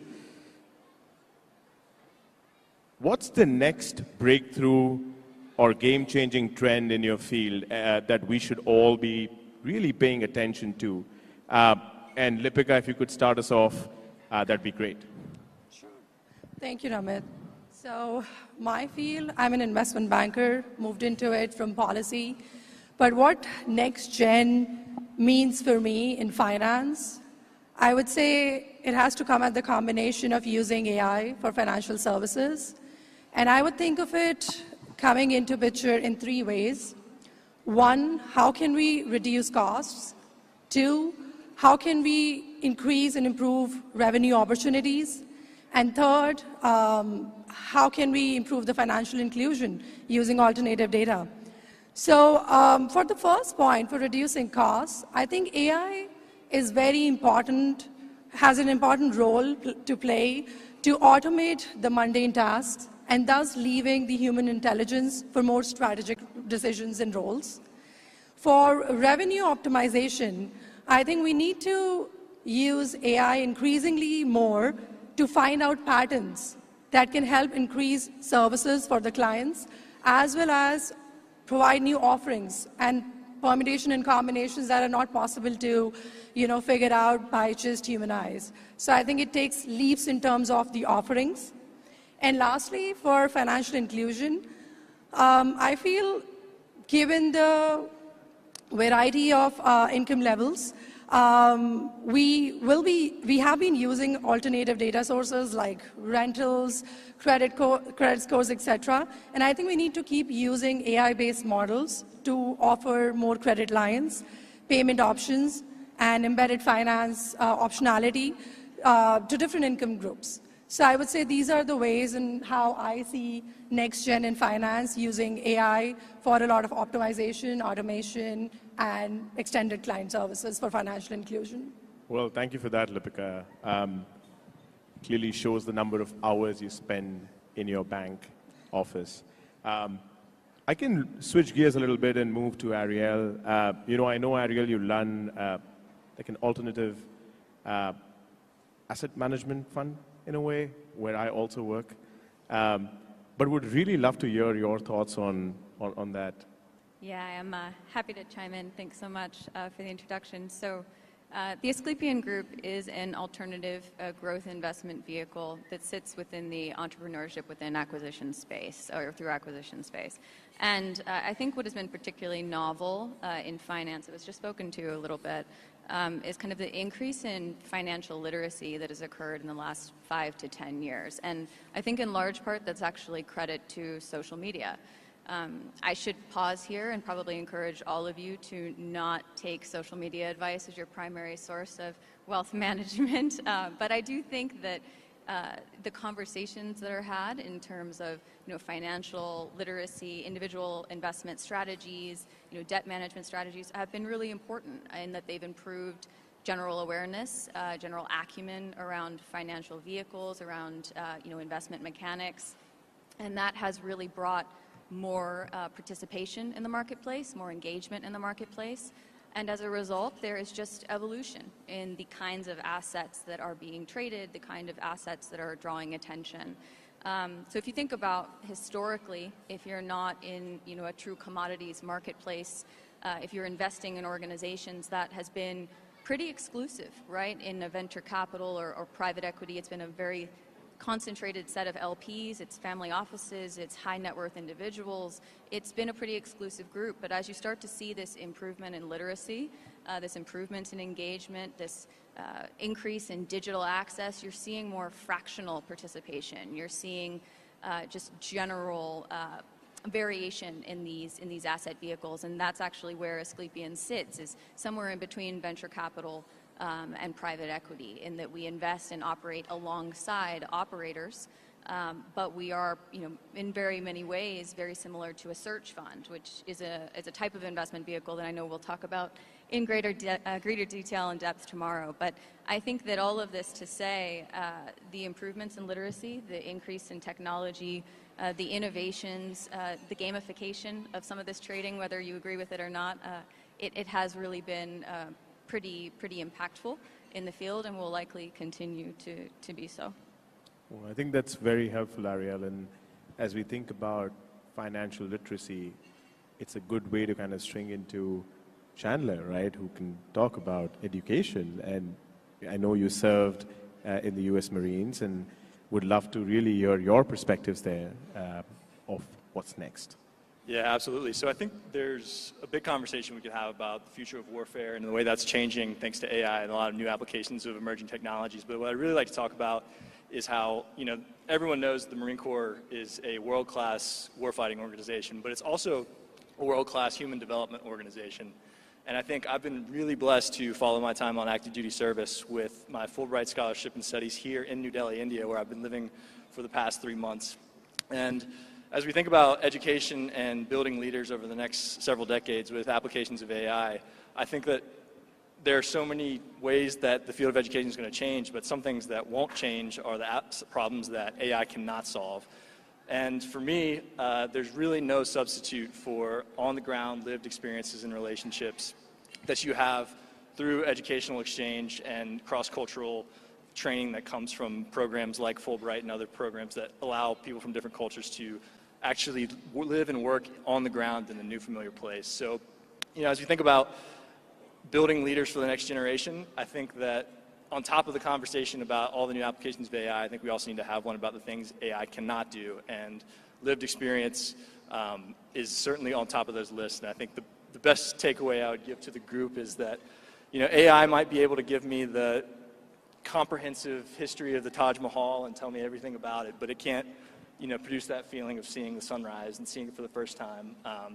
And there's just no substitute for that. So as we move forward, I think any opportunities that governments and leaders can facilitate for young people to conduct cross-cultural educational exchange, I think is an absolute must. Well, thanks, Chandler. Great perspective, and a fun fact about him is he's studying Hindi here in Delhi as a Fulbright scholar, so welcome to India, really, and hope you find a piece of home here. Aaron, do you want to kick us off on what's next in global affairs, you know, given your background? Thanks, Namit. So when we ask the question of what's next in global affairs or international relations, I would challenge everyone here to take a step back. And let's evaluate the international system in ways that you might not have thought about before. Let me highlight 3 ways that I challenge you to think about the new international global order. Right? So the first one is evaluating the international system in terms of tipping points. We as humans are hardwired to think of history, progress, social development in linear terms. The rise of an empire and the slow, gradual decline of an empire leading to its fall. Same can be said about a system, a culture, a society, etc. But that's not really how human institutional organizations work. In fact, the fall of a system tends to happen after a tipping point is reached. And that tipping point might be reached at a time when the participants of the system don't realize it. Right? The fall of the Soviet Union, and the fact that it happened so rapidly, was not predicted by most international analysts. Right? The Bronze Age collapse at the end of the Bronze Age happened in a matter of 30 years, where thousands of years of civilizational development in the Eastern Mediterranean collapsed. Right? So once society reaches a tipping point, systems can collapse rapidly. And I want you to think of the global systems and the institutions we're enmeshed in, NATO, the United Nations, international law, and so forth, as these complex systems that, unbeknownst to us, can easily reach a tipping point and collapse much more easily than we thought. That's my first challenge to you. The second challenge in thinking about the global order is thinking about how the global balance sheet is composed. Historically, right, if we think of the world's assets equal liabilities plus equity, most growth in assets was driven by a growth in equity, actual value creation from products sold and extracted from the ground and services delivered. But in the past 50 years or so, most asset growth on the world's balance sheet has been driven by debt, a liability, not equity growth, right? Especially in developed countries, where debt is easy to come by because interest rates are lower than in the developing world. So in a world drunk on debt and asset creation through debt creation, developing countries are actually at a disadvantage because they're not able to get debt and increase debt assets as efficiently as developed nations are. So think of the world's balance sheet and think of the new era of increasing assets through debt rather than equity. And the third way that I challenge you to think of the world order is to abandon our view of nation states as being the primary movers of that order. Actually, if we look at history, nation states being the primary actors of international relations is an aberration. Even in the history of, say, this country and its relations with the rest of the world, as recently as 200 years ago, the East India Company, a private corporation, had more effect on India's relations with the world than any state actor did. We are seeing the emergence of that kind of international order where other actors, for example, private actors, have more of an impact on the international order than nation states once had. If I'd been on this panel 5 years ago, I would have said that maybe we can conceptualize Apple having its own foreign policy at some point. Now I would rather say we can think of Tesla as having its own foreign policy. No, it's not that far of a stretch. So when you think of the global order, Aaron, in the interest of time, back. I'm probably going to cut you off, but really popcorn it over to Sumati and really talk about what's next in nonprofit. And if you can kind of kick us off there, Sumati, it would be wonderful. Yeah, thanks, Namit. I'm going to take a little bit of shift from policy and business to think about the third pillar of society. It's often said that social change is brought together by 3 pillars. You know, you think of government, you think of community leaders who are driving the change on the field, and the third one is philanthropy. So private capital for social good. What's next? I think what's next is on 2 fronts. One is that we're sitting at a cusp of a great wealth transfer. Its moving generations is expected to be around $84 trillion. moving from the last generation to this one, which means one, a move to younger people, and two, an interesting move to more women. As women move up the economic mobility ladder, we have more women in businesses, we have more millionaires, and hopefully billionaires. That also means there'll be more women in philanthropy. That's interesting because there are a lot of studies which say women give differently. They give with a little bit more of a heart than we've seen traditional philanthropy operate with. It's trust-based, they center community. It's not about giving community leaders a seat on the table, it's about building a table with them. So there's a lot of co-creation happening in this space. We're also seeing a very strong focus on equity. So as foreign policies change and government agendas move, there is still a very strong focus on equity when it comes to young women who want to give to issues that matter to them, to women who look like them and have lived experiences like them. So I think the big change, in my opinion, in this space is really the seeding power, where money does not equal power, and you really value experiences, the work that people are doing, and center people who are on the forefront of this work. Very well summed up. Thank you, Sumati. And last but not the least, definitely, Manthan, if you want to kick us off on what's next in climate change, which is one of the hot topics currently, just share your perspectives as an investor there. And I know you do a lot of advocacy work too, so over to you. Thank you, Namit. It's wonderful to be here. Thank you so much for the invitation. Today, I want to talk to you about changing the vision and the language of climate change. But before that, let me tell you my story. I grew up in a small town, and I saw my father weld steel and metal together to make fabrication equipment. And growing up in constraints, I saw like one has to work really, really hard to break free from that. Over the next 10 years, from age 6 to age 16, I tried to become a national champion and write a book. And in that experience, I realized to achieve anything meaningful, one needs a plan, but not enough time. And I think the same applies to climate change. I admire leaders who pursue moonshots, Mr. Kartikeya Sharma, Professor Brian Cox, Professor Brian Greene, Mr. Awais Ahmed, who have challenged the status quo and done something amazing with business, enterprise, technology, so on and so forth. But at every meaningful global conference like this one, at NXT, we often hear global leaders talk about pledges and commitments for net zero and so on and so forth. But right now, I'd like to share how we are at the midpoint in the climate transition. We are 27 years after 1997 of Kyoto Protocol and 27 years to the 2050 global decarbonization goals. Yet, most of our heavy industries, steel, cement, aluminum, so on and so forth, still rely on fossil fuels. And in fact, the dependence on fossil fuels has increased to 87%. So in this entire conundrum, I realized that we are missing something very important. We are not convincing the local business to adopt to climate change. Last year, at COP28, I was organizing a pavilion for Saudi Arabia, and there was a 200-page document talking about how Saudi Arabia was trying to transition to net zero. And as I opened the first page, it was full of jargons. SBTI, Scope 1, Scope 2, Scope 3, so on and so forth. I was a bit perplexed. I was Googling what do these jargons mean. I asked my friends and colleagues, and they were also a bit flummoxed.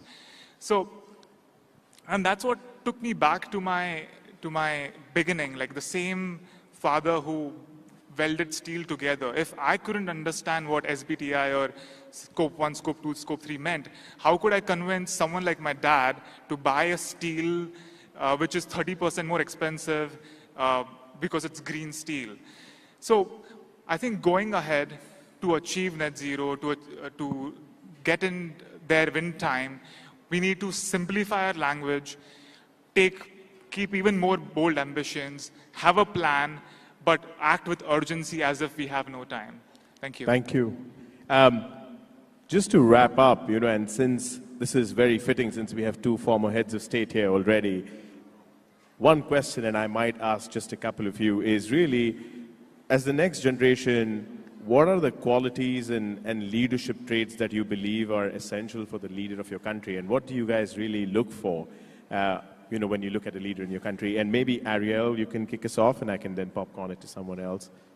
Sure, I'm happy to. I think the one that comes to mind for me is receptivity, right? And to be receptive to what that next gen is. I think too often governments, policymakers, regulators, what have you, will react with a little bit of a fear response when there's something new in a marketplace or new in a social cause, rather than kind of embracing and learning alongside the population that might have brought that forth and really kind of encouraging engagement in a smart and thoughtful way. I think what's happening right now in cryptocurrency is a great example of that. Whether or not you're a proponent of crypto, if you think it's gambling or a true store of value, I think is irrelevant to a certain extent, because it needs to be embraced, it needs to be monitored. There is a marketplace. So I think that receptivity is going to be critical, particularly in financial matters.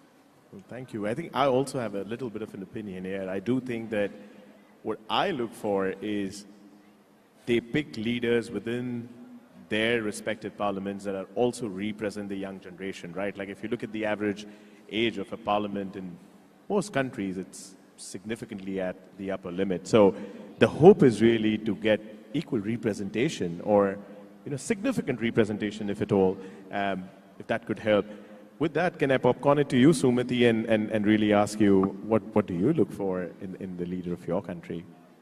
Namit, I think you almost read my mind, because representation was on my mind. I'd love to see more leaders who look like us. I'd love to see more young women in leadership positions, because it truly matters. When you see someone who looks like you, understands your lived experiences, they're able to respond better. I think the other thing is, with young people, our attention spans are really low. Guys, we're bombarded with information at all times. So a leader who is straightforward, actionable, and has a feedback loop, I think would be really appreciated. Well, thank you. Chandler, do you have opinions there? Yeah, I think one thing that jumps out to me when I think about future American leaders in our country's context is, some history of public service, I think, is something that I would really encourage. Whether it be the military or teaching or any other avenue, I think at some point in one's career, it's a really, growthful opportunity. And then I think on top of that, if you can combine that with some level of just basic background in some sort of business context, I think that's especially useful and is going to become even more relevant, with all this new impacts of emerging technologies. Well, thank you. I know we have about a minute left, and I think I just really close by saying that from all that's really being said today, what I really hear is future isn't something that we wait for, but we really work on creating it to a certain extent, be it in finance, be it in philanthropy, be it in global governance and international relations. But it's been a pleasure having all of you guys, and on behalf of Next, I thank you all for coming. And I thank Karthikeya and the entire NXT team also for giving all of us the opportunity to be here. Thanks so much.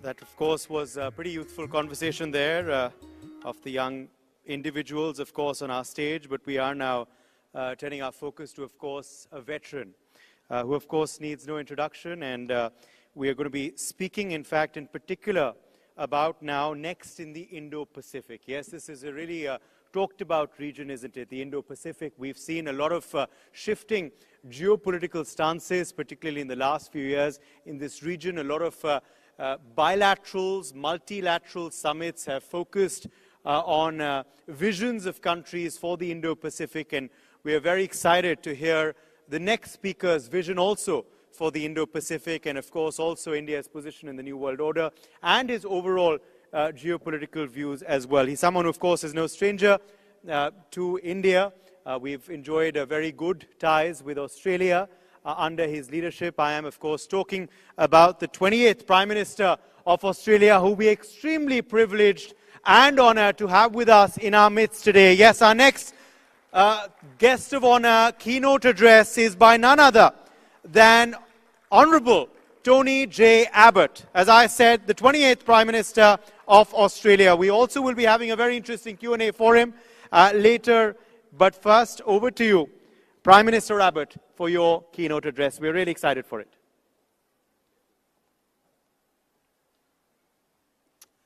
Well, thank you.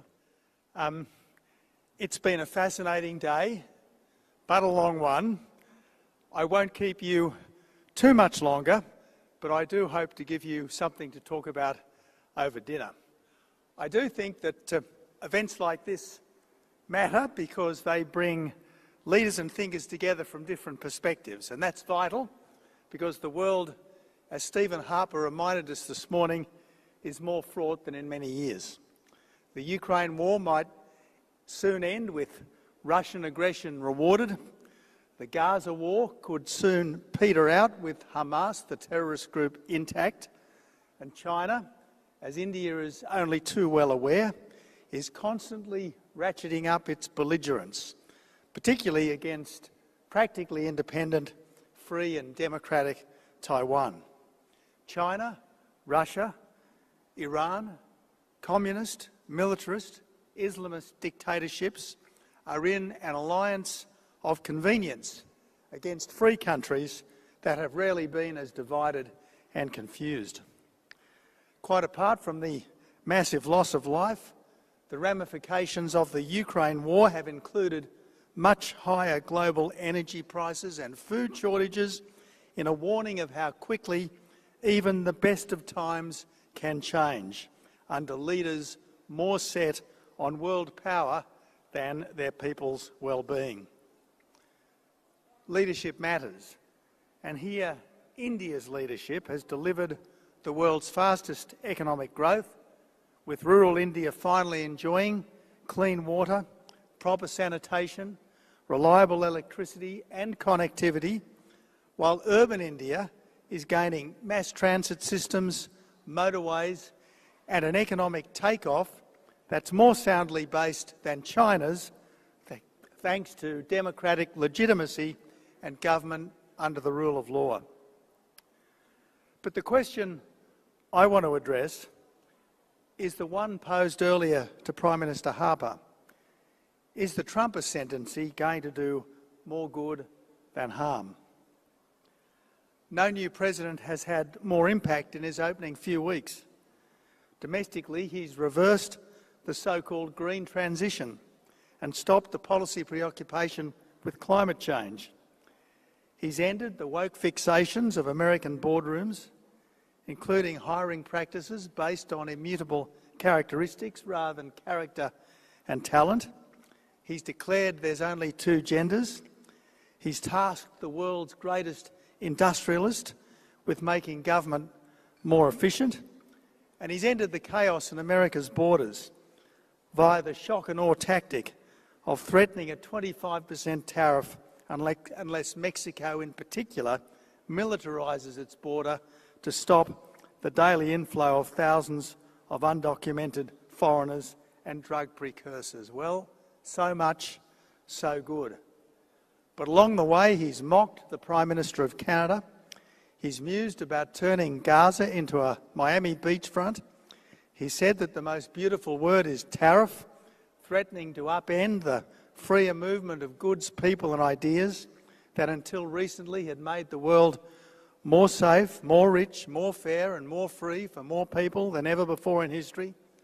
And most worryingly, he's accused the Ukrainian president of being a dictator who started a war in order to ride an American gravy train, pending a deal to give the US preemptive rights over Ukraine's strategic minerals. Only now to walk that back, suggesting that this president should always be taken seriously, but not always literally. So what's happened to Ronald Reagan's idea of America as a shining city on a hill and the last best hope of mankind, and to JFK's America that was ready to pay any price bear any burden, meet any hardship, support any friend and oppose any foe to assure the survival and success of liberty? Has it been replaced by fascination for powerful leaders disposed to bully their own citizens and invade their neighbours? Or is it simply a presidential desire to understand the difference between strength and weakness? My sense, and that's all it can be until more plays out, is that this president is shaking things up rather than changing his country's direction, because America's fundamental values and interests have not changed, not one bit. Tariffs, at least on friendly countries, don't protect industries so much as punish consumers. And the same common values, common interests, and yes, the same common anxieties that created the Quad are still there. President Trump is no less a patriotic believer in America's manifest destiny to be a beacon to the world's poor, huddled masses yearning to be free, no less an enthusiast for the power of market freedom to drive national wealth and personal opportunity, and no less committed to helping to build a more peaceful world where people can realise their dreams. It's just that where Kennedy saw American troops and advisers overseas as adding to his country's moral lustre, he worries that they could drag America into other people's wars. And where Reagan saw America's big fight as against the Soviet evil empire, this president sees the main struggle as against China's economic ascendancy based on exploiting free trade without practicing it. But so far, his verbal joustings have prompted a previously quasi-pacifist UK Labor government to lift military spending sharply and promise to police any ceasefire in Ukraine, and Middle Eastern governments that have long tolerated a terrorist statelet to consider how Gaza might be rebuilt other than as a sanctuary for apocalyptic Islamism. And even India has started to reduce its tariffs in order to make PM Modi's recent visit there a resounding success. It's hard to see a deal done behind Zelensky's back, if only because no president would want history to brand him the appeaser who'd sold out Ukraine to Russia the way Chamberlain sold out Czechoslovakia to Nazi Germany, or a deal with Xi over Taiwan, if only because no one determined to put America first would give its chief rival control of the sophisticated microchips essential to AI to power the next economic revolution. Countries' relationships with America will be more obviously transactional under this president, with less woolly rhetoric and more practical outcomes. Countries that want America's help should do more to help themselves and be more ready to give America a bigger stake in their freedom too. And if that means fewer restrictions on US investment and fewer green hurdles on economic development that China, for instance, can usually bribe its way around, then that's likely to leave the free world much better off. As J.D. Vance, the Vice President, recently warned, many democracies have been rolling back free speech in the guise of countering so-called misinformation or avoiding giving offence.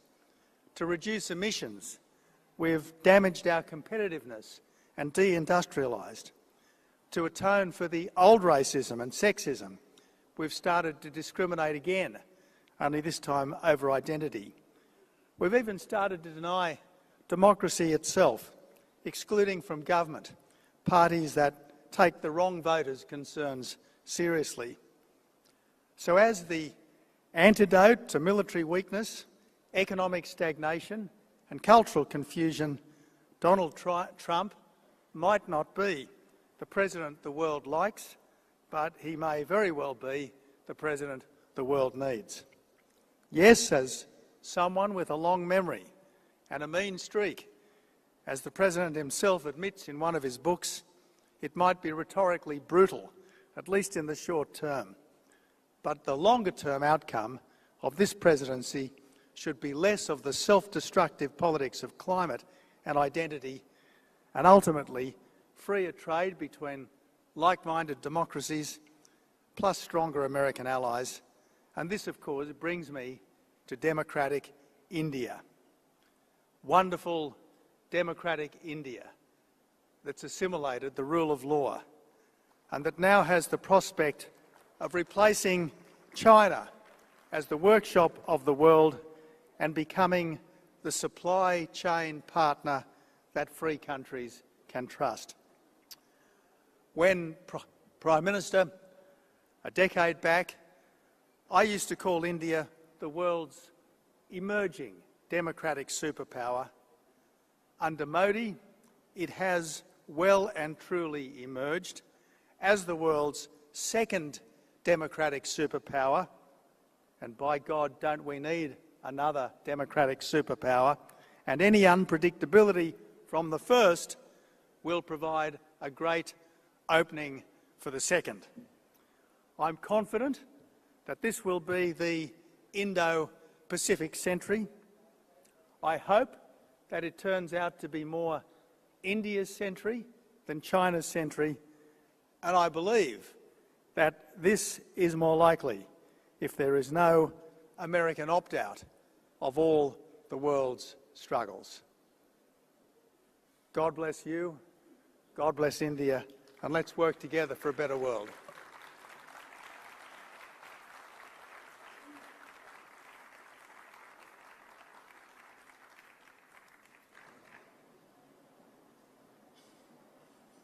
Thank you so much, Tony Abbott, for that address. You were really, of course, very topical on India's ties and, of course, India's position in the world, and also your candid views on the new US president and other issues were also much appreciated. But we're going to continue this conversation. You have set the tone and tenor, I think, for your vision and your view and perspective, of course, on multiple issues. But we're going to continue this conversation because with us now, and I'd urge you to stay back on stage, because with us now is another individual who will be in Q&A with you. He needs no introduction. He's, of course, someone who's been a veteran in India, in administration, in tourism, and, of course, also in foreign policy. He was steering the G20 when it was under India's presidency last year. And, of course, I'm talking about Amitabh Kant, former, G20 Sherpa, and, of course, former CEO, Niti Aayog. In fact, this very summit, Tony Abbott, sir, if I can tell you, this very venue was actually created specially for the G20 when we hosted, of course, the world's dignitaries. So let me quickly then call upon stage now Amitabh Kant to, of course, pose some very, very interesting questions to you for this special Q&A. We're privileged to have you, sir, with us. Thank you very much for consenting to be at the NXT Summit 2025 to do this special segment now with the 28th Prime Minister of Australia, Tony J. Abbott. And the floor is now yours, Mr. Kant. So let me first compliment Mr. Abbott for a very visionary, a very dynamic and a very powerful speech. You've been a very key driver of Australia-India relationship, and you've played a very critical role in deepening and strengthening our relationship. I would urge you to be as frank as possible for our viewers.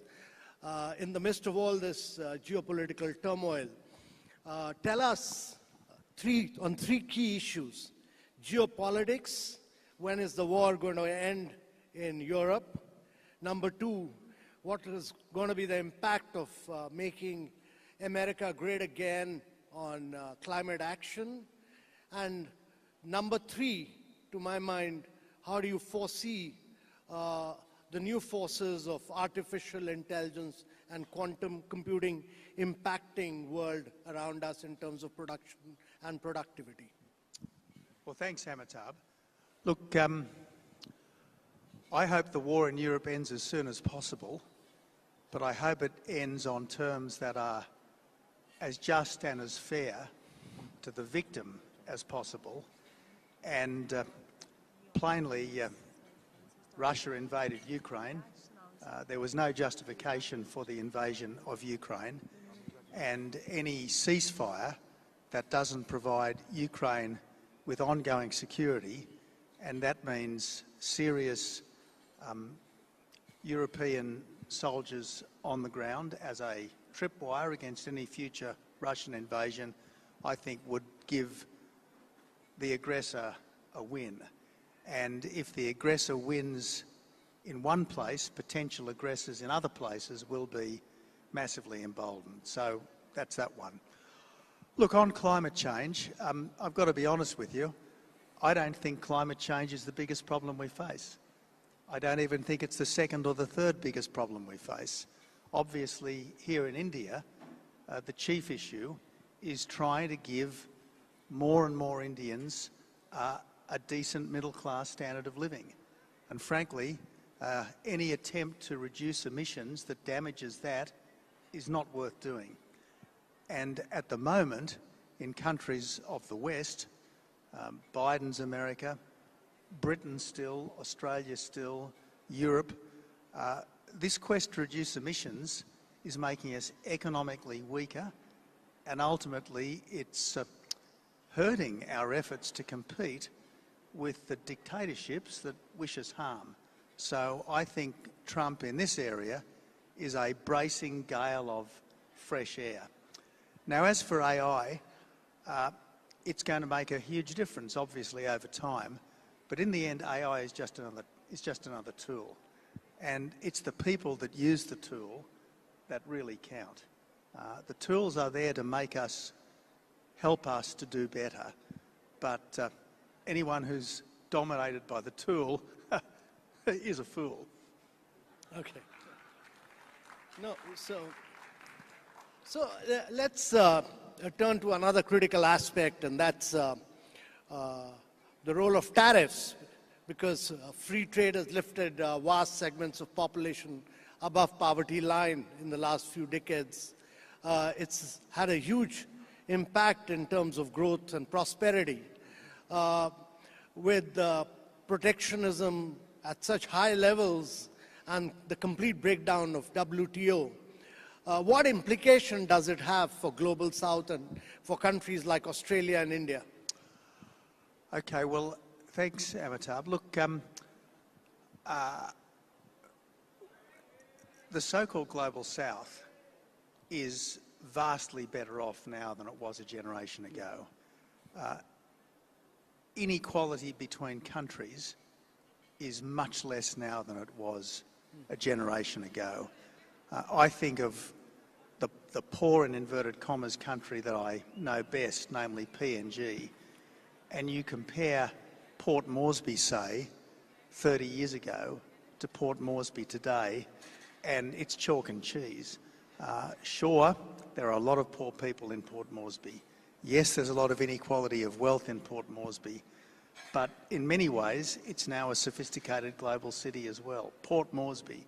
So globalisation has meant equalisation, and the reason for that is that a world with freer movement of goods, people and ideas has given the less well-off more chance to get ahead than ever before. There's no doubt that free trade makes everyone better off in the long run. In the short run, there can be quite difficult adjustments, and it's the job of democratic governments to try to smooth those difficult adjustments.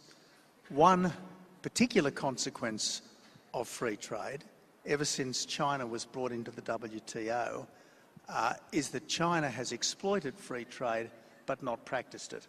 And this is where Prime Minister Modi showed rare courage and insight and great leadership when he refused to join the Chinese-led Regional Comprehensive Economic Partnership, because this, in the end, was just going to be another device like the Belt and Road Initiative for China to practice various forms of economic colonialism. So look, free trade is very important, but frankly, I am much more in favour of free trade with our friends, with like-minded democracies, than I am of free trade with those who wish to do us harm, such as Communist China under the present regime. So you feel that when Chinese penetrate global markets, they're doing it with their companies being supported by state governments and their goods being subsidized to penetrate global markets. Exactly right. What China has deliberately set out to do is to dominate critical markets, particularly emerging markets. Now, here in Australia, my country, we constantly hear this talk, oh, Australia is going to become a renewable energy superpower, as if no other country has wind or sun.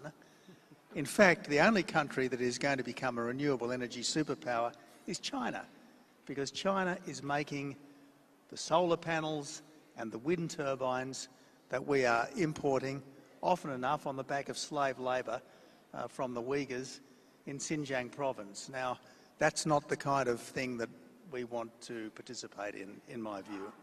Yeah, but my concern really was about the last time when Mr. Trump withdrew from climate action and withdrew from the COP21 agreement. It led to China filling up that vacuum. And today it controls about 80% of the critical minerals. It controls 70% of electric vehicles, 75% of batteries, 60% of wind energy, 74% of solar energy. So this vacuum being created again, will this again provide a further impetus to China to create a greater, even a deeper monopoly? But again, we are only buying electric cars because governments are subsidising them. If they weren't being subsidised, they wouldn't be being bought. We are only using wind and solar power because governments are forcing consumers to subsidise it. By far the cheapest form of reliable power remains coal. And countries like India and indeed China quite sensibly are continuing to develop coal-fired power. Now let's make the coal-fired power as clean as possible. Let's scrub all the particulates out. Let's make them supercritical coal-fired power stations so that their emissions are reduced as far as is possible. But my point is, none of us should pursue emissions reduction in ways which damages our citizens' cost of living and in ways which damages our economic competitiveness vis-à-vis our rivals, particularly China, which is the great strategic competitor. Thanks. Thanks for that perspective. I greatly appreciate your perspective. Let me turn to another subject, and that's about global institutions. Many of these institutions were created post-World War II at a point of time when neither Sustainable Development Goals or climate action was a challenge, and we've seen United Nations becoming totally dysfunctional. Security Council is non-functional. We are seeing that the World Bank and International Monetary Fund are not able to meet the requirements of resources required for the global south. How do you see the global institutions transforming themselves in the coming era? And what do you think need to be done to hasten a far more representative character of these institutions? Well, Amitabh, first thing I should say is that I think global institutions should be taken seriously, but I, for one, would never surrender the sovereignty of my country to dictation by a global institution. I would not. Particularly a global institution which is dominated by countries with very different sets of values and very different attitudes towards human rights, etc. That's the first point I want to make. Second point I want to make is that global institutions would function better if, say, India and Japan were admitted to the Security Council. I think a Security Council without India and without Japan simply doesn't recognise the world as it currently is. The third point I'd make is that please let's not put these institutions on a pedestal. I mean, the International Court does not operate like a global version of the Judicial Committee of the Privy Council. We are not talking about a court of justice. We're talking about a court of politics. And the most obvious example is the recent decision to treat identically the Prime Minister of democratic Israel pursuing a just war against a terrorist organisation and the leaders of that terrorist organisation. This idea that the now dead leader of Hamas should be subject to no more sanction than the democratic leader of Israel shows just how flawed so many of these global institutions are. Wonderful. Mr. Abbott, let me turn to the Indo-Pacific region, which has become an increasingly contested area with increased economic and coercion in the South China Sea. What's your view on this? And this very, very aggressive stance by China.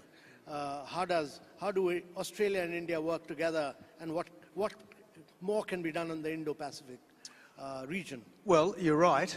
China is increasingly assertive, to put it at its kindest. Belligerent, I think, is a more accurate description. And the most recent example of this is a Chinese naval task force that has just sailed down the east coast of Australia without any prior warning or notice to the Australian government. 2 live-fire exercises which massively disrupted air transport across the Tasman Sea. And this is typical of, I suppose, China attempting to let all its neighbours know who the big dog is.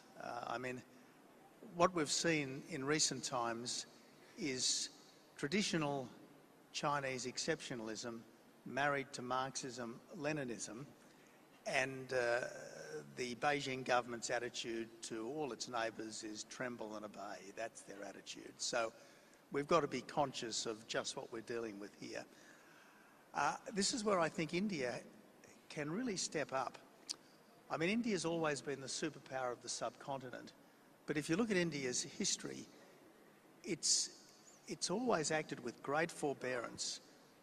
Notwithstanding many provocations, there's been no aggression against Pakistan. India's actions in the 1971 war it was really a humanitarian effort that resulted in the liberation of Bangladesh.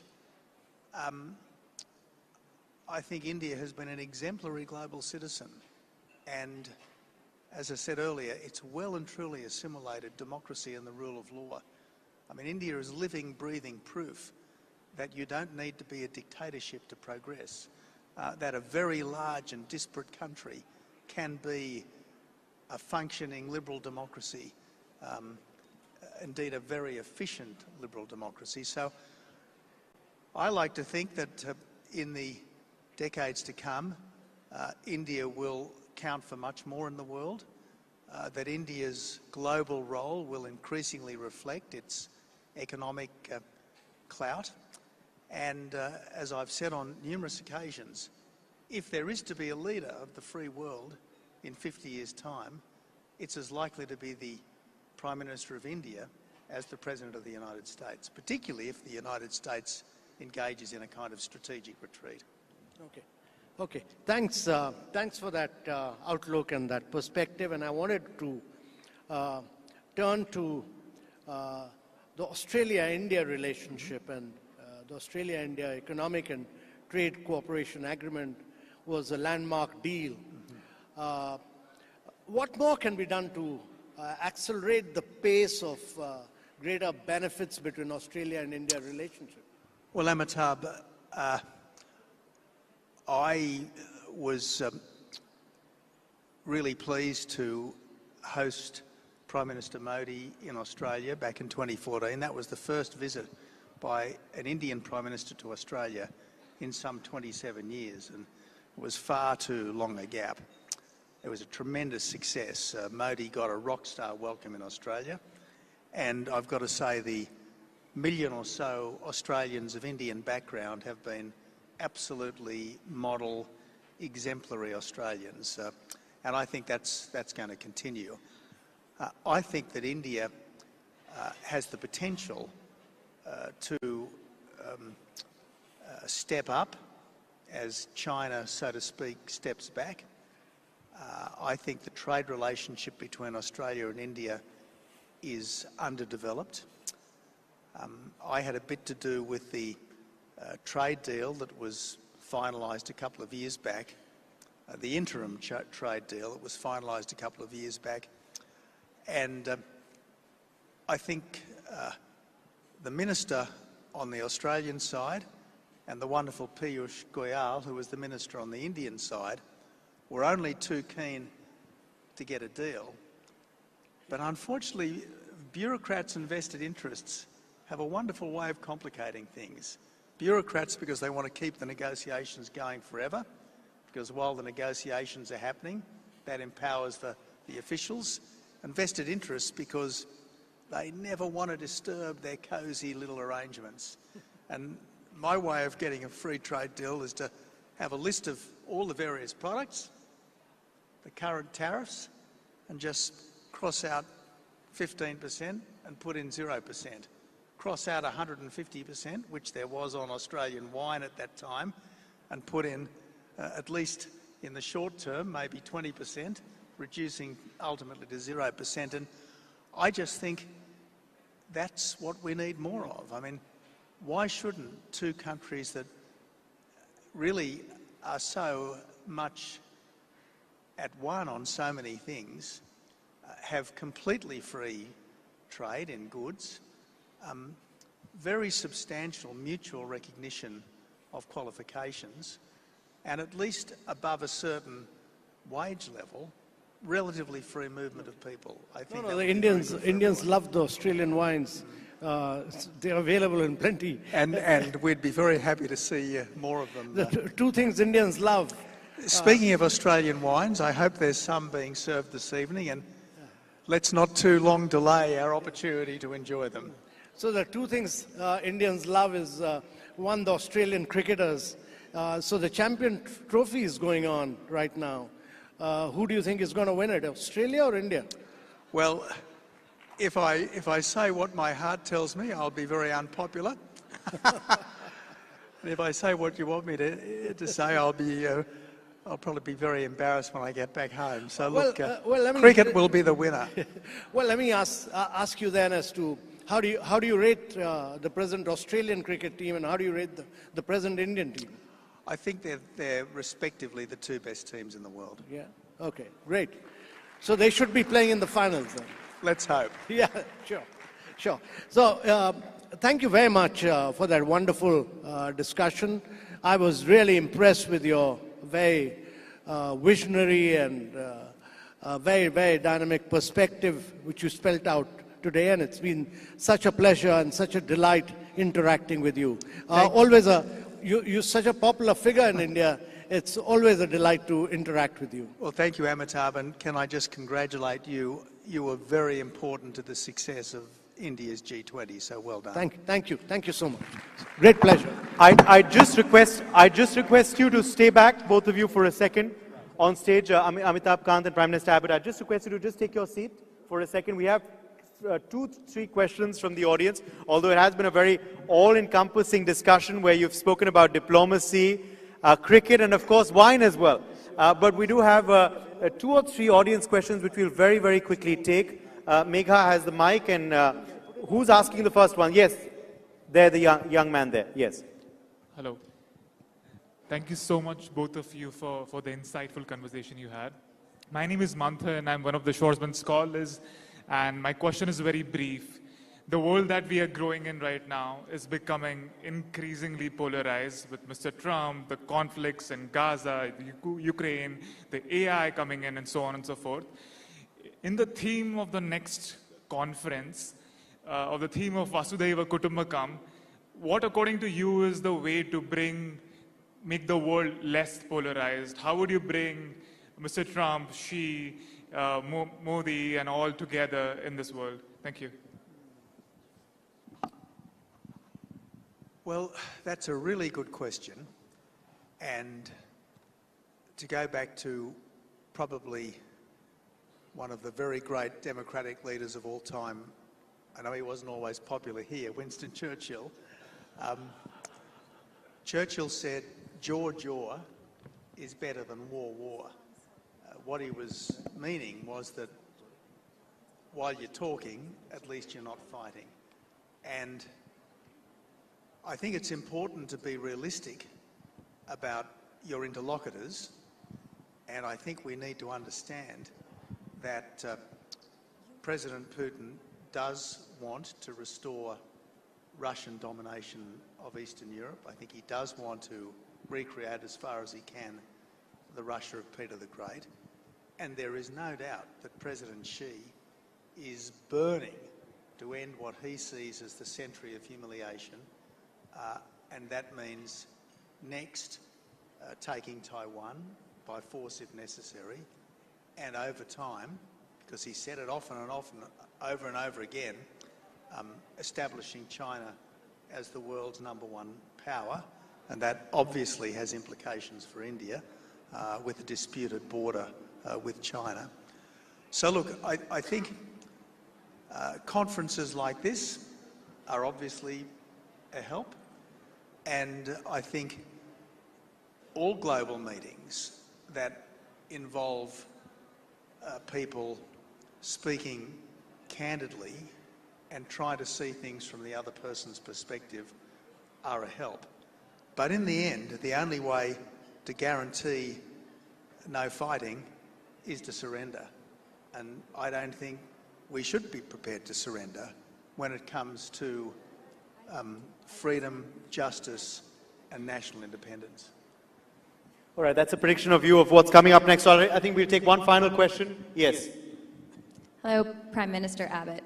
Ariel Lawrence, CEO of the Asclepian Group, and an American. So as you have spoken to, President Trump has been critical of alliances like NATO and has questioned the value of global institutions with key allies for decades. If United States foreign policy continues to embrace an isolationist stance, does this represent a strategic opportunity for India on the world stage, or does it burden India's continued development? What role should India play in maintaining regional order, and should India prepare to take on a larger security role in the Indo-Pacific? Well, if America steps back, I think it'll be important for other countries to step up. President Trump's early moves have had the beneficial impact of reminding the British and the French that they should be doing more to secure the ultimate freedom of Ukraine. And if America were to step back globally, well, I think it would be wonderful if India would step up. And I think under Modi, India's instinct is to step up. As I say, if there is going to be a leader of the free world in 50 years' time, if the free world is still to be free in 50 years' time, it will be because countries other than America, other than Britain, have done their bit. And, you know, this is where I think India has really wonderfully assimilated democracy and the rule of law. I mean, not just that. I mean, India is now an absolute beacon when it comes to literature and so on. So look, I think modern India is a remarkable place, and the more India steps up, the better for all of us. All right, well, let's leave it at that. Thank you so much for agreeing to take some of our audience questions as well, Prime Minister Abbott. It's truly been a riveting discussion. Thank you once again for being with us as our guest of honor at the NXT 2025. And thank you so much, Amitabh Kant, for moderating this session. Your questions truly did provide a lot of course, fodder for Tony Abbott to answer and really share his perspective on numerous issues. Thank you very much for that session. A quick photo up of these two dignitaries who've joined us at NXT 2025. And once again, thank you very much for being with us today. All right, let's move forward now. Let's hear it for them once again. Yes. Okay, let's move forward now. We are, of course, picking up important themes forward-looking themes, futuristic themes throughout our two-day summit, as you have been seeing, of course, through the day today, and you will see tomorrow too. So we're continuing that, and now we want to speak about mobility. Yes, for our next session of Next in Mobility, we're going to be having a presentation from two very, very spirited individuals. And they're going to be, of course, speaking to us about their vision forward. For this, I want to invite, for this special presentation, Dr. Christian Gasparich with us. She's partner at Kearney. And we also have Mr. Anshuman Sinha with us. Let's have you on stage as well. He's partner in India, head automotive, transportation and infra for Kearney. Let's welcome both of them with a round of applause, please.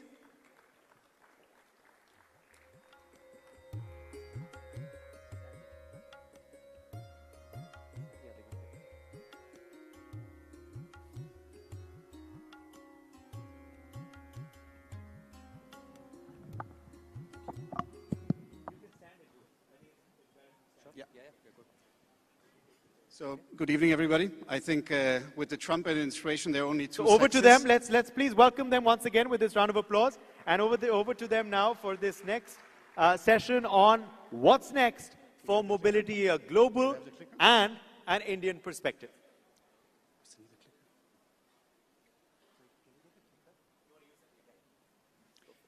So, good evening, everybody. A tough act to follow, the Prime Minister. But the good thing is he brought a big crowd back late in the day, so thank you for that. Good evening, my name is Christian, as mentioned. We are very happy to talk to you about mobility and you will excuse for a adolescent joke, and frogs. And you might find out in a minute what we mean by that. So we will run this session in a bit of a interactive way between Anshuman and myself. The theme of this conference is what's next. In mobility, we find that we need to give a bit of a nuanced view. So we will explain and give some views, not a comprehensive view, but at least a potpourri of themes of what is next for mobility globally. And then Anshuman will reflect and say what it means for India. Want to say another intro word? All right. So we will structure this discussion to say what is next for mobility within cities and then between cities to describe these ecosystems. So we'll start with the view of what is next in mobility within cities. So what are the challenges that mobility has in cities? The first one is congestion. And obviously, this city, this part of the world is not a stranger in that regard, but actually many places are not a stranger in that regard. So cities battle with congestion significantly. You will see that some things are going to make it a bit better, some are going to make it a bit worse. What you see here is in the city of Istanbul is actually one of the most congested cities in the world with 100 hours of traffic per person per year lost. If everybody during this time worked, which might necessarily not be true, but let's assume, that will be a huge GDP impact of 200 billion for Turkey.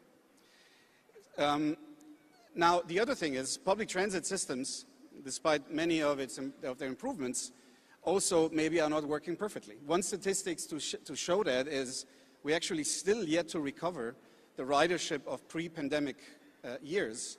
And that, of course, has also to do with the ways of working. But also, there is a reason, we can still make the systems better. Now, if we go on, let's say, one of the reasons to make public systems better is the shared, connected mobility ecosystems. You would assume that this is done around the world in a very integrated way and everything is figured out. Now, even in London, which you could consider one of the best-in-class examples in the world, there is still a lot of things that are quite fragmented. They don't provide an integrated service. You see some examples here. The national railway services, you cannot get the same tickets, micromobility, even some of the train services. And then funding is obviously a key problem. Many cities in the world struggle. The cities have been, pushed in finding other sources of revenue. What you can see here is just one, I think, quite clear example in Lagos, in Nigeria. There is the actual need for public transport. CAPEX is 50 billion, whereas they get only 1 billion. And there's a huge disparity, and of course, in other cities it's maybe less, but to prove the point. So what has happened in the world to pick up on some of these challenges as a selection? So the first one, many cities have actually looked not necessarily first solving the efficiency of transport and mobility, it was to reduce the demand. So a quite recent example, you might have followed the press in New York, has been congestion charging. So congestion charging does nothing else than basically limit demand. So before the service starts, fewer people use it. You can see some historic examples here. Singapore was the first one, Stockholm, London are famous examples where, with a charge of going into the inner city, traffic levels have reduced significantly. New York has started showing some of that, and now there's obviously the legal battle with the new administration coming in. This is one way of cities to reduce demand. Others have, for example, also looked at reducing road capacity and thereby pushing people in public transport modes. And a very interesting development, it's not fully clear what it really means, is autonomous driving and robotaxis. There's been a few places in the world that have far progressed. One of them is China, actually.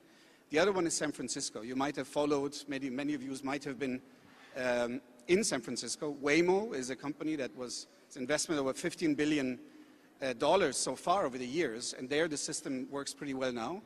It's a bit unclear. What does it mean for public transport? Does it mean more cars on the roads? It might. So not necessarily clear how cities will react to that. Maybe one more trend. Inner city freight is also a topic. There's a lot of movements happening at the same time. It causes some of the congestion as well. So some cities have looked into organizing it, orchestrating it a bit better. There's, for example, some initiatives in London around having joint freight consolidation. There is in New York, there is a tendency, an attempt to not have deliveries during peak hours. There are also drone deliveries and so on. And maybe the last one before I hand over, digital integration of apps, I would say, is also progressing, and systems are getting better and better. So with this, maybe I pass the word to my colleague Anshuman to reflect on a few of these topics and how they play out in India. Not all of them do. Yeah. Thank you, Christian. So as part of my portfolio of work, I actually do work a lot with Government of India, specifically the Ministry of Roads. And we do realize that many of these issues that have been highlighted in the global context are almost equally applicable to India, and some of them are probably a little bit more teething in our case. So I want to reflect upon some of those, and then we'll talk about a little bit about where we kind of go from here, right? So starting first with, sorry, just skip it this way. I think the fact that, in general, the quality of congestion, the quality of traffic management, it's a well-known phenomenon in our cities. Delhi, Bangalore, Mumbai, most of them have upwards of 600 to 700 cars for every kilometer of road, which is only so much that can be accommodated, and more keep getting added every day, which is a large challenge that we continue to have. In terms of regulatory aspects, obviously the last few years, cab hailing has been probably the single biggest game changer as far as public transport, or at least a shared public transport, is concerned. But just given the federal nature of our decision making, transport is a concurrent subject. So central government frames the rules, but ultimately the implementation happens at the level of the states as well as the cities. So how should there be a common framework covering cab aggregation? What regulatory guidelines it gets covered. So again, while MV Act, which is the mother act that governs all of these, set some guidelines, but there's still a lot of lack of clarity in terms of the way it actually gets administered on the ground, which means that the passenger experience, you or anyone else, will never have a uniform experience of using some of these in Delhi versus Bangalore versus, let's say, Bhubaneswar, right? So that's the second aspect in terms of getting some of these regulatory things in play. The third aspect is around the fact that the urban freight networks are actually quite fragmented. And part of it is also a behavior that, all of us have gotten used to in the last 3-4 years, perhaps. The rise of quick commerce, the gig economy, e-commerce deliveries. It's all a very fragmented, both from an employment side as well as very fragmented from a vehicle utilization side. So that again leads to challenges around how best is freight delivered in the context of our cities. And more importantly, what that leads to from a mobility and congestion answers for the cities. And lastly, ultimately EVs are here to stay. All of us, many of us are users as well. The biggest issue we see is also just the pace of the rollout for the charging. So while again there are different states have taken different approaches. Maharashtra, for example, is one of those states which is really amping up its aspect of having much more right now. But again, the fact remains that at a federal level also, it's not very clear who should drive this mandate. Is it Ministry of Roads? Is it Ministry of Heavy Industries? Ministry of Power has a say, as well as Ministry of MNRE, which is the renewables. So we do see that some of these challenges, while common across the world, have very unique, I would say, Indian flavor, but still need to be addressed in the confines of our decision making and our financial abilities of the way our governments are. Okay. And a couple of things to talk about what we are seeing here. I think first is the fact that obviously Delhi Metro is a prime shining example of the quality of infra, but also Bangalore, also coming up in many smaller cities in the UP. Examples like, on electric buses, there's a lot of thrust for public transport. So through the PM E-Seva, it's close to 3,500 crores, so about $400 million is getting spent in actually funding many of these buses. And these buses will actually start to come online in another 5 years or so. That changes the game quite a lot, given the type of, unlike the SRTUs, what get handled here. Similarly, drone-based deliveries, my colleague Christian also talked about this. We are beginning to see it happen in e-commerce context. And actually, India presents a great use case just given the congestion and a promise of delivery within, 10 minutes, 2 hours, 8 hours, whatever it may be. So we are beginning to see pilots being done by multiple e-commerce companies, but also, most importantly, for medicine deliveries, which is probably where some of the biggest use case actually makes a lot of sense. And a fourth example that I want to touch upon is in terms of smart traffic. So much more AI-enabled dynamic application of red light, green lights at different places, dynamic lane management, because ultimately our cities have only so much infra. We are not going to get more infra than what exists, at least the highway side. So again, smart traffic and AI integration again enables just a lot more dynamic usage of traffic and in our roads. So that was a little bit of a quick overview on at least the India mobility that we see impacting elsewhere. Back to you, Christian. We wanted to reflect on the other part of mobility that I mentioned earlier. We were first within cities, describing the urban ecosystem. Now let's look also at mobility between cities. So we will not talk about things that fly, but we'll talk about things that move on roads and on tracks. So railways, trucks, buses. So again, let's do the similar thing. Let's have a look at what are the trends, the challenges globally, and then let's have a look what of these is important in India. So global challenges. Now, obviously, high-speed rail is something that's quite hotly debated. It's been a trend over the last years. And different countries have tackled this mode of traveling differently. Some have really doubled down. Some are just trying and dabbling and looking for the first time at projects. But some of the countries that you see here are good examples of really doubling down. And you obviously know them. So what is interesting here is that in Japan, it's been a hugely successful system. But in China and Spain, arguably, there might have been an overshooting of the system. What happened is that for political reasons, the networks grew far too much. The revenue is not there. The maintenance cost becomes really an eternal legacy because all of these systems, the networks, the infrastructure was put in place, will have to be funded over a long time. So one of the questions is, in a high-speed system, do you do it? And what is the right extent? Do you go only for the most important routes? Do you go nationwide or do you overshoot? Decarbonizing is obviously on everybody's mind. I think even with the current, some of the administration's sustainability targets are there. For many countries, it's still quite high on the national agenda. Building railway networks that are electric comes at a huge cost. What you see here is a typical cost per track mile that might be different between countries. Again, one question that countries have to ask themselves is how much do they want to invest in electrification? Last one, in terms of the challenges, freight, also a matter of discussion for many countries. You see the modal share in these different countries shown below, and how much of freight traffic goes on rails. In North America, one of the best functioning markets in the world, is relatively high. Europe has been trying to deregulate and do a lot, still very low. I would say in some ways comparable to India that you can see here. So then what are some of the emerging trends? As mentioned, high-speed rail networks, difficult to get it right. Still a number of projects that are being built right now. In the Middle East, a number of them. In the US and California, it's been an ongoing discussion, might be canceled now. And still some projects in North Africa and Europe. Some countries have gone into electrification highly, many of them in Europe. Autonomous trucking is one of the big questions for the mobility industry. What it does, it brings the price point of long-distance delivery, transport, to a level that normally only rail existed. So in some cases, autonomous long-distance trucking might be an important competitor of rail freight. And then in some parts of the world, this long-distance mode of transport as wheel-based is being even more innovative. For example, in Japan, between some major cities, they're in essence building a conveyor road or planning it. So I would maybe here, with the global trends, stop and the challenges, and again pass it to Anshuman to talk about what it means for India. Sure. Thank you.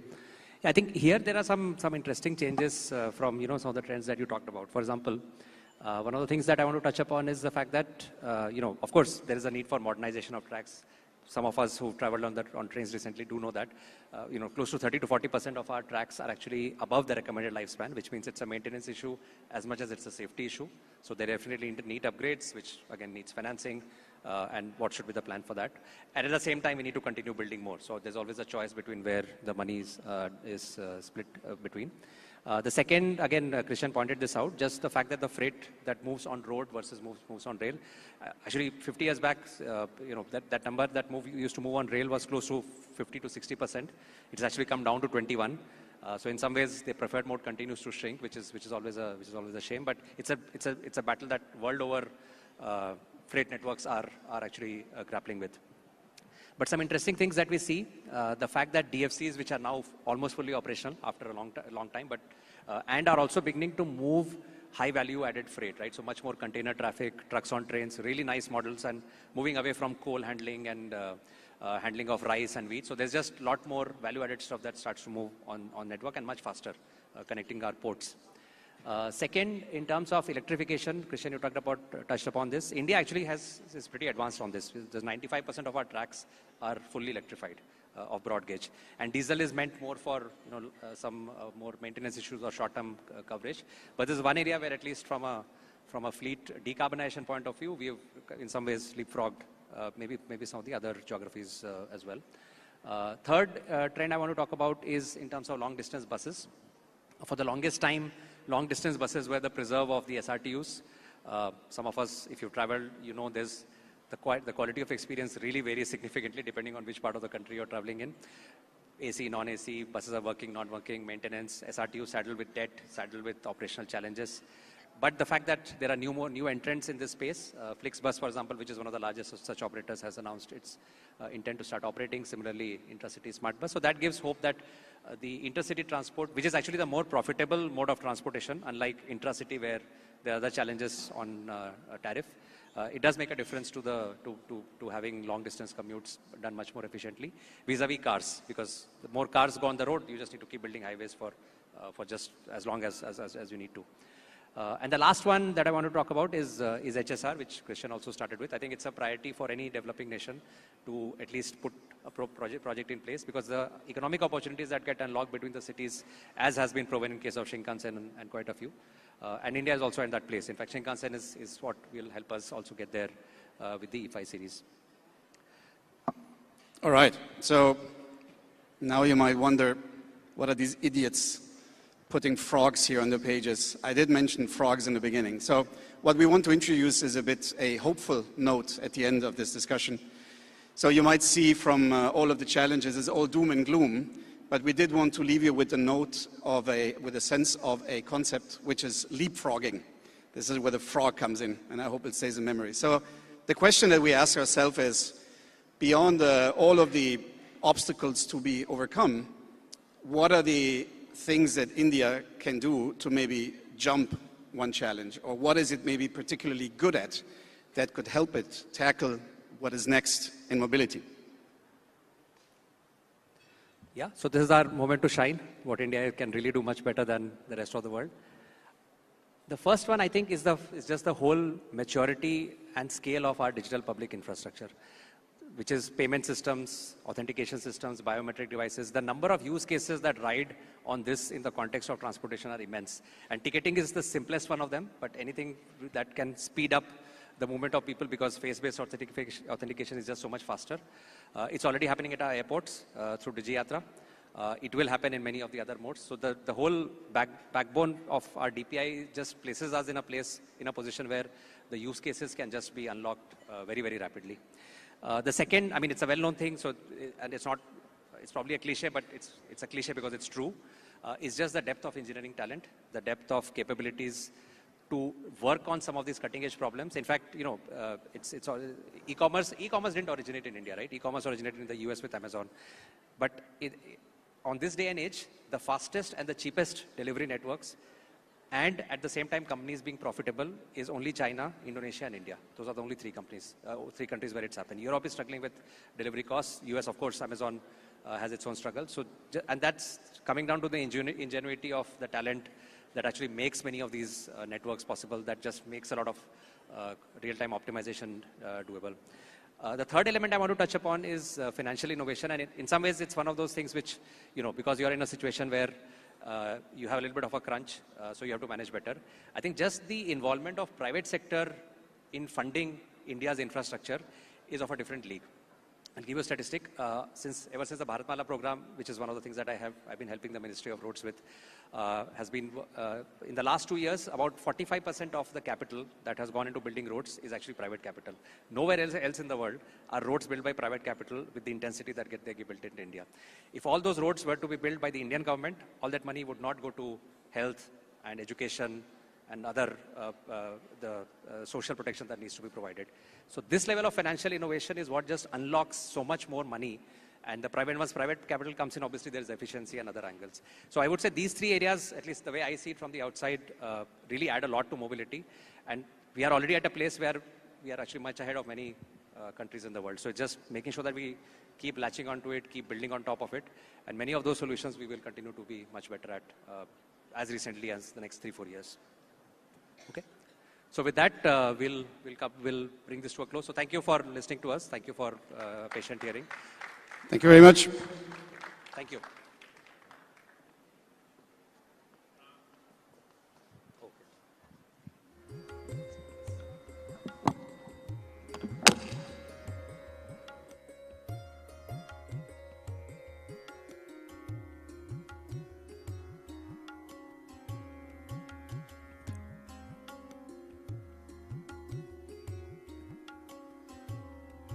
Thank you guys for that very wonderful and interactive presentation. We all enjoyed it thoroughly. Well, we'll be joined by the Haryana Chief Minister in just a few minutes. It's going to be a while before he arrives here, about 10 minutes. In the meantime, we're going to make you go through some of the very interesting audio visuals that we've been showing you about the next conclave, what it entails. And we'll be right back in 10 minutes. It's not over. The Chief Minister of Haryana, Mr. Saini, is going to be here momentarily. We'll be right back.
बाबा बिजली कब आएगी और पंखा कब चलेगा? टमटू साहब, पहले पंखा आएगा फिर बिजली आएगी हैं? पहले पंखा आएगा फिर बिजली आएगी। मुझे पता है क्या, पहले पंखा आएगा फिर बिजली आएगी। बारी को क्लास में तब तू कल का बोल रहा था, पहले पंखा आएगा फिर बिजली आएगी।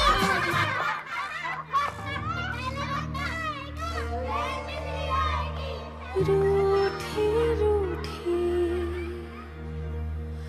रोशनी, तू मुझे मानता है ना, पहले पंखा आएगा फिर बिजली आएगी। लागी अरे काकी चलो किधर, हम कहाँ जा रहे हैं?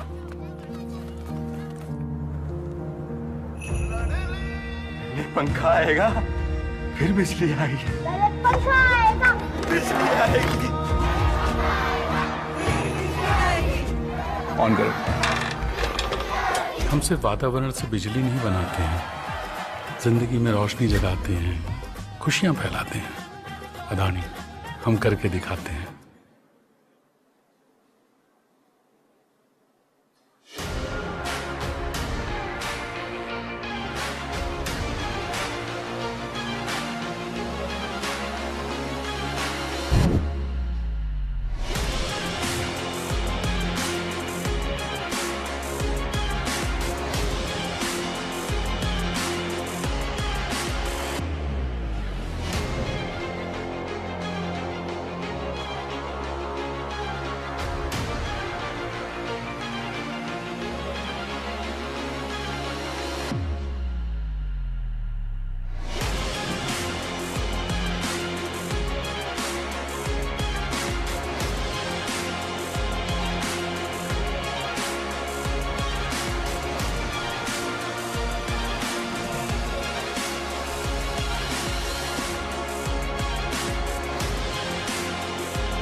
Good evening once again.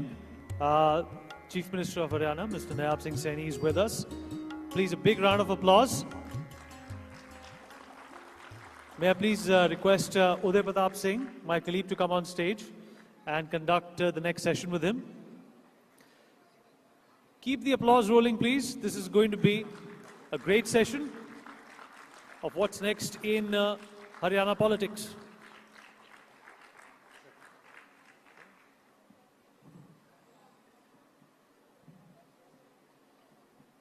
Over to you then.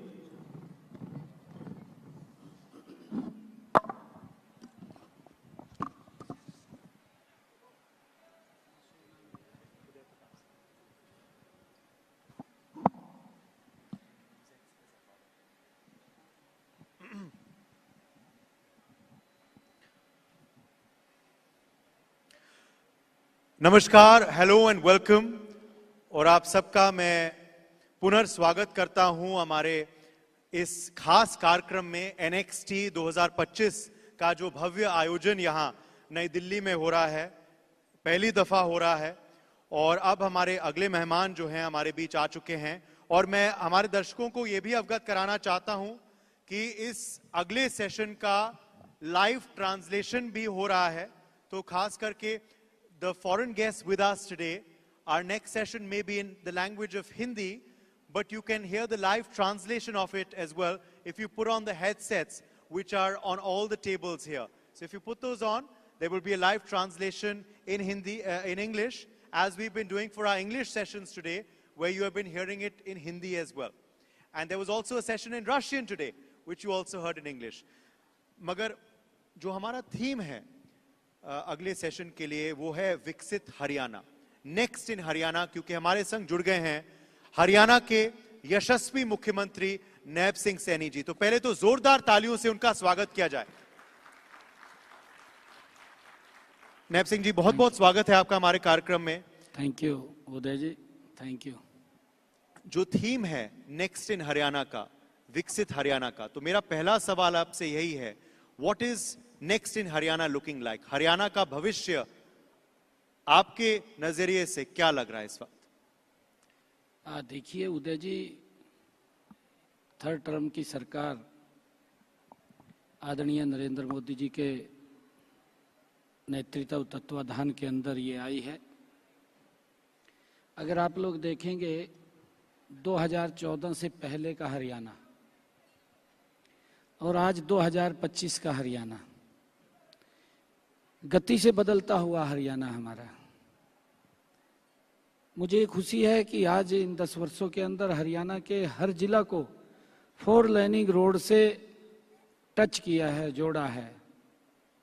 एक भी जिला ऐसा नहीं है जो 4 लेनिंग से ना जुड़ा हो।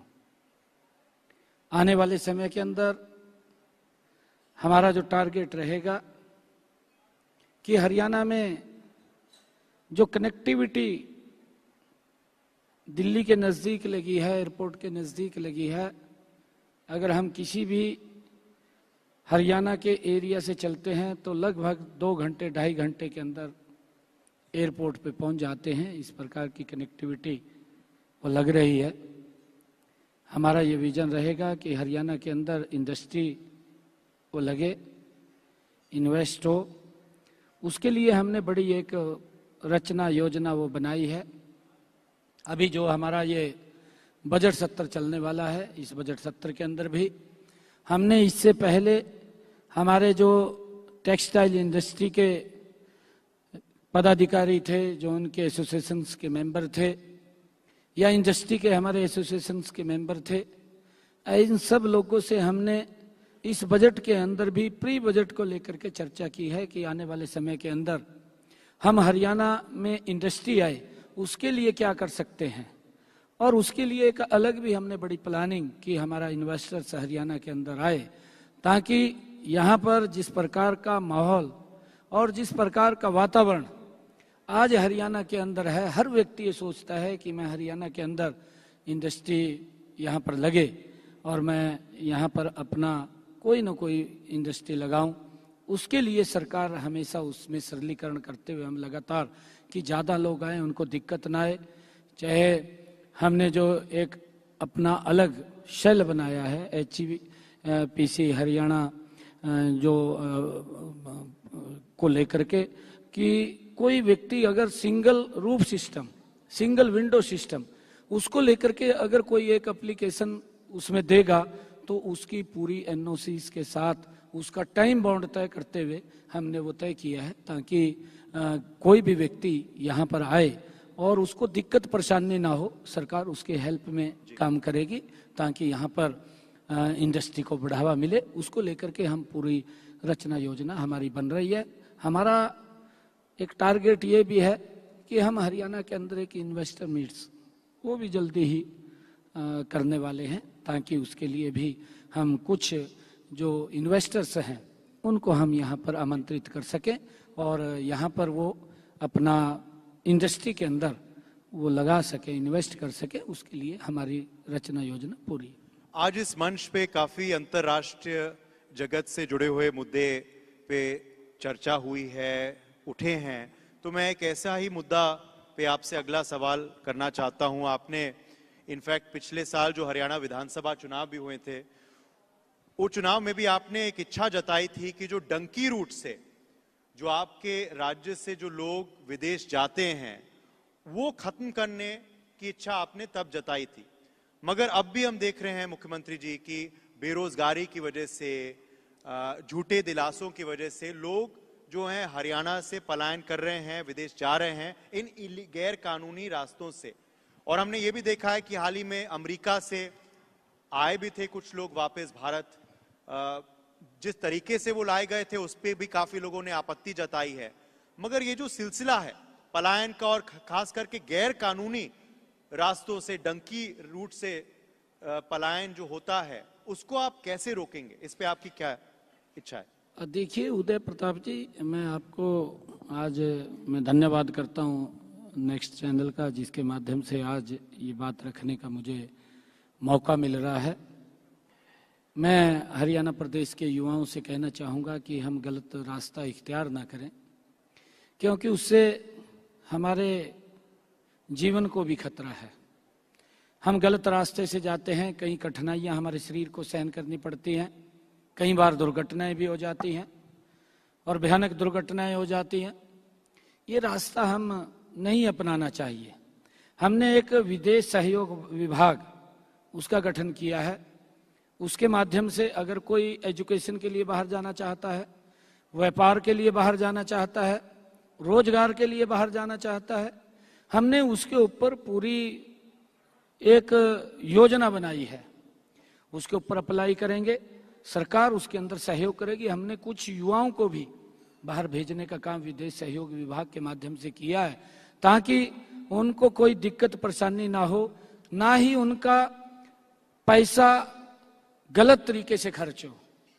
उनका जो हमने युवाओं को भेजा है, मात्र टिकट का किराया ही उनका लगा है और उसके माध्यम से लगभग हमने जब से विदेश सहयोग विभाग बनाया है 350-400 युवाओं को हमने बाहर भेजने का काम किया है और हम इसको और गति से बढ़ाने का काम करेंगे, जिससे कि युवा एक ठीक रास्ते से अगर वो बाहर जाना चाहे वो बाहर जा सकता है। मैंने चर्चा भी की है उदय प्रताप जी कि हम अगर कोई रोजगार करना चाहता है, कोई बाहर व्यापार करना चाहता है, कोई बाहर एजुकेशन के लिए जाना चाहता है, तो सरकार एक ठीक तरीके से उसको बाहर भेजने का काम करेगी।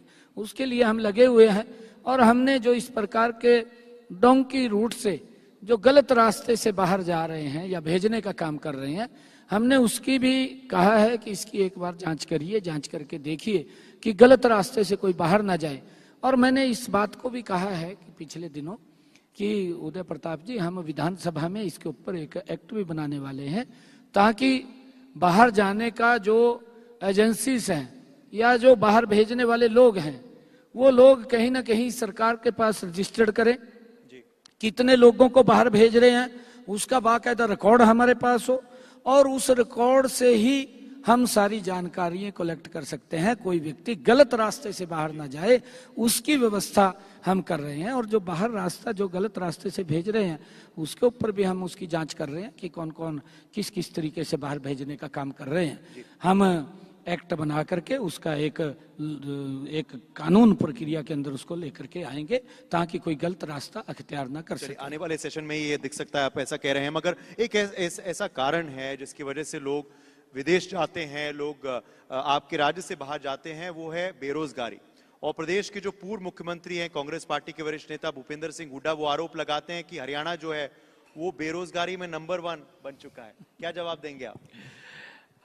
देखिए उदय प्रताप जी, मैं अगर पूरे देश के अंदर बेरोजगारी की बात करूं 6.6 मेरे ख्याल से लगभग इतनी फिगर है। हरियाणा की अगर हम देखें पूरे देश के अंदर 4.54 ऐसा मेरे ख्याल से बेरोजगारी दर है। अगर हम हिमाचल की जहां कांग्रेस सरकार है, अगर हुड्डा साहब ये बात कह रहे हैं, अगर हिमाचल की देखें तो 9.34 के लगभग है, मैं आंकड़े देख रहा था, 9.34 ऐसा कुछ होगा। बहुत नीचे हमारा स्कोर है हरियाणा का। अगर हम पंजाब का देखें, पंजाब के अंदर भी 7 पॉइंट कुछ है। तो लगातार अगर पड़ोसी राज्यों के बारे में आंकलन करें, हमारा हरियाणा बेरोजगारी के मामले में आंकड़ों के उसमें, क्योंकि हमारी जो एजेंसी है केंद्र सरकार की, वो आंकड़े तय करती है और उसके आंकड़े वो आते हैं, उसके अनुसार ही हम उस जो सर्वे करते हैं, सर्वे के आधार के ऊपर हमारे पास फिगर आती है। उस फिगर के अंदर हम 4.34 के ऊपर हैं, इतने आंकड़े हमारे हैं। परंतु लगातार जिस प्रकार का दुष्प्रचार विपक्ष के द्वारा किया जा रहा है कि बेरोजगारी फैल गई है, बेरोजगारी फैल गई है। मैं अभी विधानसभा के जस्ट हमारे हरियाणा के अंदर उदय प्रताप जी चुनाव हुए हैं, चुनावों के अंदर किस प्रकार का वातावरण विपक्ष ने खड़ा किया, दुर्भाग्यपूर्ण है। विपक्ष ने इस प्रकार से लोगों के बीच में जाकर के वोट मांगने का काम किया कि मेरे हिस्से में तो 2000 नौकरी आती है। इन्होंने अपने मैनिफेस्टो के अंदर कहा था, घोषणा पत्र में कहा था, इनका घोषणा पत्र होता है, उस घोषणा पत्र में इन्होंने घोषणा की कि हम 2 लाख नौकरी देंगे। 2 लाख नौकरी घोषणा पत्र के अंदर घोषणा करते हैं और इनके विधायक इस प्रकार से वोट मांगते हैं कि मेरे हिस्से में 2000 नौकरी आती है, आप मुझे वोट दें, मैं अपने हिस्से की नौकरी दूंगा। कोई बोलता है कि मेरे हिस्से में इतनी नौकरी आती है, मैं अपने हिस्से के अनुसार दूंगा। एक व्यक्ति इनका बोलता है कि आप मुझे 50 वोट दें, मैं ठूड़े के अनुसार नौकरी दूंगा। किस प्रकार से नौकरियों को नीलाम करने की प्रक्रिया, जो इनकी सोच थी, वो सोच 2014 में से पहले जिस प्रकार से नौकरियां हरियाणा में मिलती थी, पर्ची और खर्ची से मिलती थी, वो दोबारा फिर वातावरण हरियाणा में खड़ा करना चाहते थे। परंतु मैं उदय प्रताप जी आपको बताना चाहता हूं कि हमारी सरकार ने हरियाणा के अंदर 1,71,000 नौकरियां बिना पर्ची बिना खर्ची के हरियाणा के युवाओं को देने का काम हमारी सरकार ने किया है। और मुझे खुशी है बताते हुए आपको कि हमने अभी अपने संकल्प पत्र में कहा है, आने वाले 5 वर्षों के अंदर हमारी सरकार हर वर्ष 2 लाख और बिना पर्ची खर्ची के हरियाणा के युवाओं को नौकरी देने का काम हमारी सरकार करेगी। उदय प्रताप जी, मैंने जैसा अभी बात भी कहा है कि हमारे हरियाणा के अंदर हम बड़ी इसकी प्लानिंग भी कर रहे हैं कि हमारे यहाँ इंडस्ट्री लगे, और उसके लिए हमने अपने संकल्प पत्र में ये भी कहा है कि हम 10 जिलों के अंदर IMT बनाएंगे। जिस प्रकार से खरखौदा IMT बना है और उसमें बड़ी इंडस्ट्री आई है, 18,000 करोड़ रुपए का इन्वेस्ट हमारा मारुति के अंदर आया है, रेलवे कोच फैक्ट्री आई है हमारी, और कई बड़ी इंडस्ट्री इसके अंदर आ रही है लगातार। हम और उसके अंदर प्रयास करते हुए आदरणीय प्रधानमंत्री जी के मार्गदर्शन के अंदर हम हरियाणा के अंदर 10 और जिलों के अंदर नई IMT लगाएंगे, जिस एक IMT के अंदर लगभग हमारा टारगेट है कि उस क्षेत्र के 50,000 युवाओं को रोजगार देना, ये हमारी प्राथमिकता होगी। और उसके अंदर हम लगातार इसके अंदर काम कर रहे हैं। और अब हम 3 गुना गति से, हमारी ये तीसरे टर्म की सरकार, नॉन स्टॉप सरकार, हम 3 गुना गति से काम करेंगे ताकि इस बेरोजगारी के ऊपर गति से हम और काबू पा सकें। इस तीसरे कार्यकाल पर मैं आऊंगा, मगर क्योंकि आज हम चर्चा कर रहे हैं नेक्स्ट के बारे में। तो नेक्स्ट इन हरियाणा में क्या कुछ आने वाला है ये हमें पता है, क्योंकि नगर निकाय चुनाव की वोटिंग आ रही है। नगर निकाय चुनाव इस वक्त चल रहे हैं हरियाणा में। पार्टी ने इस बार फैसला किया है, बीजेपी ने, कि आप अपने ही सिंबल पे प्रत्याशी जो है उतार रहे हैं। आप लोगों के बीच जा रहे हैं, प्रचार जोरों शोरों से चल रहा है। क्या लग रहा है इस वक्त मूड क्या है, नगर निकाय में क्या होने वाला है बीजेपी का? उदय प्रताप जी, मैं पिछले लगभग 15 दिनों से हरियाणा के हर नगर पालिका, नगर परिषद और नगर निगम के अंदर मुझे जाने का अवसर मिला है। हरियाणा के लोगों का जो प्रेम, जो प्यार, जो आशीर्वाद जो देखने को मिल रहा है, मुझे पूर्ण विश्वास है कि जब दिल्ली के अंदर आदरणीय नरेंद्र मोदी जी के नेतृत्व के अंदर कांग्रेस नॉन स्टॉप तीसरी बार 0 पे आउट हुई है, हमें पूर्ण विश्वास है कि हरियाणा के अंदर भी जब 12 मार्च को रिजल्ट आएंगे, कांग्रेस पार्टी हरियाणा से 0 पे आउट करने का काम हमारे हरियाणा के लोग करेंगे। क्योंकि हमारी सरकार ने जो लगातार हरियाणा को बदलने का काम किया है, हरियाणा के इंफ्रास्ट्रक्चर को मजबूत करने का काम किया है। उदय प्रताप जी, अगर हरियाणा के हम बारीक से बारीक जगह पर भी नजर डाल करके देखें तो बदलता हुआ हरियाणा, गति से बदलता हुआ हरियाणा हमें दिखाई देता है। कांग्रेस तो अपने प्रत्याशी भी पूरे खड़े नहीं कर पाई, और जिस प्रकार का उनकी पार्टी के अंदर दवेश है, उन्होंने लिस्ट तो जारी करते हैं लोगों को दिखाने के लिए कि हमने स्टार प्रचारकों की लिस्ट जारी की है। एक भी स्टार प्रचारक कहीं हमें कार्यक्रम में करता हुआ दिखाई नहीं दिया। मैं इतने स्थानों के ऊपर गया हूं, कहीं कांग्रेस के अंदर कोई उत्साह, कोई जोश दिखाई नहीं दिया। उनका जोश और उत्साह बिल्कुल 0 हो गया है, और कहीं वो दिखाई नहीं दे रहे हैं। भारतीय जनता पार्टी कमल का फूल 12 मार्च को ये ट्रिपल इंजन की सरकार बनाने का काम करेगा, और ये ट्रिपल इंजन की सरकार 3 गुना गति से हरियाणा प्रदेश के विकास को और आगे बढ़ाने का काम करेगी।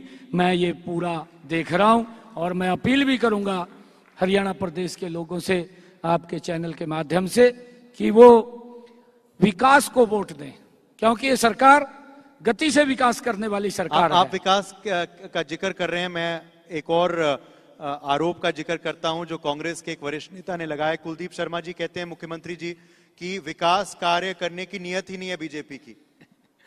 देखिए उदय प्रताप जी, उनके पास कोई मुद्दा नहीं है। मुद्दा नहीं है तो झूठ बोलते हैं। झूठ बोल करके उन्होंने अपनी हाजिरी लगवानी होती है पब्लिक के अंदर, वो लगाएं। परंतु जब 100 दिन सरकार ने हमारी पूरे किए हैं, मैंने चंडीगढ़ के अंदर प्रेस के माध्यम से पूरे हरियाणा प्रदेश के लोगों से बात किया था।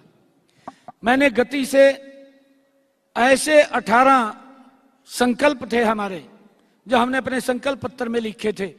18 संकल्प, जिसका हरियाणा प्रदेश के लोगों के जीवन में एक बड़ा बदलाव आया है। ऐसे संकल्पों को हमने पूरा किया है। 240 संकल्प हमने अपने संकल्प पत्र में लिए। 100 दिन के अंदर हमने 18 को पूरा किया। 10 ऐसे संकल्प हैं जो शीघ्र ही 2-4 दिन 5 दिन के अंदर वो भी शामिल हो जाएंगे, जिनकी आर्थिक और प्रशासनिक अप्रूवल आनी बाकी है, वो भी उसमें शामिल हो जाएंगे। 28 वायदे 100 दिन के अंदर पूरे हमने गति से किए हैं। और उदय प्रताप जी, ऐसे ऐसे विषय हैं, मैं आपको बताना चाहता हूं कि हमने अपने संकल्प पत्र में कहा था कि 8 मार्च के बाद जब ये रिजल्ट आएगा, 8 मार्च के बाद हरियाणा प्रदेश के अंदर जो भी किडनी का पेशेंट है उसको हॉस्पिटल में जाकर के डायलिसिस कराना पड़ता है। महीने में 2 बार, महीने में 3 बार, कहीं 4 बार भी वो डायलिसिस कराता था। 25 से 30 हजार रुपया उसका हर महीने खर्च आता था। हमने इसके अंदर आगे बढ़ करके काम किया। हमने कहा था, विधानसभा चुनाव में कहा था कि 8 तारीख के बाद भारतीय जनता पार्टी की सरकार बनेगी, और जितने हरियाणा के सरकारी हॉस्पिटल हैं, मेडिकल कॉलेज हैं, और हरियाणा के जितने भी पीजीआई हैं, उन सब में डायलिसिस फ्री होगा। आज 8 तारीख के बाद फ्री चल रहा है। मैंने उदय प्रताप जी एक बात और कही थी, कांग्रेस रोजगार देने की बात करती है। रोजगार के अंदर बाधा बढ़ने का काम कांग्रेस पार्टी ने किया है।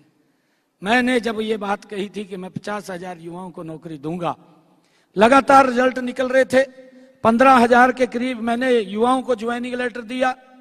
और उसके बाद क्योंकि 1 महीने पहले जो मेरा शेड्यूल बना हुआ था, वो पूरा 100 दिन का शेड्यूल बना हुआ था, उससे 1 महीने 45 दिन पहले ही चुनाव आचार संहिता लग गई। पहले आचार संहिता लग गई तो रिजल्ट से वो रुक गए। इस प्रकार का झूठ का बवंडर कांग्रेस ने खड़ा किया कि कांग्रेस पार्टी आ रही है, कांग्रेस पार्टी आ रही है। भाई मखा, कांग्रेस पार्टी कहां आ रही है? कांग्रेस ने तो भ्रष्टाचार किया है। नरेंद्र मोदी जी के नेतृत्व में भारतीय जनता पार्टी ने सुशासन दिया है, लोगों को ट्रांसपेरेंसी शासन दिया है। एक क्षेत्र में नहीं, हर क्षेत्र के अंदर हमारी सरकार ने ट्रांसपेरेंसी शासन देने का काम किया है। और उसका परिणाम यह है कि जब इतना बड़ा बवंडर खड़ा किया तो हरियाणा के युवा इकट्ठे होकर के मेरे पास आए और कहने लगे कि आप रिजल्ट निकाल दीजिए, क्योंकि ये कोर्ट में गए, चुनाव आयोग के पास गए और उन्होंने एक लेटर जारी कर दिया कि जब तक कोड ऑफ कंडक्ट है कोई रिजल्ट नहीं निकलेगा। मैंने युवाओं को कहा कि मैं रिजल्ट तो नहीं निकाल सकता, परंतु एक वायदा आपसे करता हूं, मैं आपके सामने एक संकल्प लेता हूं। 25,000 युवाओं का रिजल्ट था। हरियाणा के अंदर पहली बार इतनी बड़ी नौकरी एक समय के अंदर जिन्होंने हरियाणा के सरकारी दफ्तरों में ज्वाइन किया है, इतनी बड़ी नौकरी पहली बार देने का काम हमारी सरकार ने किया। मैंने उनसे संकल्प किया था कि मैं शब्द बाद में लूंगा, पहले आपको ज्वाइनिंग लेटर दूंगा। और मुझे खुशी है, मुझे गर्व भी है इस बात का कि हमने उस बात को पूरा किया है। 25,000 युवाओं को पहले ज्वाइनिंग लेटर दिया, फिर हमने शपथ लिया।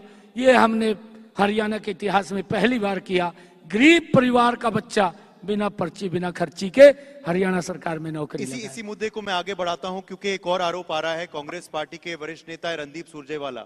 वो कहते हैं कि जो सरकारी नौकरियों का सवाल है तो आपको अन्य राज्यों के लोग और प्यारे हैं हरियाणा वासियों से। ग्रुप ए बी सी में उनके नाम क्यों आते हैं? देखिए, पहले तो मैं उदय प्रताप जी कहना चाहूंगा, हमारे सुरजेवाला साहब बड़े सीनियर नेता हैं, पर ट्वीट मास्टर हैं। ट्वीट बड़ी जल्दी करते हैं। ट्वीट तो इतनी जल्दी करते हैं, धरातल पे भी नहीं देखते क्या हो रहा है क्या नहीं हो रहा, तुरंत ट्वीट करते हैं। पता नहीं कहां से खबर आती है उसको, ट्वीट के मास्टर हैं। मैं उनको ये कहना चाहूंगा कि देखिए, कई नौकरियां ऐसी होती है हरियाणा, ये जो HPSC की नौकरियां हैं, अगर आप लोग देखेंगे पूरे देश से लोग आते हैं। कई नौकरियों के अंदर हम बाध्य नहीं कर सकते। उसके अंदर जब ओपन होता है, ओपन के अंदर कुछ बच्चे बाहर से भी आ जाते हैं, वो कोटा भी होता है उसका भी, हमने 10% लेना है, हमने 20% लेना है, वो बाकायदा कोटा होता है उन नौकरियों के अंदर, वो अप्लाई कर सकते हैं, ऐसा नहीं है। परंतु हमारे हरियाणा के बच्चे हरियाणा सरकार के अंदर नौकरी लग रहे हैं, वो पता नहीं कहां से जानकारियां इस प्रकार की रखते हैं। वो मैं ये कहना चाहूंगा, आप देख भी रहे हैं इतने बच्चे हरियाणा के नौकरी लगे हैं, गरीब परिवार के लगे हैं। एक भी गांव ऐसा नहीं है, अगर छोटा गांव है जिसके अंदर मात्र 1000-1500 आबादी है, उस गांव के अंदर से मिनिमम 5 बच्चे लगे हैं। और जिस गांव की आबादी लगभग 5000 से 10,000 है, उस गांव के अंदर 300 से 350 बच्चे लगे हैं। ये रिकॉर्ड है, हरियाणा प्रदेश के हर गांव का रिकॉर्ड है। ये पता नहीं कहां से जानकारियां कलेक्ट करता है। मैं तो यही बात आपको कह रहा हूं कि ट्वीट मास्टर है, ये तुरंत ट्वीट कर देता है, इसको जानकारी एक और वो आरोप लगाते हैं, ट्वीट करते हैं कि जो पिछड़ा वर्ग है उसको भी आरक्षण देने का ठीक काम नहीं कर पा रही बीजेपी, कहीं ना कहीं शर्तों में झांसा दे रही है पिछड़ा वर्ग को। देखिए, मैं ये कहना चाहूंगा कि कांग्रेस के लोग इस प्रकार के आरोप लगाते हैं उदय जी, आज तक कांग्रेस पार्टी ने OBC को वोट बैंक के रूप में इस्तेमाल किया है। उनकी सुविधाओं की अगर कभी भी कोई बात आई, उसको इग्नोर किया है, उसकी फाइल को दबा दिया है। ये आप लोकसभा के अंदर राजीव गांधी जी की अगर आप डिबेट निकाल करके देखें तो उस डिबेट के अंदर भी आधे घंटे की डिबेट है, खड़ा होकर के लोकसभा के अंदर इस बात का विरोध किया कि OBC आयोग नहीं बनना चाहिए। ये राजीव गांधी की डिबेट है, आप निकाल करके देखिए। चाहे जो हमारे रिपोर्ट आई है, जो रिपोर्ट OBC की जो 1992 के करीब में जब ये एक एजिटेशन चला था, उस एजिटेशन के अंदर और चाहे शुरू में रिपोर्ट बनी है, उस रिपोर्ट को लेकर के, परंतु आप लोग अगर आप देखेंगे, मैं आपको बताना चाहूंगा, कहीं पर भी कांग्रेस पार्टी ने उन रिपोर्टों का सम्मान नहीं किया, उनको डस्टबिन में डालने का काम किया है। नरेंद्र मोदी जी ने आकर के ओबीसी वर्ग को सम्मान दिया है, ओबीसी आयोग बनाया, संवैधानिक शक्तियां दी, और उसके अंदर संवैधानिक शक्तियां आयोग नहीं बनाया, ओबीसी के बच्चे आज केंद्रीय विद्यालय या नवोदय विद्यालय या सैनिक स्कूल के अंदर उनको 27% का आरक्षण देने का काम नरेंद्र मोदी ने किया है, और फर्स्ट क्लास और सेकंड क्लास की नौकरियों के अंदर भी नरेंद्र मोदी जी ने इस आयोग के माध्यम से 27% का आरक्षण देने का काम पहली बार ओबीसी वर्ग को किया है। और मैं धन्यवाद करूंगा मोदी जी का। मोदी जी ने अपने मंत्रिमंडल के अंदर 27 ओबीसी वर्ग के लोगों को अपने मंत्रिमंडल में मंत्री बनाने का काम वो पहली बार किया है। नहीं तो रिकॉर्ड इतिहास उठा करके देख लीजिए, कुछ भी बात बोलते रहते हैं कांग्रेस के लोग, ये तो खाली ट्वीट करने के मास्टर हैं। ये अगर इनके बारे में, इनके कार्यकाल के बारे में पूछा जाए कि आपने क्या किया है, ओबीसी को वोट बैंक के रूप में इस्तेमाल किया, ओबीसी को रैलियों में बुला करके भीड़ इकट्ठी करने का काम इन्होंने किया है। 55 साल तक ओबीसी का शोषण करते रहे। 55 साल कोई छोटा नहीं है कार्यकाल, 55 साल तक ओबीसी का शोषण करते रहे।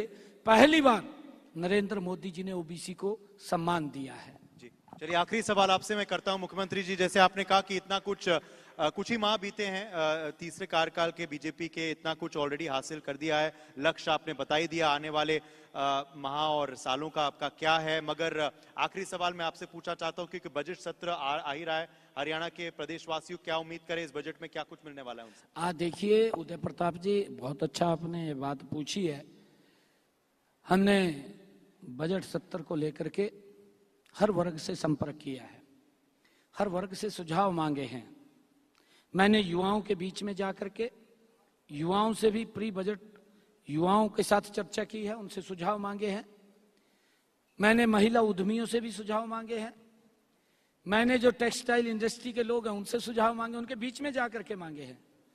मैंने जो प्रगतिशील या किसान हमारे हैं, जो प्राकृतिक खेती करते हैं, ऑर्गेनिक खेती करते हैं, हमारे एफपीओज हैं, हमारे प्रगतिशील किसान हैं, ऐसे किसानों से भी हमने बैठ करके सुझाव लिए हैं कि आपके क्या सुझाव हैं, इसके अंदर हम कैसे और अच्छा कर सकते हैं जिसका हरियाणा प्रदेश के लोगों को लाभ मिल सके।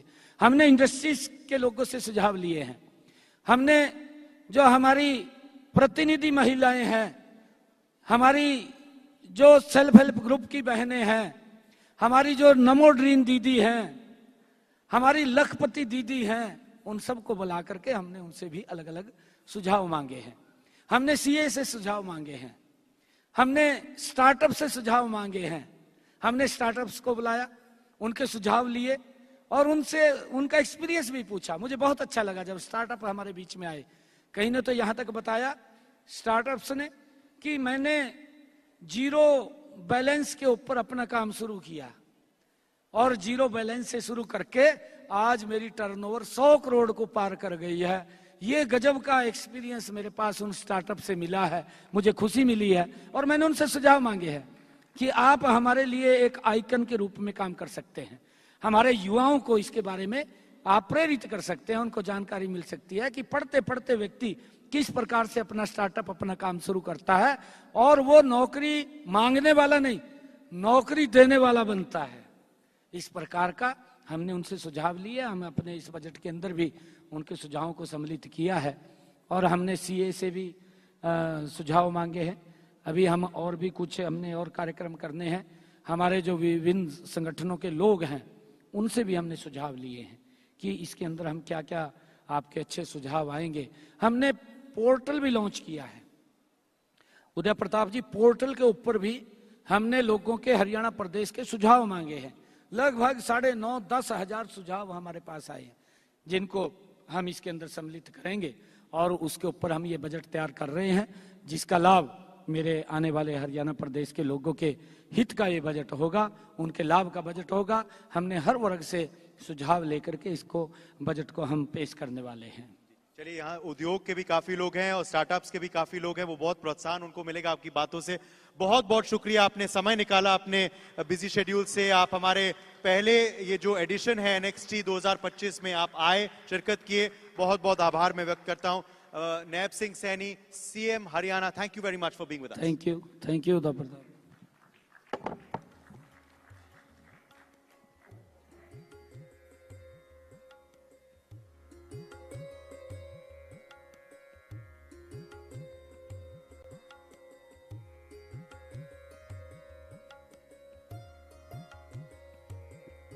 Thank you, Uday. Thank you, Seni ji, for that wonderful session, a fruitful discussion. And this discussion has also brought us to the end of day one. It was a wonderful day, an exhaustive day, but a one that has created a lot of memories. We'll be back again tomorrow for more from the NewsX Next Conclave. Wishing everybody a good night. Thank you for coming, and see you here back tomorrow.